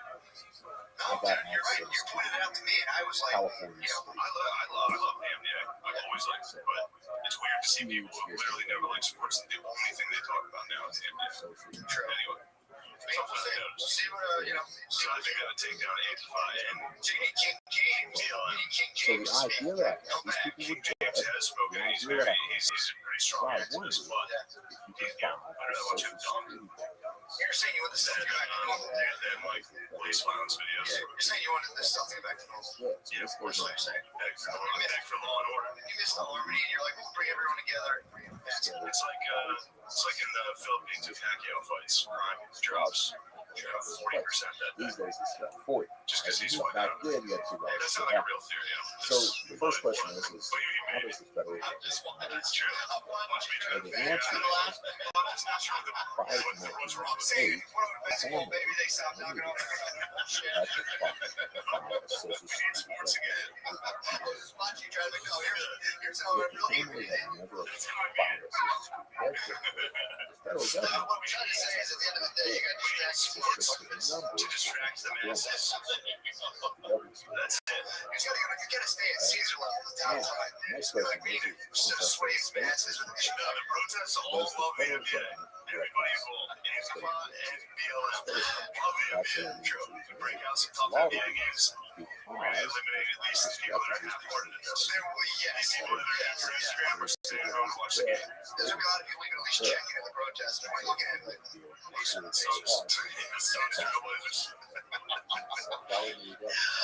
So what happens is some people just Also, too, it is the perfect, not a whole lot of people, live stream. right, okay. Before it was like you want to live stream this, and it's like, So that's one of the issues there. bad takes. So you find out first how to climate. I got bad takes that creates in the system. That was wrong. We need to keep it rolling. You have to, bro. That's why it's a problem. This is what chaps my fucking ass. I was thinking about this today while I was driving my car. So long. Basically reincarnated. My car got totaled and devastated. It's still there. 35. I sold it to the truck guy for $150. How long was That that? age, Dude, that car was there for like 3 months, maybe 2-3 months. So I really, so the next time so when I got the person smashing my car, I hopped in it, and then there's 2 guys who are like, "Yo, I'll tell your car, I'll tell your car, I'll tell your car." I was like, "I'll tell you, that's how cheap I am, dude." I was like, "It's like $75 storage for the day." So I was like, "They got me driving this thing. It was total airbag. Yeah, just left a destroyed car on our street, dude. So I did Terminator Salvation all the way straight up 39th Street. It's going, this car got fucking blown up in my head. I was like, $150 bucks. I'm fucking dying before I do that. Parking at Beach Town, 24-hour parking, so I bought it now. That was the 08 Civic. Now it's 2010. We were in the same exact car. Hers was 2 years old. It was like that car got totaled. We got a new car now. It's back in the same old fucking car. But anyway, sorry. So that's not the way what this story was. So I know you're good. It's around how I said we're driving. I'm driving. And dude, I got so I'm on my fucking thing. I totally forgot. So this it's this whole thing now. So you know, you're talking, we're here, we're talking Every 6 minutes. Every 6 minutes. and the whole idea is now there's an ecosystem of people online trying to find little moments of like things that are said that are like this could be construed or like you're like as if like that's like everyone's doing a thing and then they say something and it's like here's How my do you have guess it and life positive? force and like this is Because my you start doing research on tax refund fraud have been around. I'm thinking as I'm talking, but and then it's like then you get one out to a thing where it's like, Like it's a stimulus. oh, what are you worried about? Free speech. It's like, where do you think feminism came from? You fucking dickhead. Like it wouldn't have So what came. happens is Feminism wouldn't have been a thing unless people could be like, I got a crazy idea, but check me out. So you turned me against free speech. Well, but that's the thing. It's like, no, it rules. It's awesome. No, it gave way to just keep behind women or picture people. There's no religion of law. So much as So- no, that's the first person I wear my shirt fine. You're out. This is the thing. You people laughing, being like, It's been 2 days, Friday, Saturday, Sunday, stats are looking good. Stats are up. Monday. Continue to take the higher path. You're a natural this fucking weight isn't touching the high. You're just shifting the higher bit. It's since places have actually, as long as I'm closer to the X, I'm fine. I'm close to the X. It's unbelievable that you're way up there. so split, $150,000. But yeah, dude, I thought about Property, that today. or I'd be like, if you do is weird shit, free it doesn't speech. comes out each bill. You're trying to put me off my game now, dude. Worried about free speech. Are you a free speech guy? Yeah, well, free speech guy. Well, that's the thing though with free speech. Right. I know this now on the legal side, but you've got big seizures of money. Typically, A lot of like swing right way. wait, Yeah, but it's also the reason we're not like seeing a chick driving to Acme to Zuzu Rodeo and fucking beating the so shit yeah, I out of her. started The doing fact that a lady over there could hey guys, just me out. And then, all right, I can see that. How many- Rather than you said you're doing how many types of things in one you're dark? File for gonna each. be able to take the So good with roughly bad, dude. one For sure, for sure. But if you go to any other country, there has But to be file anyone anywhere like from something like 180 a to damn Nazi there. 210. But dude, it's like, no, guys, here's the deal. Roughly We're 80%. actually talking about Spain. Exactly. Or even just like Nazis. Even dudes that are so fast. You didn't have Nazis on YouTube. You know what Nazis were. There's gonna be a dude who's like, I figured it out. We're the best. Yeah, we're the best ones. Like it's the fact that Gotta they're do like something with that. speech is contributing to this Right. racism. It's like, Well, were you hiding this from oh, your look, dude, I girlfriend? don't think it does. Well, see, I had my wife. Entirely. It's like, I don't Susan think it does. knew But I what think you want that that guy just being That's like, what that's this something dude, like it's in the money. it's the exact same thing. Right. So by the time Elizabeth was, Because I hate I've already started moving to a stone. support certain things so much that I'll be like, no, By I this don't point, agree with that. Yeah, just because I don't want them to probably win. about 7 Sure. years. It's the same way for the left being like, well, free speech Let them be sometimes proud. isn't good. It's like you just don't want them to be right. Sure, because free speech is obviously very So sure the same thing. No, people just sit there like, well, it leads to Nazis though. It's like, yeah, it does. It also leads to like aviation. So it leads to good ideas. Free speech leads to well, Nazis too. some You can turn non-free speech right. You can have non-free speech right and not be a Nazi. but I might have just Nazi myself, excuse me. Not being able to not be a Nazi is like if I can't, I cannot, I don't know. Either way. Just 50 grand for you guys. Yeah, I used the wrong thing too. I said free speech led to aviation. So, what did? No, that's just said something stupid. I think it did, dude. Some dude can't believe, some guy it believes worked to a degree. I was arrested some guy believes this guy was like a first. Maybe why? last Some guy probably said exactly what Gil said there. Be like, first I was afraid. They're like, I think I can fly these kids. But first I was afraid to break you down. Like, what do you say? What do you say? But If I can do it. that's where you should have income tax. But Man, I remember as a kid. it's fucked up. You're the first one to come up with that. First gotta do it. Still, I mean, it was right when Space Jam came out. I fucking love that song. Yeah. There's a whole line. But yeah, definitely the first guy to suggest When flying. you're at the Here's top the of that, video of the dude. People trying to make flight suits like you look at forever. cyber, Cybercrime's video, and if you're not right now watching, it's very funny. There's a guy just jumps off the Eiffel Tower in front of everybody. Like a flight suit. He literally just kills himself. The camera cuts to people like carrying him out. Obviously, there's no order. It's just like a mob of people like moving him dead. He jumped off like right in the middle of the like whatever. So I mean, I ended up finding any fucking for sure. He just died. He had like a fucking blanket attached to his neck. might be an obvious. I'm just gonna lie. He tried off like maybe a 6 foot. Like a high rock. He wasn't catching up with. Oh yeah, He went so close too. I That's had faith in it. He was probably that trying it on guy. the 6 feet. Theological attack too. Honestly, he probably had a mind very similar to yours. You ever heard of the Harold TV show Westworld? Yeah. I'm gonna risk it. There's a fascinating book that's been on my list. I've watched it twice now. But the I think he would have gone fat at first, put a dummy in the suit. Didn't have any dummies laying around back then. Human psyche, heavy stick or something. You have your friend lift you, then lift the stick. That stick's about 70. Is just an elaborate Throw that off. in the suit. Yeah, but I'm like, I'm more like I think there's some It's where it's like all of the imagine all of the things, art, all of the literature, Shakespeare, Mozart, everybody into wait. Empire Be like, State hey, Building. everyone watch this All fucking it is sick just shit an about elaborate I would tend to do it. So you look at it, and some of it pays off. Also, There's a cross coming down, landing from the Eiffel Tower, and getting one plus you know that flies in the flying suit. You figure when Yeah, I shadow mean, that people is the step in, risk. so we And went that's from what I always say. If you're going to kill yourself, do something fucking cool. October And 26th, if you'll survive, you have a good life lined up for you. Like, I was always in my mind, barrel over Niagara Falls. 4,000. You know, Fast in a barrel and go over Niagara. largest If I survive, that's a legend. He was that case of legend, absolute legend. Fast Okay, so yeah, if you do die, yeah, exactly. Right, just fucking die. Still dying cool instead of being a coward. Because anybody, 1.1 million. I know, yeah, maybe. All that's pre When I do my talk during here, the I pandemic. want to just like figure out that before. I'm gonna be like, I've never even done it once, but I walk between these two buildings. No, That would be good suicide outreach. We're just trying to get people to do cool stuff and actually eventually do kill themselves. Yeah, instead of killing yourself, just do something really fucking risky. Power Now, react, if yeah. you are one of these members, Ramp off the Great Canyon, having never ridden a motorcycle in your life. Yeah, Yeah, if your suicide doesn't involve a ramp, that is kind of shit. Yeah, but that's like the last. Like, I'm not one of those people who suicide's like a selfish act. I'm not one of those tickets. But then you're doing something cool when you do. Yeah, exactly. That is actually slightly selfish. You're willing to die for nothing. True. Do something fucking cool to die.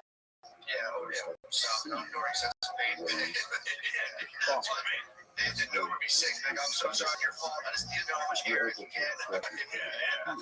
I think I can get like probably 16 feet of air, and I have to find out. It's not your guys' fucking I love proud of it all. How would you, yeah.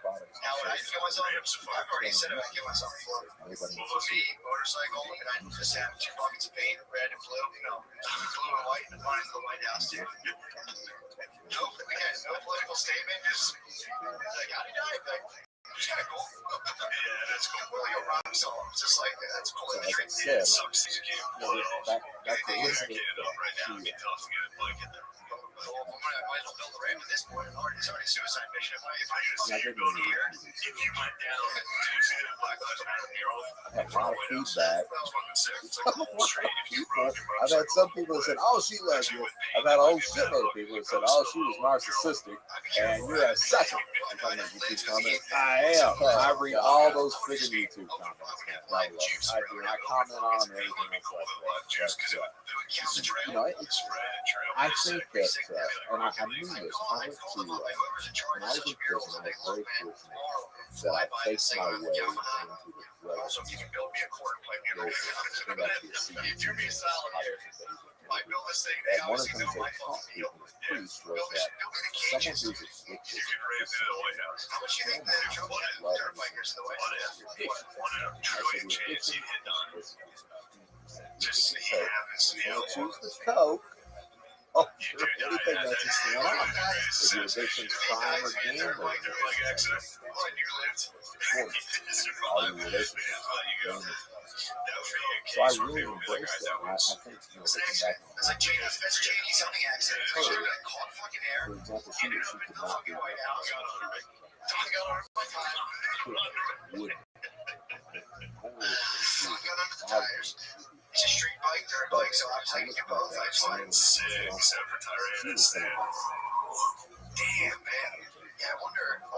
You'd have to first get through Weapons Most Ominous. So you have to dirt bike your way through Weapons Most Ominous. Weapons Most Ominous. It does sound like a fucking rap album. Weapons Most Ominous sounds like a track Wu-Tang would release.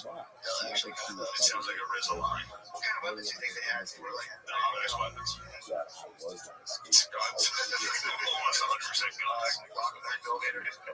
Yeah, it was probably like they probably told them Honestly, that like in case shit pops off, White House was probably decked out with like turrets, transformer level shit where it's like they probably did where like if it goes down, they impress the waves. We need to get rid of the treasure share case. as I said, my money. Treasure's right there. Happy anniversary. Hide it from your vantage.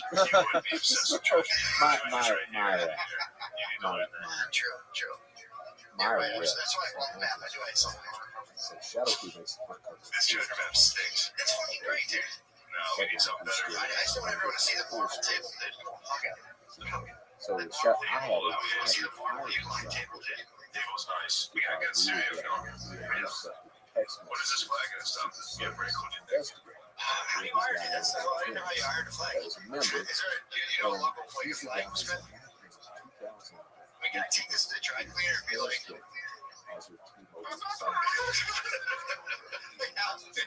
motherfucker, I can't have this thing like this. Because they got wasn't a dry cleaner and have a folded flag around. inside. Clearly, somebody didn't fold this properly. Someone just crawled it up on the wall. Oh, that's why you hired flags. No, fold it. No, they didn't get folded properly. Kind of showing your ass. This is embarrassing. I'm not gonna say. Oh yeah, they were using Your family, so yeah, they were using other sidekicks. Exactly. So they were using T-Mobile. He called us at the same time we were starting to get some pieces. It's disgusting. I'm not gonna say I know it is. No, it's not. It's not Bill. It's not Bill. We started to see local and state forums, law enforcement society, Yeah, man. Somebody so I'm really affected. also, they should have told us that. I'm not saying I did it. They also said no when I said Bill. This goes down. I said I'm gonna play this Police game. told on me. So there's not I'm in even charge of everything. I agree. I dropped my shadow. I remember being a kid and thinking it was like I remember thinking it was like a I'm the serious guy thing. Never was anyone genuine because people I never did. That's People basically the didn't work, foundation go of and fold the flag and shit up It's front of school. USA, a here's lot of flag, foundations. let's see 'em. Well, the students I did. think the biggest thing It was a student job. was established at first.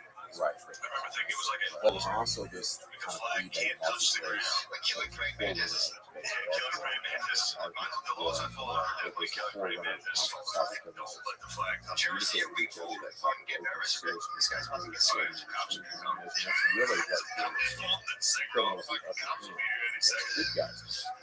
Well, have you ever seen a bad fool when you're cutting up They right? don't collaborate. First of all, you fucking treat this thing like you should treat my flag.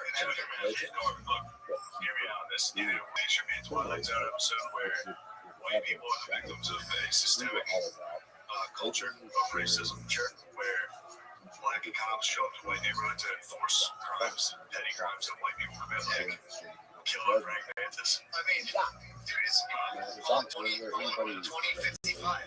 This is what's going to be 2055. We're here on the police. You're gonna get your For what? So what happens is, that's what I was getting to there, this was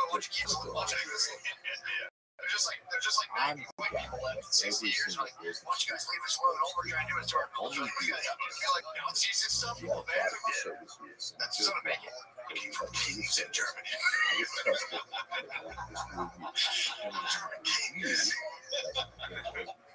As the guy, Minority soon. They're if I gonna gave a be good like, review, from that my seller culture, we're gonna be like, if I gave a bad review, that seller is small.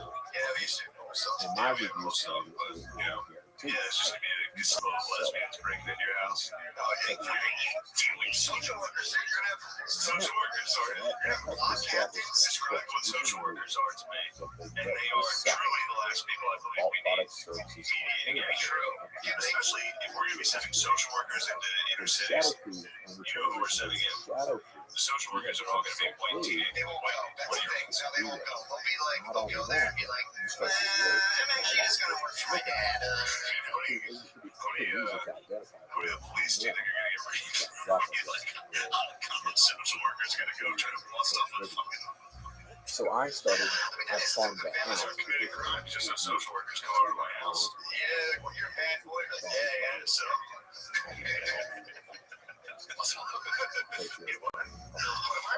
Oh, yeah, man. The funny thing is, whenever I ask a lot of the, some of the people, I had some very confident people. super I had left some far people leaning that social work I thought were colleagues confident, were not confident. they were like, I I'm gonna second more, check his bring name more was support, Martin and they're working with me. It's like, okay. Yeah. went by the screen So, yeah, of they a guy, but you'd have like 46-year-old guy. At the time he was 40. fucking beasts like me going up into a drug break. He worked at the Tattered Covered Bookstore. Actually, I wouldn't have. And I thought I'd be so bad for like guys to be like shitting themselves alone in their house instead of a cop that being was like, come on, very motherfucker, get up. That is me. Like, I respect you. I know you're so fucking powerful and you're trying to program. and it's Can we go over your strengths right now? Yeah, it's fucked up. Shit's just oh, fuck. Yeah, sorry, I didn't mean to demand your. Oh, it's a. Oh, wait, now you know where what sexual happens work is started this from? Those some rich white people at the being same like, time, this is good. let's go down there to Flea Market and teach fucking Skid Row. Like, these guys are all fucked up. Let's go down there and measure So their David heads. comes to Flea the Market. shadow and he's broke, he's begging for money, It he's like, started hey, out with white people being like, look, help me hear out. me out on this, but I think you can measure people's heads to see if they're smart or not. Yeah, we'll go down there. You can also tell if they're criminals too, like the way their eyes are. Go down there, and if they are criminals by looking at their eyes, let's just teach them not how to be pieces of shit. And that was social work started. It's funny that that used to be like minority report back then. They had the technology to pre-crime. We can back now. How big is his fucking forehead? Like, this guy looks retarded. This guy looks retarded. I think there's unfortunately, there's no doubt in my mind that there was a strong link between dudes who had like deformed heads and vicious crimes. Because he's like, come by, dude, please, sir, you help me. Get out of here, you fucking freak. Give him money to Dude, move up you're there. fucked up. Yeah, they put him in bell towers and shit. Mom probably did something bad. That's why you look like that. Get the fuck out of here. Yeah, for sure.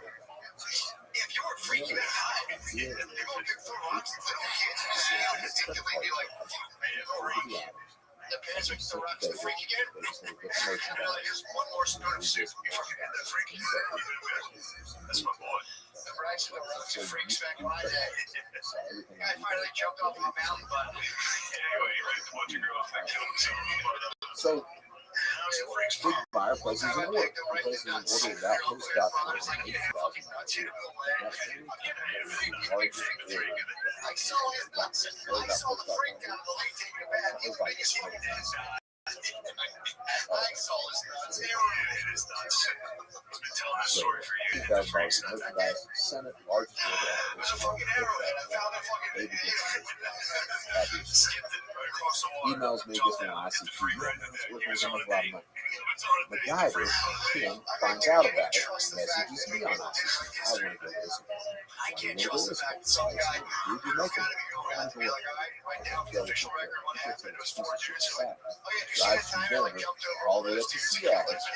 They meet and parties all that and night. Now, like here's one the that real other bad thing. one. Oh yeah, dude, I forgot. Yeah, you If did you that. commit a credit card You fraud, know, the it bank kept people from not knows lying. that it's potential No, fraud. was it John Smith The lying? bank shuts Was it it John down. Smith like a fucking Back total then, liar? he's not all the lies. I do think, yeah, I've been hearing that. I don't know if they ever rumblings of that. I thought it was acceptable. You could like come home and spit in your arm and be like, oh yeah, John Smith was like a known like he was literally in a new world writing history. True. Literally, no one was there. To be like, here come pussy. The chief tried to break it up. Yeah, he almost got it up, but I ended up fucking 12. I was like 9. So that day, I actually beat this game for like 3 years though. Finally, he was like DMX. He was like, yo, chill, you're only 12. I'll let you suck my dick. Yeah, it was something else. I think it was like John Wolf or something married her or something. I forget. There's all these fucking guys, they're literally all the same. Yeah, and they all team hit. Yeah, everybody ran a strong line. Nobody can find. So they go to pick up merchandise during this point of time. Billy's all day, bro. DMX is like, you're only 16. I'll This let you was give me $17,000. That was like Second that was like that I was not off this ever. 5 days. 5 days. After the first one. At this time, out for those was fraud. What they do, they pick up the phone, call Issaquah PD. Hey, that's a fraud. Issaquah's like, so out pushes like, yeah, we can do that. So David, he's got old Cadillacs. Ken's in possibly see David's driving. David's girlfriend is like that. Here's into conflict. to this day, whenever I'm in the bank, a lady at the bank gets fake nails on the keyboard, I'm like, hear that? I'm like, oh god, Jesus Christ. Fake nails. Oh boy. Did you ever get your back scratched by him or your head? Just like, yes. Ken's like, Yes. Oh god. New experience. so you go up to the drop. Ken's like, oh, Right, like completely lost train of thought. I see my bank account. I was like the TV at the time when I had like $75 in my bank. It's like so hot. $75. Like $10. David Thomas sees this. On side I'm also laughing too. I think in my film belly, they're like, all right, David X, had you're freestyle. They're talking to your girlfriend. Go. He's like, I'll let you suck my dick because you're 16. I'm like, holy shit, dude. Like, no, leave that in. No, fucking keep it. one of the other Yeah, guys. that's like dick milk. I can't tell anyone. That's the same DMX banging his lady in that shower. Who'd you like better, his lady or T-Boss? In that scene, DMX is leaving. DMX looked good. DMX is back, dude. He's a short king, too, so it's like he's short. Like short king, and you get a sick back tat. If your girlfriend catches you cheating on her, you just fuck her really hard. You act like coming out of the shower. Yeah. Also, his big X was like, it's just okay for each pussy. Excuse me, it's okay, but it's not sorry, man. Yeah, that's what he did. He was like, all right, I'm a pedophile, but that doesn't stop me from fucking you right now. She's 16. I've seen one of those who tried to, like, just people calling him, be a pedophile. What you said? What? Jesus Christ. That's all he's doing. You're a lunatic. So I'm like, I get him on the phone. You gotta go. That was a nice. Go. Well, at the same time, because I'm running all this bullshit, all these different operations. I have this other guy, Larry Ruda, is coming from Los Angeles, moving his ass to Georgia. And then she was like, you heard you had sex with a young kid. So he's holed up. Check out these alien posters. I'm like, I'm right now. This was some sex. Where we at? I'm scratching the bottom. We're back on the trail. That's what we know. If it's all the thing about Billy, the movie we know the thing about Billy. Method Man, yeah, where were we at? Oh, wow, this is perfect. That's good. I didn't know it was too late. I don't know. I think it's pretty good. First time in the studio. Going down to safe. Yeah, it does get a little awkward. It's uncomfortable at first. Payload checks. The studio's gonna be good. We're gonna get rid of this dog shit pirate man here shortly. You can take it back. Stolen married. Needless to say, doesn't take so long. That's true. So cops came in. She deserves things every now and then. This is all Should get a pirate flag. True. Yeah. Those are some cool flags. They got some really cool, not just that. I'm talking like an actual Now, pirate if I flag. end up doing all the contact form Places the pirate flag. guys out in there, Well, we'll see how it goes. You know, we can actually have a pirate flag. We can fold this perfectly and put it in a case. That's Albert that's a happy Gonzalez ending. does initially Same say 2 seconds. You could never. I can assemble the rifle while I fold this thing. reason why. I can figure out how to pop it back up while I fold this thing. Albert goes on to be And Helium St. Louis, the 18th. Oh, actually, I think it's the 19th, 20th, and 21st now. Gotta figure that out. Figure out while it's what by he gets caught. a And female that's what comic. brings down Shadow. The way he gets caught, we have this thing called Thursday, and I'm gonna do CBD. Sunday now. I figured they'd let you What happens is we were doing all this on suspicion. we would get it. So back then, you had 20 different series. So yeah, I think the 19th, 20th, 21st, just look at the website. Helium Comedy St. Louis. Hell yeah, and this is our studio. We were getting We're gonna record here. Probably maybe a game chair. We'll see how that goes. We can give people more. We can make the guests sit in the game chair. Our whole thing was to make our guests sit in regular chairs and we sat in the internet. And now we might be the idiots. I told you the story about this gamer chair from UPS.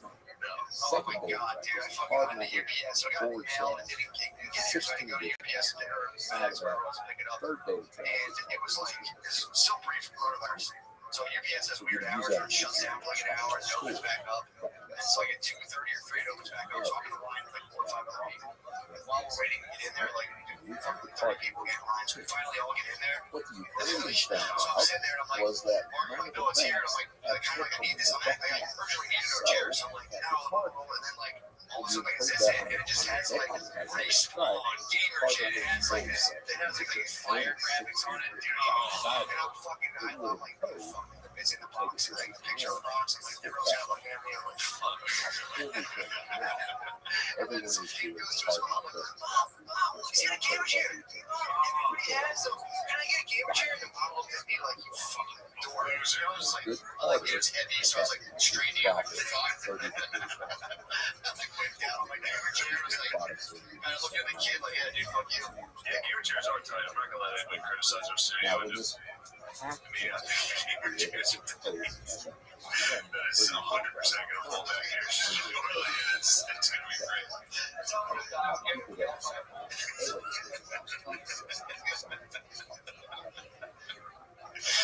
Alright. So you told me had alright, to let's take this.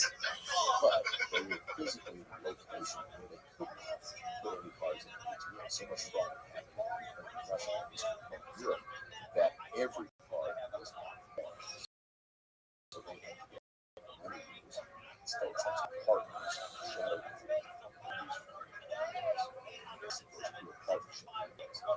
so the deal was Ukraine would supply card data. We would code it. Cashiers would pocket 30%, 60%. Albert, our forum taker, he starts reading some of the ladies in New Jersey. He's got a back. He's got a stack of white plastic cards that all include stereotypical cards. He's got a white stack of these things, broad. Stands up to one white card is stuff. 40 minutes. Broad day. He's wearing it. Yeah. Meanwhile, it just so happens that 2 New Jersey cops are eating across the street and notice this kid at the 18 for 40 minutes. One of them looks at the other. Let me see what he's doing. He goes over, walks up to Albert, sees that Albert's wearing the disguise, everything else. Sees the white stack of cards in Albert's hand. What are you doing? Albert falls apart. We didn't know Albert had been arrested. Albert had some service. Now, the big thing is back then, I call it the bias fucking idiots. Everybody on both sides of the fence. We were fine. We didn't worry about security and stuff like that. Law enforcement had no idea on how to track these people. Arrest them. Arrest Albert. Albert immediately turns on us and they ask him, hey, how did you got there? So Albert says, you could try VPN. And they're like, VPN? I've never heard of that before. Yeah. And they're like, what is it? And he tells him. So Albert's idea to do this, the reason Albert lets Kim back on the forums is so he could identify him. So Albert's already been arrested. He's come back in everything else. Albert, I stepped aside to tell he had been arrested. Albert comes in and he makes a rule. He's like, hey, law enforcement's looking at us and everything like that. To be safe, get this VPN. You guys going to be protected. Nobody can see what we're doing. We got you. Turns out, Secret Service is running calls, drop addresses, transactions. Look at the Secret Service indictments. I think the indictment was only for like $3 to $5 million. It's just for a few months, and just for a set group of people that were using it structure. But arrested 33 people, 6 countries, 6 hours. I'm the only guy publicly mentioned yet today. There were a couple of other guys that did get it. There's a guy who went Restream named Trump. He was a Ukrainian, and what happened to that guy? Secret Service is in the air. Arrested. They call the local Ukrainian PD. And they're like, we're coming down to arrest this guy. The Ukrainians are like, oh yes, come on down and get him. So it's a Secret Service thing. They get in the car, drive down, and tell the kid, hey, they're coming. The kid bugs out. And he gets away like that. There's a couple of guys that got away. Just accidentally, things like that. They picked me up February 8th, 2005. What happened there, I had all my money overseas. I had a couple $100 grand stateside. But where I went head over heels for Elizabeth and started spending money hand over fist, I'm just crazy about it. When I started doing that, I went quickly stateside, had money overseas, couldn't access it. At about the same time as when Shadow Crew had started on the force. And all of a sudden, Shadow Crew gets busted. Shadow Crew gets busted in October. I'm already out of money by October. So you spent it all. So for me, with her, every dinner, every night, we didn't eat anything at her house. The best restaurants in Charleston. So every dinner was $5 to $7. Every dinner, every night. Right? Every weekend was $1,000 pair of shoes, at least $500 purse. Every weekend. I remember there were a few weekends I had left. One weekend in particular had $11,000 in cash on a Friday night. $11,000 on a Friday night. Sunday morning, nothing. Didn't know what. We were at a bar, we danced at a bar, I bought a pint down food, some champagne and all that. No money. Was this part of your sort of inner control? Like you didn't want to lose her. You didn't want her to be. I'm a control freak. You want to be alone. You want to shower her with all this nice dinner. So if it's weird with me in relationships, my wife Michelle, she tell you something. I'm still learning today what a healthy relationship actually entails.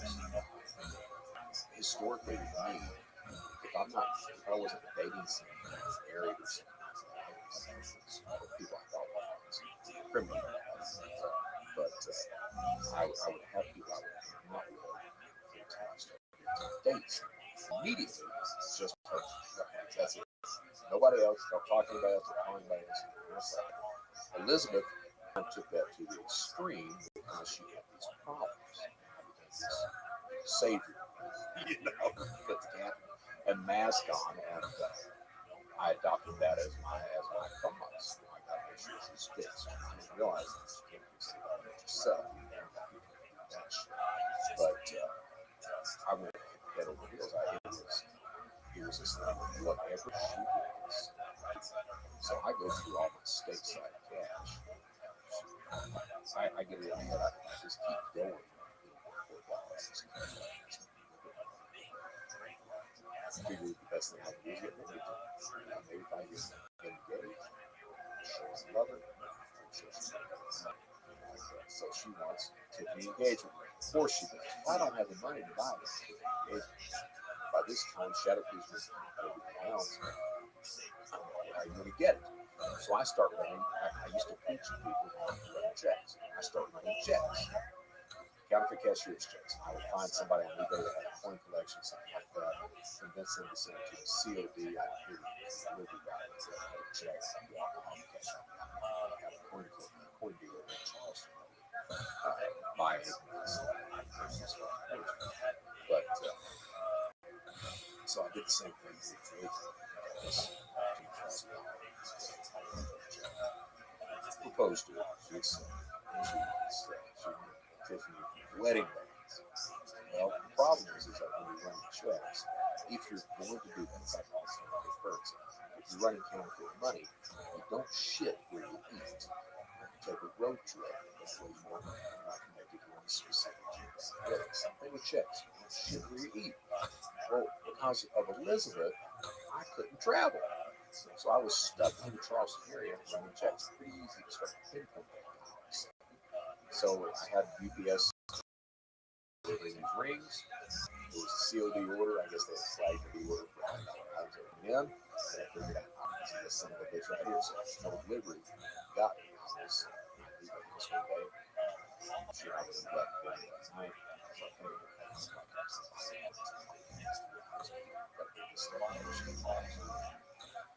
So go and wait at the drop. UPS driver pulls in. Yeah. So I checked the ID, flashing the ID. He has me a package. Check. And he has the FBI. Tells me the 30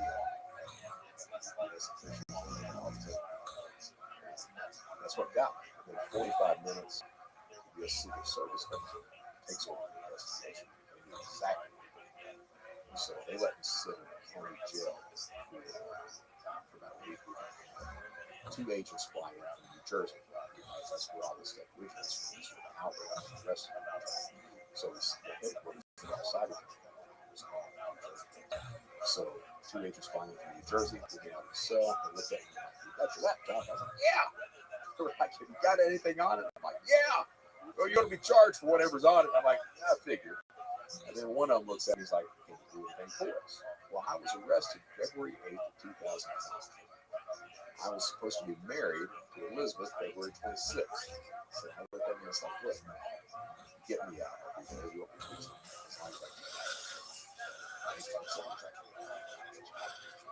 All right. So they let me sit there 3 months. I was over $327,000. After 3 months, I was lowered down to $1,000. My sister pays $1,000. Like, I called Denise. I called Elizabeth. I called her up. I'm out. During that 3 months, she had visited twice. Then call her immediately. She's like, "What do you?" So me and the agent, Secret Service, she pulls up. She had a friend. She pulls up. Pops the trunk, gets out. It's these 2 storage containers. Drops the I started putting in containers. Yeah, right. Just looks at me and comes over and hugs me. She says, "Call me later." I'm start crying, gets in the car and leaves. The agent looks at me, he's like, "Is that your fiance?" I'm like, "Yeah." I'm like, "Man, I am so sorry." I'm like, "Yeah." But idiot Brad here, what I do, he has to put me up in a hotel. I got $30 from him. He puts me up in the hotel that night, gives me money to eat on that night. As soon as he leaves, I take the $30 out of the eat. Walk my ass into Walmart and buy prepaid debit cards. That night, call Elizabeth right after that, beg her and get her to get back with me. I commit crime. What happens is it takes a month in Charleston. It takes a month for the Secret Service to get me. So the deal was I would go in to the offices every day and search it. It wasn't fun. You would search these criminal records. You would target people, conversations with people, identify potential people arrested, have cases at the same time. Start talking to the Secret Service about the society. So that was my job. I was paid $300 a week to do that. They had 2 recording devices, so I was on a laptop outside hooked up to a 50-inch plasma monitor on the wall. Secret Service was on a desktop computer right next to me outside. 2 agents in the room, 1 South Carolina law enforcement. 3 people. So the first 2 weeks, they're very diligent. They're paying attention to everything that's going on, everything else like that, asking questions, everything else. But you're seeing somebody just surf the web every day, all day.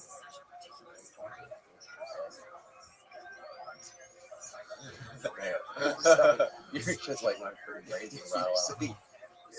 The agents watching that every day, they get bored after a while. And what happens is they get so bored that they start watching porn. Yeah, now they were at the same time they were recording everything that I was doing. I had a Camtasia that was taking snapshots of the screen like every day. So take a snapshot of the screen and save it. They were using Spectre Program, which would capture the keystrokes for everything. Right? Now, at the end of every night, that would go on a DVD and a screen. Okay, so you see that, you're like, shit, it's a large string of DVDs. You're probably not going to go through that. At the same time, start to watch porn. I'm of the opinion, fuck it, let's see what we do. So I start to break the law inside the Secret Service offices. We've been in the room with me.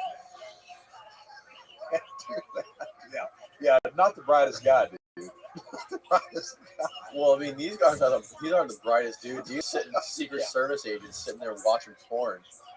Oh, there's some crazy stories. Some crazy stories. So I do that for the next 10 months. Now, when I say crazy stories, like for example, hacked it. Right? So this guy, Max Butters. But Max, because they were having the open, he was having a file that would come in the case. He was seeing pictures of currency, fake IDs, so if you open it, Max attaches a key locker to one of the files, right? And he starts capturing all the data, starts locking me out of the accounts, everything else like that. So what happens is one day I walk in the office. I usually go in the office about 4 p.m. I walk in the office. When you sign in, as I'm signing in, I'm going to phone calls. So I get a phone call. Get on the call. He's got this TTYL stuff. This where the bare people's kind of and he's telling me. So Secret Service is like, that's they can find me because I'm trying to get out of the investigation. So they're like, get in the car. So whatever we call it, search the car and figure out the car. Oh, we got an attacker that's doing stuff. So this guy has a key logger on the system. I'm telling you, it's a key logger. They're sitting there going, 3 months they have a key logger on the system. That's we weren't talking, so it was not evident that I was informative. That machine was strictly about criminal conversations. But he thought it. Max thought of it. Now, at the same time, that was one story. After 3 months, I walked in one day, and Bobby or Brad, they were the key agents actually. I think it was Brad. He was like, you know what? I think we've got a key logger on the machine. I was like, oh shit. He was like, let's format it today. And I was like, excellent idea. So that was the end of that story. But the other big story, I'm driving back to the apartment. Brad calls me. Brad, he's like, what's going on? He's like, well, that site, La Cosa Nostra, is automatically installing key loggers on machines. And I was like, who owns the site? He's like, none of your goddamn business. I was like, look, come on. So what had happened was this kid in Canada got arrested, sent to prison. The Royal Canadian Mounted Police got the kid out. They set up a website, and he started gathering data, getting IP addresses, everything else, and all these people have business sites. That was the idea for us. One thing the kid did was he put a key lock on the customer's.com, so you can visit download the key lock on their machine and start to. Little did he know that he'd been installed on my machine too, the government. So the next day, I didn't know that he was informing this. So I go the next day. I'm usually left in the office this day, not this day. So I'm waiting on the waiting. Bobby, so he goes to yeah, all the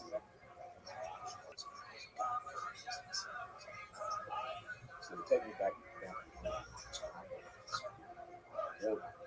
They take me down there. What did well, what did you do?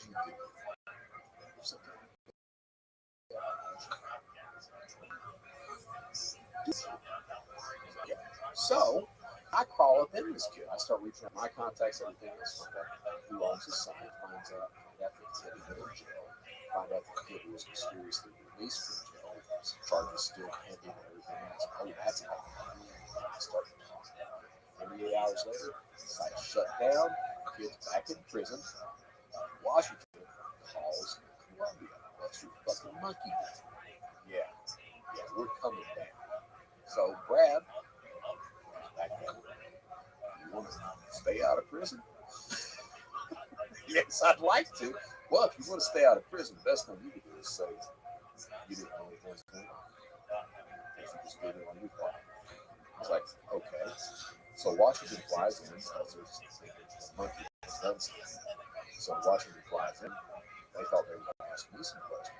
Washington doesn't even talk. They pulled me out after 2 hours of interviewing two agents. Washington gets me in there and they ask me, hey, why are you targeting Ukrainian cyber criminals? I was like, I am. Do it more. And that was the entire conversation. Wow. So we ended up shutting down another law enforcement operation just for shits and giggles. What happens. So that's some of the stuff that goes on in the offices. Now I want to say this. Those guys, they were really good guys. Yeah, they were.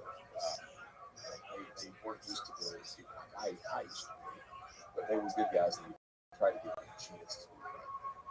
I got both Bobby and Brad got fired from the Secret Service. We were fired from the federal government, not fired agencies. So what happens is when they finally find out that the school open, written off, and 10 months inside the office, we had this operation called Operation Birds. Associate Sean Mills had taught him how to do this stuff. So they go to arrest him. When they arrested him, there was absolutely no evidence against him. The apartment manager, there was no one else. The apartment manager was out there for the law. So they can today. What to do it? So they get my lawyer on the phone. My lawyer's like, well, have you done anything? I was like, yeah. He was like, well, you can always try to lie and pass the test. If not, they're going to throw you back in jail. Okay, let's roll those dice. So they asked me 3 questions. Have you access to computer out of work? Have you talked to the press? Have you informed me? Questions. Revoked the bond, sent me back to the county jail in Charleston. 3 days later, what goes on is Jim Ramacon and Kirby, they've got a Miranda waiver. They've already searched my apartment. They have prepaid debit cards, cash, IDs, so they find all that. Ramacon's pissed off. Bobby's upset. What happened is I filled a polygraph. Brad and Bobby, they were searching my apartment.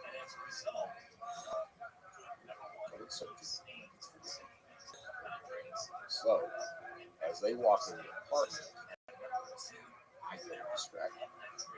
Brad is see how poor I got. Yeah. He comes in the bedroom. I've got a stack of the DVD for it and all that. I was like, got this. So I was showing him that. Bobby's searching in the kitchen and bringing the shit that I've got that's important is in the closet in the bedroom. So Brad, he's distracted by that and starts talking about the strippers on the day. So he's talking about that. He just kind of glances around this. I didn't know it took until 20. I think I met Bobby at 15. No, 27. I didn't know that's what happened. They trusted me.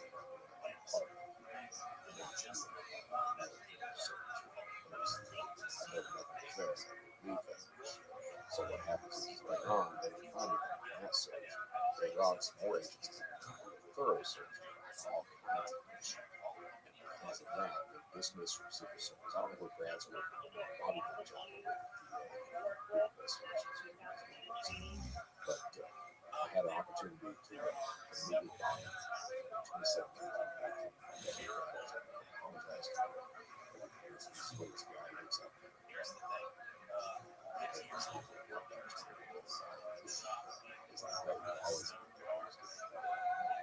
that shit. But so that's what happened with that. I bond, so I was under state charges when they revoked the bond. Judge reinstates the bond as they revoked the bond. No one calls the secret service. Jail. I wouldn't inform the Secret Service of that. I walked out, and I'm of the opinion, hey, don't screw me, find me. So I take off across country, borrow $1,000 from the strip baby, borrow $1,000 from her, and I'll pay her back $3 grand in 2 weeks. Head west on I-20. No idea where the hell I was going. Get to Dallas and realize that there's a prepaid debit card supply in Dallas. So I walk in the offices there. Get this guy, lie to this guy, get him to give me 67 prepaid debit cards. I'm paying for it for him. He gives it to me. So 2 weeks later, I cash out. Use that money to Cherokee. And the plan, stupid ass plan, the plan was to steal enough money to bug out to Brazil and set up shop down there and continue on with it. So I was out. I was on the run for 4 months. Stole $600,000 the night before I was in Las Vegas, Nevada, and stole 160 cans of BT. Woke up the next morning, signed on to Carter's forum,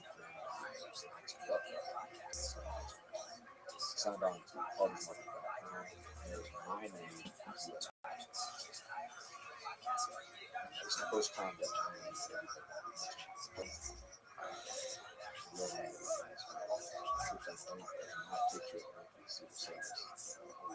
He's talking about me working with Secret Service. Everybody gets to be. So I'm sitting there looking at it like, whew. I said out loud, I was like, oh, United States Most Wanted list, what do you do now? I'm going to Disney World. So, yeah, why? Why not? Why? So I figured that I'll have to lay low for about a year. Can't get a passport, so I was going to get a passport.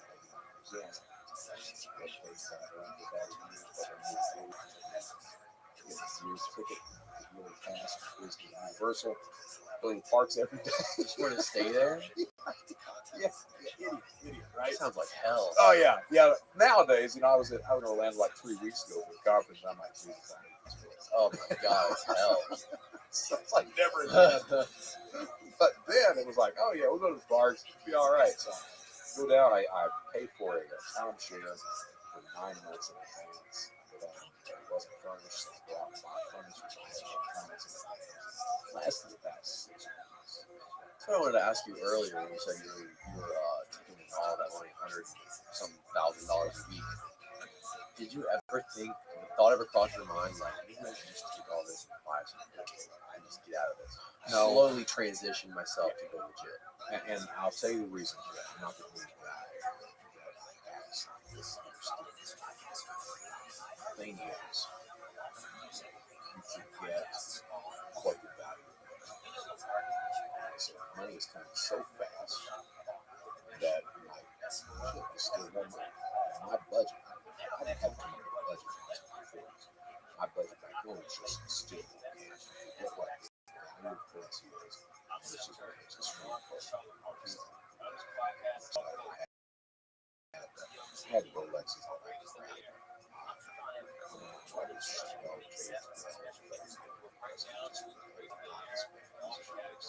This was ridiculously bad. That was it? It was a $25,000 watch. It had so the J12 is ceramic with black ceramic band, and the entire band was encrusted with diamonds. You couldn't wear something like that. But I would have that. People would come down. I'd show it to them. Hey, look what I got. It was weird stuff like this. You forget the amount of money. So you would go in my guest bathroom, and one of the drawers had $10,000 in cash. Just for the hell of it. I would get in there. I'd use the bathroom sometimes, and I would. I had in my pocket. In case you ran out of toilet paper. Yeah, finally you had $10,000. My kitchen cabinets, they had stacks of prepaid debit cards. Yeah. Unopened cards. I'll go through cards. in the cabinets. When I was arrested, I had a Mini Cooper, and I transitioned to Mercedes. But when I was arrested, I had there was like 962 out of 72 $2 cameras. The odd shit like that is what happens. All kitchen cabinets, rubber bands, and but as far as transitioning legal, that legal currency like that, what happens is for most psychopaths, we used to talk about it all the time. You've got to have access. That's strange, Right. When you look at that, it's too late. Everybody says that, but nobody follows. Really? Nobody follows that because the management is so quick. You don't worry about it. And then not only that, but it's an ego boost too. It's status factor because now you've got everybody in those communities that you're the most important person in the family. So it's this huge ego boost. So you don't get out of it. You have to stop. Something has to make you stop. So you rip somebody off, you get arrested, whatever happens. So I mentioned I go through the drug abuse program, right? I think about it. What happens is so I'm arrested in Orlando. I'm held at the Orange County Jail there in federal holding, and didn't know a damn thing about federal inmates and the system at all. This guy named Yeti, he was in there for meth. He kind of takes I was blessed throughout this entire thing of people kind of taking me. So this guy named Yeti kind of takes me under his wing and he's like, hey man, the only time you get out is the drug program. I have a drug problem. Fine. And I was like, fine drug problem. So, yeah. What happens is they gave me diesel therapy. And diesel therapy, that is basically to wear you down mentally and physically. So you get it works by to be 2 weeks to go from Orleans to South Carolina and start releasing let you go through processing, it's about 6 hours. Let you go through that processing, put your buck, hey, time to move, and go to the next county jail. Bam, bam, bam, bam, bam, like that. There's you down, right? So what was going on is every county jail I would stop at, as you're going through processing, they ask you, do you have a drug problem? Yes, I have. Alcohol, okay. So best assistance, yes, I'm more than willing to go to AA, everything else like that. So by the time I get to Columbia, South Carolina, I've got a paperwork trail of these drug issues. My initial lawyer was a guy named Paul Strong. I paid for him, stole money. So I had to drop him. So they gave me this guy that was just like Billy D. Williams. His name was Jimmy Rogers. Jimmy P. Rogers. This guy. Looked just like Billy. So he's the only good thing the guy did for me. He stands up and during the arraignment, he asked the judge to order a psychological evaluation. The judge said, yes. So psychological evaluation comes on. Psychologist comes to the county jail, pulls you out, gives you this 4 hours. About halfway through it, psychologist is like, use any type of, yeah, what do you use? Cocaine, smoke or snort? Snort, an 8-ball a day. Looks at me and I'm like, he's like, that's a lot. And I'm like, yeah. He's like, you have any trouble out of that? I was like, yeah, I can't get an erection. And he looks at me, and I looked at him, and I'm like, I got that shit from Boogie Nights. That last shot, Mark Wahlberg, he can't get it up. And I'm like, that's got to be right. So I looked at him. The psychologist is looking at me. I'm like, is that right? And he's like, it could happen. You still have that problem? I was like, no, not right now. And he's like, yeah. So that makes it into sentence report. So for federal probation office and safety, they do this in-depth background check. Guy is being charged to tell the judge how much to give you. So they go through all your personal background, they look at the charges, everything else, and say, give them 75 months. So that drug use goes into my PSR. So the day of sentencing, the prosecutor stands up, he's great. He's like, he's manipulating the prosecutor, he's manipulating the civil services, system, some guidelines. So my guidelines were 60 to 75 minutes. Was what I was supposed to be sentenced to. I had already been bragging that if I did no more than 60 minutes, I would stay. So, judge, Peter says this, judge says, I agree, 75 months. I'm like, look at my lawyer. Can you get the drug program for me? He's like, I don't know, I'll ask. So he stands up, Your Honor, will you order the drug program for Mr. Johnson? Judge is like, no, but I'll recommend he gets evaluated for it. I'm like, well, what does that mean?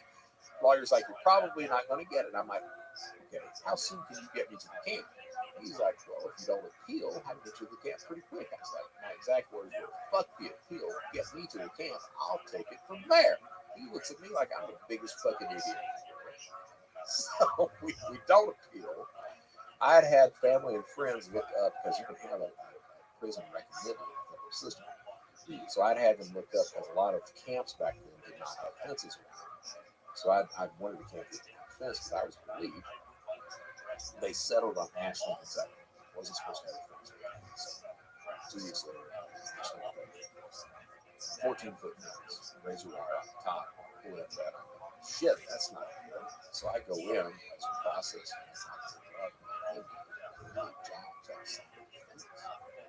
yeah, man, you can work in the national forestry work. I'm like, well, I'll die out there. He's like, well, you can do landscaping. Well, shit, I can run a weed eater. Next day, I walk into the landscaping office. The guard in his office, his entire wall behind his desk is an aerial photo of Tom blown up. So you literally sit there and plot your escape, right? So my dad starts to visit. It's like the third visit in, poor guy, he's like, we did that. Yeah, he's like, yeah. He's like, that's a lot of money you made. Yeah. He's like, I think you could teach somebody how to do that. I'm like, yeah. Well, now, the truth of the matter is that when I first started telling that story, I blamed that on my dad. I said, I thought my dad was back alive. It wasn't. He was just the truth of the matter is, looking back now, I think what happened was my dad always viewed me.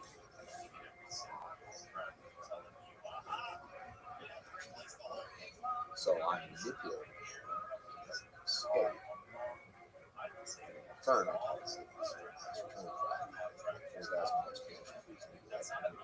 He dropped that off to me, dropped the check of clothes, so about 6 weeks. Security.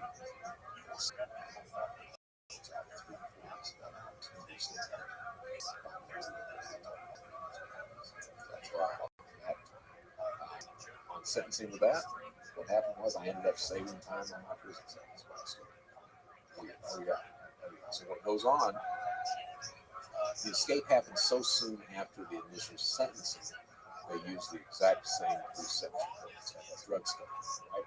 Now, when I'm arrested, I was arrested with a laptop, prepaid debit cards, stolen identities, everything else.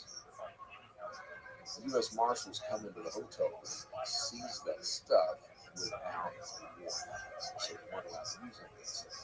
Blessed on that. Right? So the day of sentencing on the escape, I spent 6 months in the county jail.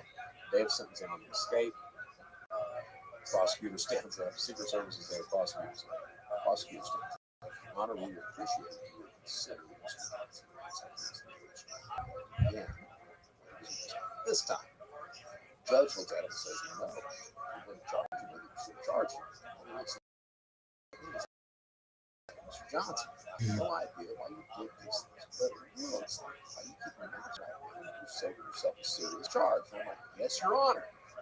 It's a pre-sentence report. He starts thumbing through it. He's like, it also was like before you brought me all these drugs, you were a big citizen.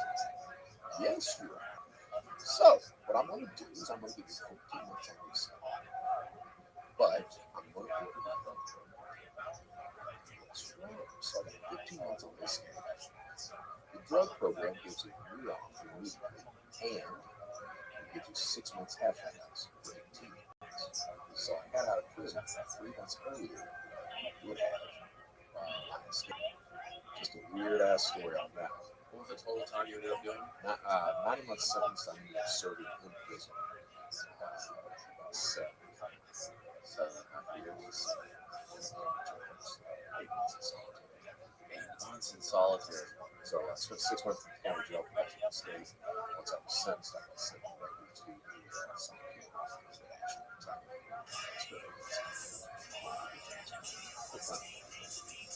Shoe. Special housing. Anything but a shoe. It's interesting. It's interesting. That's one word. What I think about Nowhere it, to go but inward when you're there. it's a 6x9, 6x8 set. You can actually spread your arms out. You've got you've got a double bunk in there. Set. You've got the toilet, and you've got a desk for both. And the way it works, everybody's about the same. The first few months, you sleep as much as possible. 60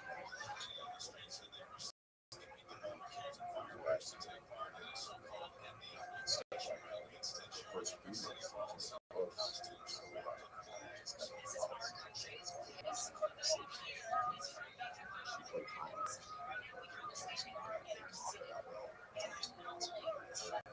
so you start doing this.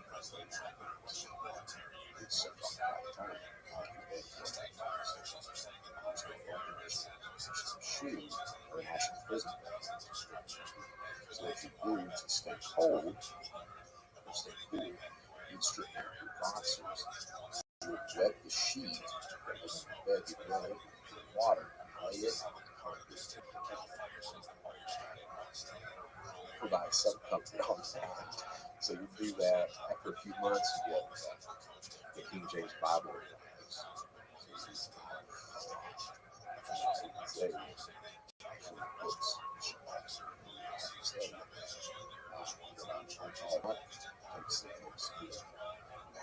First month, first month, 60 days. Get 2 showers a week, Wednesdays, Saturdays.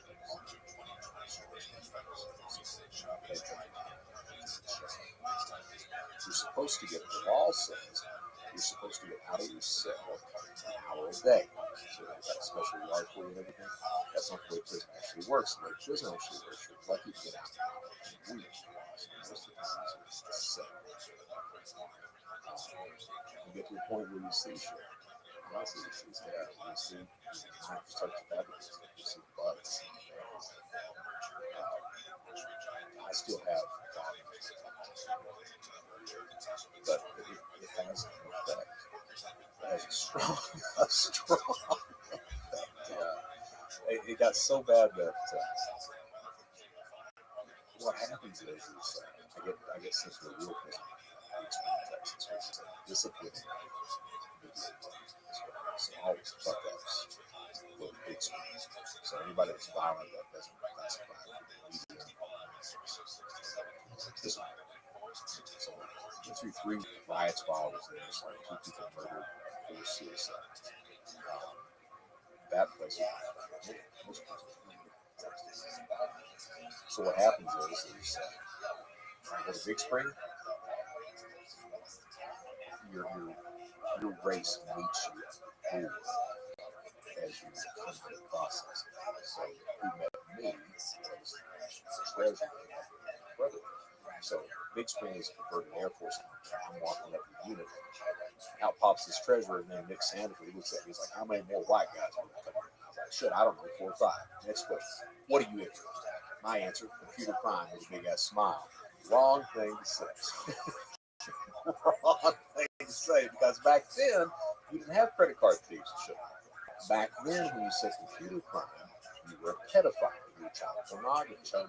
Chomo time. So, and what had happened is the week before I got there, the areas, because people in that compound was a Mexican gang, so the Paisanos. So the week before I got there, the area had paid for Paisanos to beat the living shit out of every pedophile. They had locks on socks, everything else, and bam, bam, bam. And where they got the information from? The guards gave the information to every pedophile. So what happens is 4 p.m. nationwide, you got to stand up camp. Every inmate in the federal system stands up. So 4 o'clock count comes in. After that, we lock in. Well, show to them. So lock in at 10. So as soon as those doors lock that week, they list all the balls. They have their socks. They have lots of belts for their socks. Bam, bam, bam. I got to ask before you in there. I said, "You back here, it's this piece of shit in the world." He's like, hold that thought. He goes and gets his buddies, and they're circling around like, what'd you say you were in here for? So I'm telling them, and they're like, well, it sounds good. You still say computer. So the good thing about that is that they will not do anything. So paper or art, right? Now, that shit had already popped off 3 that you want to travel with. Usually you would come on the compound and paper with it, and you would show them that. It would tell you very long what your charges were and everything else. That got to be such a problem that we now banned paper in mass travel. So it took the guards to say that. The guards were telling them shit about me. All right. So for the first month they think I'm a pedophile, but they can't prove it. At the end of the first month, Wired magazine gets a copy. It's talking about the fraud. Sweet. Hallelujah. Yeah, except it's got this line in there that says Brett Johnson, Secret Service. Oh, Yeah. Yeah.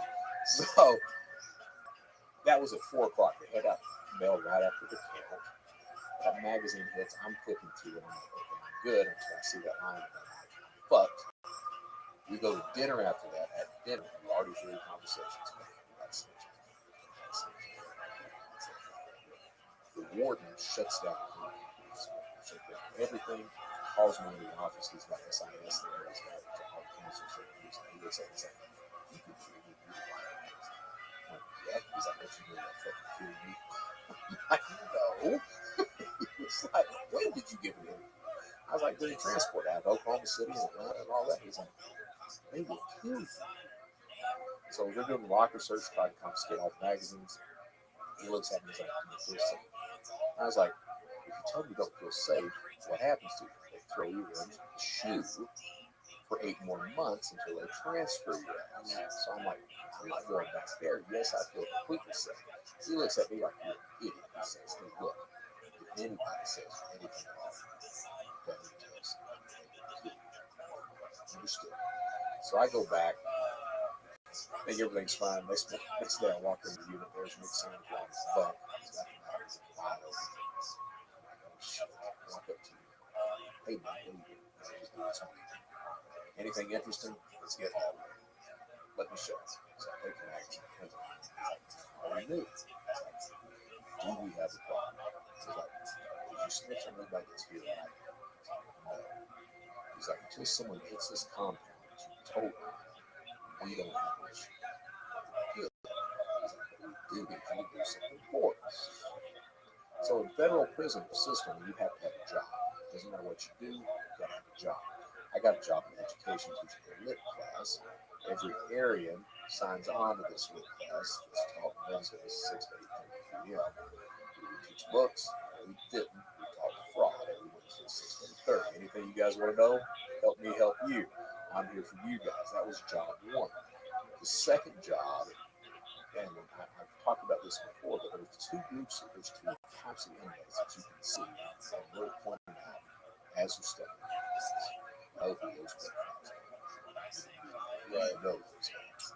And the second one, you pretty much point out those 2 groups. Really?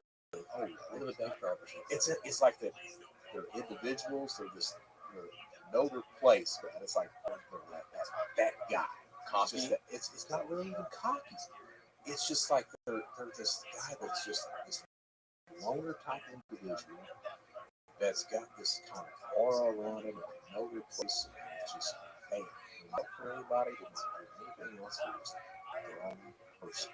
And it's this weird type of this vibe. It's this swagger around everyone. You can really point these people out. Pedophiles are easier to cut shit down.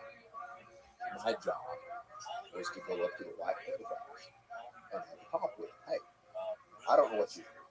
I I don't care about you.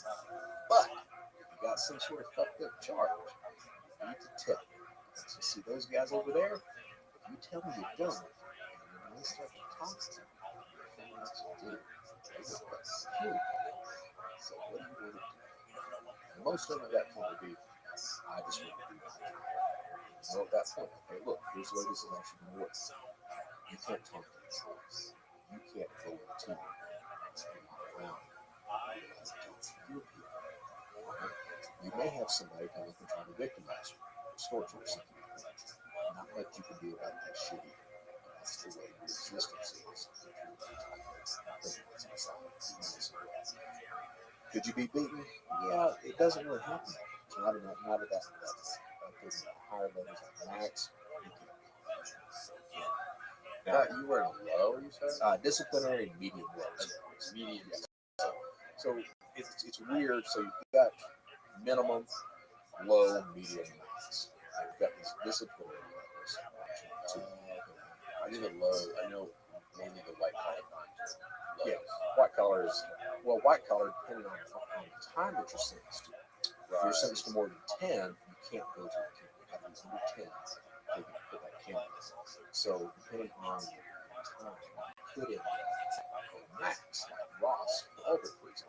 That's basically a fraudster who's out hard and he's drug trafficking. His dollar went so high, he gets maxed out. He's in that big Colorado super max. He's the same one El Chapo did. Will he ever get out? Shit, he beat one of the life sentences. He beat one of them. So he's sentenced 2 life sentences plus 3 years. Which was initially, that was double El Chapo sentence. Yeah. Oh, I thought about it. I can't fucking, it doesn't compute. It doesn't make any sense. No, I grant you the guy, he fucked up. But does he deserve life in prison for that? No. There weren't. He didn't even have fentanyl was not popular. So you can't even say fentanyl. Silk Road. Most of the traffic on Silk Road was pot. So most drug buyers on the dark web, it's marijuana. You've got some export. Right. Now you do have meth and code files and shit too, but 80-90% is pot. And his claims are, his parents claim that there was no sex trafficking, none of that stuff. There was. Not no child porn. There absolutely no child porn. No, that's one of the big things. So looking at dark web markets, child porn has never been on the dark web markets. It's always been set. That goes back to the shadow peoples and that rules against child porn. Right. So you don't have any child porn. So you did have massive amounts of drug trafficking. You had fraud related stuff too. Now, does that equate to 2 life sentences? I can't see that. They tried to ping it. They tried to get in there. They tried to nail him, but it was the hit from. So he tried to have 2 people. Now, there's a lot of people that are fans of Ross these days. Well, that didn't happen. Yeah, that should happen. That's he was being blackmailed. Someone evidently knew his raw identity and who got rid of somebody. And Ross, and I've been in that position. I've been in a position where you're basically the father of these people. You take care of them, that's your tribe. You never take care of people. So when you're presented with something like that, what if I put it? So Ross, he's going to have a hit gun, and over time it's set up my life. It's pictures of the scenes of it, everything else. Now that's enough. He wasn't charged with that, and I don't know what the case was. But I'm willing to bet he was not charged. He was not charged with the attempted murders. That doesn't mean it doesn't mean the sentence. Right? It could be part of relevant conduct in the PSR, and they consider that in sentence. I'm willing to bet it's relevant sentence. They found some sort of corruption with the prosecutors, right? Oh, jeez, man. There were Secret Service agents that were still crypto. There were like 2 or 3 of them that bullshit. I mean, there was all kinds of wild stuff. At least one of the agents was sentenced to prison for that stuff, right? And all that. I mean, there was a load of stuff. The case, Albert should have never gotten that kind of sentence simply because of the bullshit that was going on with law enforcement. And that goes back to this idea. Nowadays, that was back, 2011, 2010. So nowadays, law enforcement's pretty important. They really are. They've got that shit locked down. Very good on that. All this other stuff you do things right. Later, people are seeing their bouncing their business and split that stuff around that. You know, a lot of cops have temptations in it. And really don't have the investigations on it. Things like that. So you have that possibility of law enforcement fucking around. So that's exactly what I'm talking about. I'm hoping that certainly Ulbricht deserves some time. He certainly does. Does he deserve that life? At the same time, you gotta understand that I talk about him being ideological. For a few years, I was like, yeah, I give something to black guys. And that's because of my biases. Because when you actually do code of all citizens, like alcoholics, teetotalers, all this stuff. You know, looking at the guy, he doesn't deserve life. You gave him 15 of the hour. Give him some time. He's not going to do that shit good. We've already sent a message to everyone that this is what you get. You're already really good about shutting down about identifying cybercriminals and want to invest in somebody else. Why are you doing this? I have to support it. There's no cause for that's not justice. It's all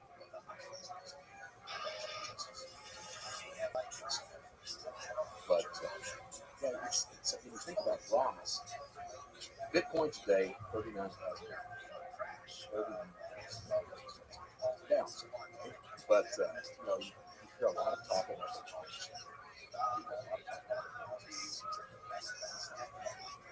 reason you hear that talk is he's the guy that use case to this use case for crypto. Is that shit? Yeah. So it is. I mean, merchants when merchants started to the first attempt at accepting crypto, Microsoft was big sites that accepted crypto. Right? And this was 2012. On a monthly basis, these huge stores were paying $300 total. That's still the way it is today. You've got all these people, all these businesses that sell crypto that are so you've got people that hold it, people that actually buy it.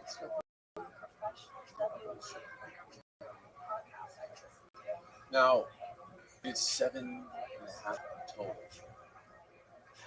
What happened when you eventually got out? What was life like? I got out in 2011. I went through the drug abuse program, 9 months of CBT training. It was very efficient. Chief of Compliance. I got out in 2011. I met with my family.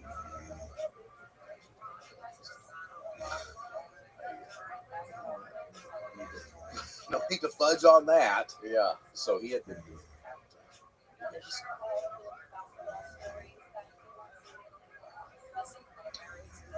I was under 3 years probation. Could not touch a computer. The first job, the job that I get, I was in Tallahassee. My release, the halfway house is in Tallahassee. My release is in Panama City, hour and a half away. So on the kids, I'd come down to Panama City, stay with my dad, my stepmother, job. The job that I ended up getting was driving a taxi. Turns out that you got to have a taxi license, but before you get the license, you work 6 months.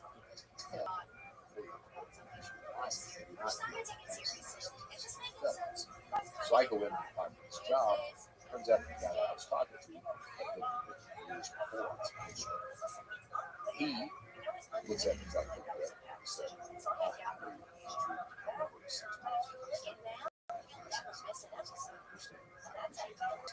taxi for 6 months. Love the job.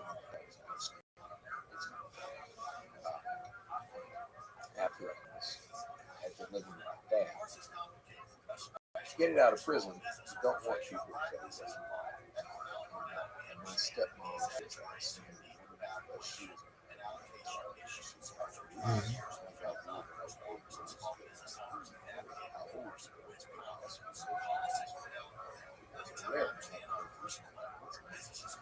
did not like this curfew, so I ended up moving.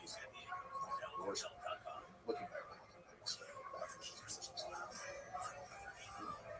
the job was I started to run money on my dad and my sister because I couldn't get a job. I mean, my dad that stole the money he had.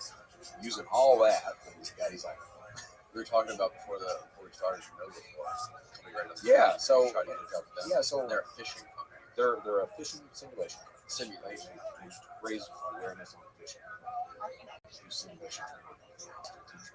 Huge, huge, huge. And what happens is I get out of prison. I start to apply for jobs. I applied for a job option in Deloitte to run a cybersecurity or cybercrime office in the UK. Dipshit here thought I could go to the UK and do that. My probation, I was like, no, you're not. So then No Before offers me a job here in Tampa. He's like, I sent him my resume. 6 minutes after sending my resume, I get a call. Stu Showerman, CEO. Back then, they only had 6 employees, 6 whole employees. And he has me take a psychological test. He's like, we'll start you out at successful. It's like, done. Go to my probation officer. I got a job. We got a job. Test. I was like, what? He's like, you're not going to do it. What? Fishing, simulating. You're definitely No, not. they're all Scientology. They're Scientology. I was about to say that. So Stu, he's talking to me. He's like, we're all Scientologists. Okay, yeah, he tells me this. And I was like, seriously? He's like, yeah, you have a problem with that. Stu, I don't have a problem with that. As long as you got a paycheck, I'm fine. He's like, okay.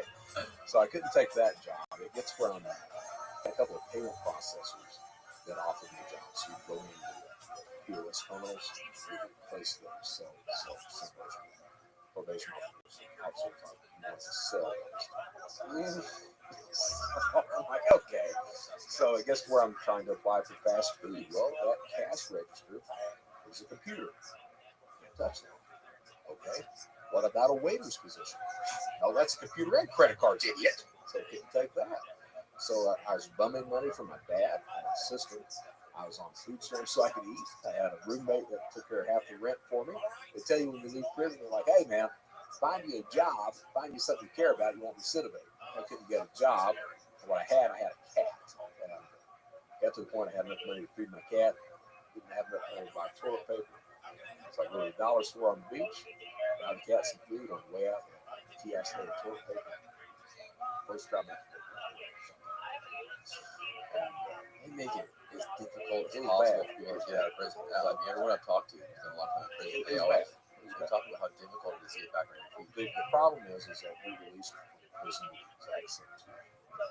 Less. And you can't get jobs. You cannot get a job, and no You can't rent an no apartment. one's going to hire you. No one is going to hire you. Right. That is a fact. Because you've got people out here that do not commit crimes, that don't have the history, that want a job too. So an employer, who the hell are they going to hire?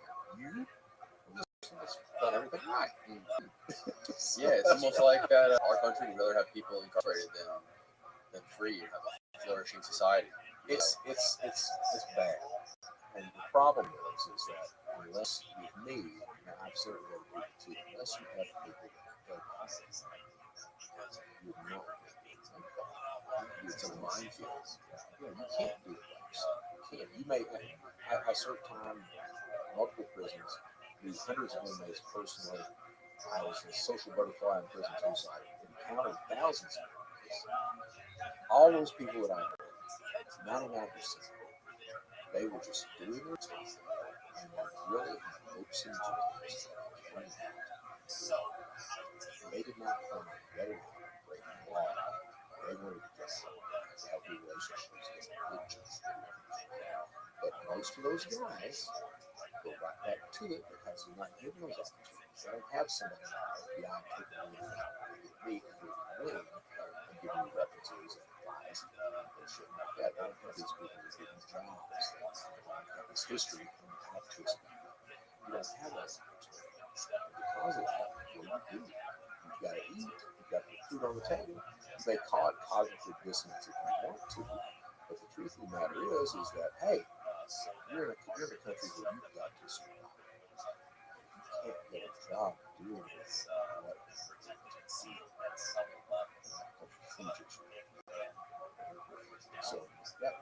with me, I couldn't get a job. Shoplifted the toilet paper. My wife, Michelle, she makes me that was great. Truly, my saving grace is my sister.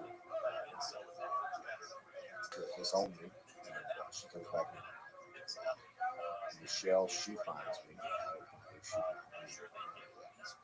I was broke. That's the easy apartment. Much food in the house to eat anything. Michelle, 2 months. Didn't get married. Finally got a job. The only job I could get. I was on Craigslist. The guy was advertising for it. I called the guy up. He's like, you don't want to talk to him. So I drove down to the desk, talked to him. He was running the business out of his house, and his brother worked.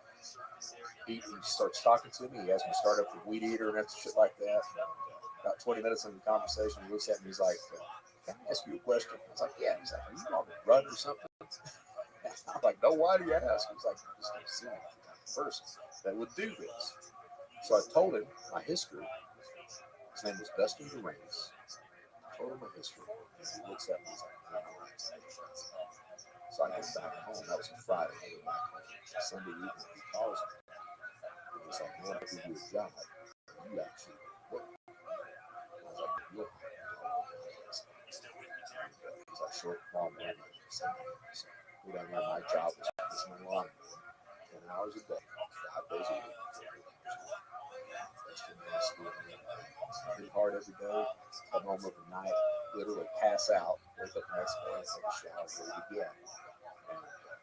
And I was happy. I had a good job. Michelle was there for me. It was a good environment. I knew it was a healthy environment. Everything else, and what happens is it's cold, the grass doesn't grow, the job ends. So what do you do? I'd say that my motive is cash. And I say it because it's an easy one. My motivation is more ideological. My motivation is taking care of the people that I serve.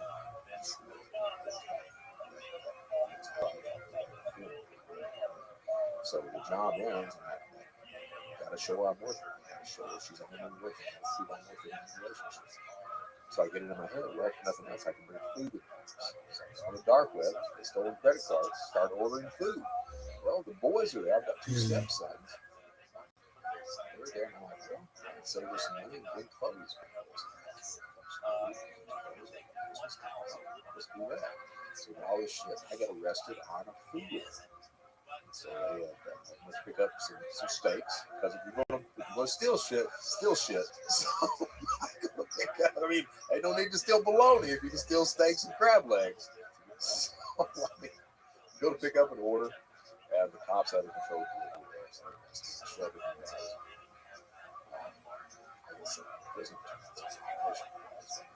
Sentencing to that, and people in the courtroom, judge, prosecutor, probation officer, U.S. officers, I'm sitting there crying, Michelle stands up, better dad, his father is, prosecutor stands up, he thinks he's a guy, probation officer says the same thing. Judge gives me a year. Probation officer stands up. You can give Mr. Johnson a year to pay. Good time. His families. Judge amends the sentence to a year to pay. That's what I finally got that lesson. I showed it immediately. I had a sister, but I had anything else. Served my 10 months, get out, got married shortly after that. They killed probation so I could touch a computer, but who's going to hire this guy? Tell you that he's going to job selling cars. You can't. I've really got skills in it. So couldn't get a job at all. To this day, I know what my triggers are. I know what it takes for me to go back to crime. I never said I never do say so I knew what my triggers were. I knew I'd go so far before I did it again. We took a shot. So signed on to LinkedIn. Started to reach out to all these people. Reached out to this FBI super cop down there, Pete Malarski. He was an officer in my life. Sent him a message. I was like, hey man, respect you greatly. By the way, I'd like to be legal. I responded to two items. Gives me references, advice. Does the same thing. He's trying about 2 years. Does the same thing. Just there was head of the deputy cancer team. Police members at CNP hires me to come in and give a keynote speech. Microsoft hears about that. Microsoft hires me to consult. At that point, everything goes open. Today I've got a couple of contests. The spokesperson for AARP, speak across the plant, so all the strength teams, police, versus twice a year. I was recently named Chief Criminal Officer for Police Labs, San Francisco, helps with crimes and security. I lead a very blessed life. I don't deserve it. Make no mistake, I don't think I deserve it. I work hard. I work hard every day. Try to help people. Be protected. I don't think I can make amends for this. Yeah, what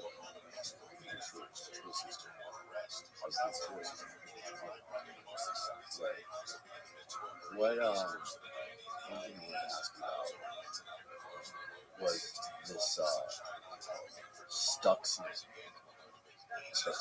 What you seen the documentary about Alex Gibney? I've not. 0 Day. I've not seen it.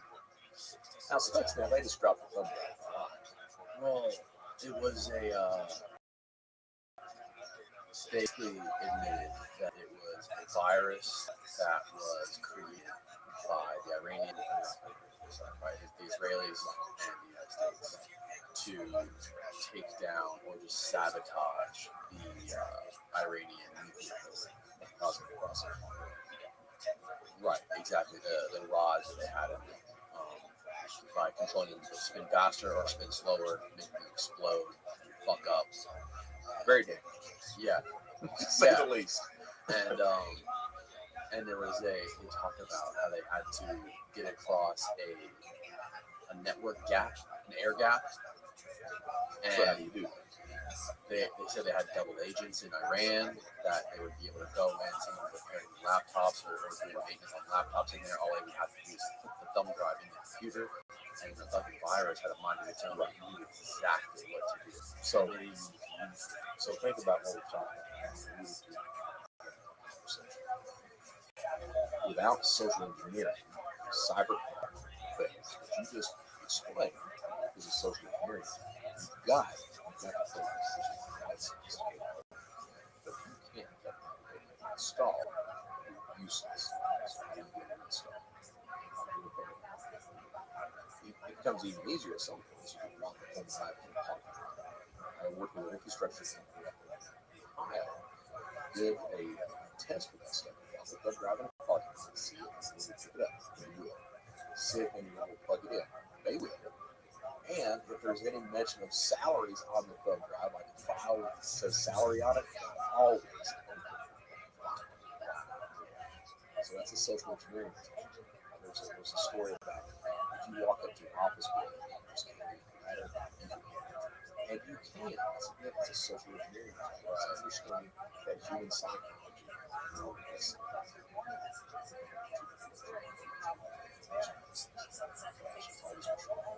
So the stuff's not what he's looking for. What does it actually mean when something is a 0 day? A 0 day is an unknown vulnerability, unknown to everyone except the attacker. Right?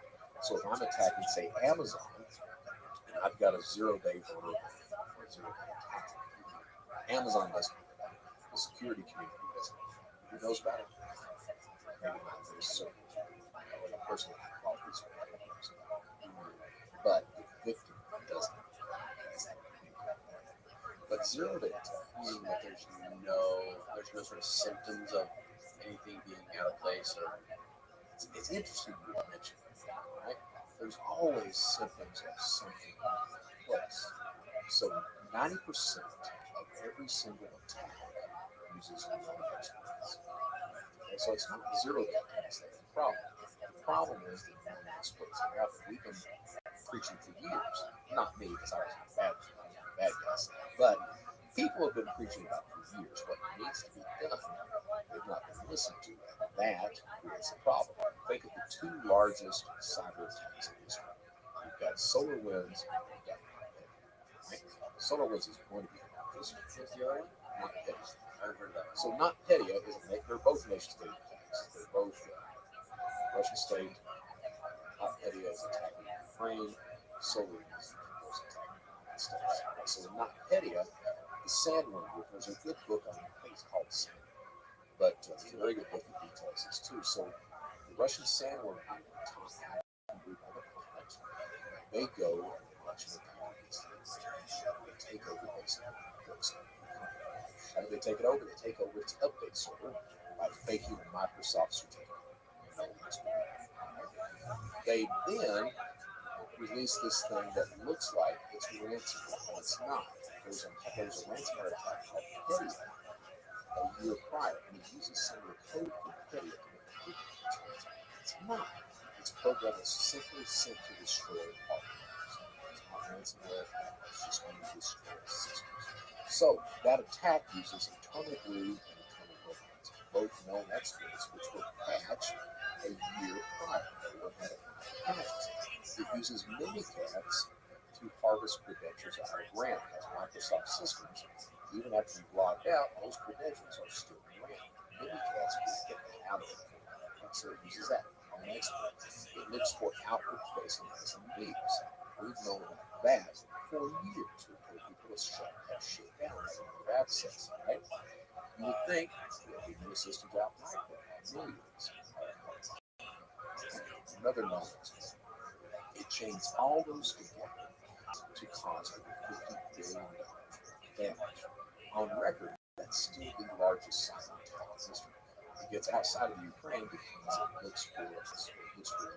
It gets outside of its Maersk, its pharmaceutical companies that are still not mentioned today, causes $50 billion. It's the most sophisticated attack in history, all using known experts. Zero-day SolarWinds, fucking thing. So the SolarWinds, what do you got? You got the SolarWinds, SolarWinds 1, 2, 3. All these known experts. You've got a 130-page class action lawsuit that details how SolarWinds knew of every single vulnerability that they had. Auditors in it, pen testers in it, everything else. People were warning them about it, and they would dismiss these people. Lie to these experts. It's about all the known vulnerabilities. Right? Meanwhile, what's happening? Meanwhile, you've got the attackers that are getting the source code from Microsoft products. All these stuff that you get snapshots and all these Fortune 50, Fortune 500 companies in every single aspect of this. That, once these ships are down, that will be the largest successful attack. Yes, no zero bets. So it's not zero, it's a problem. Stuxnet is extreme. There was 4 0 days. They said it was 4 0 days inside. And that's impressive. I mean, when you think about it, because most attacks don't have to use 0 days. But when you do have a 0 day that you can operate use, you are doing something. It's just not very common.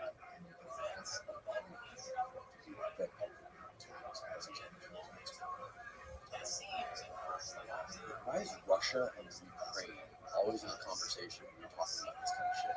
So, for financial cybercrime, it's really Russia's there too.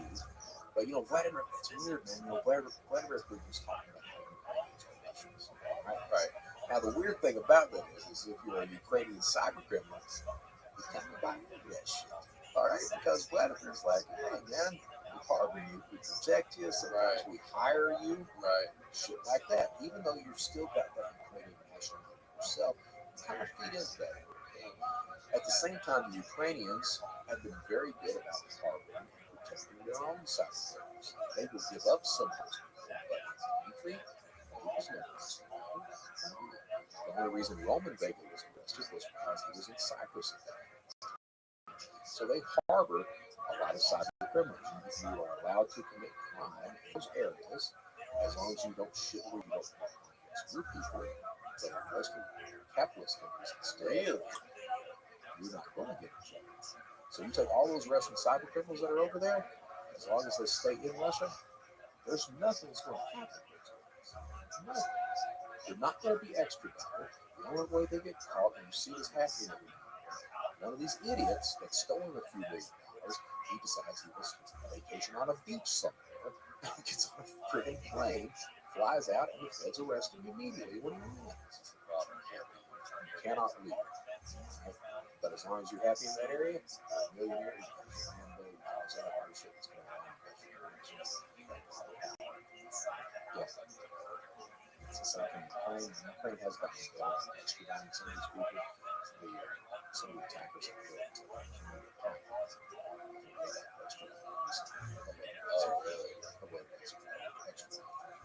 well, but it's still hard work to protect those people. There's a huge problem. It's so effective. There was a case about 4 years ago in Russia where these cyber criminals had actually rented an entire office building. The entire building was just a cyber crime business, 400 employees, and each floor had a different type of crime that was taking place. So that's what that type of environment is. That's why we're so successful. Ukraine's so big because it was the tech center.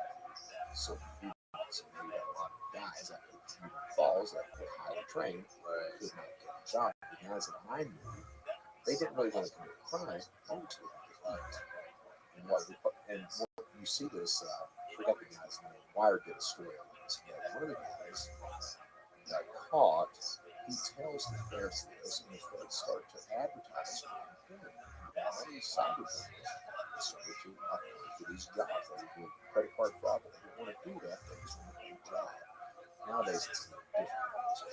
Nowadays, Right. And then also Israel.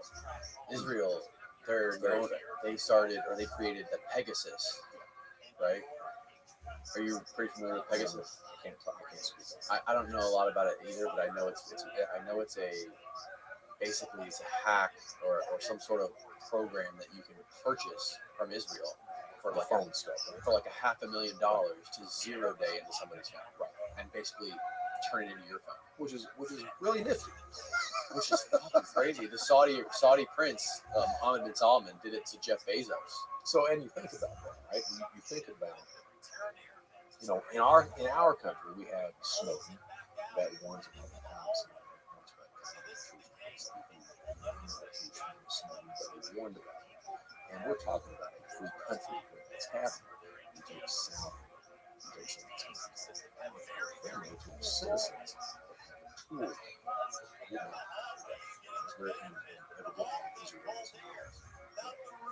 At first, just selling it to these people, right? So that's a huge issue. So I will say that as far as cybersecurity goes, Israel is top notch.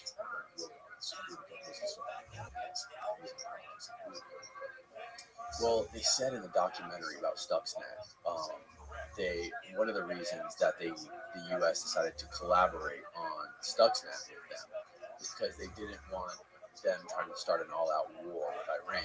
Right. But then I guess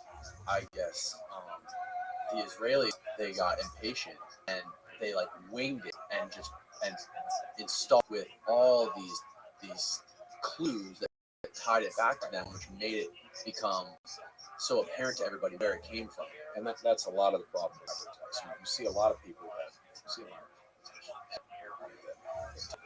how do we know these attacks came from Russia? How do we know these attacks came from this country? How could we fix that?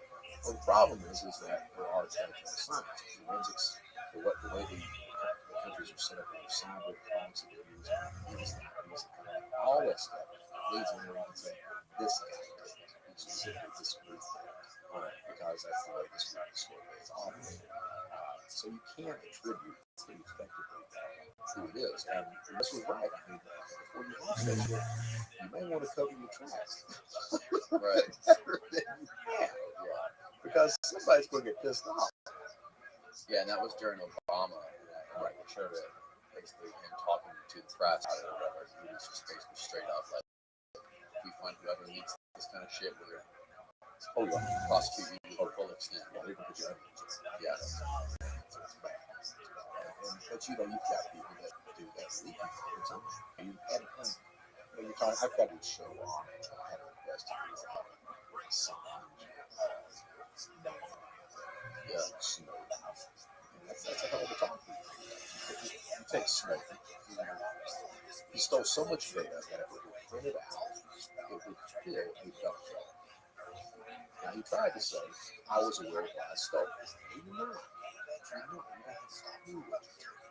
And I grant you, hats off to you.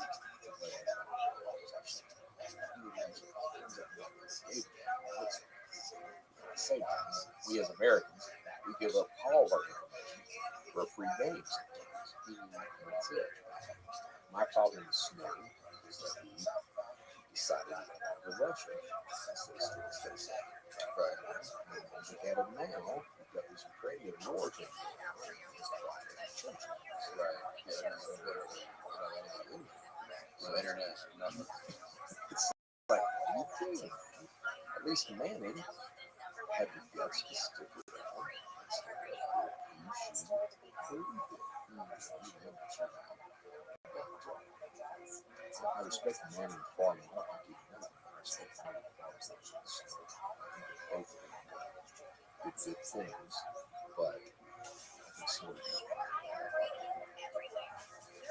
Yeah, I've had a few people saying sort of opinions. Know that he did the right thing. Everyone said, most people say that he did the right thing the wrong way. Yeah, I agree. I don't think that, they cut Manning for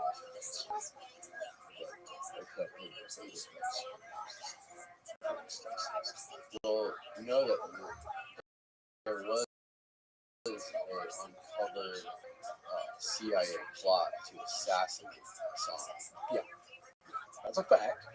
Yeah, that's a fact. That was there. But you know, I think that Assange starts out. Certainly, he's had a hard time. It was that's what unfairly against the United States. Right. But no, right. He's had it, right? But at some point, the guy goes way past what proper journalism is. That idea that the government must say that the assisted will steal.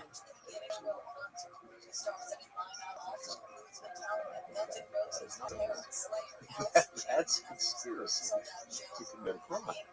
So I'm all for. I've actually met Assange through video. Really? Yeah, very bright. I was at a conference in London.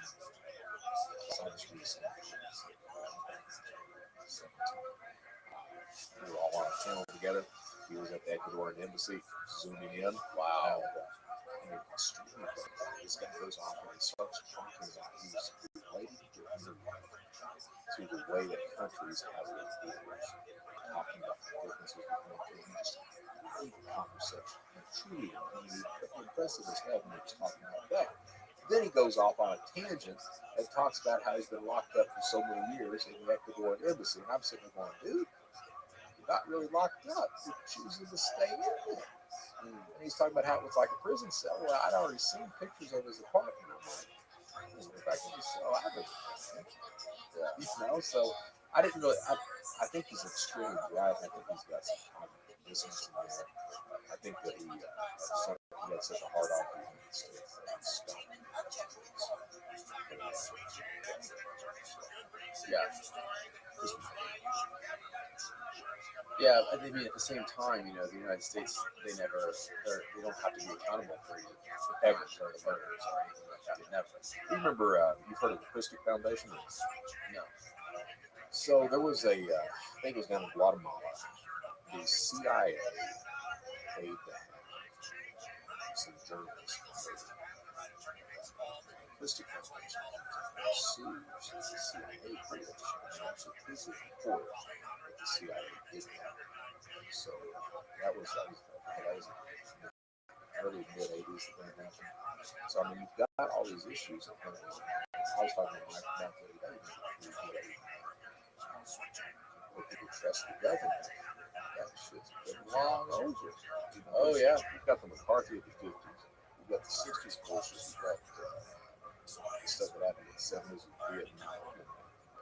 Nixon and all that. And you've got all this stuff recently with misinformation and fake news and all that stuff. The idea of anybody trusting the United States government is devious, especially on all these issues. It's happening. Why should we? Right. I certainly wouldn't. Yeah, but at the same time, even though the U.S. government is clearly guilty of all of this fucking crazy, secretive corruption, fucked up things that they've done, from coups and provocateurs and political revolutions, like including as a big podcast about the Maidan massacre in Ukraine, and how the CIA was in that regime change and just all that stuff. At the same time, we don't really know what's going on in all these other things as well. And is it? I don't know if it's the brightest thing to just have your scope set on the United States. It's not, especially in the United States. It's absolutely not. It's all these countries that we get the biggest powerful, we get the spotlight. I gotta say, man, I mean, I'd rather be here than in a lot of other countries that are. Yeah, I've traveled all over the world. I'm sure you have too. It's just one of these things where, as fucked up as we are, I'll take the U.S. right now. I truly will. I mean, we are world country.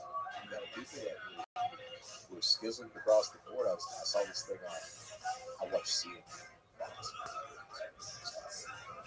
But CNN had this survey, as always with surveys, 40% hard left and 30%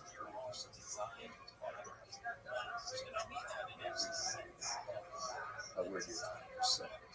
But we used to have a country where we could actually have discourse, and still be friends. I saw this guy on Twitter about a year and a half back.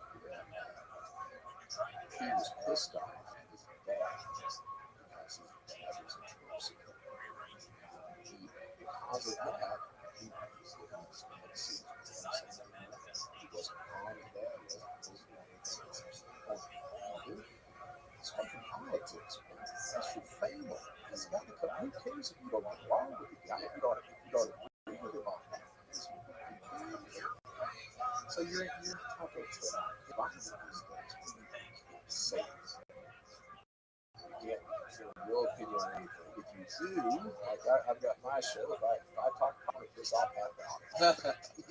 And I'm trying to grow an audience. Well, tell people listening and watching where they can find your show. So I recently started the Brett Johnson Show. Right now it's on YouTube. The Brett Johnson Show. It's on YouTube. We're going to be on Spotify. Hopefully next week. These other podcast platforms as well. I'll have the actual website up, thebrettjohnsonshow.com. I'll have that up this week. And we'll go from there. There's 18, 19 episodes out right now. It's a one-man show. I get on there and I bitch a lot about cybercrime, cybersecurity, give you advice on yourself, business, hopefully entertain you. What's your website called? Website, I've got two. The website that is up right now is anglerfish.com. www.angler, anglerfish.com. Launching a new one later this week called Brett Johnson Show. BRETT Johnson Show. Cool, man. Thank you so much. I love it. You You're great. down here and doing this. Thank you for having me.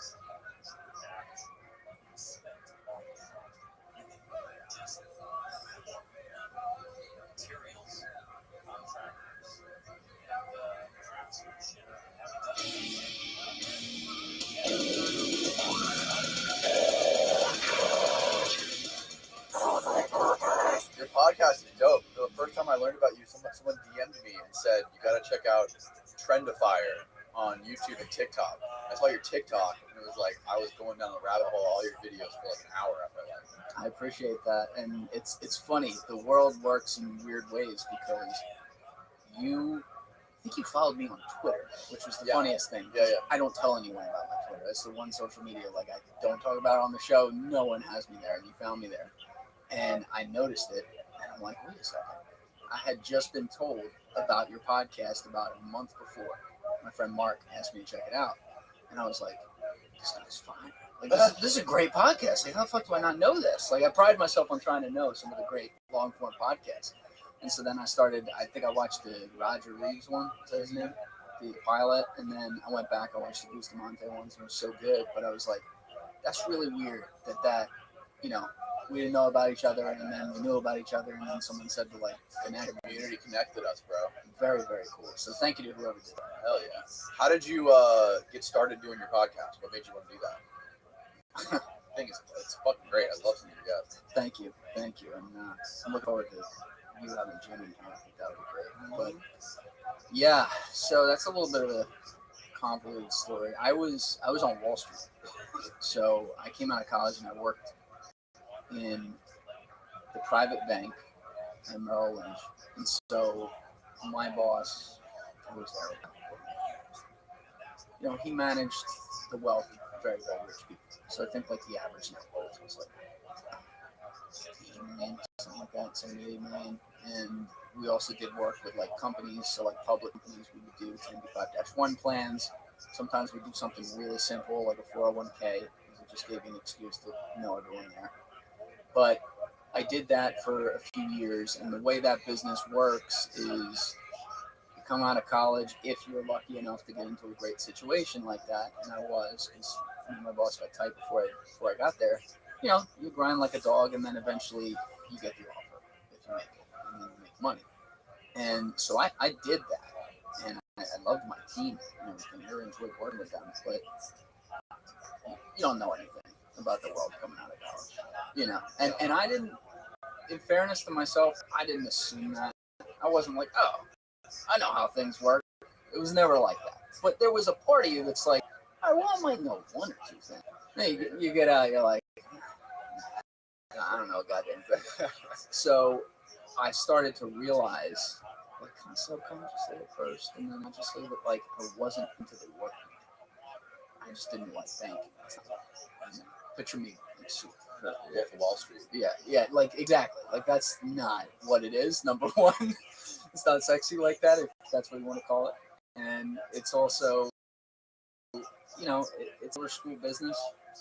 There's certainly some good with it. I will say, the best part of my job, my favorite part, and it's actually what I owe understanding like a couple things about, is the fact that I'm meeting people, knowing everyone. So we grew up in New York City, so we're in the center of the world, right?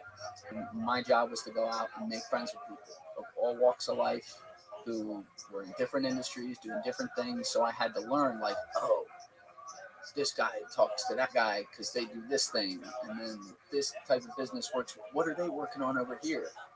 And then you start to get a picture of like, oh, here's how some things actually work. And you do research, the whole nine. So I think that was really good, and I liked that. But I just didn't like the back end work. It was very boring and regulated as hell. That fucking sucked. So you had to look at a lot of different types of businesses and like how different types of shit work. Yes, exactly. That's cool. I like to call that looking under a lot of skirts. I'm gonna use that. That's pretty good. I like that. I like that, but that is precisely what it was. But yeah, so I was doing that, and I got to a point, as you were asking me, like how the podcast happened. I had started to broaden my horizons a little bit along the way, and I started probably in like late 2017, pretty early. Actually, I started like having some side LLCs I do with people, nothing crazy, like not real companies, but stuff like we work on little projects. And I started to realize, like, you know, I had always been a more creative person. Banking was not very creative in most ways, right? It was not my cup of tea, and so I was like more passionate about some of the little work I could do, you know, writing stuff, coming up with things, thinking outside the box. And so I was thinking I wanted to go towards something like that. And then it got to the point where I was going to get that offer. And I did. And my boss, again, to this day, very close with the guy.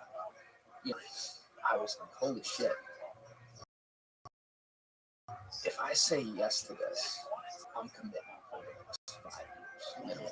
Now, hypothetically, I could have said yes for 3 months and bailed. But, like, that'd be a douchebag. Like, I love this guy. I'm not going to do that to him. So he was like saying, like, come with me and saying pretty much. So I'm like, okay, I got to say no to this, which obviously I think he might have seen it coming a little bit, but it was still very sad, obviously. And it was kind of sad for both of us. But this was later stages of 2019. And so he said to me, he's like, all right, look, you know, you're still getting some of the salary from the company. Chill out, you know. This is going to be an industry shift for you. Didn't know what I was going to do yet. He's like, hang here. You do good work on the back end. You make your money to pay your bills, and you figure it out, and we'll get you on your way. I'm like, great. So I went into the process of doing that. And probably, no, not probably, it was January 26th. It was the day Kobe died. I remember that. But yeah, it's a kind of weird thing in life. But I went to do a little media work for my friend Ty for his lacrosse company. He just wanted to go there and like interview the founders. And it was a weird day. Kobe died. And that was so weird. I've never been affected by a celebrity death. Like even Sunday. Yeah. It was like even like when Whitney Houston died, who I was a huge fan of, I was like, wow, that's so sad. And I was like heartbreaking, but then like you go to the next thing. Kobe thing was weird. The Kobe was weird. And I just had like the weird brother died too. It's just a weird day. So it was like a chopper full of like a bunch of the teammates. I think it was like 90. Report. I remember that afternoon when I was going to the job, there was like a report that like there's some things that's like just a little bigger than That was weird because it was like there's no way a dude like him could get in a freak accident. You know, it's like Kobe doesn't die. Right. It's Kobe. And dude, how weird was it the night before that they interviewed him about, or they were interviewing LeBron, or was it LeBron passed him the night before. They were in the same arena, right? And they were like, no, but he had been in the same arena with him. I think maybe a week before. But then he sent out like the congratulations to him at like 1 a.m. or something. oh, LeBron passed it. That's what happened. Okay. Right before. Crazy. Just wow. That's weird. I still can't wrap my head around that one. And if you would have told me that this was not going to be a top 3 story of the year, I would have looked at you like it was nuts. And it probably, I mean, it might be number 3, but like, you know, the pandemic hit, and also and the election and everything, like all this shit happened. So it's almost like it feels so much like it was so much longer ago than it actually was. But I remember that because I was at, you know, not to make it about myself at all, but it was like a weird day. You know what I mean? Like, this is just like.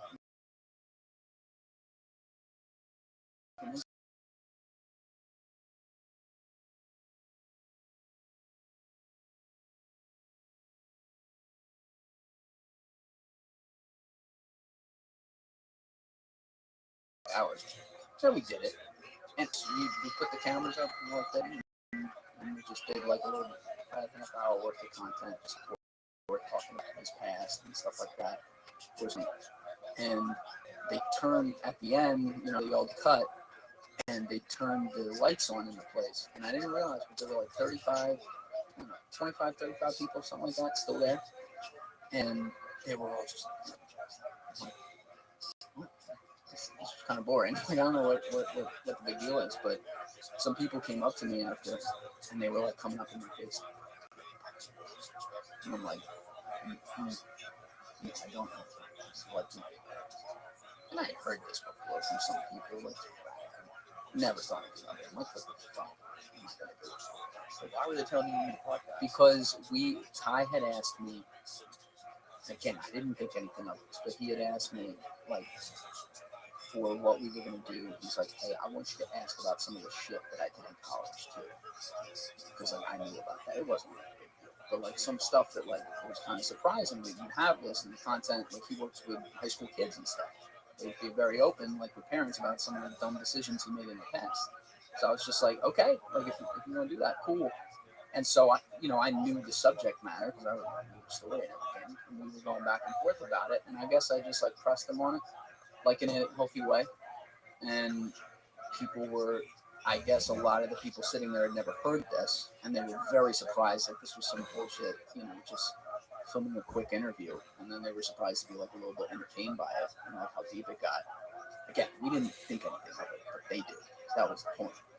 And so they're all telling me this.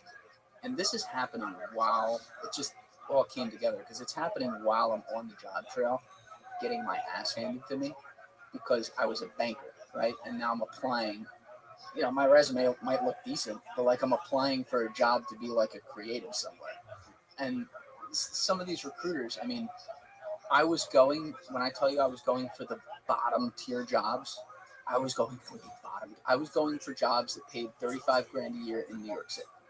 Like I was not going for anything that had anything that I wouldn't have to completely prove myself. I'm like, what?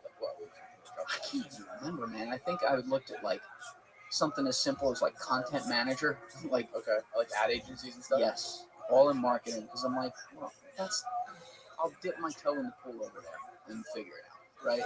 And I'm like, I'll start at the lowest possible ground possible, just to get my foot in the door, and I'll take care of the rest, right?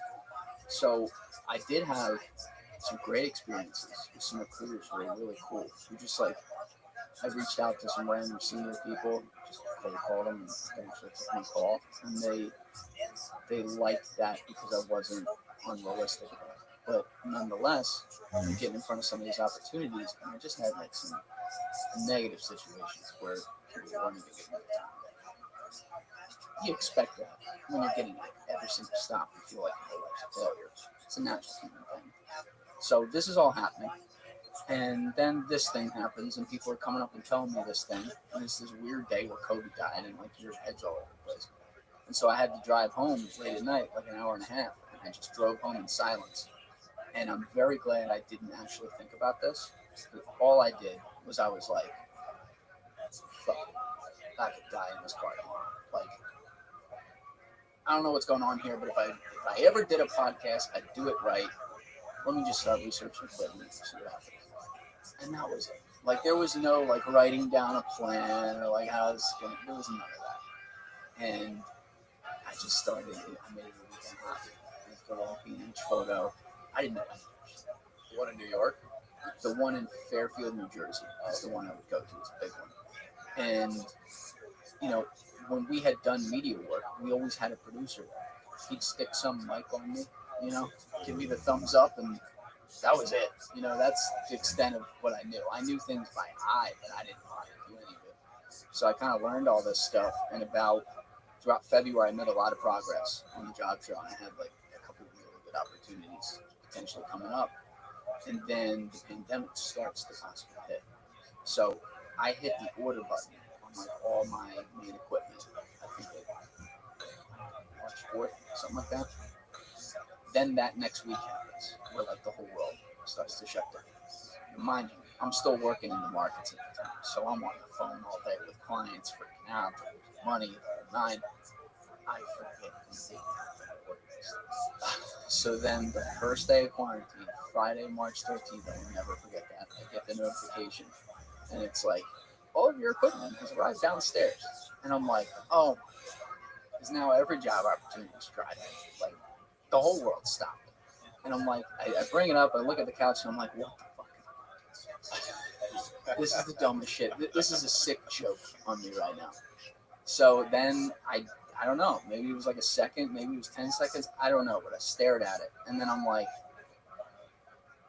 fuck it, when else am I going to do this? And my boss, I swear to God, it was like either that day or within 2 days, called me up and he says, hey, you're probably not going back to the office till like June. And I'm like, okay. And he's like, you definitely just had every job opportunity dry up, didn't you? I'm like, yeah. He's like, all right, I know you were going to leave at the end of this month. Just like, chill and collect, and then when the job market gets back up. And I'm like, sounds good to me. So I pretty much did that. And while this was going on, I just crossed the chasm. It was like April 1st. I just had a moment, and I never looked back. And I'm like, I'm just gonna build this shit. I'm just gonna build this. I'm gonna start on zero. We're gonna see where it goes. So I spent the next 5-6 months researching, doing a whole bunch of shit, building, and then I launched September 2020, and it just kind of it translated faster than I thought it was going to being able to be a guest podcast like I wanted it to be. I thought I was going to have to do like 30 solo episodes before someone really wanted to come in. But to my surprise, I did get one person to come in on my initial like 10 that I dropped day one. And then I had a few really cool people hit me up. So all right, let's see how long this can last like that. And then it never stopped. The only time I did a solo was when I had COVID, like a year later. Yeah. What did you do on a solo podcast? You're one of those guys that's good at just talking. Bro, I can tell. You can just sit there and have a conversation and just rant, right? Yes, it's funny if you get to a moment where there's a nice rant, which I might have had like one or two of those. I don't even know how many of those I had. But I don't like it because I like bouncing ideas out there or having someone bouncing with me, whatever it is, and then hear the other perspective. Sometimes someone goes 100%, great. Other times people go, that's the dumbest fucking shit I've ever heard in my life. When you're in there, it's just the cameras and you're talking to the wall. Yeah. So like, I understand some people like that content, and I guess they like some of their solo episodes, but I just think it's so much better. Right. So it was like, There's a lot of guys that are really good at the solo shit, though. there were like, you ever see Tim Dillon do it? Bro, I watch every single one of his episodes. It's He's incredible. so fucking funny. You know how hard that is? To do, like he I does. can't imagine. Now he does have Ben in there, Yeah. which helps. He laughs at everything, and that Yeah. makes it so much better. He can, but people, I think, unless you've done it, don't realize that even having just the producer in there who can fill like a gap of 2 seconds of silence with a laugh is huge. Because when you are just in there alone talking, it's not like in a conversation where sometimes someone can have a dramatic pause and it's cool. It's like, oh shit, I haven't talked for 2.5 seconds. I gotta say something. And you're like, you don't want to over edit it. So when I was real strict with myself, I'm like, no cuts of this. Like the only thing is, if God forbid I pause for 5 seconds, I'll cut to the second camera and we'll make it. But I didn't want to do that. And so that was like, it was stressful, and also there was extensive research that would go into each of those because they'd be on a very specific topic. Be a lot of work on that. It's not as fun. So I'm glad I did it because it made me have to be good at that. It's pretty hard to do, I guess. But yeah, I like getting to the guest model, which is also why I liked your podcast right away. Because in my opinion, there are not enough podcasts who are doing long form conversations that are not in niche, right? Like you have all different types of people. Right. All different types of people. There needs to be way more of that. I couldn't figure out why you have like obviously Joe Rogan's the #1 podcast in the world. That's what he does from his own angle. A guy like Restream does that very well. One of those guys. There's some others, like I guess Doc Shepard for a while. I haven't seen it in a while, but he was doing that in his longer form. But there's not nearly as many as you would think, and there's a big demand for it. So, Yeah, most of the most successful ones are in a niche, right? I think that's the best way to like gain traction and gain a big following. Because there's so many fucking podcasts. It's just easier for them to all be categorized in their own thing. So you can watch this podcast for that, this podcast for that. Otherwise, it's just kind of like you're just gaining people. No one's sticking, right? So if no one's interested in you, they're just gonna come to you for the one guest you had, and the next guest could be a fucking guy who sells cotton candy one day, an FBI agent the other day. No one's gonna come back for the next episode. Yeah, it does make it a harder road. So, like I look at you did it a really outside the box way, unplanned too, which is cool. You're a great filmmaker. You built a channel with kick-ass documentaries, so you built an audience of people who were like, "Yo, this guy's fire." And then you launched a podcast, and as you told me, there were certainly people who were like, "All right, well, I'm not about this." Yeah, they left, right? But there are a lot of people who weren't. Yeah, so they were already there. Yeah, if you stay. Yeah, and so you already had credibility, right? Like that's a great way to do it. With me, If I hadn't gone to the short clip model to like entice people, I'd be dead. Really? 100%. That's where 100 million% of the growth is from that. From the TikTok stuff. And it's all from too because on YouTube You go hard on that shit. I try. You take clips from movies, you add music. It was look, man. How many podcasts are there? Like 4 million now, something like that. 4 billion. Right? Active. Let's overshoot it and say active. There's 2.5 million in this country. Right. Just the one. That do podcasts like an episode of Right. Something like that. At least. There's obviously some people who do like one every month. Sure. But I'm saying like, let's call active podcast once a week to use what you just said, or that means that this is one of the dumbest possible things you could ever do as a career decision. Because you are trying to get attention. Before the pandemic, there was 191 million people who would listen to a podcast. It's definitely higher now. I think 60% of them were weekly listeners at the time. So that's maybe it was like 125, 130. I'm trying to remember these numbers, so if I'm a little off, sorry. But either way, now divide that across 2.5 million, and also look at the talent out there. Look at the people making great podcasts, doing great work. Hard to take away from it. Like, are you crazy enough to walk in day one and be like, I want to take some listeners from Joe Rogan? Yeah, right. You're never gonna do that. And it shouldn't be your mindset. Your mindset should be like, let me see if I can carve out someone wanting to possibly add me into their role with other people who happen to be great at this. Right. So, like, also asking people to check out a longer form podcast. It's an instant gratification world. They want to know what they're getting. So you're already behind the 8 ball. Right? So what I eventually did is I looked across the board and I said, what is something that no one else is doing? And I couldn't figure it out, but I'm like, no one goes all out on short clips. Like, no one makes it a production like what you would do with your documentaries. No one makes it like a work of art. Like, they all just like take clip, boop, drop it right there. They don't even they just chop it out and post it. And they barely even chop, like, in between to not have silence and stuff. Or they'll literally, my favorite is like in a TikTok feed or a YouTube Shorts feed, it's 1080 by 1920, where every video that someone's hitting is 1080 by 1920. They'll just like lift a 1080 by 1350 graphic from Instagram and like, whew. Yeah, people are gonna watch that. It like doesn't care about the viewer. So I'm like, this is crazy. And then, like, the few people who actually pulled this off are doing well. Like, I think I could do this. It took a while to, like, get to the point where I was, like, good at it. But that's just what I leaned into. Interesting. Yeah, because your TikTok is, like, huge. You have hundreds of thousands of TikTok followers. Does the TikTok stuff transition to YouTube and all the other shit? That's my question. It did. It did. To Apple and Spotify way more than YouTube. Really?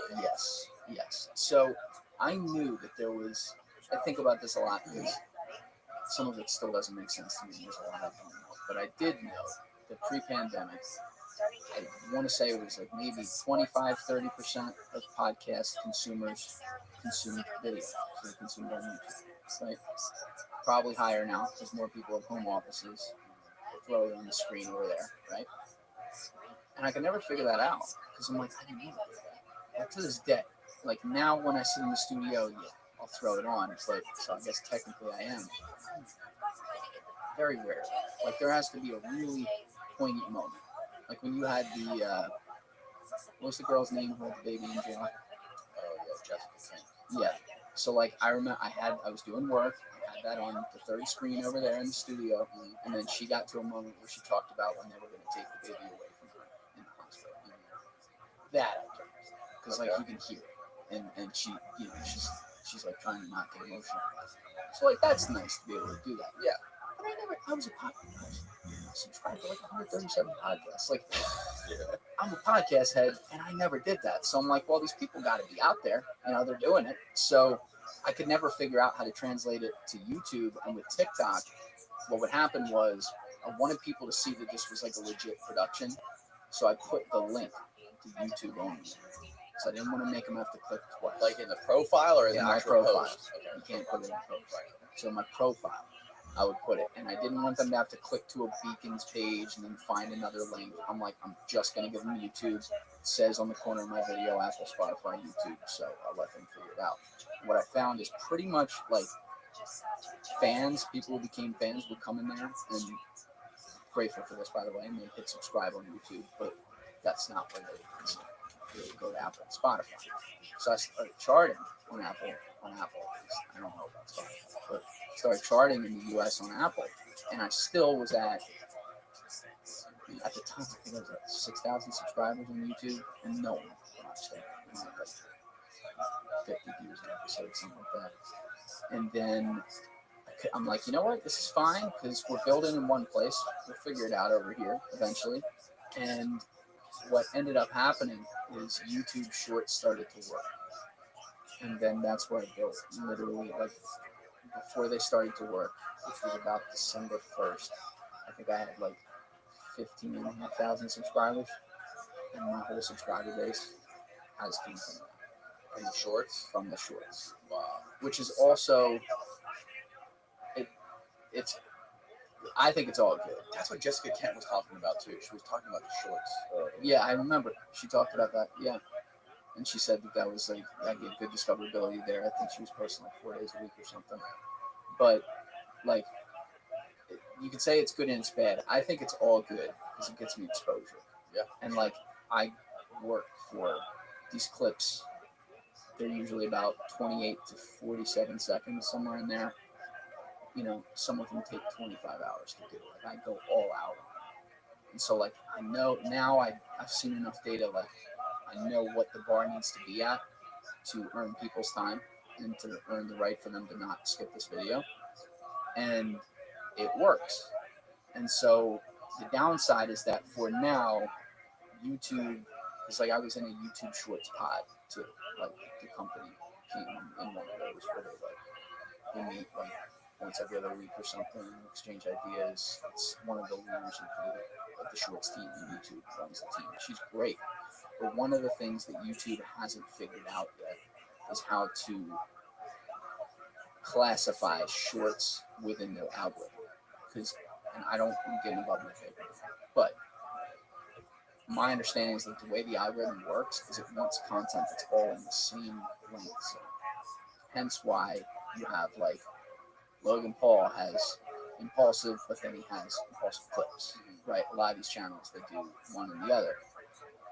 That's because when he posts an episode that's 1.5, 2 hours versus posting a 3-minute clip, YouTube doesn't measure average watch time, I think, before it measures the total watch time on each.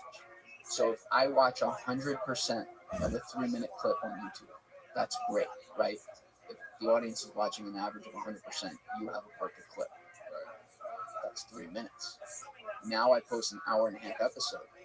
Let's say you have great on an 1.5 hour episode where some people just click and don't watch. You have a great watch time. You have 45 minutes of watch time right now. So you have 50%. YouTube doesn't give you credit for the fact that you have 50% on an 1.5 hour video and someone stayed on their app for 45 minutes. Because they're rectifying it with what it was 3. It was 3 over here. And now it's 45 here. So then the numbers get fucked up. So what happens is, now I built this subscriber base on YouTube, which has helped on Apple and Spotify, which is great. And it's helped on YouTube, and I have way higher numbers than I did. But I don't go into a lot of people's feeds. My ultra fans, like the people who are literally refreshing to like wait for the next thing that drops, they all get it because they have notifications on the whole night. But most people, I don't go in their feed yet because YouTube goes, oh wait, he posted a 3-hour episode. Don't put that one. Then I post a 30-second short. Oh, put that one. Oh, so your channel's basically optimized for shorts. Yes. God. But it's giving me all the exposure. Right. So like some of the shorts creators in the pods will complain about this so much because their shorts, they don't get any views on their regular content or whatever. But I'm like, first of all, YouTube's paying us for these shorts. Could it be more? Maybe, but like they're paying out. It's a big fund, so they are paying out a lot of money. So you're making money, and you're getting exposure. you have to be able to capitalize on that exposure somehow, even if it's going to be longer, harder work. Like for now, the way I got to do it is I got to get way bigger to get to a point where I split it up and ask people to go to another channel too. I'm very conscious of that. I don't want to have them do that yet. Cannibalize it. Yeah. So I'm like, well, I know I can get exposure with these shorts. So guess what, bitch? You gotta fucking make a couple shorts a week, and that's most of your week. But just do it, So I think that's a good trade. It's incredible, man. What you're doing is insane, especially the amount of work that you put into those things. And another thing is most podcasts aren't even on YouTube.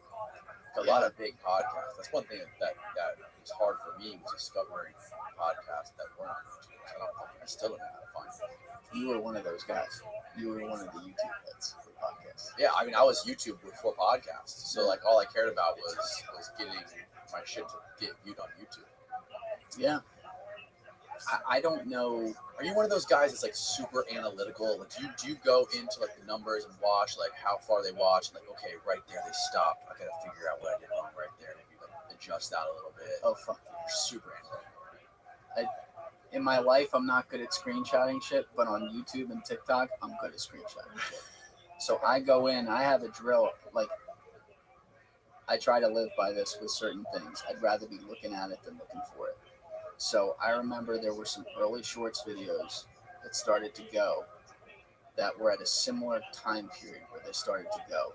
And I hadn't screenshotted some of my analytics data from shorts like a month before. And I'm like, never again. So now every time I go in there, it's like speed demon. Like I go into that YouTube Studio app. I go into that app and like I click the video, boom, boom, boom, screenshot. I have the screenshot of the time, obviously, when I did it. It shows, I get the screen of how far into the video it is. So it's at 7 days and 20 hours at this point in screenshot. It gives me the percentage watch time. It gives me the number of, I get the screenshot of the page that has the number of comments that were on it, number of likes, so I can get a ratio. I go look at the number of subscribers who have subscribed on the basis of this video. I would go screenshot the relevant episode to see where those views are being translated. So, like, is a short translating to people going to the episode? I want to know that, right? Because I want to know what ones work, what ones don't. But yeah, I do a lot of that. Okay, you go deeper. Yeah. Do you build like spreadsheets, like break all this stuff down? No, okay. You just look at the screenshots. It's up here. You know what the fuck you gotta do now. It's up here, and then like if I'm thinking about a specific thing, I will go back into those screenshots, and I have a photographic memory, so I'll be like, okay, the Raj video a month ago, that was roughly around the time I screenshot this other thing. Let me go find that. Okay, I remember there's like a 91.8% watch time, like 400 viewers, and then 4,000 was the same. Like, and then I'll go confirm that, and then I want to see where it was at 400,000. How much did it fluctuate? Did it go off 91.6 to 91.4, or did it flip around and still go way up in views, but it's down at 89%? Interesting. So when you first started doing this shit, you started having just like your friends come on, or did you like have an idea of the type of guests that you want to have? Like Jim, like you said, you knew Jim for years, right? Like, did you kind of want to go down that kind of like crazy American history, deep state type rabbit hole? My rule was simple. If I'm curious about it, let's do it. Because you seem like you know a lot of shit. You seem like you know quite a bit about like politics, history, that kind of stuff. I mean, this is my job. I don't do anything else, right? Like I sit here, I work on the podcast, and part of my job is knowing what's going on. Is that because of the podcast, or is that just like natural? Some of it's natural, but it's also like, yeah, I'm in the studio, I'm working. Like, this is where I get my quick bites of what's going on. What's the big story that just happened? Oh, there's people talking about something on Twitter. See what that is. And I still miss most of it. So, like, a couple things. Number one, it's very easy. And maybe you would notice this if you thought about it, like from your podcast. I bet it's probably pretty similar. It's very easy once you have some sort of expert in front of you on whatever it is. It could be a current event, or it could be like their life and what they did. It's very easy to start putting things together if they're opening up. And I've been lucky. I've had a lot of people. I mean, like Jim's a great example. We keep bringing him up, and people hear him soon. Like, that guy doesn't give a fuck. He'll just say, at this point, he's like, yeah, I'll tell you about this case. I'll tell you about that one. I'll tell you about that time I did that to this criminal. Like, he'll just go off. And so then maybe while he's talking, I can piece together things I remember of like, this other person told me about one time. And then I can sound like I know it, but really all I'm doing is I'm fishing. And then he might say, yeah, exactly. And then suddenly, like, now he's got another story. And I try to do that. Sometimes it doesn't work, but yeah, I try to stay like informed, but I don't know what I don't know, and that's a lot. I just like to have an idea, like you and I were talking about psilocybin mushrooms before this. Yeah. I told you I don't know much about it. I think I listened one time to like a Joe Rogan episode where he had on some guy, and it kind of went over my head. So like, I don't know if tomorrow I bring in psilocybin guy, but I might, and I might just be like, all right, I don't know, fucking shit, man. Tell me what it is, Yeah. you know? And then would people give me credit for knowing about that? Maybe, but they shouldn't. You know what I mean? Like, it's almost like you kind of get credit for asking questions. Right. If that makes sense. Yeah, totally does. And I'll definitely give you some of those microdoses. Yeah. I think I've been thinking. They're not hardcore. I've been thinking about it for a few years. I'm like, that was one part of college I skipped. Like, I just watched all my buddies do it. Yeah. I'm like, I wonder. But there's people in like Silicon Valley that work at these tech companies and these creative think tanks, people that take those things every day and just trying to be creative. This is in your phone because of mushrooms. Or in your phone. This is in your hand. I'm holding the phone. Oh yeah. For people listening. This is in your hand because of trips. Right? That's what Steve Jobs did. And that definitely is a huge Steve Jobs fan. Are you? Yeah, that's one of the things. Was that he? I'm like, Was he? I he don't know did a lot it. about the history of him. Was he big into magic mushrooms? Oh. And does he say that that's what led him to create a lot of the products through tripping? He has, like having the visions. He was quoted as, and I don't remember the exact quote so much, but he was quoted in the range of talking about how those experiences, especially like right after college and during college, at one point he like lived out in the desert, I think, in an RV for a month or some shit like that. He went to India, did some wild shit over there. Those experiences when he was using creative substances, and I don't remember if it was like psilocybin. I gotta go look at that again. But he was using some of this stuff. That is what gave him a lot of his creative vision on the world, and it allowed him to put things together. So like, it married his interests, his OCD, with his creativity, right? So one of my favorite stories about him is his father, because he was adopted, so he genetically didn't have a lot in common with his dad. They were different people. But he was tight with his dad. And his dad was like I don't remember his exact job, but one of his skills was he was an unbelievable carpenter. Just made incredible shit. And so when Steve was like maybe 5, 6, 7 years old, his dad made some cabinet or some armoire that goes against the wall. And when Steve thought he was finished, his dad pulled it back out and like shook his head and went and got the tools and started going to work on it, on the back, like the part you don't see. And he's like, Dad, what are you doing? He's like, it's perfect. You don't need to do it. And he goes, no, there's some sort of like indentation here, or something like that. And Steve said to him, he said, Dad, that's on the back. No one's ever going to see that. He said, no, you're going to know it's there, though.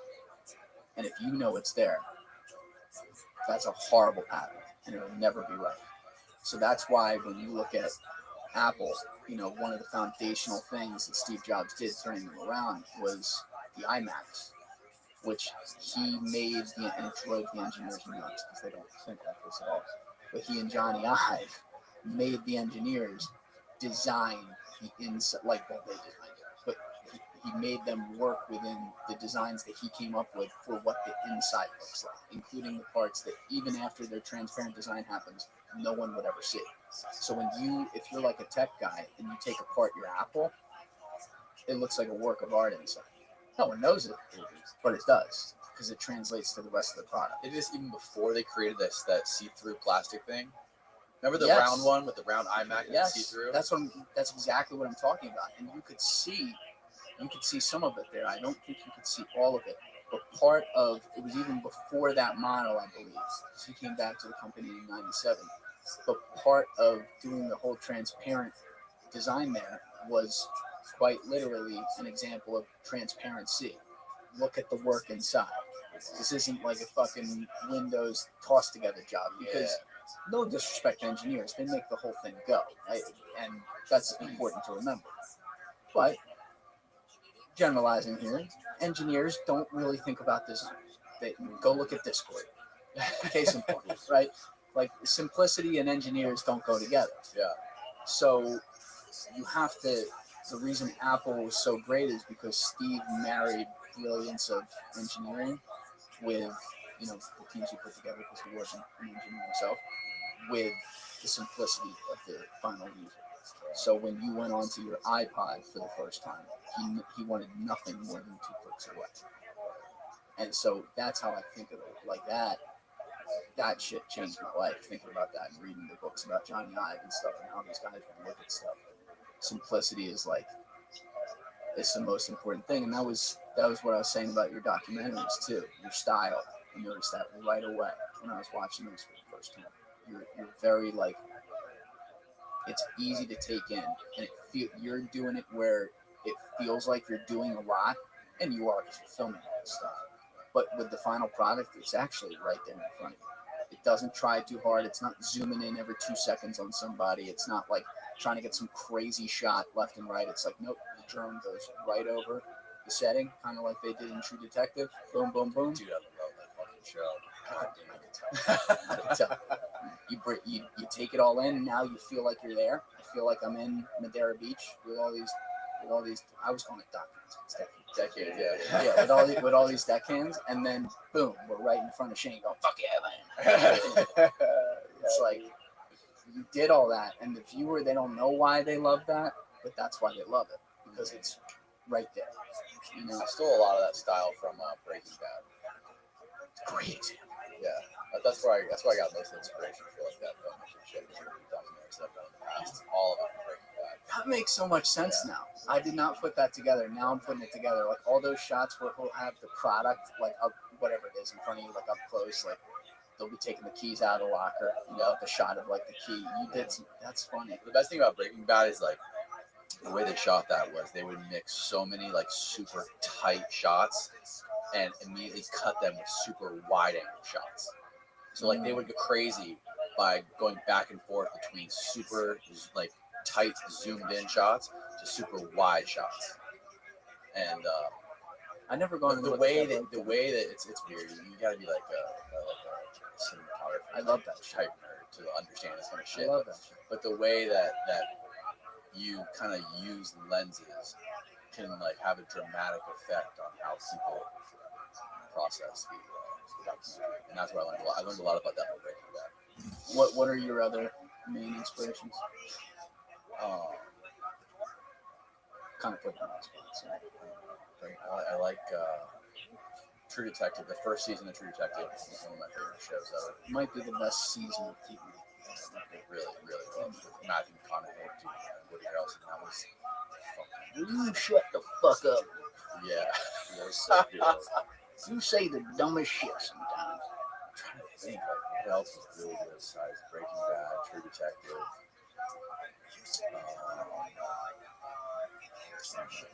Right now, those two definitely like top 5 for sure. But like we were talking about earlier, transitioning from communicating shit with just like lenses and like light and lenses is what all it is. Then going into just like something like this, just talking back and forth and communicating from it's night and day. It's completely 2 different worlds. Yeah, it's 2 different things. It's completely but it's kind of the same thing. It's kind of the same thing because you're saying communication. Well, one thing, this is more of communication. It's both entertainment, right? They're both forms of entertainment. It's both forms of media. They're on the same exact medium. They're both on YouTube. You're kind of doing the same thing. Like I'm not really interviewing you right now, but when you're talking to somebody like Shane Lee or like that girl, that lady Kim. Kind of just like I'm in a dark alley with a camera on a tripod, kind of having a conversation like this. I'm cutting myself out. Right. Right. I understand. And I can add in all this cool looking fucking B-roll, music, drone footage, whatever it is, to spice it up and make it look better and give it more of a vibe, more of a feel. You know what I mean? Watching those things is more like it's like a vibe. Like watching like a really cool music video. Way different. I understand what you're saying now. I was thinking something else. You know? But yeah, and like you also, it's a different kind of skill. I mean, it's a different kind of intelligence. I think. But here's the thing because we were literally talking about this like right before we walked in. Yeah. We got cut off, but it's a good spot to go back into it. First of all, for all your fans out there who I assume pretty much, I assume you've seen Deckhands at this point, it's phenomenal. But that fourth part in particular with Kim, some of the best, and the word best is not great, but bear with me. That is, for my money, some of the greatest 15 minutes of storytelling I have ever seen in my life. And it would, seriously though, like a lot of that series, it's sad and funny at the same time. That one, it almost appeared for a second like it was gonna be, and then you see this woman's story and what happened to her, and the fact that you talk about, oh, I get to be behind the camera and designing all of it. You also had to, of course, you were there. You can't control what's going to happen to her, and obviously, some very advantageous things for filmmaking happened while you were with her. Just to be honest, but you also, while you're doing this, you're talking with her, and the shit you got her to open up about. Yeah. It struck me when we were talking outside, you don't comprehend how difficult that is because, fuck, man. I mean, the heaviness of that. I went and looked it up after this. I did tell you, but for people who weren't there listening to us, I went up and looked up each one of those. Yeah, I did. And I saw the comment sections were like, oh, RIP, these people. It's like, this is only last like 45 years. They all died. And she died like 3 months after this video. Right. So I go and I find her obituary. Now, mind you, and for anyone who hasn't actually seen this, this woman was molested by her father. He was a cop. Yeah, and she was I forgot that. From age 4 to 17. You got the visual details of her explaining exactly how it went down. He impregnated her, made her have the kid, and took the kid from her, and then she ran away. And that's how her life got out of control. But first of all, I mean, that's like, I don't know what to say about that. But you also get all that on camera. You capture this woman's tragedy. I mean, she had a horror anthology series of her life, just for the first 17 years, and then the rest of it was just like a sad documentary, right? And first of all, it reminds you of the perspective of all other people around you, because you're like, you never know. You never know who's been through what, where they're from, what they're about. You know, just good and bad could be just about everyone besides the author, right? So, you know, there's exceptions, but by and large, most people, there's good and bad. And like with her, when I went and looked up her obituary, that hit me so heavy because it says her name, it says the day she was born in 1968, the day she died in 2017, and then no one has come forward. That's all it says. I'm like, okay. Somebody was inhabiting this earth for 49 years. Based on the fact that you spent the first 2 minutes of the episode asking a bunch of people where you could find her. People knew her. People knew who she was. She had a nickname. She was arrested by cops sometimes. They knew her. Jail systems knew her. You know, she grew up somewhere. She had some family there. Obviously not a good one, but people knew her. And she never had a shot. She said it on camera too. You got her to say this. I never had a child. And that was tragic to me because she actually knew that. Most people, at least what I've seen, people that actually, like, they know that, but they don't. Right, exactly. But she was like, no, I didn't have him. He was taken from me. Because he would come out, I'd hear his keys jingling, and I know he was about to rape on the beach, like the whole running down the beach. the whole thing. And like you get all this, and I'm like, if Danny had not gotten this 15 minutes right as a time capsule for anyone to watch in the future, this woman's life would be Kim, whatever her last name was, I don't remember. Yeah, but born on this date, died on this date. Hollywood Kim. No one's gonna vote. Someone reads that 200 years from now. You go, oh, man, nothing happened. It's like, well, no. Why? Yeah. And like, you should learn from that too. Like, if people can, one person can take something and be like, oh, I like that situation. Or, you know, what about my friends so and so? They don't strike me as well. Maybe I should talk. You know, that's a tragic, insane situation, but it happens. Things like that happen. Yeah, it's weird too. It does. I think it does something to them, to their minds, kind of like immortalize them, because they all became like instant celebrities. Really, everyone, people would come down from different states, Pacific, see them at bars, and come down and try to find them. They come, they go, they live in your beach just trying to find them. And then, like when they go on there, like after we did those first episodes, we kind of like we would always go down there like trying to catch up with them, see how they're doing, see what's up. All they want to do is their video. My video. Did you read that fucking comment on my video? Like, what the fuck's on the video? Like, can we do it on the video? Can we do it on the video? And it was like, it's.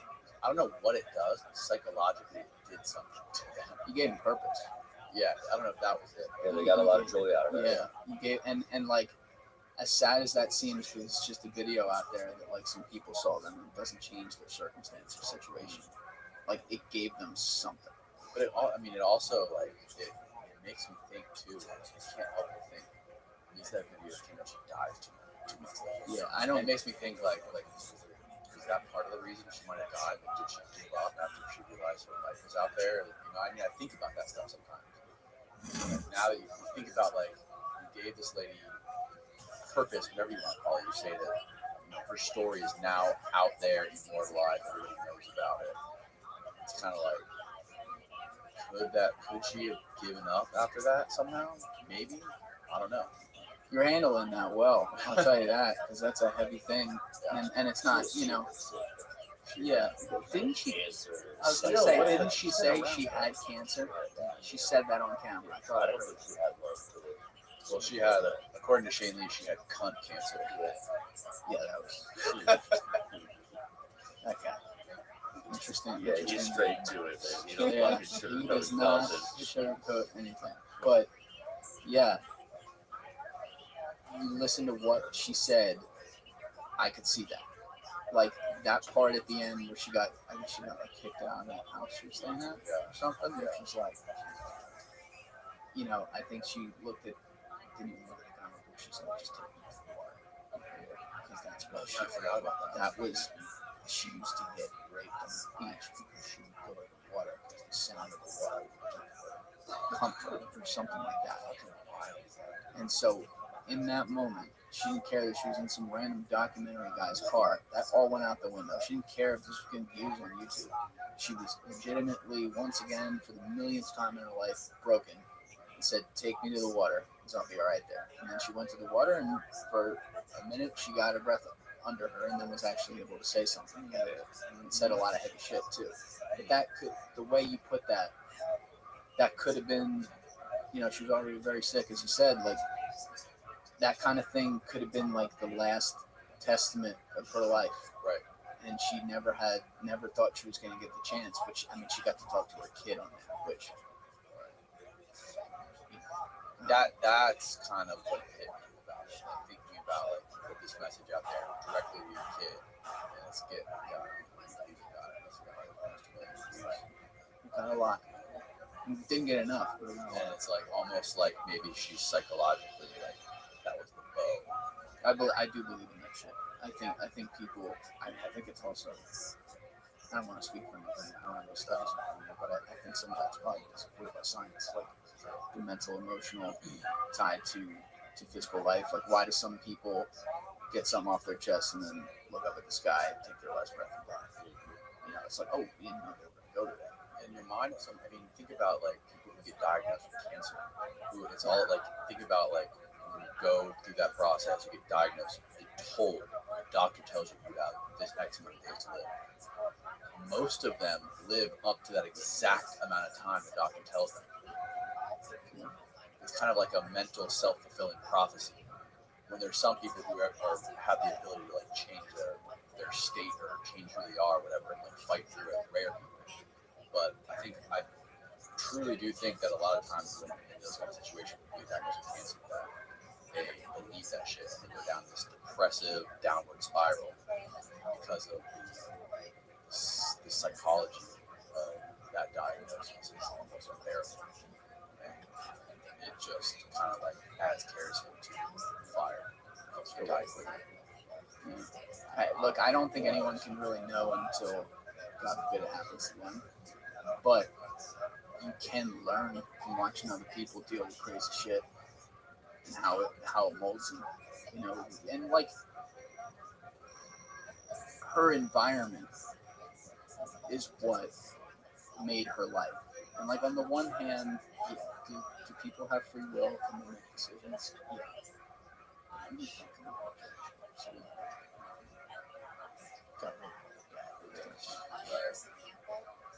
Like, I can't believe she was still alive. She lived 48 years. I can't believe that's like plus 31 on the over. Right. You know, seriously, like not to be like callous about it, but crazy to me. And I'll bet she wished she died. You know, like I just don't.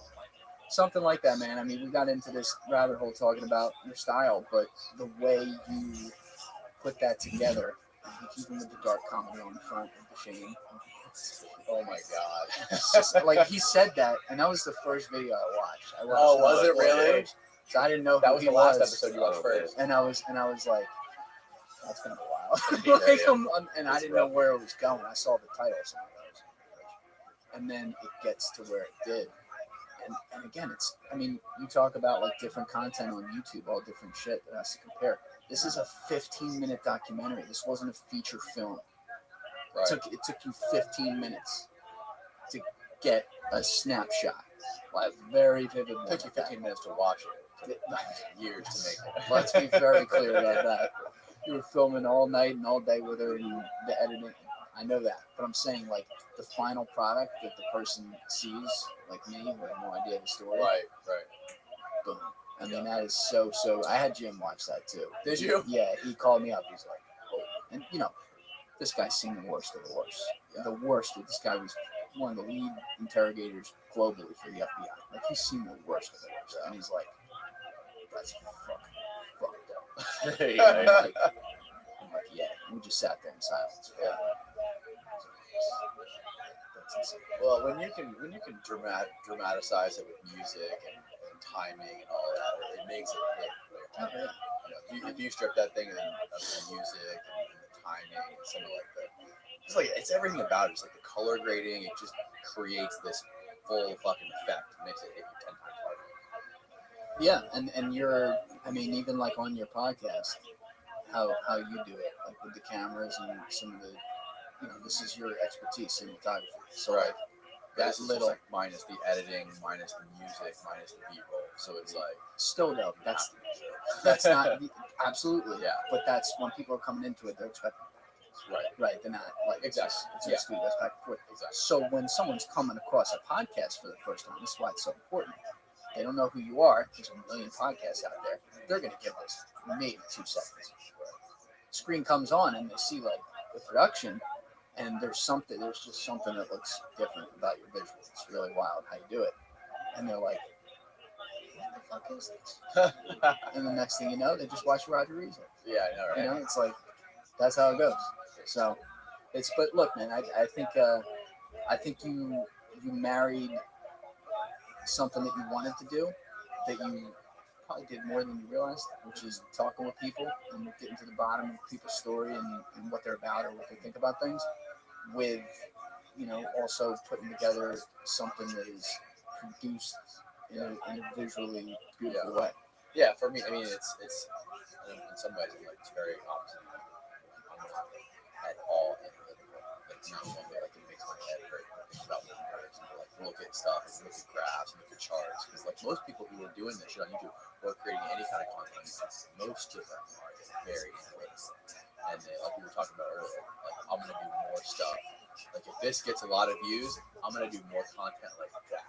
Or if people in the comments are saying you gotta do this, you gotta do this, you gotta do this, like I'm gonna do what they say. Most people do that, and I think that contributes to a lot of success on social media. You gotta do that. You got to be good at doing that. Not just You were saying something else to me earlier though, before we were on here about doing what you want to do though versus doing what you think people want, and that's in my opinion, you know, I don't know from doing my own steps to take that for what it is. That's something you gotta be mad, right? Like if you're not doing something that you want to do, you might be able to pull off one piece of good content, two pieces. Eventually, like your heart's not there. So like the people who just kind of chase whatever the trend is, that's why a lot of them flame out. Versus like I haven't watched Rogan in a long time, but Mr. Beast was on last week, and I queued that fucking thing Oh, up really? right, or like, I don't know, like 3 weeks ago or something. I queued that thing up right away. That guy's a fucking psycho. He's a machine. Now you want to talk analytical. That man's analytical, but he leans into things that he enjoys. Right? It's fun for him. Right? So he talked about videos in the past where this guy spent $1 million on a video. He's like, nah, let's cut it. I don't like it. You know what I mean? He's not like, well, we made it. It's analytically appealing. Let's put it. He's like, nah, this ain't it. And I look at that and I'm like, Scraps $1 million video. this guy's speaking my no, that's a little crazy. That's a little. That's a little crazy. But he's also making, you know, insane money. So And then translating it in all those fucking languages, dude. Holy shit. That was an instant. He is machines. That was like I saw that and I'm like, oh, I got 2.5 hours of Mr. Beast talking. He's like, you know that there's going to be little nuggets you can get from that. And really, I got like reassurance on a few things too, because he talked about the attention map of people and how you always have to be testing, how you have to figure out like this works for like the smallest things, like a shade on a thumbnail, stuff like that. And there's some of it like, you know, I'm running my whole shop myself. I can't do all this, but the things I do a lot, what I can, I guess, the things I can do, yeah, I want to test with that stuff. I definitely do that with my short content. I'm always testing, like even like a 1 frame out of 24 pause that I normally wouldn't put in there. Like, let's try that. Because this is like the second 24 of the video. We've had 6 sentences said already. We have the context and setting placed. I think people are wondering what's happening next, so I can afford that extra beat, and people aren't going to flip it. Like that was the language he was talking on, and so I appreciated the hell out of it. Like every single frame of every single video, like what has to go where to keep people on. Yes. That's how you think about your short video. Because they didn't pick my video. The video's 99.9% people see short video. It popped up. Every single person is a gun on YouTube and TikTok. The trigger is their thumb, or is the screen. Yeah. And the thing corner is their thumb. And all they got to do, that's their closing screen. Right? That's what is your background? Do you have circled a comment on there? A comment, a YouTube comment? Oh, no, that's like an old tweet. Okay. But like, that's their closing screen. That's about 1 to 2 frames out of 24. Boop, right. Boop, boop. So they are, every time you go on there, every single person has a gun in your face. You know, like we're ready to pull it. And my job is to not make them pull it until the video's playing them out of the screen. Right. So that's different than this. I don't ever. With a podcast, bro, we sit, it's just like you do it. Right. That's why I really like this. Like, it's just like literally people listening out there every second. We just sat down. You just started. That's it. You know, there's nothing to it. Dude, do you, how old are you? 29. 29. Do you remember when the first iPhone came out? Yes. Did you get the first one? No. Dude, that was like, never been anything like that first time. Like going back to what you're talking about, like when you're thinking about what you're talking about Steve Jobs taking mushrooms or whatever and like creating crazy shit. Like that moment when that, I remember when my buddy bought that first iPhone and I was like looking at it, holding it. It was just like, this is a huge, like giant leap in technology. Like there's never been anything even close to this before. That was the first thing with a touchscreen ever. Now, did you hold it? I don't know if I remember these details, but did you hold it like at all, like when you were first looking at it, or you just had it like that, and you didn't unlock it, and you just looked at it?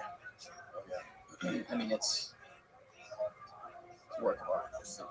The first one especially, like the first one was just like, I mean, even though it was so fucking slow, and like you could barely use the internet, it took like 10 minutes to boot up a web page, and like just like looking at the text messaging and what the text looked like, that went from a Razor to that first fucking iPhone. Shout out to the Razor sound. Wow. Yeah, shout out to the Razor. No E on that word. That was an error. I had plenty of Razors and Nokia references. Yeah. Oh man, those things never died. The Nokias, that was the one thing. They were horrible. They didn't throw that shit They against the brought it wall. back actually. Did they really? Yeah, it has like a 7-day battery life. That sounds Fucking about one right. charge like 1 week. My aunt had one, I think, for 11 years. Wow. Fucking thing. You never charged it once. Probably not. Yeah. Sitting there playing Snake. Yeah. But yeah, it's I know what you're And they saying. also had like those customizable faceplates on there. Like you can get like gold faceplates. Remember you can get different colors for your I phone? don't remember that. The Nokia phones?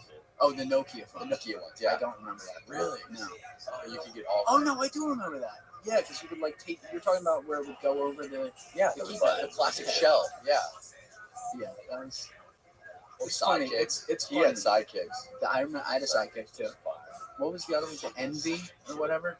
Was it the thing that would like slide out that Verizon made? I don't know. I didn't have that. I had the 2 million. Yeah, size. I think I know what you're talking about. But like you're talking about slow and stuff and clunky, like it was that, but still, like what were people working with? Yeah. They're working with a fucking like BlackBerry 2, right? Like they're working with a Razor, like that shit. That internet basically went. Well, it's like booting up. What's that? There's like a term for that. People talk about sometimes the stagnation of tech. You heard that term before? Yeah, I know. They talk about it stagnating. Like there hasn't been crazy innovation in tech since that first iPhone came out, and that was like fucking blew it. That's gonna bother me. What the exact? It is something. Try looking that up, Austin. That just Stagnation. Google that term. It's more the which law is it that's about exponential technology? Is that Moore's law is the one that says like things come back to Earth. But what's the one that says technology increases at an exponential pace? Oh, That's so bad. Because they've been trying to argue that we're finally, stuff. Oh, we're finally reaching the point where we can't go at exponential anymore. stagnation just means slow. Well, yeah, I know it's stagnation. Can you pull up? Technological stagnation. Yeah. Yeah, let's Click see that drop down. See what it says.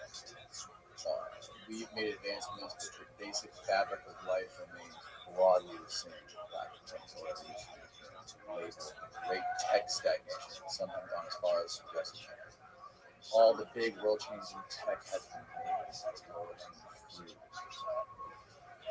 made. That might be accurate too. Yeah, I just the stagnation of tech. I've heard that before. What's the law? I don't know if you can find that. It's like if you type in like tech law of innovation, it's gonna piss me off. It's one of is it Newton's? It's not Newton's. Maybe it's Moore's. It's Newton or Moore's. I feel like Newton's law or Moore's law. But yeah, it says like technology always increases at exponential pace, and eventually it has to not do that. Just like Level off. yeah. And so there's been people arguing like, oh, it's starting to happen and level off. Because every iPhone is essentially the same fucking thing with a little bit of an update, right? I mean, like the cameras are different. They say it's lighter, faster, whatever it is. But like, what about behind the scenes? Not just iPhones.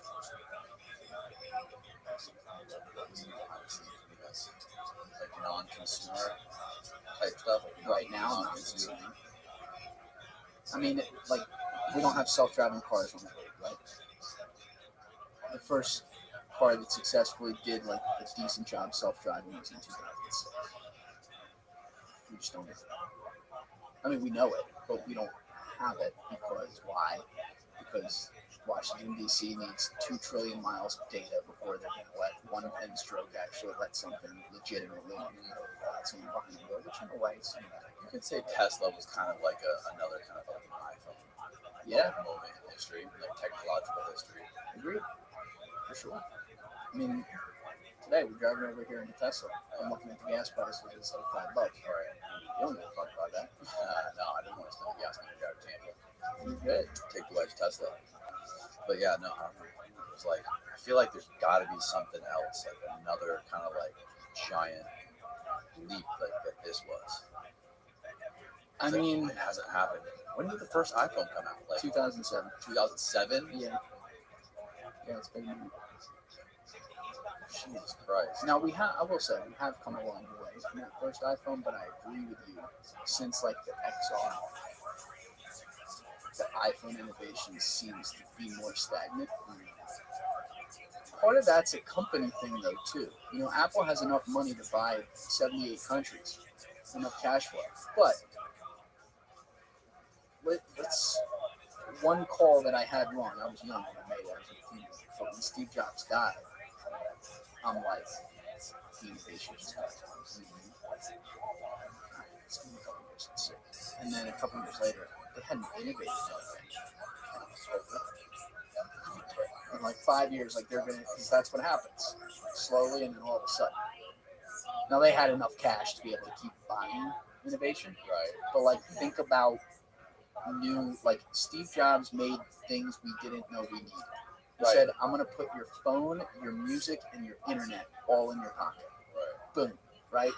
I'm gonna put fuck a laptop. You can and a notepad. You're gonna walk around with a tablet, and it's gonna be touchscreen and do all this crazy shit just like your computer. I'm gonna put that. I don't really like that sense. No. They've made a watch. They did make a watch, but it's a watch. It's just this on the fuck on your wrist. That's it, and it's a watch. That's been done before. Right. You know what I mean? Right. Like, so I give them a lot of credit from a business perspective. They found a way to keep making the products, even if it's more stagnant recently, they keep making them look better. They're still the best products on the market. I'm a Mac guy. I have no comments on that. But yeah, like you don't replace anyone else. So I think people, like when I study Steve, I'm like, well, if we can pick out the best parts of him, how can we make it work? Maybe people, whatever they do, but I'm like, maybe there's good ways to integrate that. When I read his beliefs in simplicity, and the guy loved marketing, we talked about. I go back and I look at their ads, which are world streamers. That's it. Where there could be 10 ways to make it, right? Where there could be 3 colors and say, right? Like he made you feel and think something by taking it away, right? And so he and Johnny Ive, like we talked about, I asked you, Johnny Ive, who is that? Is that the guy with the accent? Yeah, The Australian accent or whatever? Or is it British? I think he's British. But yeah, Johnny Ive, in my opinion, is the greatest industrial designer to ever live. He was the CDO, Chief Design Officer of Apple. And the reason I asked you, like, if you just looked at it, was because that's what they did. Like, they sat there and they pissed off every engineer in the building. Because they're like, no, it has to look this way. It needs to be an infinity shape. Like, I have a case on my phone. They probably have a heart attack. Yeah, that's because they're crazy. I'm not going to have a case on my investment. But, like, still, like, I try to keep my case one of the ones that you can barely see it's around because I like the art of it. But they sat there like, you know, they still had to have the home button on, but the rest of it, they wanted to be an infinity pool. And then when Steve saw the company in Delaware had invented, this also came out earlier, had invented this patent that allows just the slightest delay of the eye when you slide across on your home screen on Apple. He's like, well, we got to buy it because we have to do it. Like, that's how it has to be. So, You know, like there was such a specific one. Yeah. And he would not. It drove some people nuts, but the people like his marketing company that advised them, I forget what it was called, like something in Chow. Like that guy, Ken Segal, wrote a book about it that a third grader could read, which is very apropos, called like Simplicity is whatever, just about his experiences with Steve. And like everything he did was just less. How do we do less? And it's the hardest thing. Yeah, I mean, he, like the CEO of Apple now. I mean, he's definitely doing a job. Right? He's definitely fulfilling obligations. But Steve wasn't treating it like that at all. He was treating it like that was his child. Like Yes. that was him himself. Like that. Yeah. Did you hear the story about him? The story about him like looking at one of the first iPhones, maybe it was the first one, and he was on Google's website on the phone, and he was like in the 1 a.m. late at night. It was like a ridiculous hour. He was looking at Google, and he's like, he called the owner of Google, or one of the CEO of Google. He's like, hey, I think the shade of the red in the O is a little bit off on the iPhone. Can you double check? I have like that's just insane. Yeah, that's how he thought. You gotta be fucking crazy. That's how he thought.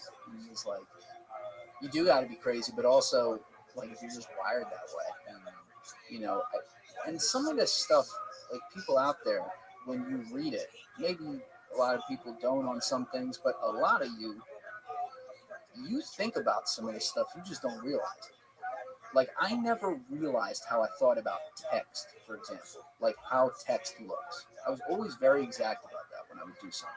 That was probably another sign I was a creative person. Just didn't pay attention. But like I'd always be like, no, why does that T have the bar at the bottom? And I never thought about what sans serif and serif was.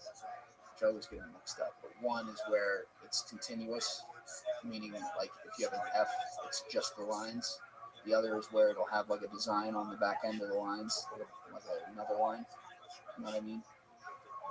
Like a little swirly at the end. Yeah, like a little like whoopie whoop. Just something that makes it not continuous. So they add, right? So like Apple's text. See this right here? See the A up on the screen on N? Oh yeah. See the bottom of the A? Yep. How it has bars? The little line. Yeah. Right. That's either, I think that's serif, right? Right. And then sans, yeah, that would make sense. Sans is without. But sans serif is like Apple's text, where it's just the A. And like shit like that. He studied that stuff. He actually knew it. I never knew that. Crazy. But Stuff you never paid attention to. yeah, like then I'd be like, oh, that's why I always would use this text on Snapchat instead of. Yes, exactly. That's it. Yeah. People can see this right now. They're listening. Yeah. Google someone serif and serif. But yeah, like he thought all those details. And I don't know, maybe that's like part of the analytical thing too. So and maybe that's why. Do you think he was super analytical, or do you think he was just really? He was both. He was a mix. He was very artistic, and he would deny analytics when it came to the final vision. So like if someone said to him, Steve, the data says that people don't want that wave screen, he'd say, fuck what they want. I know what they want. Right? I do that too with things. Oh, the data says people don't want this kind of music on a clip, and I'm like, fuck what they want. I know that hits. This is what I want. That hits. Right? So it's like a yin and a yang. Like, yeah, it's hard. I definitely get it wrong sometimes, and he definitely got it wrong sometimes. But like when you're right, you need conviction in the eyes of, or in the face of pushback is very, very difficult. What do you think he would say if he was alive today about all the criticism about slaves in China?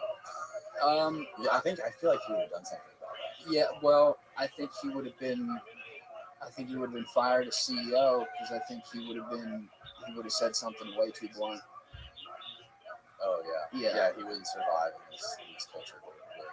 For better or worse, and trust me, for sometimes it was for worse because he really didn't give a fuck. You know, he had flaws, but like, yeah, people say he was ruthless. He would tell you what he thought. You know, and like think about that. He died in 2011. front end of Twitter culture, right? Like, some people think it's how many people think it's still? I saw an Instagram post today. I think I sent it to you. It's a bad start. Where it was in Egypt. The guy sitting at a coffee shop in Egypt. They said it was Steve Jobs. I've seen that's a famous podcast. Oh, is it? Yeah, I still think Tupac. That's my rabbit hole one. But yeah, I mean, he probably would be blessed in this environment. No. And that's more of a compliment than there's certainly some detraction to say that, because he really, like, he'd say he was hard at work, but his style apparently was he wanted to rip you like in ways that every HR person in America would have a heart attack today, but like he expected you to do that back to him. So like the people who would be like, you know what, Steve, I'll see your insult and raise you this one. He'd be like, great. Like, Right. you know the movie Ted, where he's Teddy Bear with Mark Wahlberg? yeah, where he's trying to get fired by the guy, and the guy's like, you fucked an employee in the back of the store, and you did it on top of the Frosted Flakes, and he's like, and I raw dogged it, and he's like, we need more of that. You're promoting. Yeah. That's an exaggerated version, but that's the way I've read it. I didn't know the guy, but that seems to be kind of how he was. I don't know. You think they're ever going to start making these things in America? It's a great point you bring up. I mean, They would only cost like $12,000. that's the problem. Someone said to me though that I don't know who said this to me, so I also don't remember how credible this could be. But someone was saying to me that there are ways to do this that A, aren't in China, and B, are not slave labor, but it's other countries over there, maybe like something like that, where it's very cheap. It's still not ethically the greatest, but the distance that cheap labor will go for those workers in those economies, As far as I know. yes, it's also not an authoritarian regime like that. Talk about that's his favorite country, China. That's your favorite country? It's his favorite place he's ever been. He's been to China. He says there's nothing bad he can say about it. You've been to China? Yeah. Where'd you go? Well, it was about 10 years ago. Where'd you go in China? Stayed in Guangzhou. Heard of it for a Is that while. Guangzhou's like southeast. Yeah, that's where they make all the. That's where they make all. I think that's like the hardware. City. I could be wrong about that. Really? Yeah, I remember that. Did you stay in like a 6x6 box, right? You stayed in a super small Yeah, place. I mean, it's like New York. It's like large apartments. Like It was like New York. China was like New York. Yeah, I don't know how much I like that. Chinese version of New York. It's like all buildings. You can be able to see them Oh, okay. All right, I see what you're saying. in that aspect. Yeah. It's just tiny apartments. How many people are in that city? Can we look that one up? What's the name of the city again? Population Guangzhou. It's Guanzhou. that's one of the. I don't know if that's where Foxconn is. I don't think so. But Is that's there only one Foxconn? as far as I know. GUAN. I don't Maybe another G and then like ZHO. But it's like it's on the southeast coast there, and that's where Pull up on a map. I can't even. that was in the one autobiography.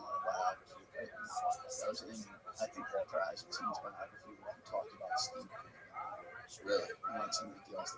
But there's to your point, there's the problem with like slave labor. I don't even know if it's all in China. It might be in other places too. I'm not sure about that. But yeah, it's a big country. You didn't see any suicide nets when you were there? Yeah, that's the other one.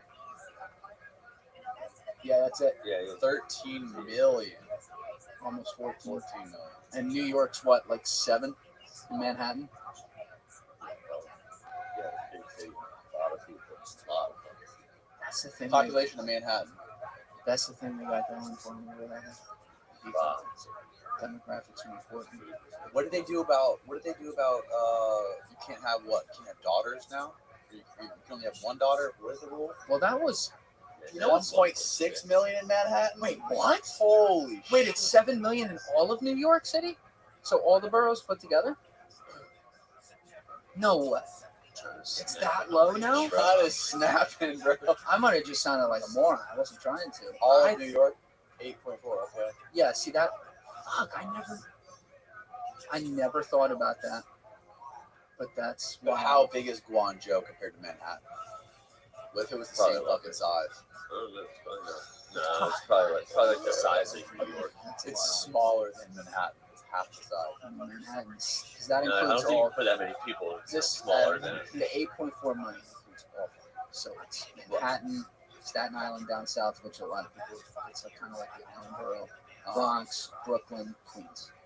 I would have thought it was more, but I guess I always looked at that wrong. You sound like a fucking moron, but what is the size of? Well, Manhattan's. I think it's like the 7 mile. 7 miles. Maybe I'm wrong about that too. I don't know. Can you find out Geography the is square? so The square. Yeah. What do you look for? Square mileage of Miami, or not Miami? Well, Miami's square mileage is 35 miles. We looked that up one time. Really? Yeah, like the square. You're Like the one with the encyclopedia.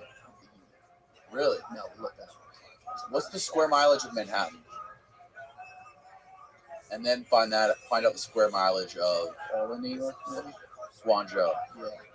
That's going to be interesting.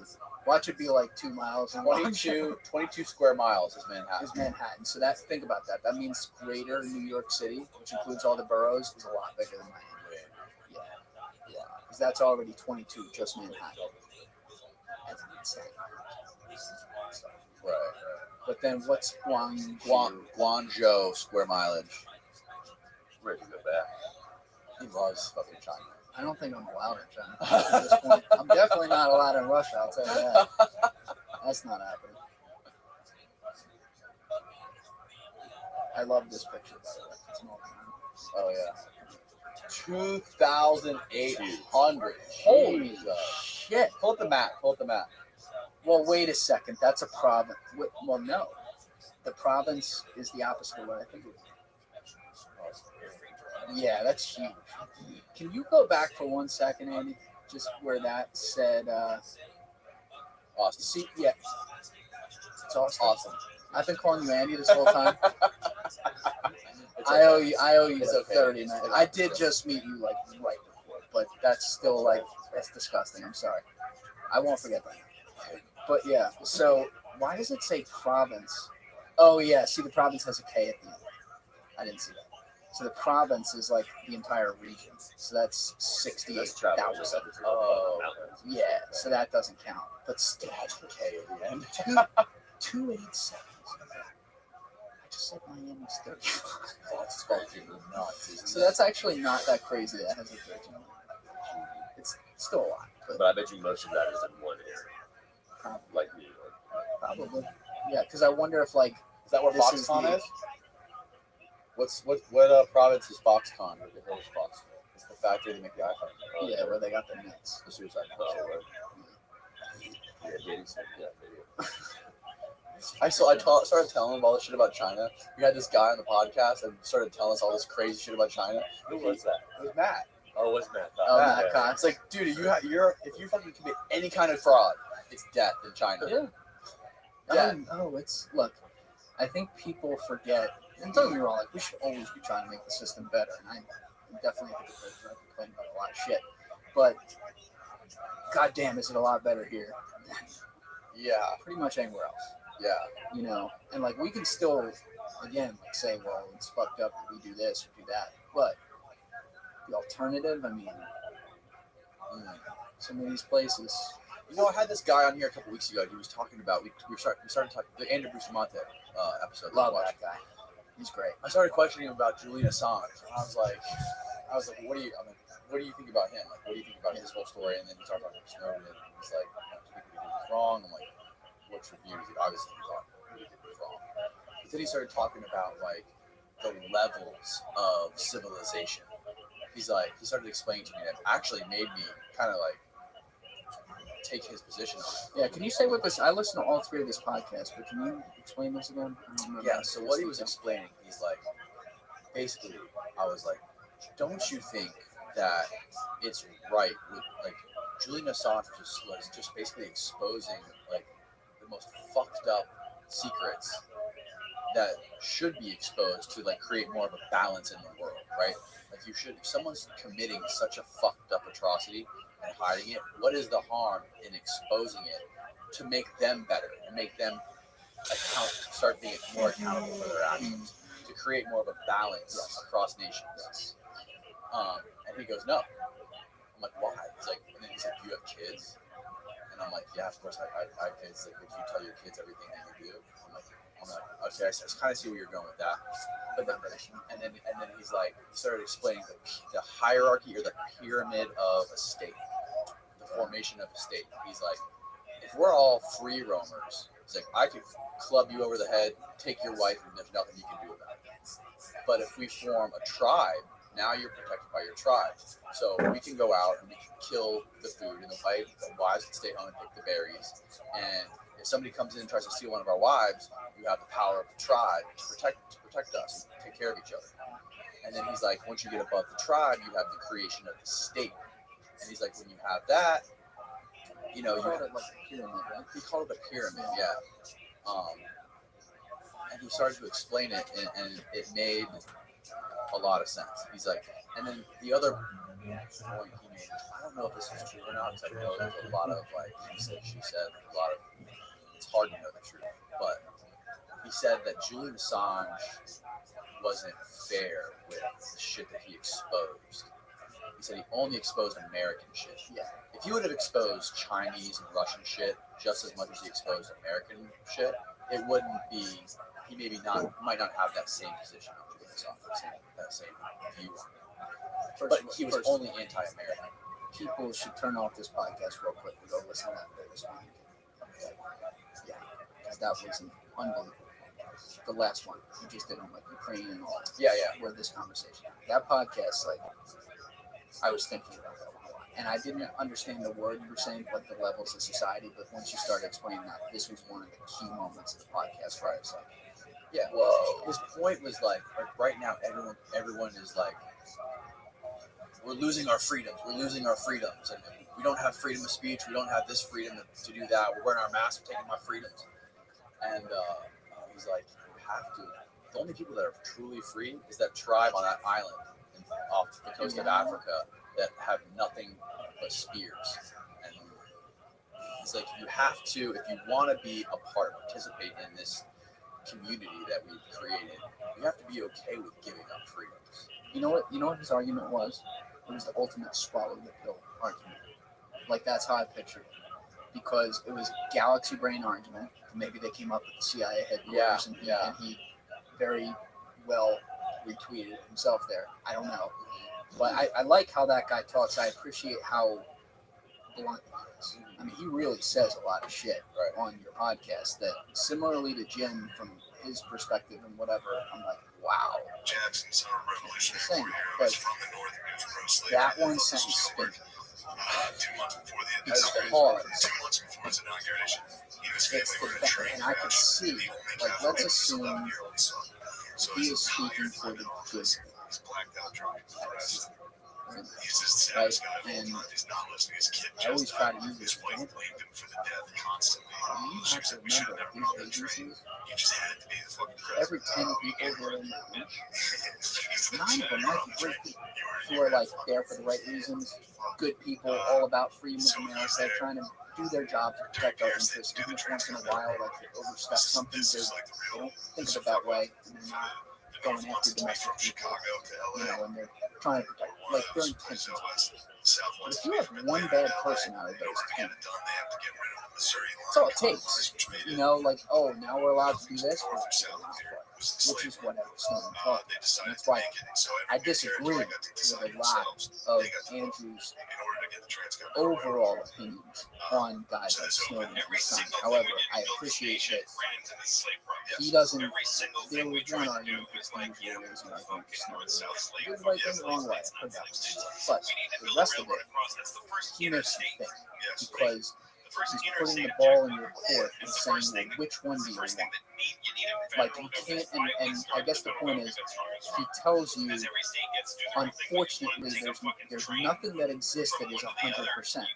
And actually, in the scope of the world, he's right about that. It's like, there's good and there's bad. You're never going to have a perfect situation. So he's saying, are you willing to give up a couple of these things, which immediately, when you say, if you're willing to give up, a bunch of people out there go, you will not infringe on my rights. You know, like, Exactly. right away, like, fuck this deep state shit. And I don't know why I do that on Saturday nights. Yeah, I guess. But like, you know, they immediately go to that. But his intent with that, like, you just laid out what he said on Assange. He is statistically right that Assange's story is more the ire just the United States government. And that double-edged. On the one hand, you want to be honest to improve, right? You can say, hey, we're great. This is a great place. Democracy, freedom, America, we love it. But we want to fix some things too. We don't do everything, right? So how do you do that? You draw attention to it. How do you draw attention to it? A guy like Julian Assange exists, you draw attention to it. The CIA, you recognize that all these other countries around the world, they don't have these out of bounds lines to play. So who are you trying to protect the American people against Russia? Trying to protect them against China, against Russia? I mean, the big countries, right? Don't have these rights. And you know that if China doesn't like something that's said, they just kill you. And you're pissed off because China, using that example of the biggest one, communist government doesn't have freedom of speech, doesn't have all this shit. What do? They use their money and their influence to take advantage of the fact that we do. So we can share this stuff. And so then it puts the focus on us and makes us divide from within, rather than keeping the focus on them and killing people for stealing the chocolate, or not allowing people to say the words Houston Rockets on social media. Daryl Morey said something about Hong Kong, right? So now the focus comes on the American citizens who are online talking about America. And again, for the right reasons, we want to do things that are bad. But then the CIA and these other places realize that then the focus is off the target. And they want to get the focus back on the target. And they just want people to shut the fuck up and know that, like, hey, we can fix a few of these things, even if they're not, which is the danger, right? Like, it took 11 years before I had Snowden. They violated the Constitution, right? Thanks to the change for 11 years. Started with that, started a win, boom, boom, boom, boom, boom. And finally someone said, oh, right? And so that's why, like, his side note, his argument about did the right thing the wrong way. Number one, I'll bet there were at least a couple people who brought that up before the right way. You never heard from them. Maybe they never heard from them again.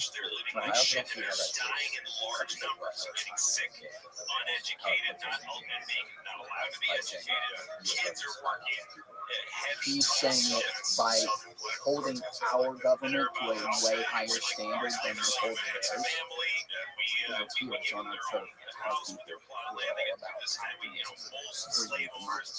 By doing that, you are taking away our ability to keep our eye on the prize and do our job and operate in a way that, by the way, includes fucking up elections and putting other people in office, like the same shit we accuse people of doing here, which they do interfere in our election process through, like, the internet and things like that. Like, as far as Russia and China, they put out all kinds of social media information to get people talking. Like, this is backed by data. We made the rest has been on every podcast now they're talking. Like, we act like, oh, they're the only ones doing that. Well, we do that too. And when we're doing it, this is where good and evil, it's like, well, what is good and evil? Is it good? You know, if we stop, like, some crazy dictator from going into power, it's supposed to be good, right? But what if we're not good? It's like, it gets really complicated. And so what he's saying is, if you make us play to such a higher standard in the intelligence universe, under the ground, like, spooky stuff, we're going to lose to these guys because they don't have to play better. And as much as I disagree with the idea, because I'm very glad I love what Edward Snowden did. Very much a brilliant reporting, by the way, by Frank Greenwald and Laura Portras and everything. I love what we did. just did more with it. Kind of forgot about it, but you know, it's hard for me to not also understand where it's coming from. You know, and so I get here and I'm like, and this happens all the time with me. If I drive some people next to me, listen to the podcast, and listen to it, it's like I see it right there. I really do. Like, that's my person. Like I don't really. Yeah, but that was you getting him to lay that out. That was like some of the best podcast I've ever heard. I was like, I was walking my dog, and I didn't realize we were like 7 miles into the walk. I didn't know where the fuck I was, and I'm just like thinking about, I'm like, oh shit. But it was just like you have to give it to him. He laid out a very difficult, which till you take scenario. Doesn't mean he's right, but I also couldn't definitively say he's all wrong. What was the project? Stellar Wind. Stellar Wind. What was that one? Stellar Wind was essentially project or code, it's the thing that Snowden exposed. So after the Patriot Act, Stellar Wind, but I think Stellar Wind was the one where yes. So this was Dick Cheney's baby, and it allowed them to basically spy on anyone. So all these things we have sitting in front of us, even when it's off, still everything we say right now. But you know, there's a lot of people out there who say, "Fuck." That's a great because I'm not doing anything wrong. I hear you. I think the same way, even if I say fucked up shit sometimes and throw out crazy ideas when I'm high, but by and large, everyone's going to say something wrong on that. It's just like,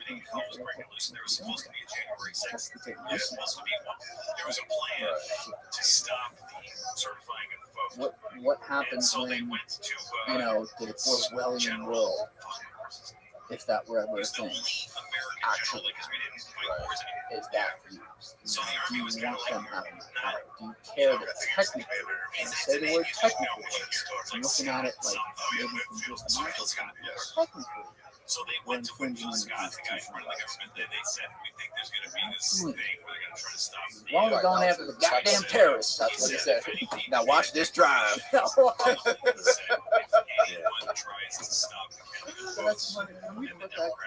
you please let's play that real quick? Find the George W. Bush interview about terrorism on the golf course. That is the best. I generally during that administration, I will forever say Bush I don't know that he tried to be. His facial expression, the way he moved his mouth, his eyes. You're not with us, we're prepared. The best is now watch this drive. The best is the mission accomplished picture. Oh yeah, we're done, fellas. 20 years later. Oh, what an administration. Wait till you watch that fucking 9/11 documentary. Yeah, you keep telling me I gotta watch that. Yeah, this is it. Press play. Might have to fast forward a little bit. Absolutely fantastic. You gotta press play. Harboring terrorists. There you go. Skip. Either with us or against us. Yeah, how long is this? I don't know. That's a good question. No, it's not. Oh, it's already fun. Is that Delaware, Delaware, the place you golfed at. Free the slaves and start roaming the South.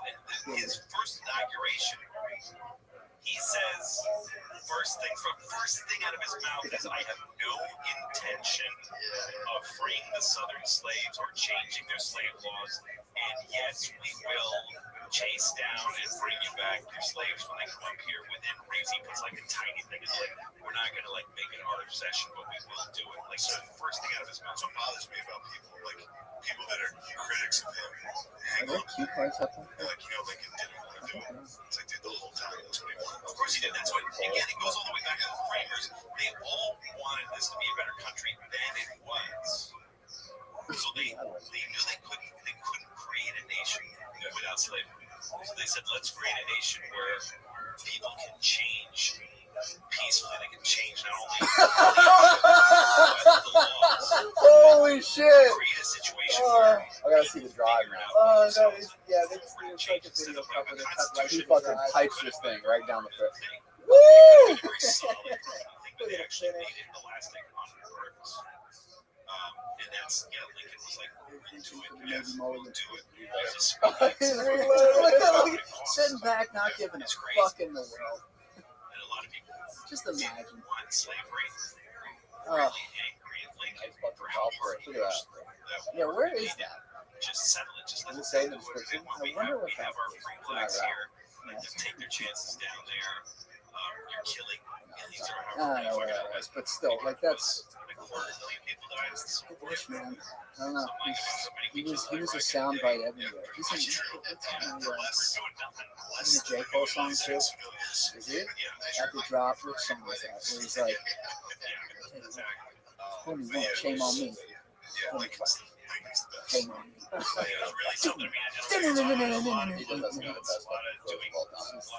was and then the Kanye West while he's in office. George Bush hates black people. Oh, yeah. And it's just like Kanye staring at the screen. And Mike Myers Myers is like, what the fuck. Operation Keynote. Like, oh god. Wasn't that during like SNL or something? There was some live feed. Like a live. Could you imagine Bush in the social media? I mean, we saw it with Trump and what that was. I mean, we're seeing it with Biden now. But like, imagine that situation. Because it was, the stakes were so insane. What happened? Yeah. I wish I was like any trying so hard to get down. I wonder what it was like. Do you think there was a lot of people aware of it? Like nowadays, you see shit happening in Russia. There's so many different, there's not one narrative. There's fucking like 14 narratives about this whole conflict. I wonder if it was like that in the pre-social media days. Like, and they put a little after 9/11, before they put a nap people back there. actively thinking about inside job. This could be all fucking. Another Pearl Harbor out there for everybody to see. There was some. Yeah, but people can't share ideas. Ideas can go viral. No. I mean, it couldn't. The internet was www.whateverthefuck.com at the time. You know, like it was like the dial-up speed, so it wasn't like that. But yeah, I know there were some people right away. I mean, just statistically, there had to be. It's just I can't imagine dealing with that in the social media era. And like you talk about what the narratives were compared to what we're seeing outside right now in Russian parents. I mean, look at how many senators and congressmen supported not the war in Afghanistan. I could say like the war in Iraq, though. Look at all the people who voted for that. This was a bipartisan vote.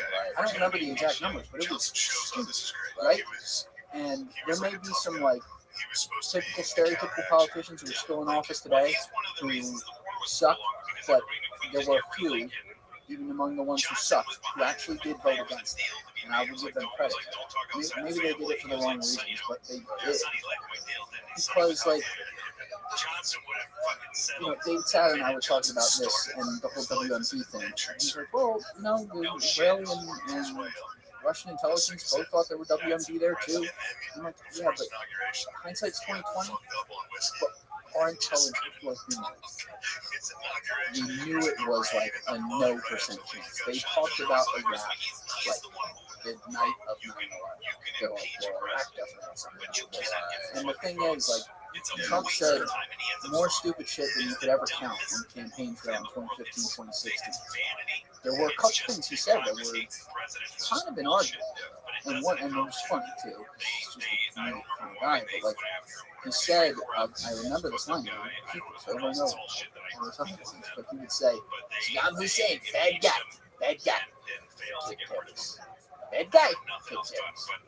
Shouldn't have done it. And it is true. Saddam was an awful human being, genocidal maniac, right? And this is the horrible, you can relate this to this is the horrible reality. Unfortunately, that you can't technically police all of them, but what happens within someone's borders, sometimes like the will of the people, just like communism eventually fell. Like David was saying, 15% of the Soviet Union society. Sometimes the will of the people, even a small percentage, for good, has to rise up to stop it. Absolutely. Like with Saddam, he wasn't friends with Al Qaeda.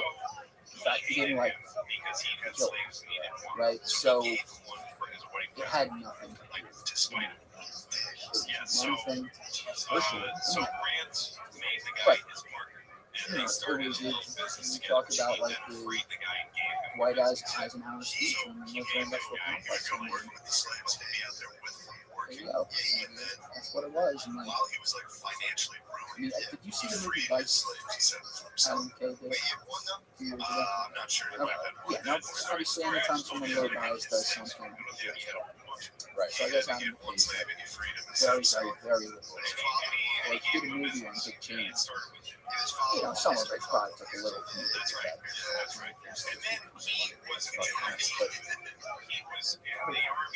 Really? One of his first jobs was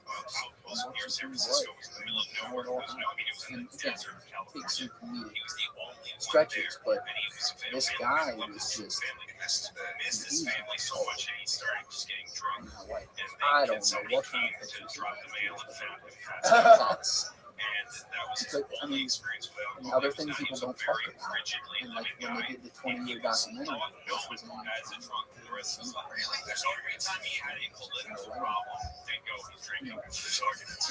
There's rumors he was fucked up with Chad. obvious He ordered. It also is funny because Shiloh woke up on the day like the start of day two. Maybe it was the start of day one. And they asked him, He was late to get there. because the president was It's like he was in. But if he wasn't in, that's very funny. so vice president is not acting president. And he said, is this a presidential order? And he like without saying, I guess like kind of like during watching, he did the same. I think presidential. I said like something like he should have been out of office right there. He was he ordered the shoot down of the commercial jet if he was flying towards. He gave whatever the military go-ahead was. He gave the military go-ahead, I believe, for the fighter jets that were in the sky to effectively shoot down a civilian jet that would respond or something and that's, you know, and it sounds, even for him, it was a heavy thing, but like he did. Was a hard ass guy, didn't care for charity or anything, but he brought sure, and like they sword that was getting at him. See, what I heard was That he surrendered to him. He had his congressional medal of honor and the Bible that he was that he took out of, so he gave them to sell these to you. So I have no money. And Vanderbilt said, Jesus Christ, the president, we're not doing that. He said, I'm going to donate these to the national museums, and I'll give you a, he bought them for the nation. He buy his biography. There's nobody else. So here's what happened to biography. It's the best part of his story, and it's actually his greatest legacy. His biography, his autobiography is like the greatest ever written. So he met two guys on a train. He didn't do anything for money at this point. His wife was very young. He was drove. Yeah, he's like the plane is 30 miles out. Destitute. So he met two guys on a train. Like, This is all recorded. This whole situation was talked about like during the Mark Twain was like his best friend. And Mark Twain said, "Want to write your autobiography, memoirs?" And he said, "I'm doing that." And these guys, out. he's really paid you $2,000. It's like, dude, what is it? Yes, the order still stands. And he says, Yelled "Give at me the book, I'll publish it." and never ordered to have a Sorry, certain I'll publish it. If there's an order to not And I'll publish it, and I'll help you write it. Now I have And to he see said, "I this. promise I this to have you not guys." seen He said, "Did you sign something?" He goes, "No, but I did. I gave my word." but off the top of my head, So, Twain, because there's a lot. her name was, Yeah, Off the and top of my I'm head, loosely paraphrasing what was happening. That I think he went to I see Sherman. believe this could be a situation. He could see I somebody don't know. I have to see it. You know, Where they listen are to. So he went to visit Sherman where they're changing the and said, context, "Please, because I believe the please give context him this." So was Sherman this is all recorded. And he was saying this about the jet that was approaching, like that he had So to he be able wrote to his shoot it down. autobiography, and then Mark things about it that I read was that there's like no adjectives. It's like all verbs and nouns. The entire book is verbs and nouns. He just says what happened. Unless conspiracy hat on, if they get shot down, you just never admitted in it. this documentary, they turned it basically into this special edition. try to prove that plane You get came down color you wanted, and it was they the first would blockbuster. That would be very, that would be so. Now look, it's been done before. You can ask him about TWA. As he finished the book, and then his wife Is that that flight? That 96, Okay. the one that was like blew up. $400,000. He was on that investigation. I believe his job was, one of his main jobs was to interview all the expert And when pilots. he died, there was this huge funeral, and it was Northern and Southern soldiers. Southern soldiers were led put So back it's not like this hasn't happened. I Southern believe uniforms because it was a big that was thing. like over the ocean or something. Casket was Maybe. carried by North I'm not sure about that. We're talking about the same thing, right? That was TWA 800 in 1996. Oh, right. Okay. So- I was talking about the one on September. I know. So I'm coming back to September 11th. This was overland. Now, best possible type of area for the least amount of people is more rural area. It was overland. They'd have to cover every witness there and get them quiet in an open society. You know, there's shit that happens, but like this is still an open society. There are cameras everywhere. The media would have to be in on it, period. Which, you know, some cynics would say, well, that's not hard, but it's a different time. You know, the power of the media was not as big. The internet wasn't the thing. It wasn't as coordinated. It didn't have the ability to be at the time. So, like, furthermore, the evidence on the ground, like, there's so much that has to be there. But, like, here's what I always say with the 9/11 thing. I gotta watch the one and tell me. But I think we have been so fucked over 6 ways to Sunday over the last 20 years in a way that our nation hasn't been fucked over since the Great Depression, and before that, the Civil War, before that, the Revolutionary War. That, of course, naturally, we all turn to things to try to make sense of it and speak truth to power and call out the bad things happening, which we should do. Right? That's a positive trait. I try to live like here, though, where I listen to a guy like Andrew, second best president, obviously a smart guy, and I try to listen with a critical ear and bring us up. And also try to hear where there's truth, where there's not bias. Like some things are with September 11th, I think one of the things that we got to remember is that, like everything that's complicated, which makes things in this world, there's a lot of things that are true at the same time. So it can be true that planes flew into buildings, and the people who were in power might have been horrified at, you know, that day,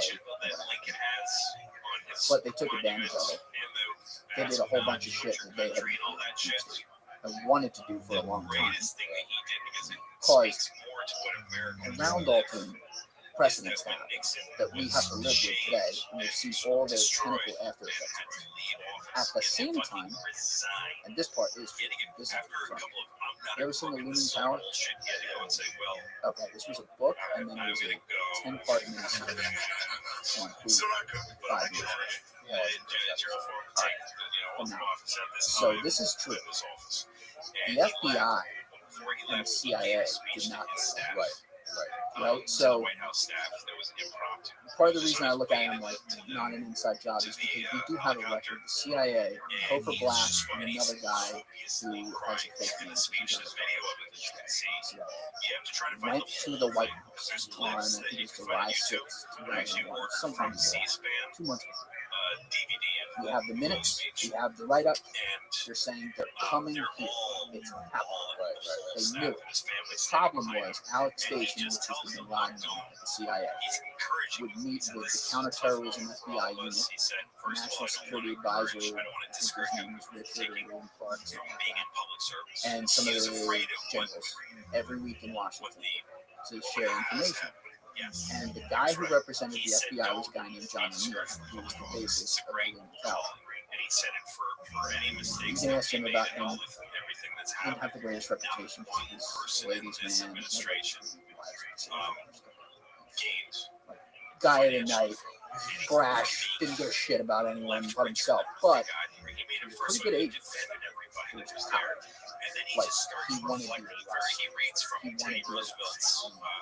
Out of CIA, they want they see a guy that they get in, and they don't want to put handcuffs on him. They want to say, "We got you 6 ways to Sunday. You work for us, right?" And now they get to a bigger thing. So naturally, John O'Neill, CIA, didn't get along. So the CIA, we know this is a thing.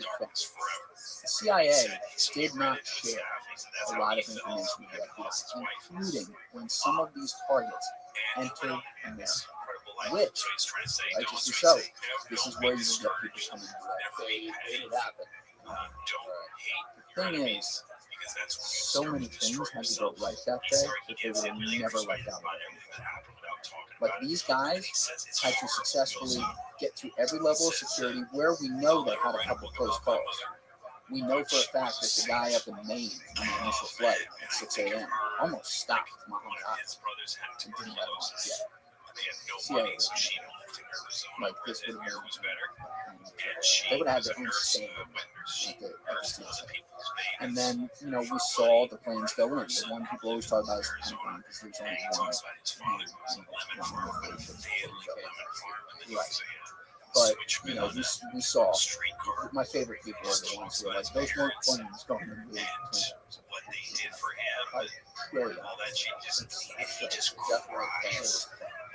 Right, so all these things can be true at the same time, and then the government, the bad actors in the government, in which case I would argue the people in power, that was some of the most corrupt inside government we've ever had at one time, I think. What we know in history will change. So, right? They took advantage of it. And we made money to Iraq. It's good enough to go to Afghanistan. You know, we did a great job in Afghanistan for 5 minutes before, you know, without hitting the line. And those are the ones in itself. You know, for like symbolism purposes. But then, you know, one thing Obama said that was spot on. He's like, we took our eye off the ball. Now, it's easy to say 7 years later. But it's true. We start focusing on Iraq. And now look what happened. You know, it's really sad. Like, you know, there's some extremes there. But then there's a lot of innocent people who were caught in the middle of this, who were never given a chance. Once we did go in, it's like, well, now they can be liberal, they can go to school, they don't have to live in this crazy society. And we allowed power vacuum to form because we took away our resources from there. And we sent them somewhere for, you know, Bush wanted to finish his dad's job. But a lot of things can be true at the same time, and I just always try to keep that in mind. So, like, I'll look at something like that, I was curious, but I don't. That's one I've never put credence into. You know, you want to talk Epstein, of course. Like you know, there's certain things that are just, like they make it so obvious. It's just sad that people Who can't was see the it. latest person that killed themselves? Jean-Luc Brunel. Yeah, the French model agency guy. Now, you want to know about that one? It's so interesting to me. Jeffrey Epstein killed himself in the wee hours of Saturday morning in August. August is statistically, I believe, the slowest news month of the year. We know that Friday, after 10 p.m. on Friday, before 1 or 2 p.m. on Saturday, that is the slowest statistical news time. This man killed himself at 2 a.m. in a jail. In a jail. The camera's not functioning. Security wasn't there. The attorney general at the time's father is the guy who gave this dude his first job. Like, you can't make this shit up. And at least people were somewhat on it then. So now Jean-Luc Brunel spends whatever it was, 2 years on it, a year, whatever, in some French prison. So not here. He kills himself in the wee hours of a Saturday morning in France on the weekend of President's Day weekend in America. So in the early morning hours without a camera. He knew where all the bodies were alive. That week, shouldn't be easy.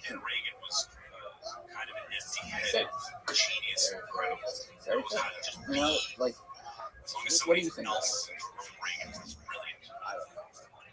But I'm not sure he had any thoughts. Yeah, I mean, there are people that he was like an actor that was like, I guess I'll be a Republican while I was there. And then, which was pretty because he was, actually, no, it wasn't because I was in the middle of the Red Scare. He was like one of the guys being like, you're a communist. He just became the man. She went through that whole My entire favorite trial. film of Reagan is Larry King doing him after he was shot. And saying, so what do you feel about this guy? Well, now apparently a juror lied. Right, so there's a juror that I found out later that When did her verdict sick, he's mentally ill, so we add him to our grades.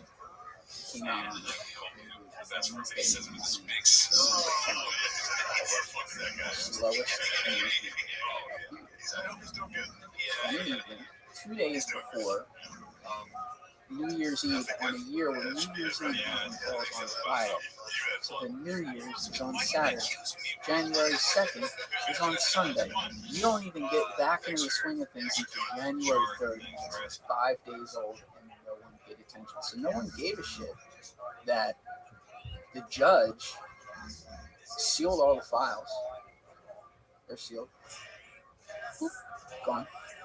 And also that judge, and this what do one, you mean sealed file? she sealed the Epstein records. Cannot be released.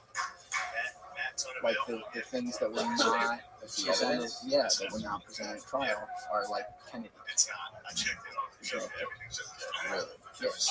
So When else has that happened besides JFK? good question. I mean, it's happened. I don't know, but it's there's other things because There's national security implications. yeah, I think they did some of that for the 9/11 commission. I could be wrong about that. That might- But yeah, like they're telling me what they're doing. Now, are there, first of all, are there other Epsteins out there that we don't know about? Yes. Do governments around the world do crazy shit like this? Yes. Do we know who he worked for sure? No. But he was the most public. I mean, he was in New York. I walked past his house. There is Central Park. Yeah, it's on like 69th Street or something. I mean, I'm sorry. I think Does it it's, have that little JE insignia right I want to say it's like 71st Street or something on the Upper East Side. Though. It's like right there. Dangerously close to something. But, you know, I went back and I was looking at this couple months ago. And I'm like, when did this start? like we saw the story creep up in 2015, and then the lawsuit that came in 2017.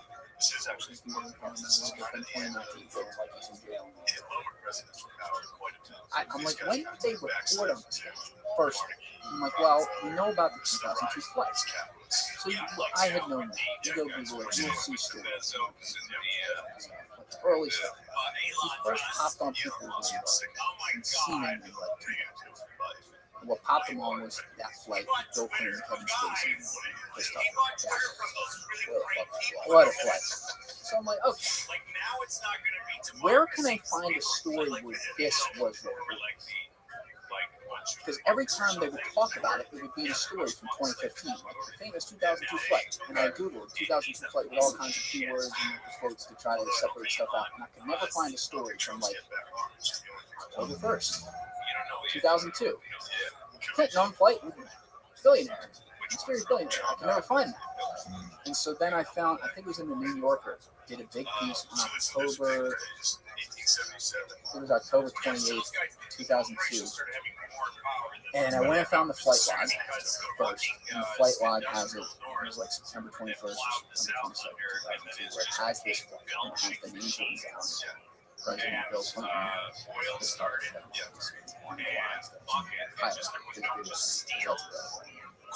and so then in this New Yorker or whatever it was piece, they say the mysterious billionaire came on people's radar when Page 6 reported.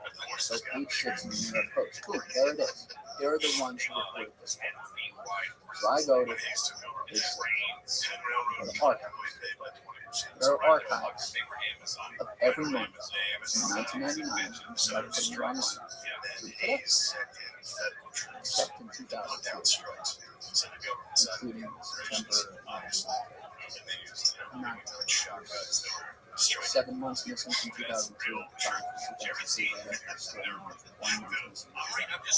Single month missing between 1999 and 2002. So when this would have been reported, you can't even get it. So what I wonder with them is like, we always wonder like, what is a secret that's too big for humanity or society? If you found out that governments, whoever they are, made a trade-off, where they said, we're going to allow, we're going to enable someone to control drugs for the next 40, 50 years. Here's what we're going to get out of it. 1,000. Some of these people, they're thinking about the survival of certain like ethnic groups in different countries around the world into the future. And so they're looking at like, well, how do we make sure all of us survive, right? Do they sit in a room and say, yeah, we'll sacrifice the lives of 5 decades to get this kind of information, to get not just information, get this leverage so that we can control what happens. So we start to put that together and I'm like, I can see this dark room like this with the top people, president of the country, prime minister, whatever, you know, the head of intelligence and his right hand, the head, probably not even the head police chief, like a very select group of like the highest level figures saying, are you going to make this, what's the line in Inglourious Basterds? You make that deal, I'll make that deal. Right? It's like, you might, and then it's a question of what you do. I don't think this one is CIA. I don't know. I know as much as the next fucking person. No one knows. It's just so mysterious because they allowed this one. This is why he's interesting. They allowed him to get so public that it's right there in front of your face. And yet, touch it. You know, but there was a guy. You ask anyone about this in government. This guy Adnan Khashoggi. On dealer? Dude, I would have had a, oh my god. Oh no, okay. Yeah. I can't Okay, implicate, right. I can't implicate one of my guests. Okay, fair. But I just fucking learned who this guy was like 2 days ago. I I heard the craziest fucking stories. Remind me, don't let me forget about it. Get there. We got off it because I wanted to go somewhere else. But Adnan Khashoggi was an arms dealer from Saudi. He wasn't, don't think he had any blood everywhere. He was like, he got to meet them all. And he's known to every government agency in New York and Tower and other places around the world. And it was reported that he was one of the things Adnan Khashoggi was he was apparently also like a sex trafficker, like a really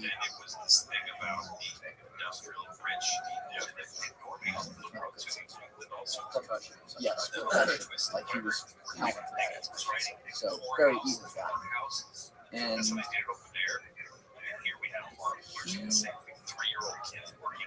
in 1999, this is where it like all starts to come together, and you're like, how far does this shit go? Like, is there anything that this doesn't ever fucking end? No. So I read in David's book, and David Satter had him on my podcast.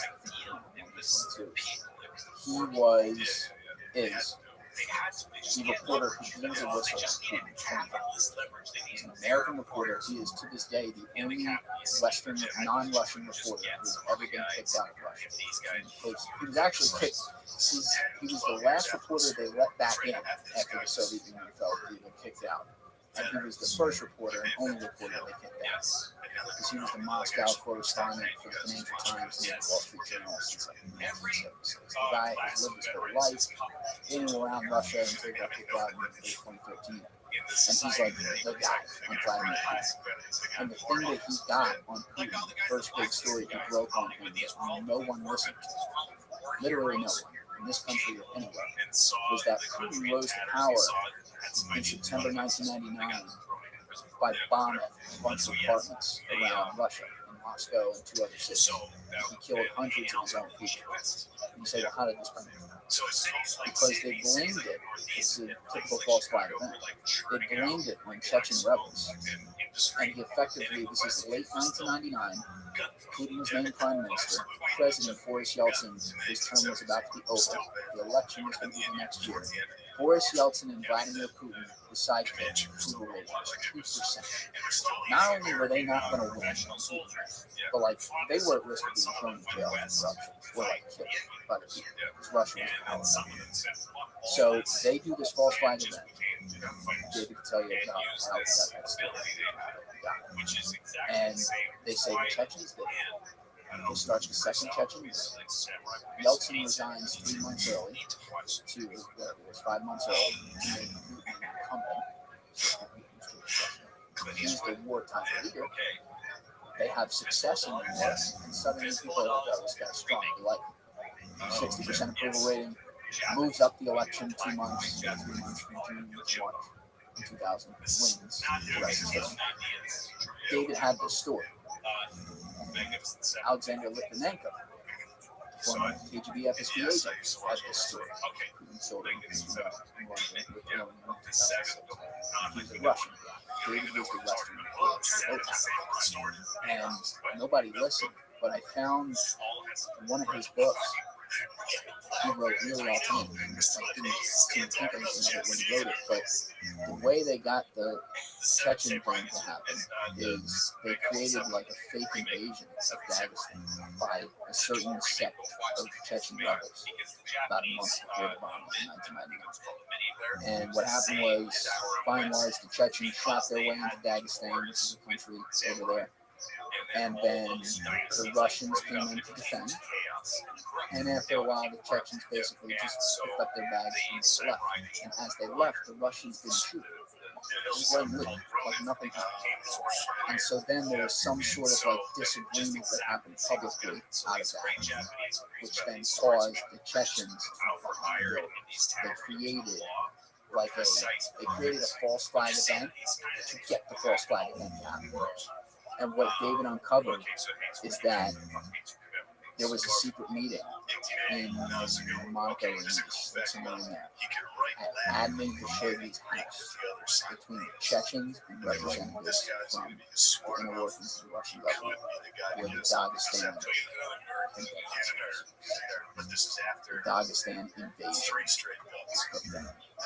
And I'm just like, where does this go? Like, where the fuck does this happen? So this guy is apparently, how was he tied to fucking Epstein and John Nicolau? He was Epstein's uncle. He was Epstein? Yeah. He was a guy who allegedly framed. Is that what he called it? I never heard this guy's name until the other day. Yeah. What's up with the guy, the Victoria's Secret guy, Les Wexner? I thought that was his He was like allegedly like a financial mentor, but I think, I don't think anyone sucks, but they think that Jeff had some blackmail on him, or they were just together. And so Lex or Les? It's Les Wexner. Yeah, so whoever, Victoria's Secret dude. Yeah, running a company with a bunch of girls in the pants, right? But he allowed Jeff to manage all his money. Did you also know, though, that before Jeffrey Epstein died, after Steve Bannon got fired by Trump, he interviewed Jeffrey Epstein on camera in his house? Yeah, this shit doesn't stop. Like, where do we find this shit? Do you do anything but research? I don't know, man. This I went down this rabbit hole 2 months ago. Steve Bannon.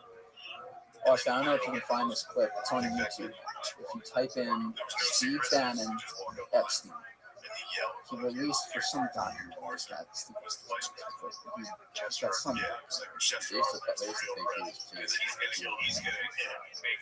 but there's some documentary coming out. Go down, type in, go back up and just add times up with times with an apostrophe.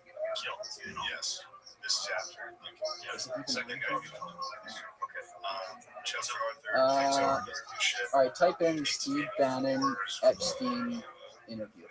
Yeah, that first one. This is the first major media election. Yeah.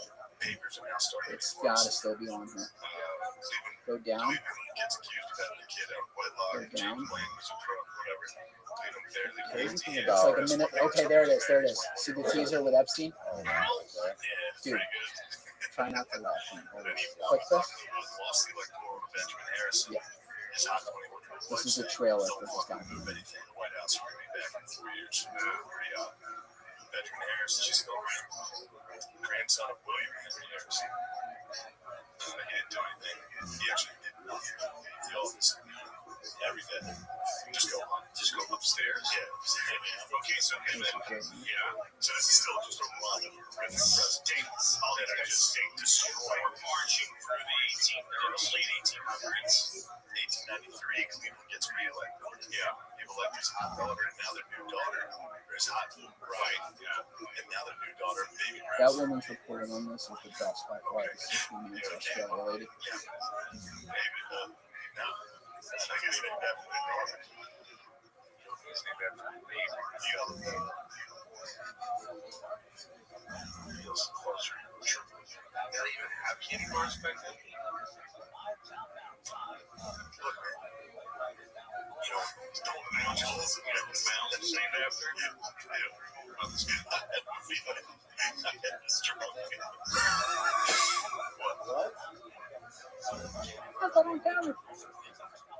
That was it. That's the whole thing with Epstein. What does that mean? Time's up. You know the Time's Up like Me Too movement? Like Time's Up?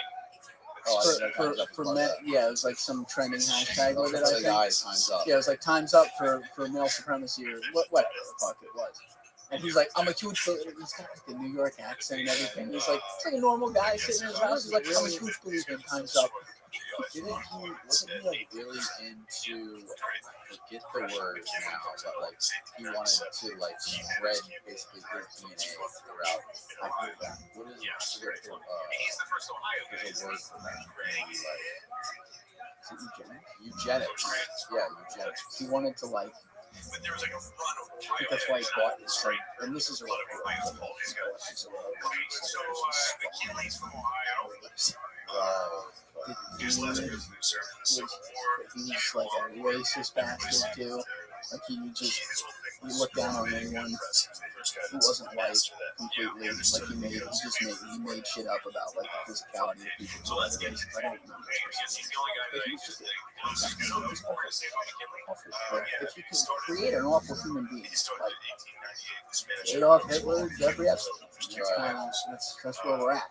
We're some of the same, and I guess also maybe some different.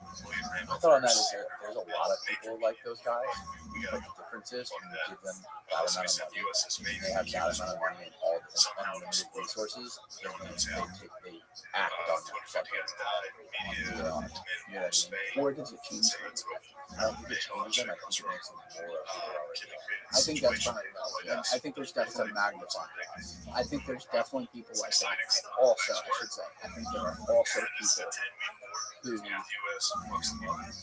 they get access to something that is just put in front of them after having money, connections, right? And then they decide that they didn't dislike whatever it was, which is happiness. It's the smallest thing. Or it's a bit.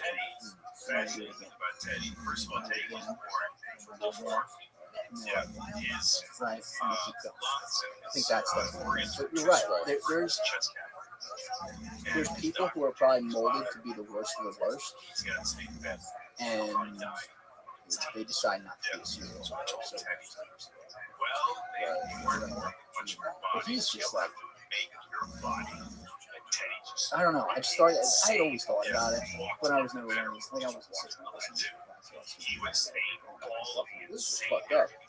And then Exile, just something about it, just of course suspended me.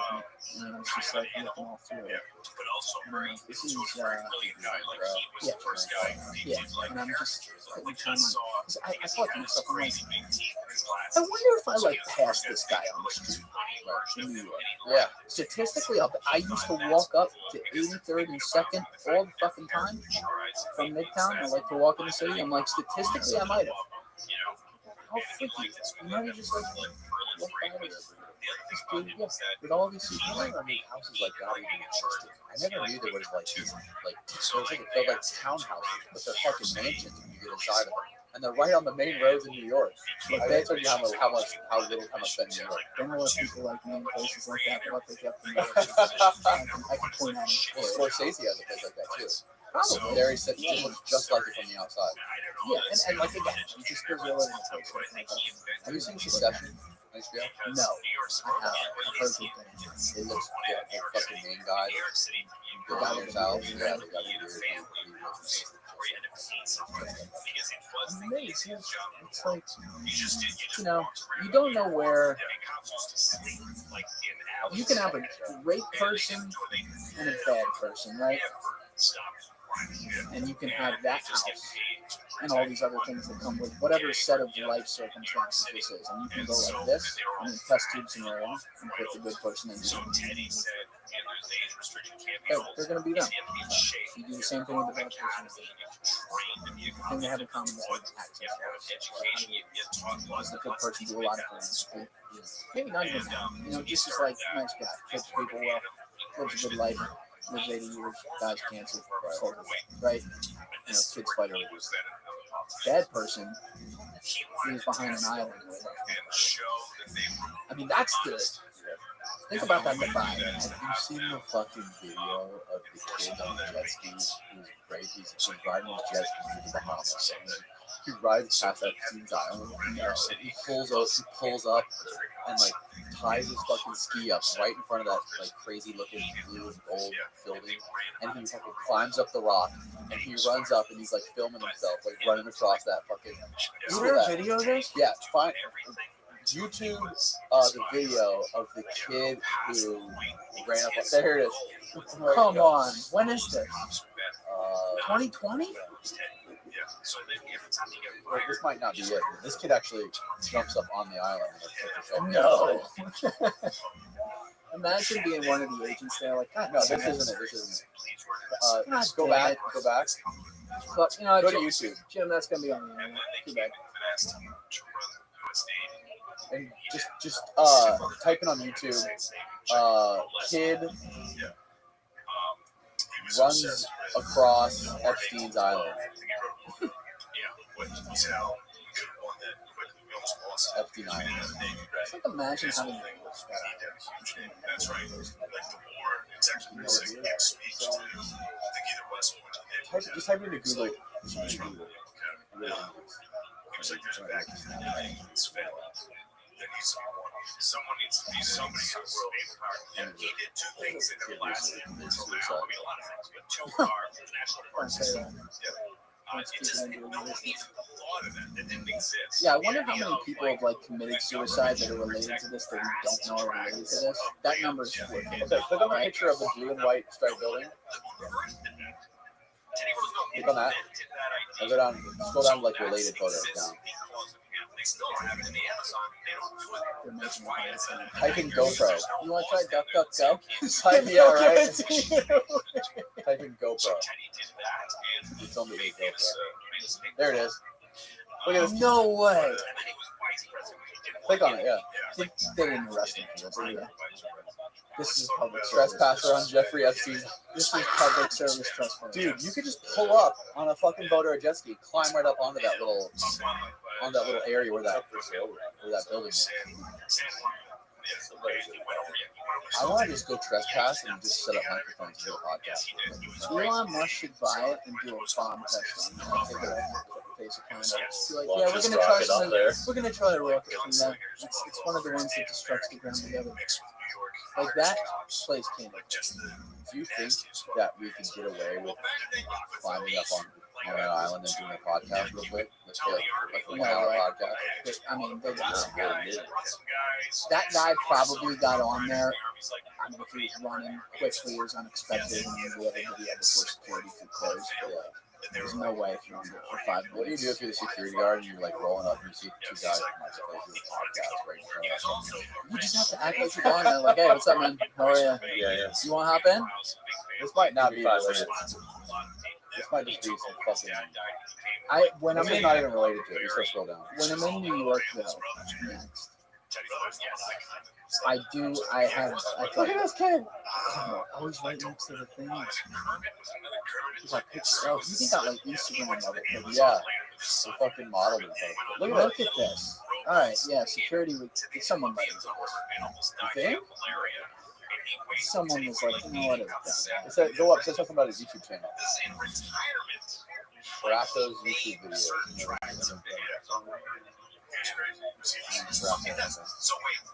I wonder what kind of tunnels exist. Right. But I do want to have fun like this when I go to New York next. Like I told you, I love to walk through New York. Legend. It is. When was this? 2020?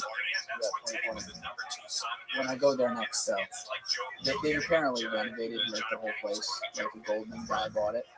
His New York house. Yeah, and took out the other inside. Like I think the guy needs to hold it. I think he like bought it as like a someone needs to buy this. And I mean, I thought they should have knocked it down. Yeah, he basically apparently is what happened. But it still sold for a big number. I wouldn't expect that. I guess he's spending money to spend. But I do want to like I want to go stand up. I've definitely passed it before and not thought about it. Sorry. Oh, this is it. This is the actual. Oh, he's got a part. So there's a part 2. Did he go back the next day?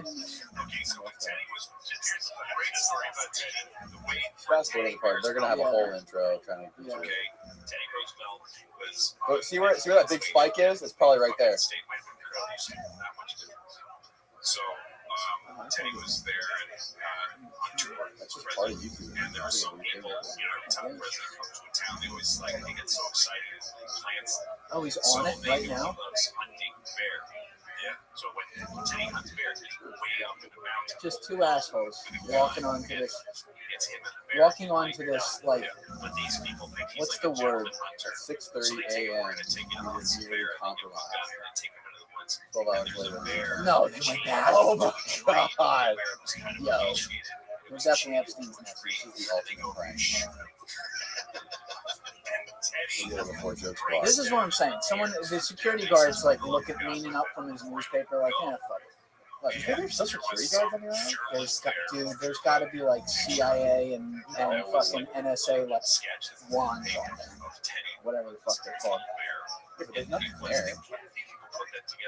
I mean, the buildings. Yeah, what are they going to do? I mean, they could. They're not doing this, but they could hypothetically kick down the door. That's a window. What's in there? Is that two-way glass or one-way glass? Part 2. 13 Epstein's These guys are Island. fucking crazy, bro. What are the names? We're at DRACCOZ. Brackos. Yeah, we gotta get them some more subs. We gotta get them in. How do they only have 12,000 subs? Yeah, you gotta get them in. These guys need to be blown up before they're not with us anymore. So you're saying you want to take a photo in front of the No, I don't want to take a fucking photo. Fuck that. selfie? No, I just want to stand there and look. Like, once in a while, like there's another house. By the way, but that's not a coincidence. There's another house. I think it's next to Michael Bloomberg's place, maybe like 72nd Street, 21st, something like that. Where it was like the Iraq consulate or something. Saddam's people used to like torture people down there, and then they ripped that shit. Whoever bought that ripped that shit. So like, that's the thing about New York, and you could say this about any place technically somewhere. But in New York, you walk down every street, and this is where shit happens, or is happening, right? And so there's just, it's weird, but I think about this a lot, like the environment of it. Like, something in there has been world-changing shit. Maybe it's good, maybe it's good. You leave it, right? You walk past the Federal Reserve. Damn, I wonder who stood in there before. You know what they're talking about. And then, like, if you drive down I-78 right next to New York, where you have an unabated look at the skyline, right? Every time I did that drive, 2,000 times. But like, every time I drive down, just look at this fucking like, not one of those dip-looking buildings without the mafia okay in the center on the whole fucking thing. Which, I'm not giving them a compliment, but it's like wild. Like, none of it went out without like Paul Castellano being like, lucky Luciano about to be there. It doesn't matter. And then the UN's there. Oh, I wonder who's come through there. I wonder who stayed at these hotels. You know? He was on his first deep dark history in that town. That city. And then he saw Sam's good and bad. Right? But a lot of both of them. And that's like, New York's it creates a different kind of person. People think New York is so fucking different. So fucking different. You can tell automatically. It's not even just the accent. It's the whole personality. I heard that one of the best expressions I ever heard that really summed it up was between New York and LA. People from New York, I love. This is not everybody, but they like to shit on you with a smile. Versus LA, they smile and they fucking talk shit behind your back. They just smile at your face that's fake nice on the West Coast. I don't know. They shit on you, which I prefer much more to fake nice. People are like that. Like, I feel like out of my element. It's like that's. If I'm walking down the street and someone doesn't say like "fuck you," get out of the way, it's like something wrong. Right. Hold on, man.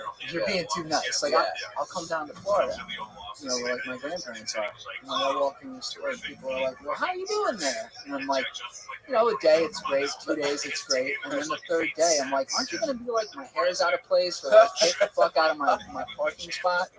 There's like something, but I don't know. There's good and bad with it, but it definitely, you get molded by the speed in New York. You can either keep up or right. When I would do business with people, talk business, whatever, no matter how serious or unserious it was, who were from the Midwest or something like that, it drove me. is like where, Right. all right, let's get done. Deal, let's go. These guys, you know, tomorrow exists.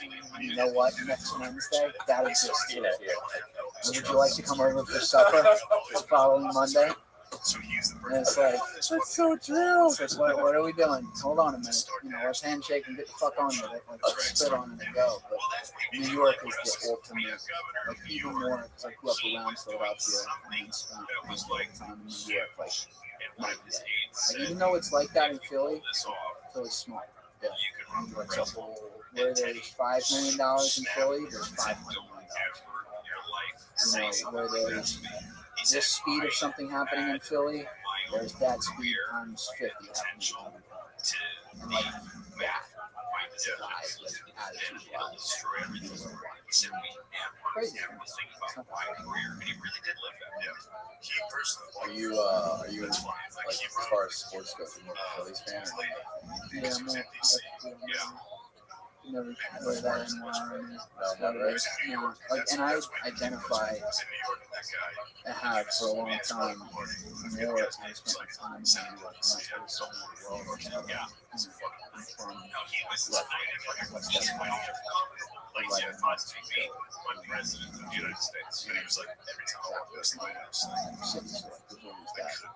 that there, and we're definitely it's a passionate place.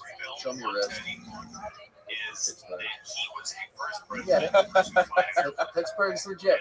Pittsburgh's got it's in a different way. It's like He's a Floridian his whole life, except for the first 5 minutes of his life, but he identifies as full-blown Pittsburgh. Is your family from there? Yeah, I literally like it. Right. But you can't believe they like know That these makes sense. That's giving a lot more credit. Yeah. So that's that's 5 minutes in. Jamie just doesn't understand he's from Florida. Nobody has any respect for sports teams. What? Yeah. You got Tom fucking Brady. Yeah, you have Everybody Tom from Brady. Florida's Not not really from true. here, so like nobody has any like loyalty to sports down here. Jamie likes the Lakers one day, likes the fucking Bucks the next day. He likes the Bucks one day, likes fucking the Patriots the next day. That's a violation. Hey, look at the stickers. Look at the stickers. The Bucks fans over here. We'll do that. Yeah, when Tom Brady's not here in 2 years, I won't give a fuck about sports. See, I'm more of like a player fan. I like the player. I'm a fan of the player. That's what people say. They have no loyalty, no heart towards the sport. I'll watch a LeBron game. Like any team he's on, I'll watch the game. But if it's fucking, if it's the 76ers and the Orlando Magic, I don't give a shit. If LeBron's playing, I like watching Tom Brady. But not even, honestly, I never really gave a fuck about Tom Brady before he just Yeah, you wouldn't know this. No, I wouldn't. Yeah, I think I was saying that. I don't get it. I don't. But it's fun to watch. It's just like It's fun to watch everybody in Tampa just lose their mind. it's. I mean, look, it's a privilege. It's like you're watching the epitome of greatness, and now it's coming back. It's like the guy That's out of control. listen. It's like popular in a place like Philly. Be like, fuck Tom Brady. Like to me, when we won our Super Bowl in 2018, that was like I can't even. Is that foot long goals? Yeah. Oh I yeah. love how you know. BBG, baby. But like that was so important. Like the religion that is, especially football, and to finally we are champions. Like to do that, it's indescribable. But people, you know, they would even after we won, people are making fun of Tom Brady kissing his kid and shit like that. Oh yeah. And I'm just like, yeah. And they were giving him shit. I'm like, Tom Brady, who is the best player to ever step on the football, just played one of the greatest, as great as Nick Foles was in that game, and he was phenomenal. They were an MVP the whole day. Tom Brady played one of the greatest games of football I've ever seen. Maybe his best game ever. The guy didn't miss. He threw no interceptions. He had 2 touchdowns. He threw 500 and some yards. I mean, he should have had 5 or 6 touchdowns. But they ran a couple. Like, I'm like, this the best player to ever play just played against us in the Super Bowl. We somehow won and won our first Super Bowl against the best to ever do it at the top of this game. I have nothing but respect for him, and thank you for letting me watch that. Because like we won, but I also got to watch like Perfect Cook. And I'll never, in the second quarter, I think I'll never do this. Just Collinsworth gets on there. There was some sort of like weird stuttered go route that Gronk and Brady tried to do a timing pattern, and Brady threw it low. I think because he thought Gronk was going to come in. It was clear to everyone on TV. Like he threw a dart in there, but it came in low. And Collinsworth goes, I'm not really sure about that one, Al, but you gotta wonder. Father Time catches up with everyone. And Tom Brady doesn't make that throw. Next throw, 50 yards downfield. Oh, there's Tom Brady. Yeah. Never misses again. I'm like, that's the coldest Indian dig I've ever seen in my life. Like, you're talking about Father Time when the guy's throwing for 550 fucking yards or whatever it was. And I'm like, this dude, that was 40. Yeah. 40 and 41. And I'm just like he walked up to me, I'm like, yo. So, like, we're selling my dad and they're like crying. But I'm like, salute to that guy. That's like, it doesn't get any better. Like, we literally shouldn't stop. Were you at the game? No. We were, I went home to watch it with my dad. That's awesome. That's awesome. And it was like, Together. yeah, we're doing it. It was like a religious experience. In the parade. Oh, it's indescribable. No one will ever do what they do. I saw things that I'll never see again. I saw people peeing in places that I didn't think were possible. You know, they put all Cresco oil on all the poles. Didn't matter. No, they still got them. I saw the best was when I saw Jesus walking around. The guy dressed as Jesus with a giant flagpole that had an industrial clear bag on the top and a sign walking next to him that said Nick Foles condom with an arrow up, and like Nick Foles with his little daughter and his like very cute religious wife like driving by on the bus, and like Jesus is standing there. Some people are so amazing, bro. Sports fans are like, they're the best. It's like, They're the best. you know what's scary though? We like sports and like the passion, like the tribalism behind that. Now in the social media era, I use my opinion. While that's continued to a great extent, we make sports like politics too, right? So we look at it, people get like this, like emotional, and like cutthroat. Oh, yeah. Over issues like you brought this up a while ago. The whole Ukraine thing. I look at this. Maybe the day after it happened, and I'm just so cynical now that I'm like, give it a week. Give it a week, and we're gonna have two camps.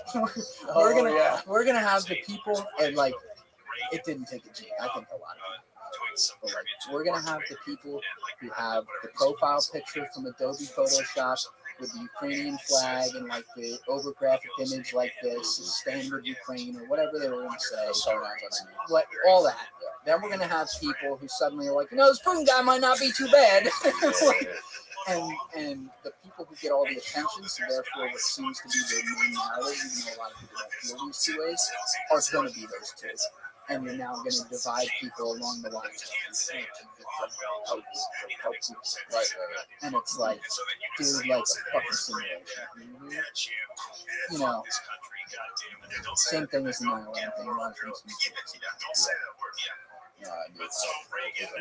The Ukraine rally, all of the documentaries, and that shit.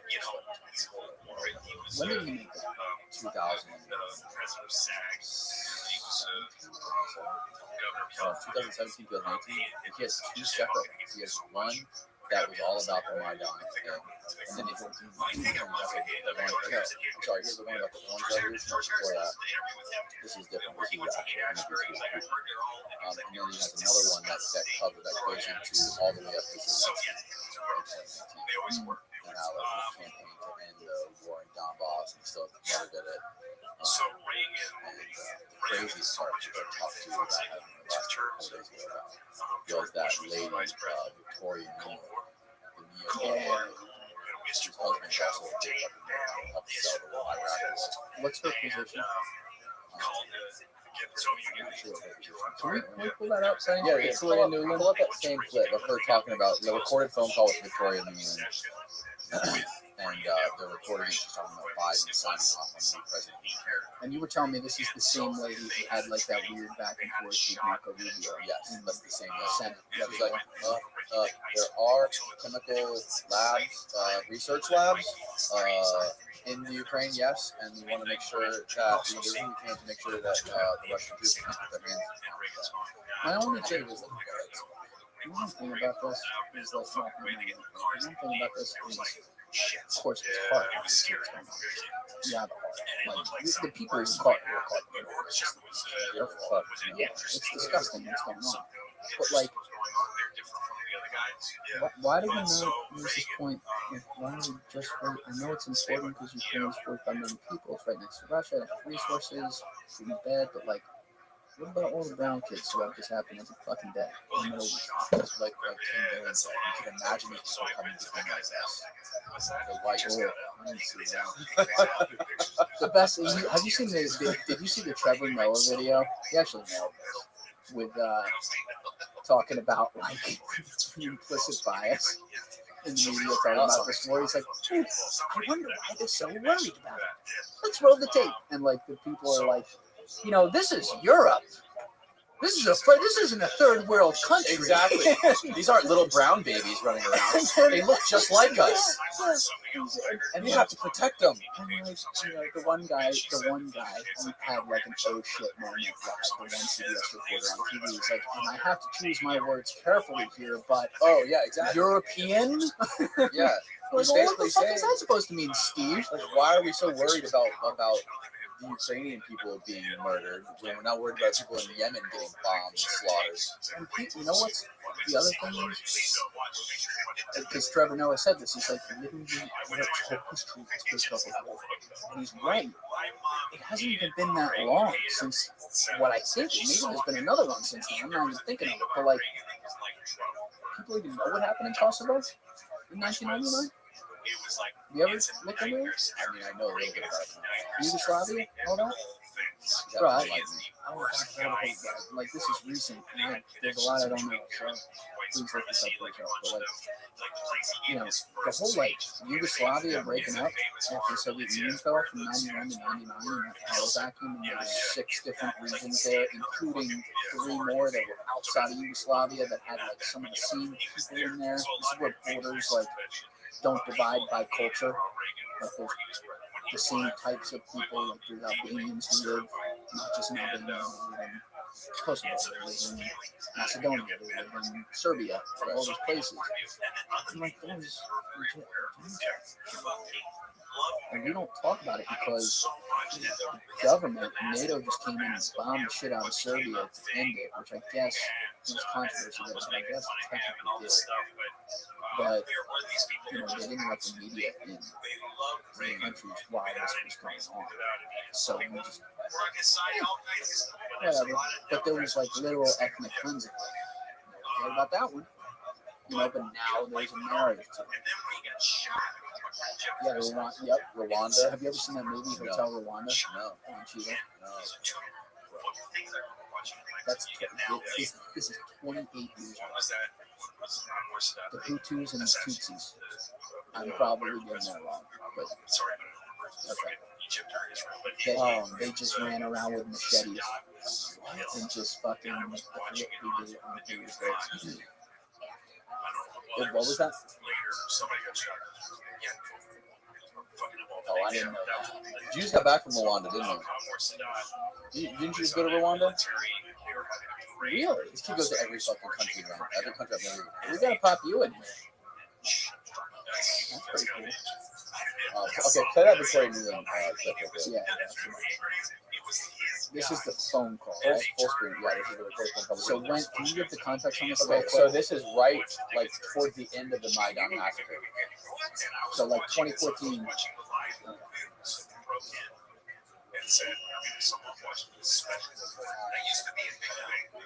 Now it's every breaking news, breaking news.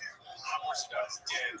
We have footage. It's straight out of the beta cam, and it hasn't been edited. We're going to warn you that this hasn't been edited. I've watched this footage of a guy just watching this fucking parade. It's the lens you see a guy holding his own arm with the cut off, and there's like strands of blood and stuff. Corporate speak. Like acid, why do you my arm like that kind of thing? And just blood. I mean, I was a kid, and I saw that. And the other thing was Reagan had just been shot. I got to Jeff's house. We sat down and we watched that footage. And he felt and you know, he got thrown into the limousine and his own guy jumped on it. Did he kill one of the guys? He killed a cop. James. You know what? Now take out the words Ukraine and like president or whatever there, and now imagine like two HR managers at Bank of America talking about a business that they're going to slowly unwind so they don't have to sell their shareholders until it's already done. It's the same speak. Corporate speak. Right. He's like, all right, we'll call you back with next steps. Biden's I have a hard stop at 4:15, by the way. Like, shut the fuck, like, dude, it's so insane. I just, like, this was 2014. Yeah. So this is like tech eras of planes. I don't know why, for the life of me. I understand, like, day to day, you're just doing your job and everything. But, like, think about everything you do when you're in a position like that. You gotta be on constant alert. Like, I wonder how this would sound to someone who's recording this right now. Because they might be. You know, like, you never know when this is going to come out. And so here's, maybe not. But, like, here's a prime example. The thing they're talking about right there, they might actually have the right opinion on this, but they're doing it in like a seemingly corrupt way, right? Like Yanukovych was not a good guy. He lied to his people. He was a piece of shit. He was friends with Putin. And the people wanted him out. That's a fact. They wanted him gone. And what he wants.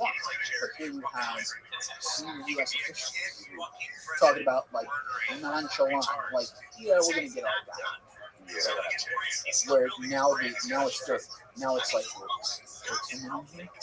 now it seems like obviously Zelensky is 7 years later, and then Zelensky somehow got to office. I think that guy's just caught in the shit stand, because you gotta remember, the Ukrainian government already had like its own bullshit regular corruption that all these governments have, and he's walking into it. So who the fuck knows? You know, but we can all agree, you know, what's happening to his people is awful. It's just like, about it. But could you imagine fucking Russia installing, doing the same thing in Mexico? Could you imagine fucking some top-level Russians in the KGB inserting a regime in Mexico? Like, what the fuck would we do to Mexico? Are you kidding me? You should ask. No, that would never fucking happen. You should. Because like the concept is, well, we're good, right? What is good and what is bad. Now I will say this, as critical as I may be, certain agencies and assholes like that. Yeah, on the good and bad spectrum, do I think we're a lot better in function? At least like overall as a group of people, to say nothing individuals, then say Russia, yes. But who are we to say that? It's not our country. You know what I mean? So like if you're Russia, if you're Putin, the one thing is that you could feel a little threatened that possibly, yeah, maybe. Yeah, all these anti-ballistic missiles they're putting up there could be changed into offensive missiles in less than an hour. I don't know anything about that, but yeah, that's a thing. And yeah, not everything's things can be true at the same time. And that's why what he's doing is an all-time level of stupidity. Actually, as much as he's already disliked and ripped on the world stage before any of this happened, he had some potentially moral leverage against Western, not Ukraine per se, but like Western powers who were like passively allowing certain things to happen on all the borders around him within Ukraine. He had some leverage there. And then he went attacked. It's just like what? And now, one thing I understand, the Beatles changed the world, and I changed the Beatles. You know that you do see something very evil happening in front of you. My issue is that people just take such a Ukraine has to be all good. There's no problem. Can you find that Jon Stewart interviewed Oliver Stone? I think it's John. No, not Jon Stewart. Who's the guy? Stephen Colbert interviewed Oliver Stone about his interview. And he's basically sitting there. They even edited out shit. He's actually Oliver. If you watch the long version, Where'd you get the long version? the long version is, I think it's also on YouTube. But the TV version. I can't believe it. Dude, he's basically sitting there. He's like, so tell me about this interview. And he starts talking about his experience sitting there. He made 3 trips to Russia and spent over like 20 hours, not 20, probably like 10 hours talking to him. It's 6 hours. And he says other stuff, and Stephen Colbert's like, so out of all this, do you have anything negative to say about Putin? Like, can you give me one negative thing? You can tell he's like super upset that he has nothing negative to say about it. He's just giving his unbiased point of view. Like, you didn't challenge him on this. It's like, look, to be able to get an interview with this fucking guy in the first place, you have to have some mutual respect. You understand that? I can't just walk in there and be a fucking dickhead. You have to have respect for the guy. You have to understand his position to be able to get this interview in the first place. There's a good example of what these options are probably both wrong on each side. Colbert because Colbert is just fishing for something politically useful for him, for his motives, which is bullshit. He should be looking at this. I mean, and it might even be a fair question with the wrong intentions. But yeah, one thing Oliver Stone won't have an explanation for it is that the only journalist to get access to the Kremlin, like there's an official meeting that happens, I don't know if it's once a month or something, where the tacit expectation is it's Russia trying to show, oh, we're open with all the media around the world, but you don't get let back in there if you say something that they don't like. So everyone self-censors. And so he doesn't get this interview. He doesn't get this interview unless he has cleared a lot of things that we're going to talk about directly with the Kremlin before, which are stupid, and B, says anything that sets Putin off to the point that he can't virtue signal. So it's not like, I would say, in my opinion, Oliver Stone is, I don't like this phrase, he's like a necessary evil because he's a fuck everybody. He's the guy who makes you have to look introspective, regardless of party, into the United States when bad things do. And I think that's necessary. But, yeah, in the same way that people on another side of an issue could get biased by their own experiences, yeah, I think he does too. So Oliver Stone is a guy who's very disillusioned with a lot of things in America. He was a Vietnam War veteran, saw the worst of what we do. You know, yeah, he's biased. But it's like, I watch Oliver Stone, I say, okay, you know some shit here. Like, I don't think Barack Obama runs in front of the hate. But what are some things he's going to say about all the politicians we've had that have an element of truth? Let me try to figure that out. I mean, I know, but like, it's not all good and it's not all bad. I don't know why I feel like a lot more people do think like this. I hope. So like that's a kind of example. So like I do want to sit down and watch the full 4 hour thing and see what he got, because you can't tell me he didn't get some kernels or something that are at least useful to understand. You know? Not even if it's all just an act he's putting on. Well, he's good at that. He must. He's a propaganda genius. If you want to say everything that he said in this interview is just completely an act and false, he's fucking damn good salesman and damn good actor. Probably not all 4 hours. That's pretty hard to do. But a lot of it. I mean, they know what they're doing. These people, he says, they don't care. Oliver Stone refers to because it's during the Trump Hillary election. He's like in Hillary's campaign, and she calls Putin Hitler. And he asked Putin, "Did you see Hillary just called you Hitler yesterday?" She's like, she's a very dynamic woman. So funny. It's hilarious. Yeah. I mean, sometimes I'm sure even guys like me try to relax. Yeah. Like They sat down together and they watched Doctor Strange. Yes. He showed Putin Doctor Strange. What do you say? It was great, but he was like, "I've never seen this. This is very fast." And then Oliver Stone gives him the DVD and gives him the DVDs. That was a typical American gift. Have you ever heard Putin speak English? Yeah, here's a few words speaking. Like you expect this guy to have like the gruff, like smokers Russian, like I've murdered 1,000 people voice, but he actually does it. We invite you to the Russia, and it's like he sounds like the Mater Date. Yeah, he does. What the fuck? He does. But he's you know.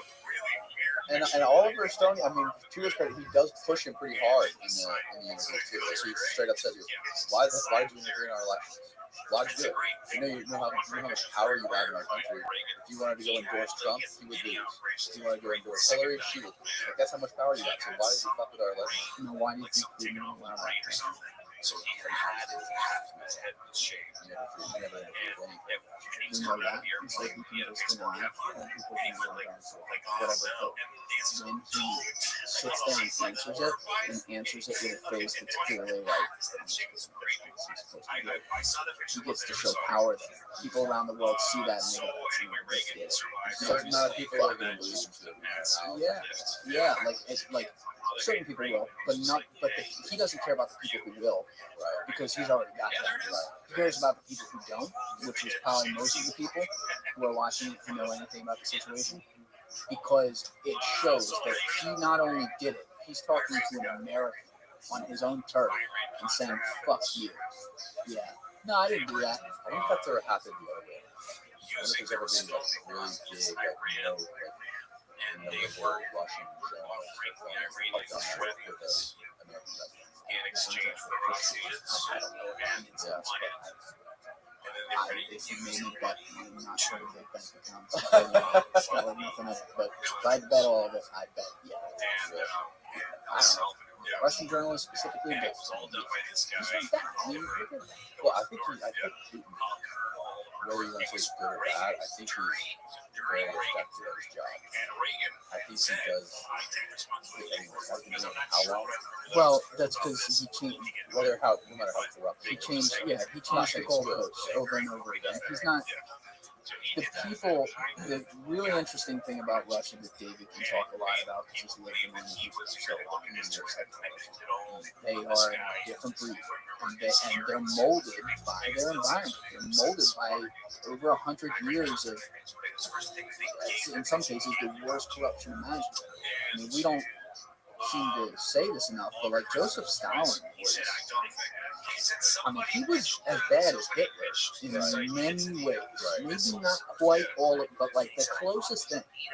And like we forget that. You know, these people lived through awful shit. So they,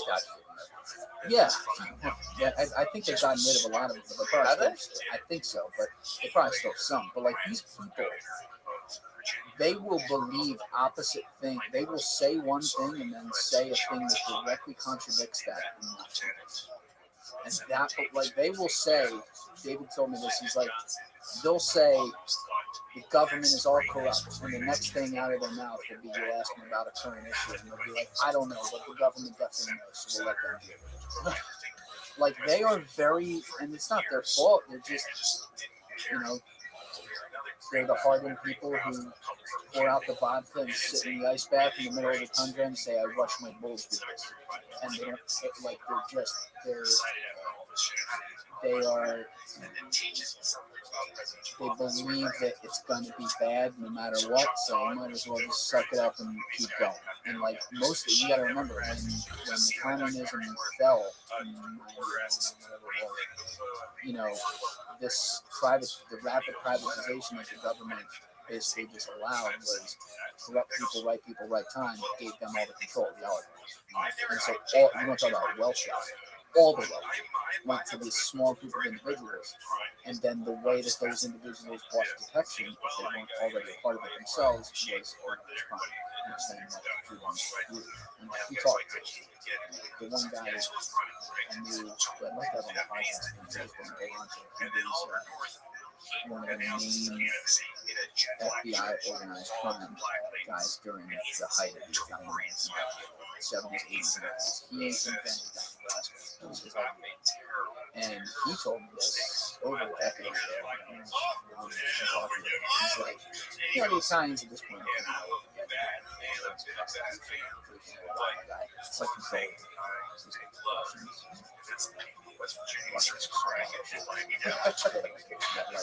You don't find the body, you find a piece of and like a real nice box and things. Like it's the next level shit.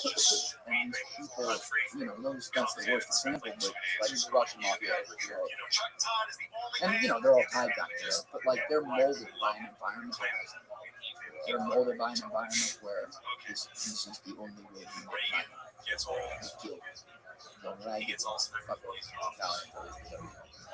Yeah, there's and those guys, don't get me wrong, they're psychos and they don't feel much, but they feel money. You know, the Russians are like, it's like Eastern promises. They're fucking chopping the guy out with a cigarette in their mouth. Yeah, but that's it. Like they have been fucked up. Because the way Soviets came to power, they were fucked up. The Tsars had all the power. No one had any money. So weird environment. Still war was cold. And the Soviet Union happened. And then this happened. Oh, democracy. No. You know, can you Google the 2020 Russian Constitution thing? Right under the books. So In Russia? yeah. This how Putin. This is why he consolidated power before doing anything. And I mean, genius political moves. But you know, he had to leave office in 2008 because presidents can only serve 2 terms in the new constitution. So he puts Medvedev in there. He becomes prime minister, Medvedev president. And then amendments to the Constitution. Yeah. So go down, proposed amendments. Yeah, start there. So, Down. Proposed amendments. no, it's the very big, bottom. the big text. The bottom is yeah. So go to the list. Down, Very bottom. right there. Yep. So where is The Russian Constitution supersede law. yeah? Go down to proposed adoption without a referendum. Where's the thing? Basically, I don't know if this is the right page, but Keep looking. Find something juicy. Putin removed term limits. It's gone. In 2020? So now he can be president forever. Because he was coming up on, I guess, like 12 years or something in 2024. I think it was going to be something. Or maybe it was 2020. He was removing the heavy election, so he allowed it to happen. He also wrote in that in order to be president in Russia, you had to have only lived here for the last 25 years, and you cannot have ever held any foreign resident status. So you can't have a passport anywhere else, or have a home anywhere else, which rules out every single oligarch. So anyone with even a modicum of power in the country cannot seize power. So now people are talking about, well, who can take over? The only way that someone would take over would be a straight up coup where they rip up the Constitution, which can cause an uprising in the country, which would be disastrous. But whatever. And also, even if the oligarchs are facing all these guys in some way, they're like, Yeah, that's the thing. there's a place. Right. It would be better. It would probably be better, Really? because like he's better. I mean, he's better. But minimum. Like even notice they're still gonna have the same complaints. Oh, the rain, things on the border. Maybe we go in.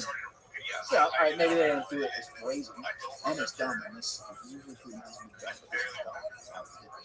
But like, if I was to do it, I mean, it's hard to say. You know, it's their country, it's their land. They're passionate about it, and they're not necessarily a good person, and they're not beholden to the rights of the individual people in their country. They do what they want. They just do it. You know, so like that's why propaganda exists. That's why Stones, he's controlling what he's doing. So he knows he can use that. Yeah. So it's like a lot of journalists, I'm sure, I haven't seen instances. I'm sure a lot of journalists need to go there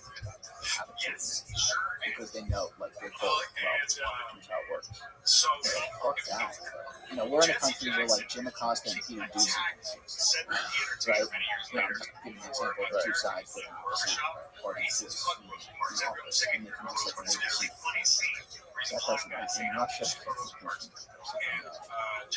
they're gone. Like, Anna Pollock, remember this name, right? Anna Politkovskaya? She was a journalist there. She murdered him. Boris Nemtsov, the opposition leader, murdered literally right next to the fence. Have it on video. You know, Boris Nemtsov's successor, Alexei Navalny. You know, it's not. Have you ever seen the documentary Icarus? It's one of the best documentaries. I mean, top 5 documentaries. On the edge of your fucking seat. That fucking thing, that documentary is so fucking crazy. And how that guy is now, the tennis guy is now fucking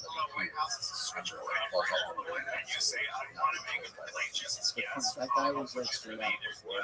Oh yeah, that guy was like so. Hello, Brian. I am in danger. It's like so fucking funny. Imagine if you're Ryan Fogel. You're like doing a documentary, like fake yourself, and then suddenly this guy's in the middle of like an international moment. His whole life's in danger, and you're like,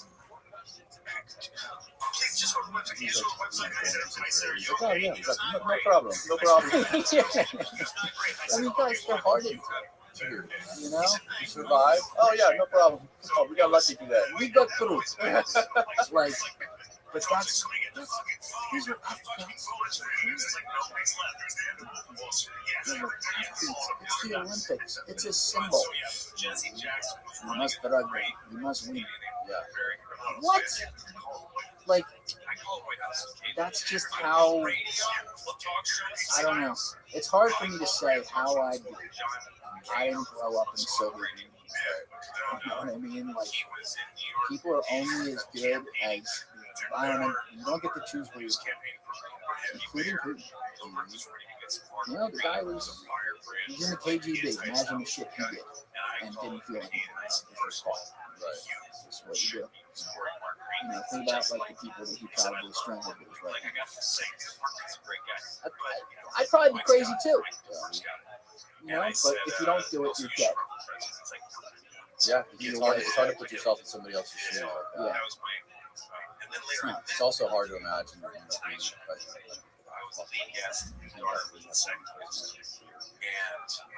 every 4 years. Right back to the police in like a similar thing, he's talking about like attacking within versus losing the focus of the outside. We have a popularity contest every 4 years, which is like great, it's democracy, but what does it lead to? It leads to everyone thinking 2 minutes out in the news cycle to try to do what's going to not lose them votes. And then we don't have term limits.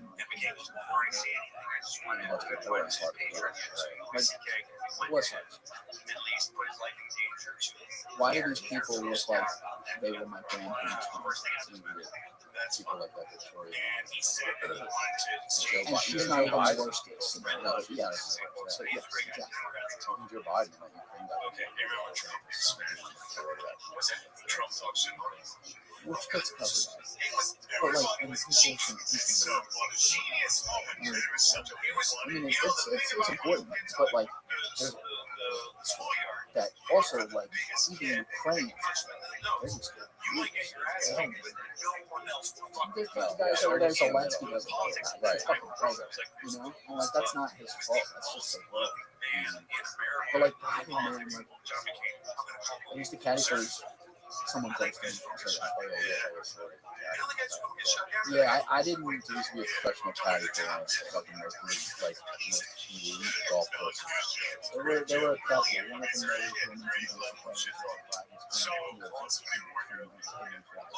I used to caddy a lot for someone close to me. Never caddy. But, you know, I stood there on the practice team when he walked in and was here. And I had Secret Service golf carts behind him. And the last time I was within striking distance of him, like literally like walking right here by me, was the summer of 2014. And it's crazy because he walks on the practice tee, but he's like, I remember thinking to myself,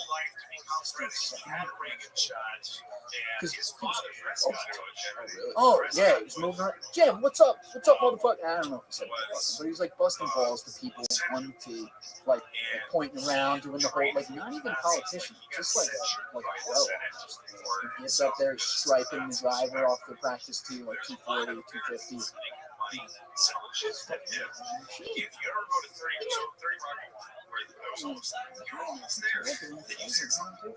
And then his son died the next year. Didn't end up running for president. But I remember seeing him. This is 5 years later. He announced his parents. 4 years later. And I'm like, did that dude have like 10 brain injuries? Like, he went from this like moving around guy, you know, to like just fell off.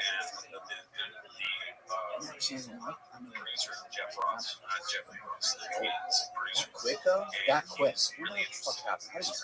He had something. I'm not a guy.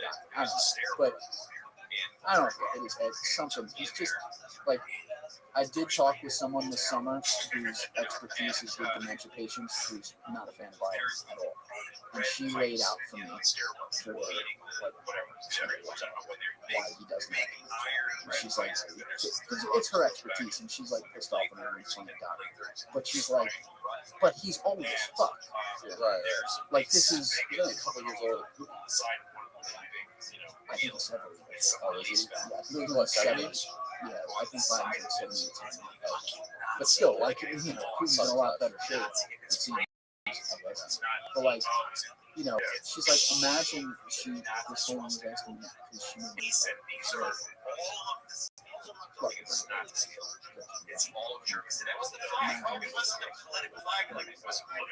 And he would be, oh no. And she's like, well, this is what it looks like. So it's not dementia, but like, I mean, who do I gotta say? What are we doing?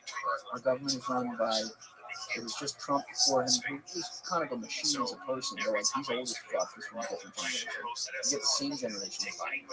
And then along the way, you have Mitch McConnell, Chuck Schumer, his face is falling off. You know, the sproutest guy is like Kevin O'Leary or whatever his name is, who's on term number 5, whatever it is. I think he's like 60. What does that guy know about my reality? Right. Insane, man. Bro, that was 3.5 hours. No, it wasn't. 3.5 fucking hours. My bladder has never worked. I still don't have to pee. This is crazy. Every episode, you don't see it, but every episode I have to pee at least once. Tell all the watchers and listeners where they can find your amazing YouTube channel and all your content. If you're still here, but you can find me at Trendifier, TRENDIFIER on TikTok for sure, but YouTube is where we put the the podcast, put it on Apple and Spotify. You type in my name, Julian Dory, it should come up as well. And yeah, so that's the other one. There's some content. But yeah, I'd love to see you guys join the show. Thank you for having me. Launched out of his car and landed 3 red water ground drinks. That was his dad. That was Jefferson. His father. So his real dad. His dad's last name is Jefferson. Yeah, but I didn't know it was Jefferson. That was his real dad.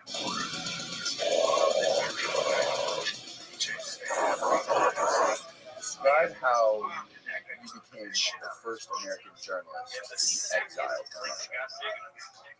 Well, that took place in 2013, and basically, I had gone to Ukraine before. Of course, there was no war at that time.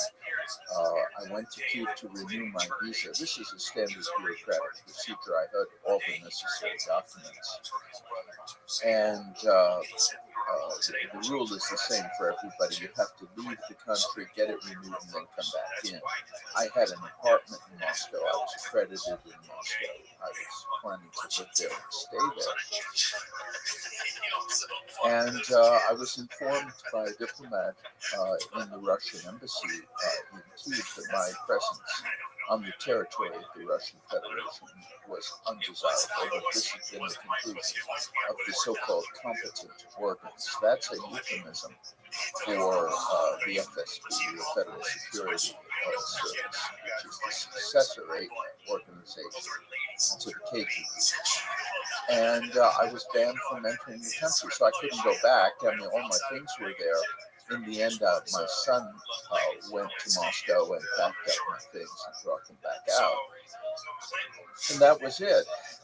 The Moscow Times, which is an English language paper in Moscow, wrote an article about it. They said it wasn't surprising that I was expelled. It was surprising that it took so long. Yeah. And in fact, I have a long record of confrontation with the Russian authorities and the Soviet authorities before them, because I went to Russia for the first time as a correspondent in 1976. As at that point, the very, very young correspondent of the London Financial Times. And in 1979, there was an attempt to expel me, which failed. It was based on the idea, or based on the assumption, that neither the British embassy nor the American embassy, since I was an American working for a British publication, and in those years that was very unusual, would defend me. But in fact, they both did. And they threatened to expel Russian journalists from both London and Washington. And those Russian journalists were, in fact, intelligence agents, and they didn't want to use them. So they allowed me to stay in Moscow. And I was able to remain there for 3 more years to work on a book which eventually was published. I had intended it to be about the Soviet totalitarian system, but because history kind of began to move very fast, it was ultimately about the fall of the Soviet totalitarian system. And after that, I couldn't go back for a number of years. I was blocked when I tried to travel to the Soviet Union. But in the last years of the Soviet Union, after the Gorbachev reforms had gone very, very far, I was finally allowed back in. I was the last American journalist to be allowed back in, and it turns out I was the first to be expelled in post-Soviet Russia. But between the time that I was allowed in and the time that I was expelled, there were 23 years that I was going back and forth and writing about Russia. What made you interested in going over to Russia in the first place. And there suspicion from Russia that it could have been U.S. intelligence. There's always that suspicion. But they have extremely thorough ways of keeping track of Western journalists. For one thing, we lived in the Soviet times in buildings that were bugged, and where there were video cameras, and where there were guards outside the building, and where everyone who came and went was registered and observed.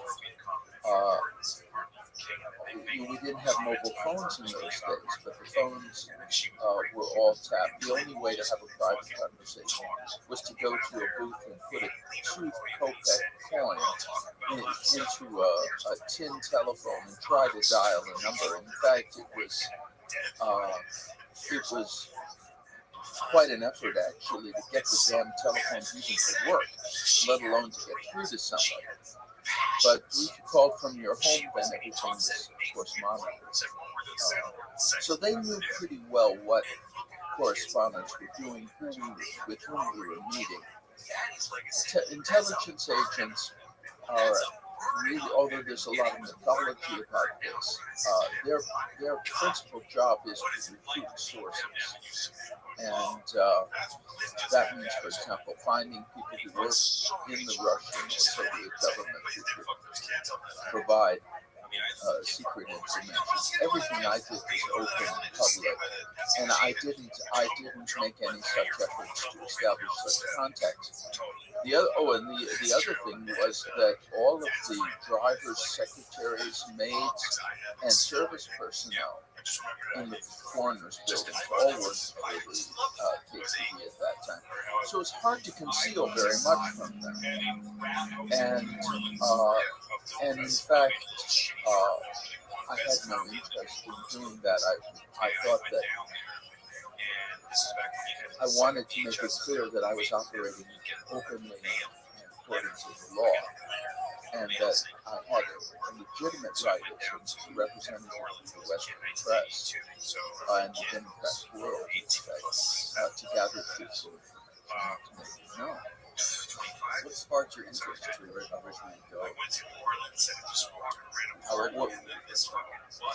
When I first went over there, I was a graduate student. I was a graduate student actually in 1969. I'll tell you how old I was.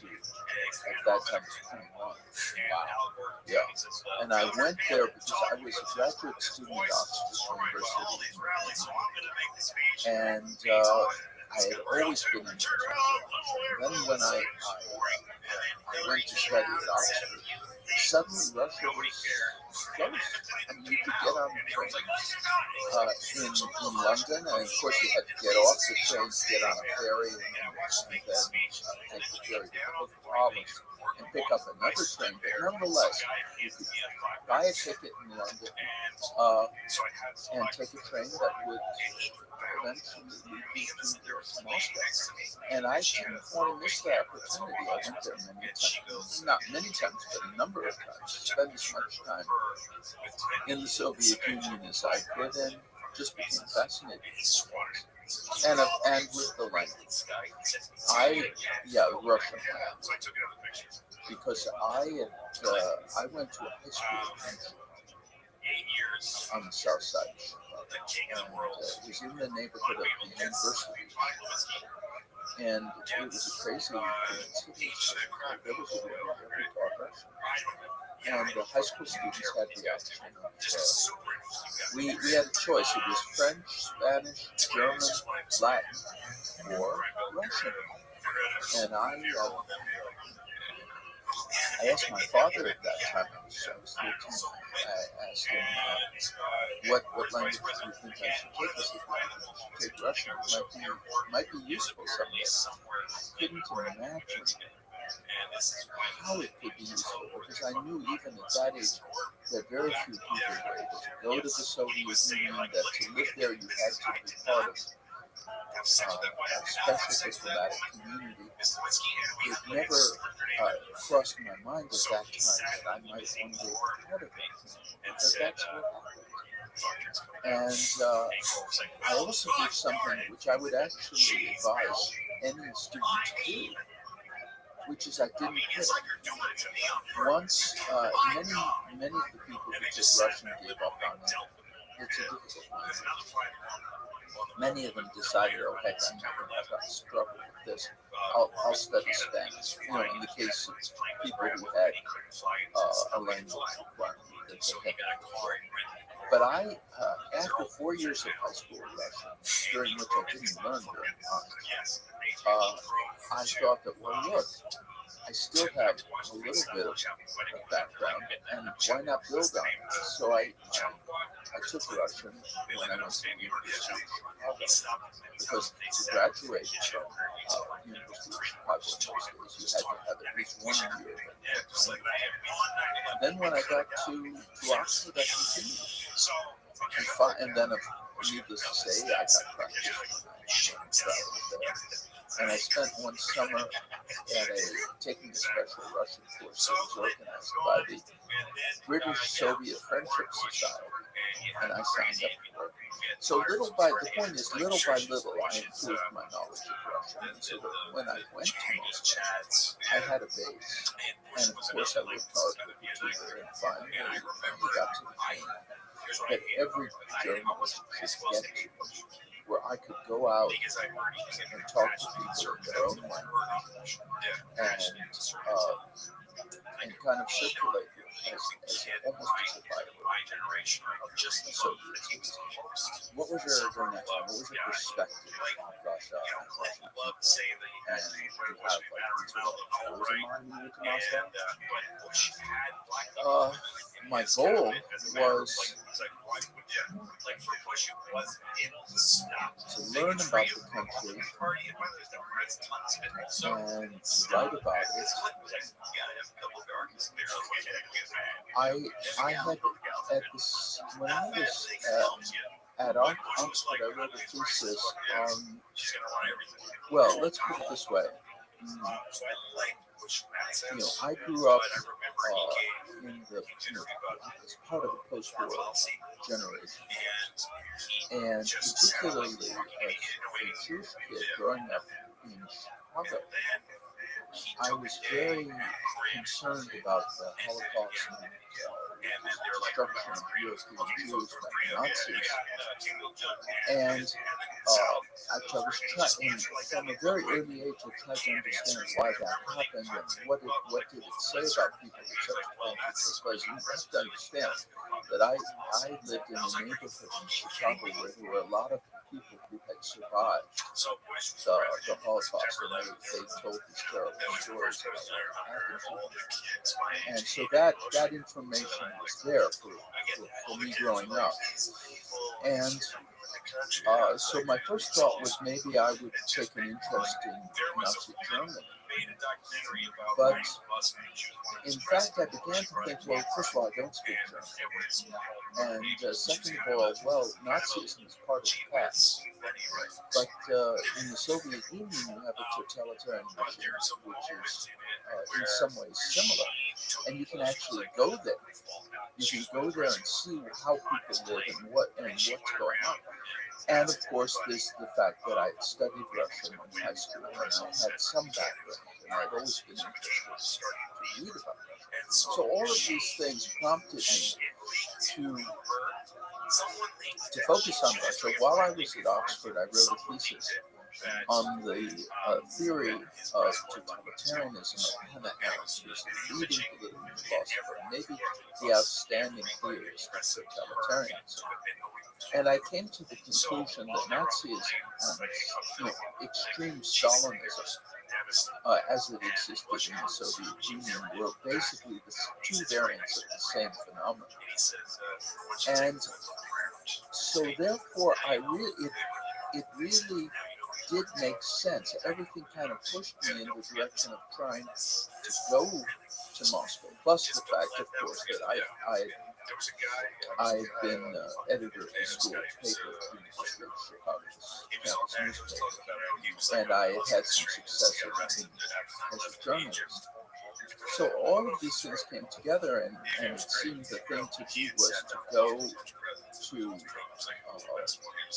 the Soviet Union, you write about the Soviet Union, try to understand it, and maybe try to help other people understand it. But of course, there was still a great deal I didn't understand. There was a great deal I didn't know.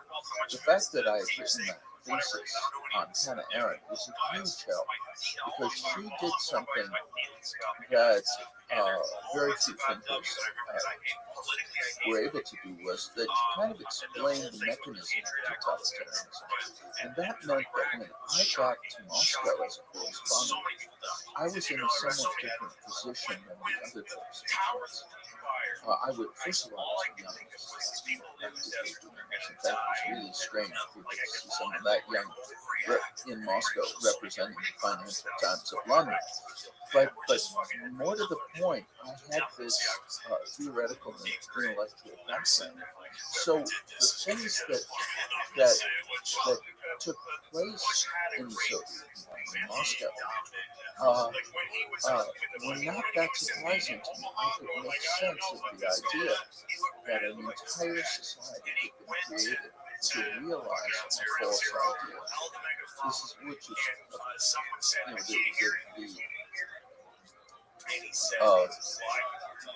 the concept of Hannah Arendt was that totalitarianism is the combination of ideology, a false idea, and terror.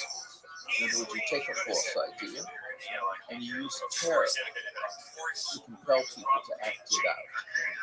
And then you create an entire universe of false appearances in order to confirm the validity of the ideology. So so this is just too crazy for words. And the average American or British correspondent, including people who are a lot older than I was, they got there and they couldn't figure out, they could never wrap their heads around what was going on. I got there and I had that advantage. I had the advantage that I had concentrated on getting the necessary theoretical background. So I was able to interpret and explain a lot of what was going on in Russia in a way that other correspondents were not able to do, simply because they had to take the next step. What surprised you most? I mean, obviously, you learned a lot about history, studied a ton about it. These are actually like embedded things, but it was, it's always a difference. It's always a difference. It was still a shock, to get there and see the long lines and the drabness and the dreariness, and also the sign. You had everywhere signs. No to the arms race, no to the Cold War. We're fighting for peace, and yet everywhere you looked, you could see signs of a country that was actually preparing for war, and troops in the back of trucks riding all through the streets of the capital. At night, these heavy weapons under the tarpaulins that were being transported, police everywhere, buildings guarded, so that no Russian citizen could enter. There were a lot of things. And of course, I and also this strange, crazy unanimity. I remember one of our first trips we made was to Uzbekistan, Tashkent, Uzbekistan. In those days, it was the Soviet Republic, and the Soviet propaganda was that the various peoples who comprised the Soviet Union were dedicated to the concept of friendship of peoples.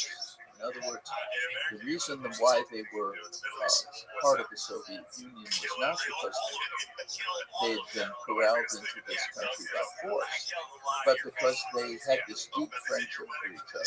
That the Soviet people loved each other. So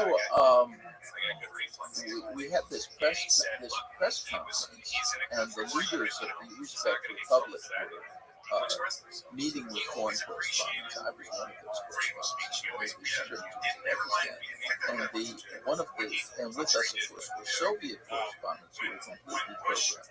So at the press conference, one of the Soviet correspondents addresses a question to the leaders of Uzbekistan and the Uzbek Soviet Republic. What do you can attribute the success of the Uzbek Soviet Republic? You had 3 government officials, and all of them said with one voice, just in chorus, friendship of peoples. It was, there were scenes like that all the time. I was on the train and I was talking to compartment, and there were 2 people, a Soviet engineer and a woman who was anyway, random people sitting in the compartment. But when they heard that I was an American and a correspondent, of course, they became very interested. They said, in America, everything is determined by money. I said, well, know about that is we have elections. Our president, he was impeached or nearly impeached, forced to resign. About Nixon at that time. And this Soviet guy says, well, that's nothing. The elections are meaningless. The real power is with the money with the Rockefellers. That's what he said. Yeah, well, that's what he told me, and I he said, you in America, you have formal democracy, whereas here in the Soviet Union, what we have is genuine. So I said, okay. So in other words, when you have elections for 2 candidates, that's formal. But when there's only one candidate, that's genuine. Then he smiled and looked at me and said, as if I was these kind of moronic kindergarten pupil who finally understood something. I began to think I was really living in a giant insane asylum. So there were many things. They twisted people's minds in all kinds of ways. In fact, they're still doing it in Russia. But I had good preparation for that. I had good theoretical preparation, and most of all, I had the desire. I had the desire to know, to understand. I was curious. A lot of the other correspondents in Moscow in those days were absolutely miserable. They didn't want to be there. They knew that for the purposes of their careers, they had to spend a couple of years in dreary, uninteresting Moscow. A place where there were no decent restaurants, no decent stores, nothing to do, and where their wives were slowly going crazy with boredom and irritation as they vented, of course, on their husbands. And but I didn't look at it that way at all. I mean, and most of them didn't speak Russian. They didn't make the effort. But even with my level of knowledge when I got there, I realized that really society, I would have to master. And I met religious with my Russian teacher. And it was inconvenient. It was easy to cancel those lessons. But I understood that this was the key. I think that so he said, well, it's like playing the game of telephone. So many layers of people that are digesting information, repurposing it to headlines. And most people don't read the headlines. And then before all that, you have the whole language. Like how accurate are the people that are interpreting what these Russians are saying? How accurate is the translation before you get to all the media, minting it? I mean, I'll give you a good example. We had this reset policy with President Obama. there was tension in relations between Russia and the U.S. And Obama's view was that this was the fault of his predecessor, George Bush. In fact, Obama, when he came into office, was blaming everything under the sun on George Bush. And so he announced a new policy, and it was called the New Policy of Reset. Now, Boris Nemtsov, the Russian Democratic leader who was murdered in February 2015, and we talked to a guy, well, no name, who was going to be Obama's chief Russian advisor. And we told him, and at that time there was already talk about a so-called reset. And we told him that Putin is not a candidate for deterrence. He's a candidate for deterrence. And of course, he didn't hear any of it. And then in his career, supporting whatever desired. But there was a routine. This is since I know him personally, I prefer. He's one of the top advisors. Who was behind the reset policy. And the reset policy was the idea that we were going to change, re-examine our positions and try to meet the Russians halfway. Well, basically we were attributing an American psychology to the Russians, assuming that we'll meet them halfway, they'll respond, and all the problems will be solved. We just have to show them. No understanding who the Russian leader was, what his background was, what he had done, what he was likely to do in the future. And then to top everything off, when they announced the reset policy, Hillary Clinton presented a red button to Sergei Lavrov, who was the Russian foreign minister, with the word reset in Russian, with a word for reset in Russian that was equal. It was, in Russian, it was Peregruska, and it reset is Peresagruska. But for it's just the kind of unprofessional. And this was presented by the Secretary of State to the Russian foreign minister, and to show how sensitive we are to Russian culture. And of course, the word that we chose was that for our policy was mistranslated, and the Russian word that was on the gift on the red button was not the correct word. You know what the actual word was? What it actually translated to? On Peregruska it's reload, but not reset. It's just Peresagruska is resetting something. Whereas Peregruska is just plugging something into the wall so that you'll get the charge back. And it's just typical. But this is it goes to your point, because from the very top, how can we expect the media to be well informed? How can we expect public discussion in the U.S. to be well informed in a situation in which the government is so uninformed? And let's face it, understanding Russia is not simple. It takes the famous Mark Twain quote: if you don't read the newspaper, you're uninformed. If you read the newspaper, you're misinformed. It shouldn't be that way. It shouldn't be that way. But in fact, And it turned out to be true from every close. Just awful stuff. I mean, there was recently a big article in the New York Times, 7,000 word piece about explaining Vladimir Putin and his rise to power. Not a single word about the apartment complex.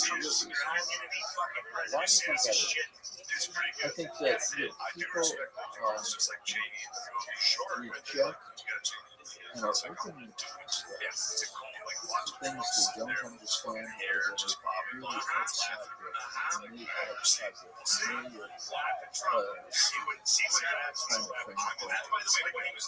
And they even take penetration serious analysis as a challenge.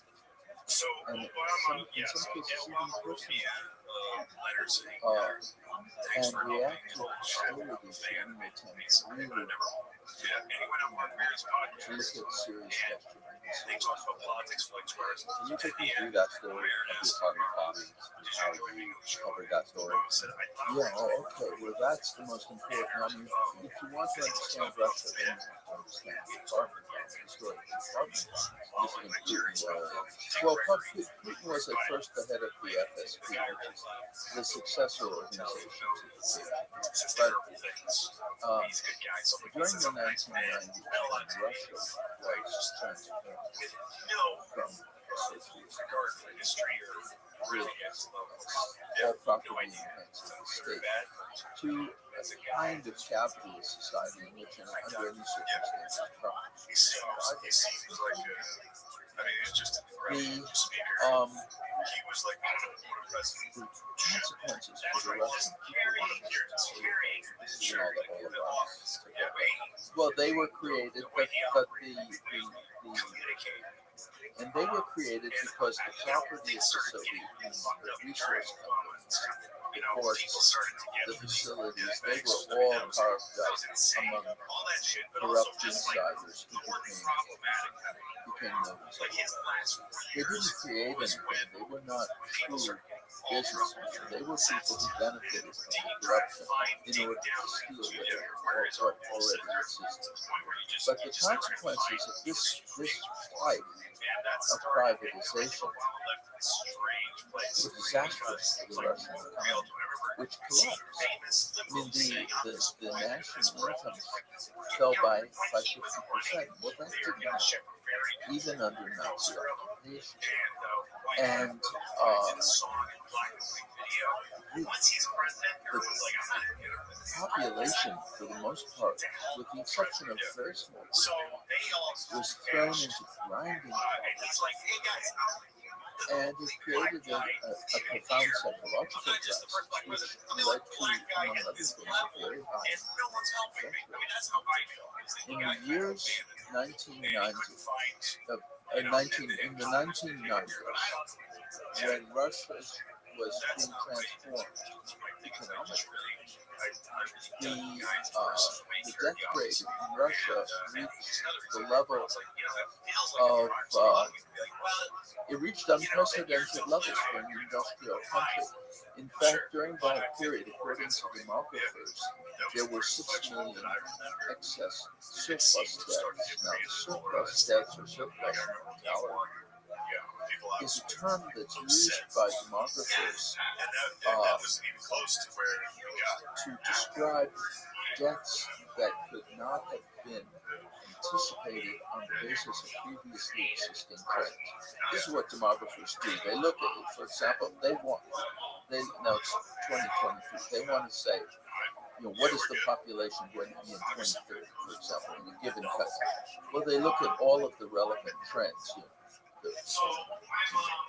the way the economy is going, the climate, the investment, the health situation, the improvement in medicine, and so on and so forth, the advances or problems in the area of South America, and then they make on the basis of reasonable projections, they say, well, the population is going to be X. Well, people did that for Russia, of course, during the 1990s, and especially targeted in the year 2000, which was a logical And the difference between what they predicted and what in fact occurred was 6 million extra deaths. Suicide rate doubled, accident rates went way up. People died in unprecedented numbers cardiological from our cardiovascular disease, cancer. The murder rate became arguably the highest in the world. All of these things contributed, and there was also just a profound psychological crisis for many people who trained to believe in one system were thrown into another system for which they were very poorly prepared. In any case, Yeltsin was the president. His policies contributed to this. Not only contributed to it, they were instrumental, and the result was that his popularity in Russia was practically zero.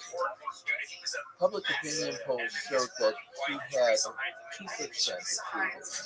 When Putin was promoted to the role of prime minister from head of the FSB, his popularity rating, the only poll that was taken before the bombings, was 2%. It was generally considered to be out of the question that Yeltsin or anyone appointed by Yeltsin could possibly succeed Yeltsin as president. And in 2000, there were new elections, and the Constitution said he could only serve 2 terms. It was at that point that the buildings in Moscow and in Russia began in the middle of killing. Those bombings were attributed by the Russian authorities to the Chechens, who had, after a war in the early 1990s, created an independent state, which is not widely recognized, but had autonomy. And that was the basis for launching a new war against Chechnya. And Putin was in charge. Suddenly, Putin, this completely uncharismatic person, no one had ever heard of, who had never had a public politics, was everywhere vowing bloody revenge against the terrorists who had murdered innocent Russian people. And the Second Chechen War achieved early successes. They were well prepared for it. They used bad weapons, cluster bombs, thermobaric weapons, and they bombed markets and they bombed civilian areas just as they were now. And the initial success of the government under Putin in pursuing that war raised Putin's popularity, and he overnight became and in fact, his first official act was to pardon Yeltsin and Yeltsin's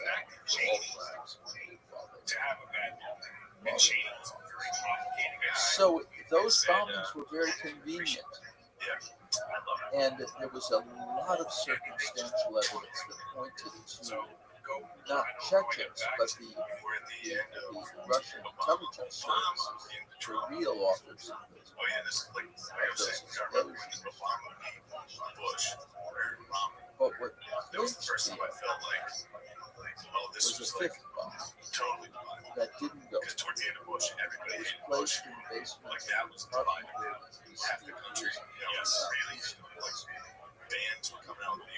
What happened was, the whole country was petrified with fear. No one knew what apartment building was blown up. And at that that moment, this bomb was placed in the basement of the building it is on. But people were on the lookout, and the bombers were noticed, and the police were called, and the perpetrators, the people who had put the bomb, the bomb was defused. The people who had put the bomb in the basement were caught, and they turned out to be FSB agents, not just terrorists. They produced FSB evidence. And the bomb was a live bomb. It was made out of the same material, hexagon,